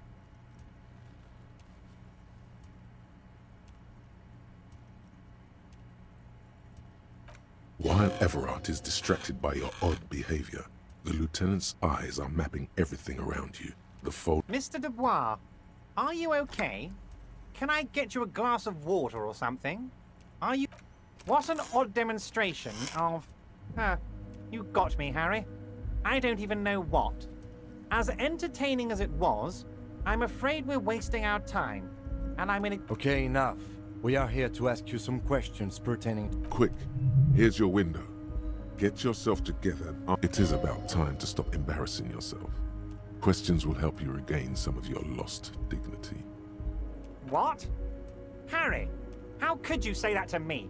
You know I appreciate a joke as much as any Johnny Fat Guy, but I can't take slander.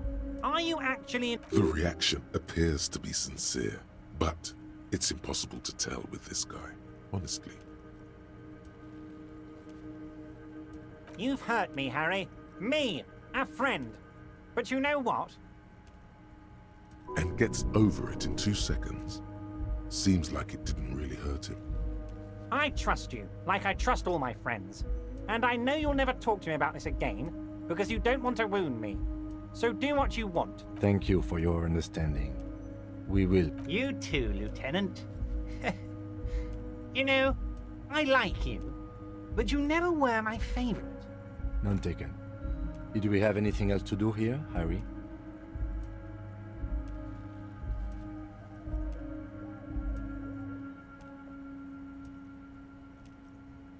Yes, your lost gun.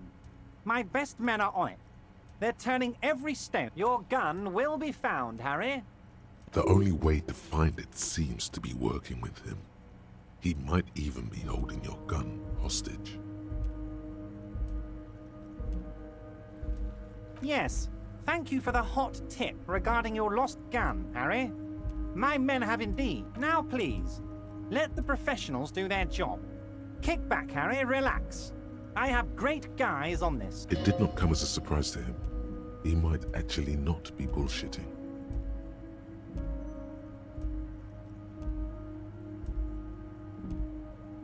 Damn it, Harry. That's exactly what it means. I'm only kidding, of course. Of course. I understand. We help you, you help us. Oh, that's very nice. I haven't gotten around to her yet. I'm very, very busy. One thing I want to make very clear, Harry, is that this is not some kind of union versus corporation situation. We're all trying to do what's best for Martinez. Don't feel like you can't cooperate with her because you and I are such good friends and I'm helping you find your lost gun. Whoa, that's so nice of him. Suspiciously nice. What do you mean, Harry? Nothing. I let him go. He's an old man, Harry. I wanted him to spend more time with his family. God knows how long he's got left. Harry! I have little people in my organization. Honestly, I'm beginning to think you're a midget, Harry. I'm only kidding, Harry. You're not a midget. No one is. We're pals.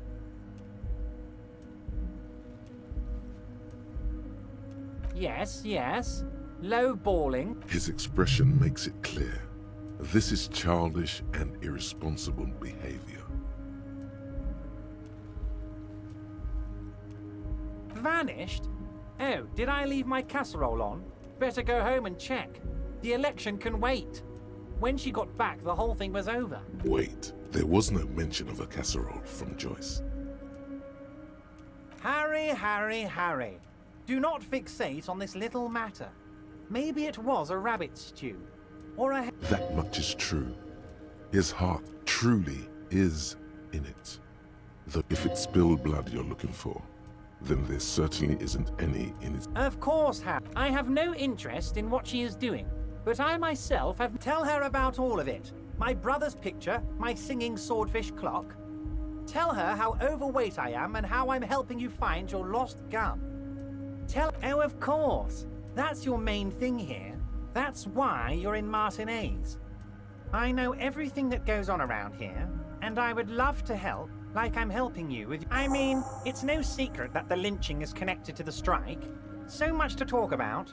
Honestly, it's been weighing on me so heavily. I understand... Harry, had you asked me earlier, I could have used your help in dealing with a certain weasel. It would have really solidified our friendship. Sadly, the moment has passed and the weasel's back in its den.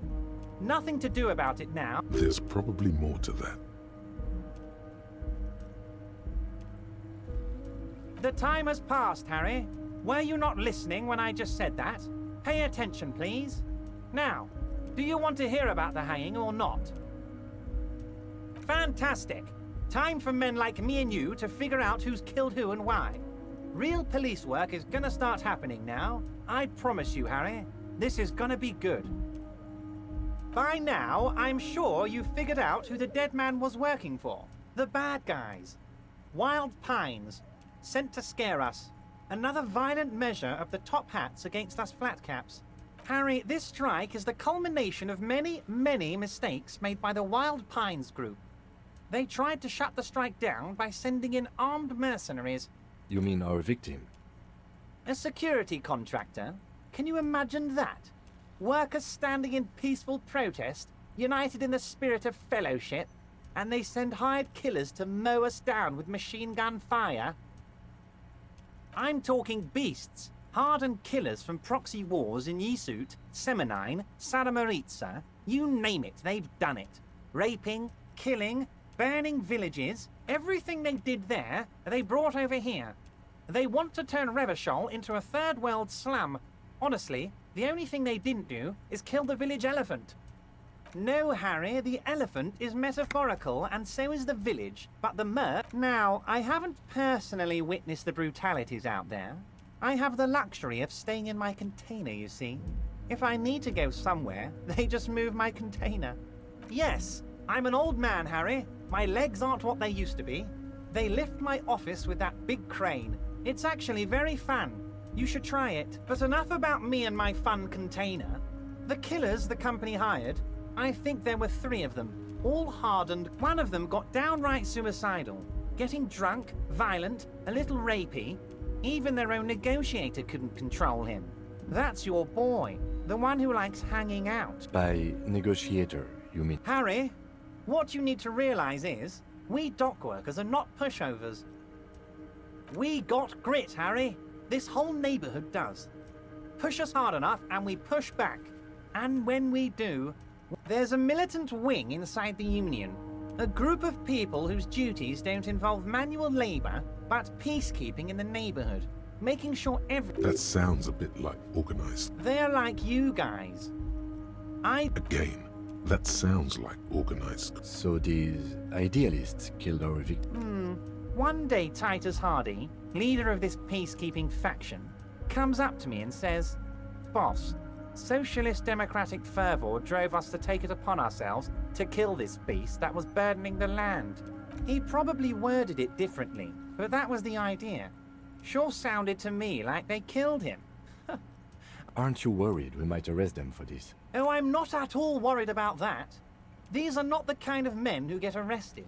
They're Martinez boys, tough and gritty. I'd like to see the man who takes them in. Besides, I sent my lawyer girl to look after... If he's just boasting, then it sure doesn't feel like that. He places a lot of faith in that lawyer girl. Perhaps this is a tactical error. Anyway. Oh, Liz is a bright one. I paid for that law degree myself, thinking it'll probably turn her all fancy. How do I know? Let me tell you about these people. That's their MO. It's what... Last winter, some poor workers in Terminal E went on a little strike. The company sent in Sediment, a security contractor. The strike was over the workers' right to wear protective footwear, Harry. These guys turn up and start beating people. Tell you what, Harry, I wouldn't be surprised if we got the same mercenary company, after a little rebranding. So you believe the scabs were organized by the security You said it. Hell, one of those guys looks big enough to take down that Of course, you're always one step ahead of me, Harry. I'm no genius. I'm in this tribunal. That sounds serious, Harry. We Union men should be shitting ourselves. I wish you hadn't told me that. I'm gonna lose sleep. He's clearly happy about the tribunal.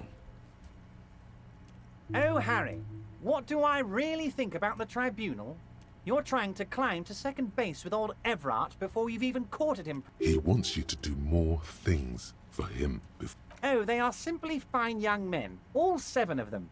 Exemplary Union members, always working to advance their position in the local socialist democratic movement. Old Theo used to run them, but things really kicked into gear when Titus took the reins and named the group after himself. Gotta love his initiative. Interesting. Who's second in command? They're almost all of them great guys, born leaders. Whatever happened, I'm sure they only had work with them. Hell, interview them. But don't fight them. They really are just like you. But of course, it's the least I can do for my good friend Harry. I'll do it right after we've concluded this talk. You can now go and tell Titus about this. See what he has to say.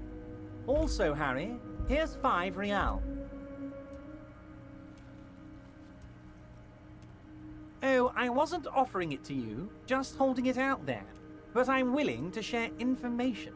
Was it a good talk? I don't know what happened, Harry. I wanted you to feel like Mr. Martinez. And of course, I also wanted you to find your gun. But yes, Harry, it's like I can't fully trust you if you're not a man of the left. I want to. A man of the left. So you have to be a social He's been hurt too much in the past by men who aren't social democrats.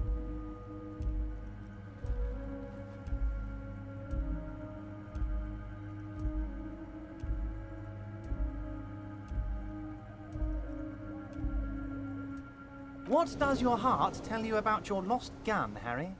Does it tell you to forget about it? Or do you think it wants to be found? I think it's lonely and cold. I think it wants to be found, and I have a proposal for you. And what would this entail? Once again, I require nothing unethical or illegal of you. You just need to get 2 little signatures on this piece of paper, and then mail it to my accountant in La Delta. Agreeing to take the contracts does not equate to you agreeing to actually help him. It depends. I don't think what we just got from Mr. Clare was very useful. But, he thinks, it's your call. As I said, it weighs on me heavily. But once we get really talking, I'm glad you asked, Harry. The Union is going to build a modern youth centre in Martinez. It will be righteous. We're gonna get those teenagers off drugs. And there's a nameless little street on the coast with some old houses around it. Most people have already signed. I just need 2 more signatures to get this mission. Yes, the little cul-de-sac on the coast, where all the men have drowned, in either the sea or the bottle. A gloomy place. They are just gonna have to deal with the construction noise for 6 months, and then they'll be living like kings. Right next to a fancy new youth centre, designed by the best architects from Stella Marie. You bring joy to my heart, Harry. Such a pleasure to be working with you. Here, you need to get signatures from Isabel Sadie and Lillian Carter. The cul-de-sac is right past the pawn shop and across the canal. Once you have the signatures, mail this to 13022 La Rocca in La Delta. Then we can talk about your gun. Wait. You need this to get in and out through the gate. Here, you're one of us now. A real red and white Union man. Jamais vu. Derealization.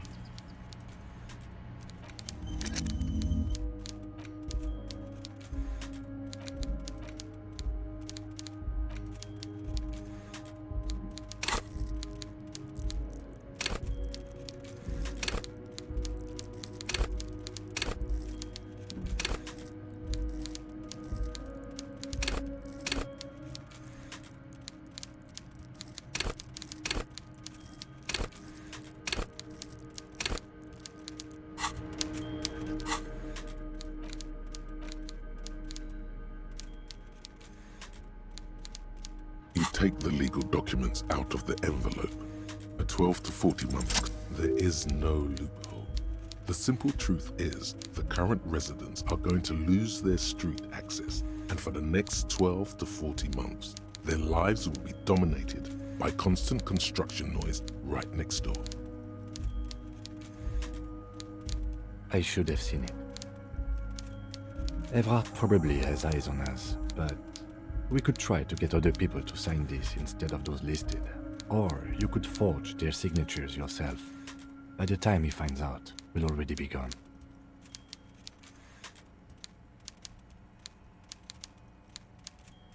The youth center cuts into the ocean like the bow of some great modern ship. Apparently, it's going to cover most, if not all, of the street and the square between the existing houses. It's 3 stories. It's going to be awfully close to the already existing buildings, almost wall to wall. This is either an ominous or cool architectural choice.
I've got nothing to say. Again, you find yourself looking at that big old window.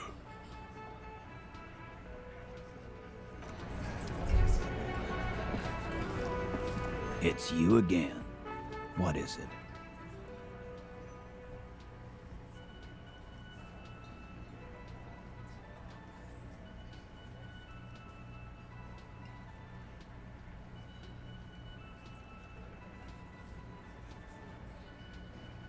Oh, so you went and talked to my mommy, and now she's me. And what's gonna happen if we don't? You gonna go and tell on us? You gonna let him talk to me like that, Titus? Let's see. Yeah, I guess I am, you big puss. The old man sent word you'd be around again. That's the reason I'm being so forthcoming with you. A witness? You ain't got shit. The locals would never come to you with this. That's just Titus, Titus. Next. Well, let's hear it then. This goes without saying, but nonetheless, don't give out his name. Yeah, right.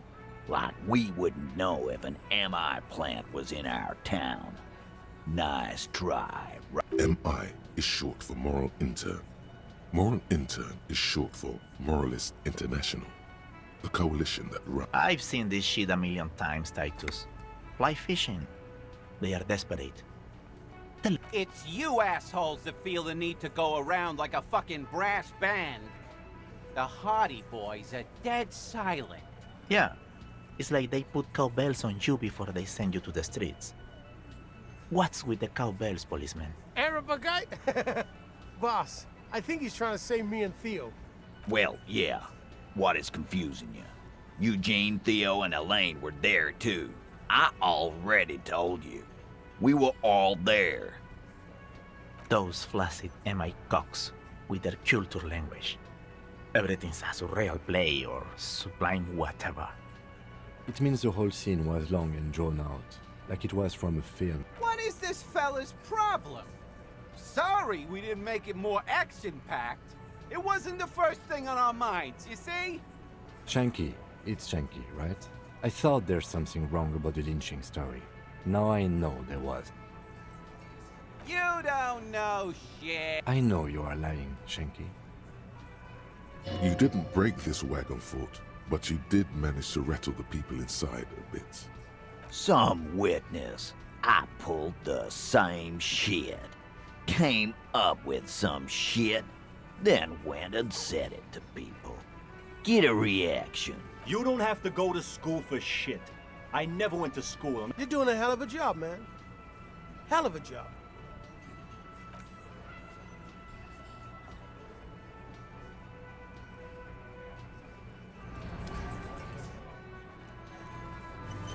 It's you again. What is it?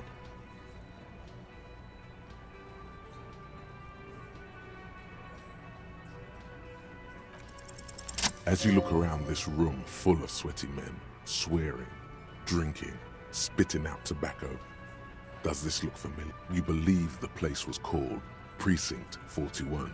It was also filled with, almost exclusively, men. You seen Apricot, old Purdue's daughter? Asks Lieutenant McCoy. Replies Torson. The ass on that one. McCoy shakes his head in appreciation. A bit strange the old man named her Apricot, but, I mean, who am I to judge? Wanna hit the kebab joint? Huh? You got a problem with beer now? Not quite there yet.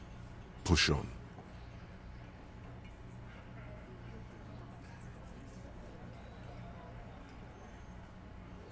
Speak for yourself, buddy. We've been giving a shit for 10 years. Martinez was a dump before we put this outfit together. They don't know, man. They weren't here. We had 3 shootings a week, kids dead, fucking graffito everywhere. You cops haven't shown up since the 30s. Congratulations on the graffiti removal.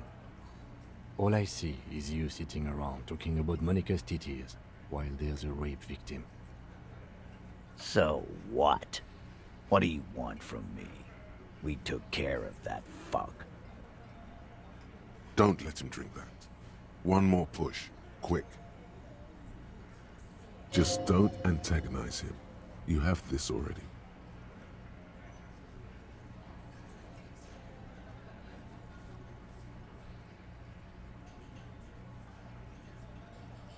Titus is hiding nothing. Titus?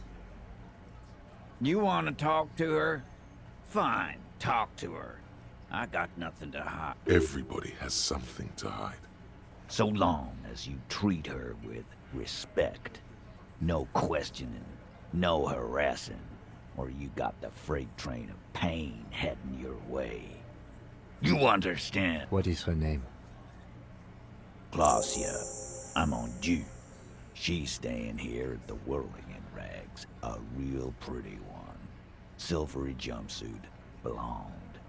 That's Amonju with an O-U. Shit. The girl. The girl upstairs? That can't be her. She knows. Yeah. Blonde. Tall. Sure. Why not? You've probably seen her around. You inexplicably add cool after the victim's name. with your eyes bulging like some wild beast. Your fingers are fidgeting and sweat starts forming on your brow. I don't understand what's so cool here. Nothing. We just have a few more questions. Whatever you do, do not tell him you know her. That would sound off. Remember what I said, Frey.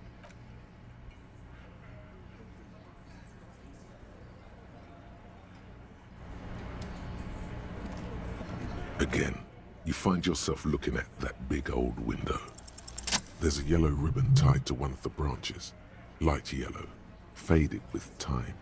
A tiny splash of color in the blackness of the thicket. Hanging from it, a bronze key. Someone hid the key in the bush and attached it. It's close enough to the latch up there. One can slide it open and just take it. Sure. Huh?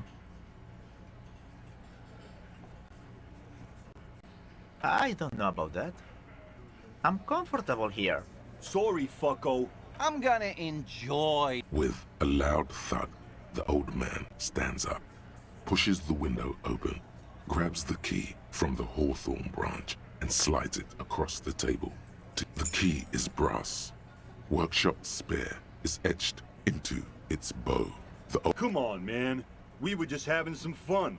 I'm tired of listening to your shit. Don't thank me. I don't give two shits about your key.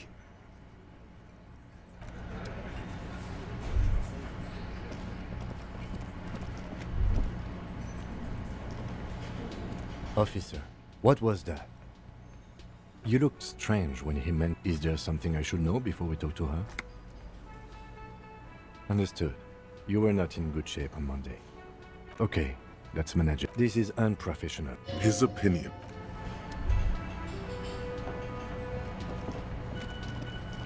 You see a heavy... The key fits the dimple lock. Dust rises before you like mist. No. Smells like engine good. Master, investigate. Nothing, nothing. You're right. Get attaboy. The world's secrets were made for you.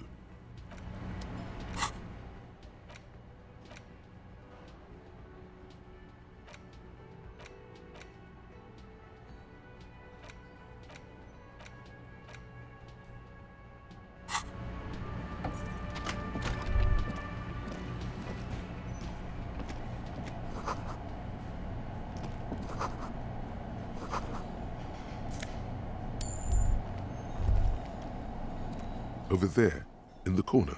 Not just any pinball machine. This is the pinball machine? Gordy's goats. A little. Feels like a lot. Ah, great. Cornelius Gordy and the Mountain Goats reads the golden lettering on top of the back box. Get the game on, Fingerboy. Those flippers are ready. Above the painting of a mustached man climbing a hill, a column reads, "The theme of the game is to explore Gordy's climb through the perspective of goats, and the peak of the mountain is at the top of the playfield. All the balls have small goat icons on them. Areas around the playfield represent Gordy's climb. Indeed. Think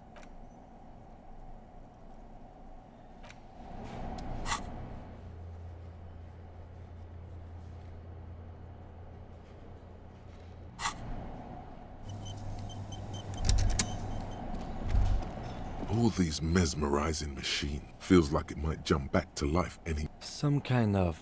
Deora was one of the 3 crown cities of the DeLorean era.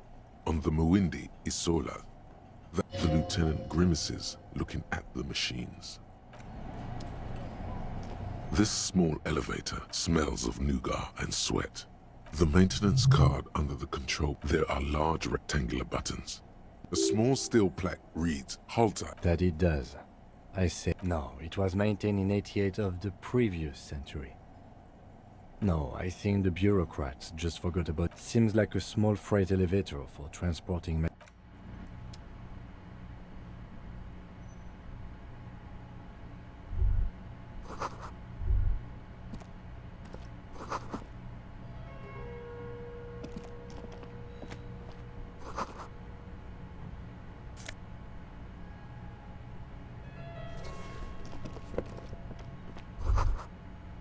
So this is where they brought... The lieutenant looks around, the dusty... At some point, 20 years ago, looks like it. I'm guessing A creak. Some dust falls off. Downstairs in the hall, next to the main door. One of them even works. Remember the dice maker? Then that means... Ah, yes, as the novelty dice makers said. This has absolutely nothing to do with the case, I'm sure. But then, it went bankrupt. If that's true, then our cafeteria manager... He does not appear to be the kind of man who likes his establishment to be part of a neighborhood. Stupid superstition. It's not a ghost story. It's a curse.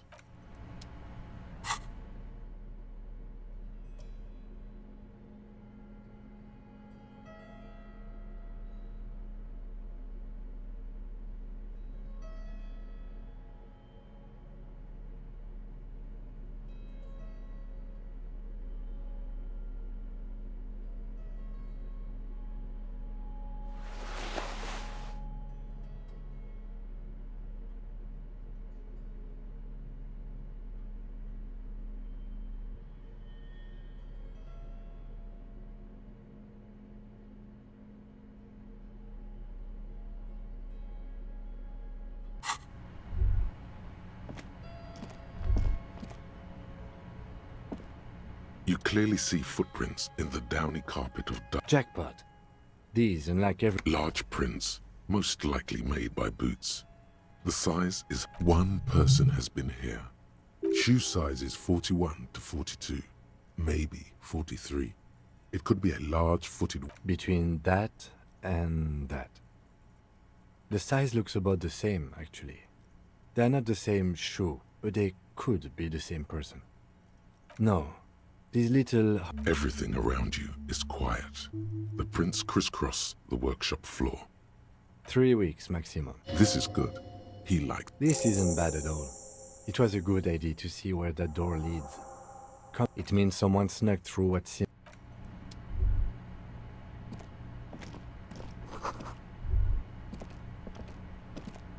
The door is small but heavy looking.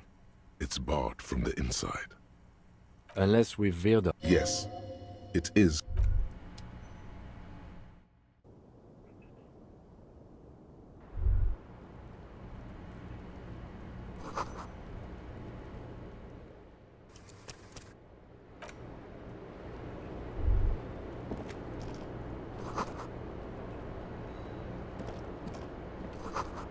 Just as you look at the flowers, a gust of wind raises them from the roof. The wind brushes them off.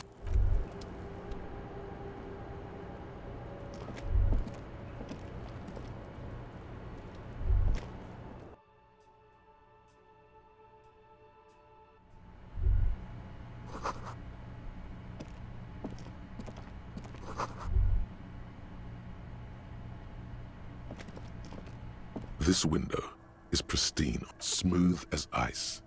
They're following your lead. The lieutenant leans. Looks like it, yes. You know which window has not been recently replaced? Yes, that one.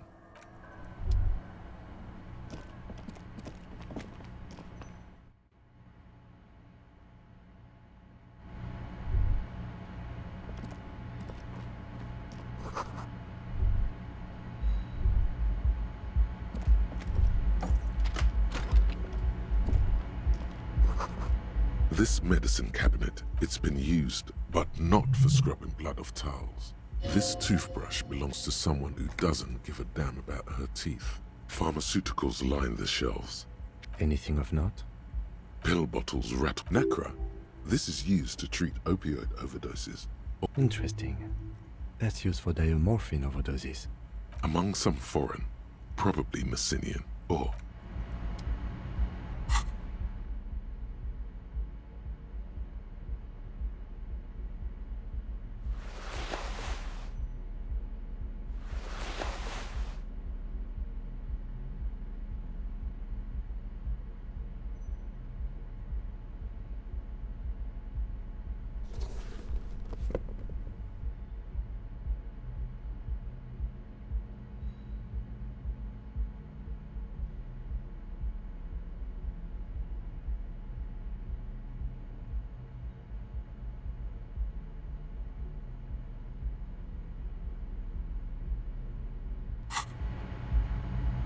This medicine cabinet is stocked with drugs. A bright orange bottle with peptide stamped on it.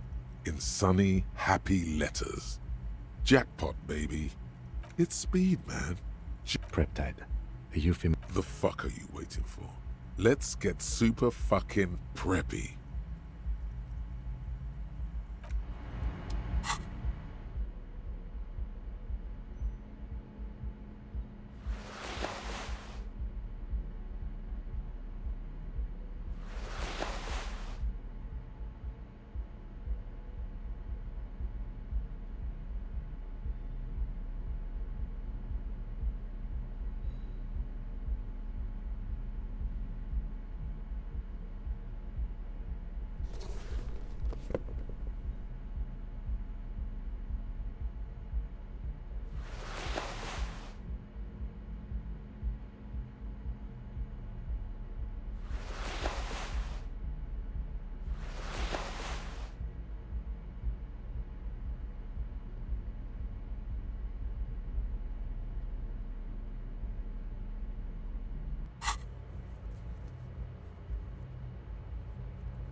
This medicine cabinet is stocked with drugs.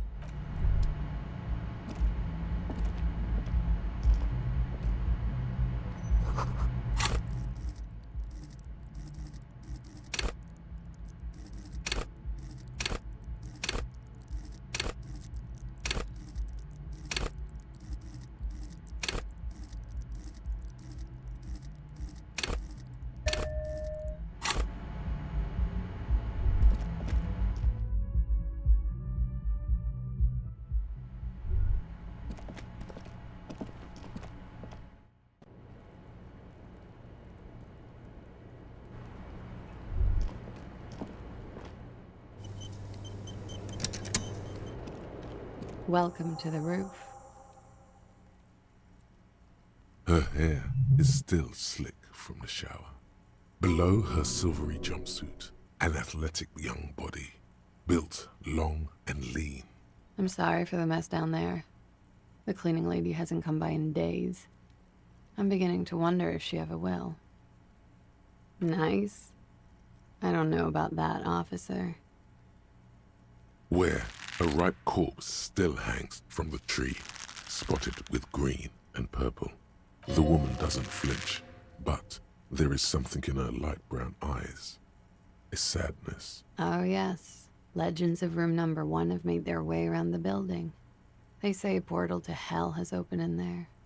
They also say that's why the cleaning lady quit. I'm Kim Kitsuragi. I'm a detective from Precinct 57. I see you've already met my colleague. This does not come as good news to him. Have I ever? Have you grown accustomed to your role as a police officer?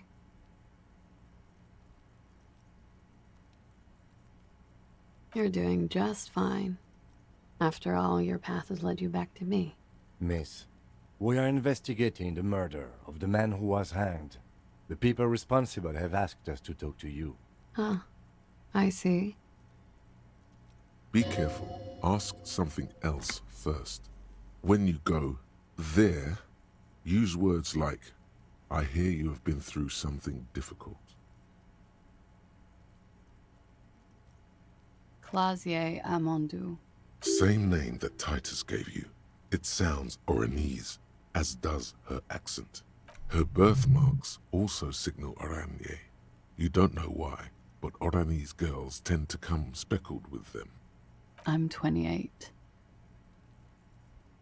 Something stupid. Wanna hear what's stupid?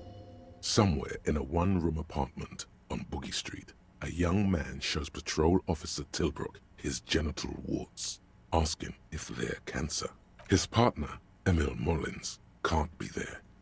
He's in another apartment with another man who's showing him a dead dog under the radiator. It's dead, Mullins says. No, the man replies. I touched it. He's warm, Mullins replies, because he's under the radiator. Oranese lit. Oranese literature. It's what I studied at the university. Fear of failure, fear of death, how it sucks to be Oranese. All national literatures are. Only the name of the nation changes. If that's true, then Revacholian lit would fit you like a glove. Right, sir. Vredefort, Republic of Oranje. I get a bad memory, officer. It's the past. People can't go back to the past. Nothing. I do nothing with it.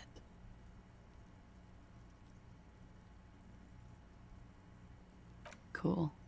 I've made more money by just being than I have with Ranise lit. It's not very cool, but what can you do? I'm afraid you can't opt. Why is that?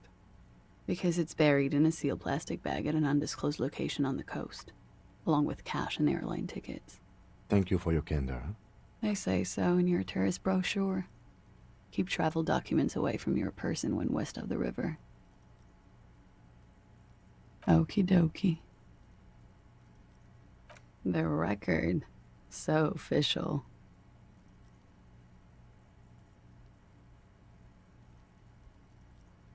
Something difficult? I've been through at least half a dozen difficult things. Which one do you mean? By sexually assaulted, you mean raped? Yes. It's a bit early in the morning for raped, isn't it? She sounds positively buoyant, vivacious, totally unbothered. Is it? It is evening. Time flies, man. Yeah. I'm gonna go with not raped. I don't want to say that shit about him. By him, she must mean the victim. Tell them it's not my style. They'll have to, you know, if they want to jazz up the charges, they'll have to get someone more, rapeable. It's all very organic. Her mannerisms, her movements. If she's acting, she's quite gifted. Are you saying that you were asked to tell us you were assaulted? Not explicitly, but I understood what they meant. It wouldn't hurt to spice things up a bit. Some assault and battery. Sexual assault, maybe. It was clear the latter would be spicier.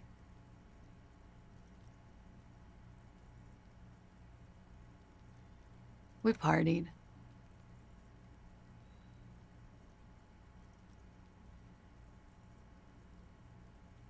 With all due respect, sir, I think we partied a little harder than that.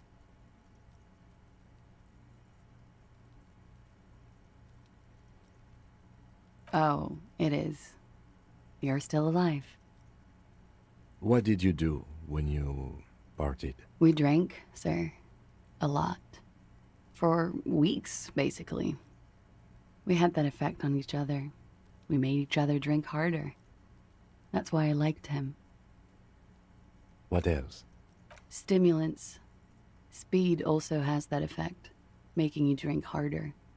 And then drinking harder makes you do more speed. It's quite the combination. I guess you can say that, yes. A bit. Lovers is such an emotional word. But there was something there. We did enough drugs for there to be. How did you two meet? Downstairs. At the bar. He was on some sort of assignment. A military man, as you probably know. Had a cool, scary scar. She appears aloof, but that scar part, the scary, is stressed and drawn out. What's that? With longing. She misses him. When was this? A month ago? Something like that.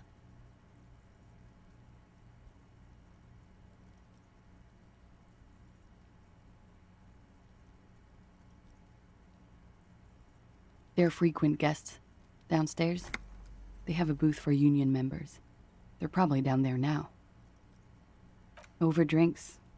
It's been a long, boring winter. A little. Like you partied with the deceased? No, not as hard. I'm sorry to have to ask this, but have you had a physical relationship with any... I have. She sips her coffee. But could that have been part of the reason they hanged him? I hope not. Actually, I know that's not the reason. I'm careful about that kind of thing. not crossing the wires, you know? But that's probably where they got the rape idea. Men like that? I don't know. It's the way their imaginations work. I suspect it's what they'd like to do to me. He had something to do with the strike. One has been roiling since I got here. Rotten timing. But you probably know all about it. And his role in this strike was what? I think he was in a security detail. He was ex-military, worked for Wild Pines, and against the Union. We didn't discuss work much, if you know what I mean. But I understood it was dangerous. And they lynched him for it? She nods.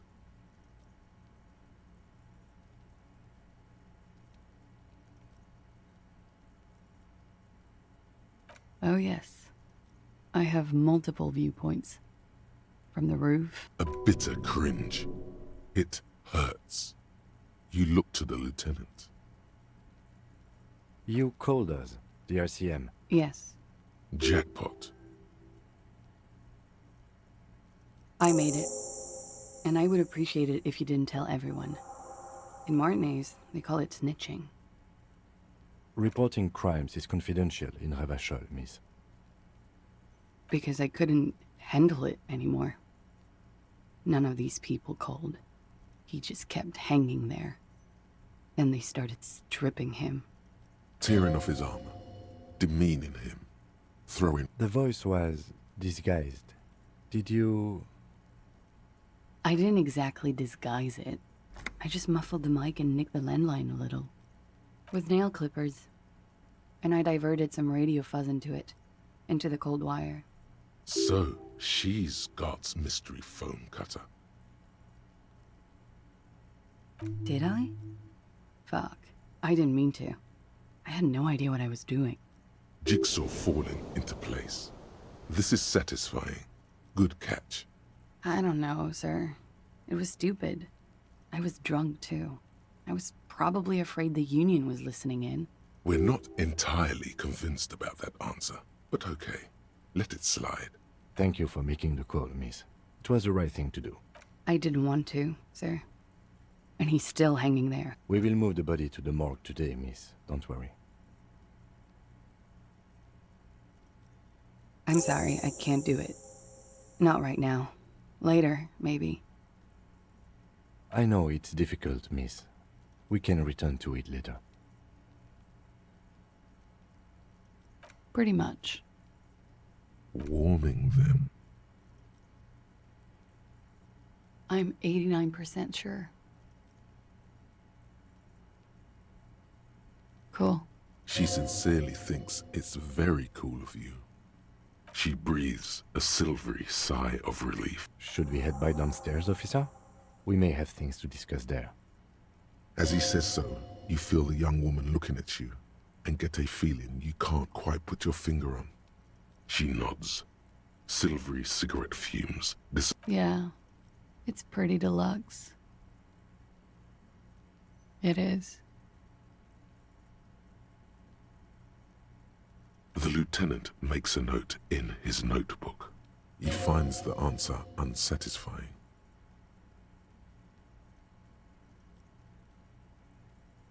I did not. Mystery solved, then. There may be more to this mystery at some later time. Huh. This isn't good. A peephole? You mean like a hole in... Yes, looking into your bedroom, miss. Okay. A jitter of fear and disgust moves through her body, beginning from her shoulders and ending in her hips. Do you think this is somehow connected to me? Okay. Unfortunately, no. But if I were to guess, long enough. Shit. I don't know. Maybe he's been there. I'll be fucking covering it up with a lot of tape, that's for sure. Was there anything else back there? Okay. She's lost in thought, eyes narrowed. I'm wintering. How long have you been staying? About 4 months. Like here in the Whirling, here in Martinez, or here. I always wanted to see the only city in the world in the worst time. Thank you. I've put... Technically, Possession of narcotics is legal in Revachol, but you should... No, don't listen to the stiff. Be cool. I always heard you RCM guys were... Watching herself reflected in the bedroom window, tall and sparkling and draped in smoke. Yes. Good, yes. This means she could have heard something. Like what you would... You do not need to know that. What you need is to ask normal police questions. Get a grip, he thinks. At least do your personal stuff when I'm not here. Why not? Looks like we have more to discuss. Nothing will make them respect the RCM. But it will disrupt the game they prepared. What else could she have done? You would have caught it. If not you, then me. It was a smart move from her. You think so? She may be trying to control the pace of the investigation.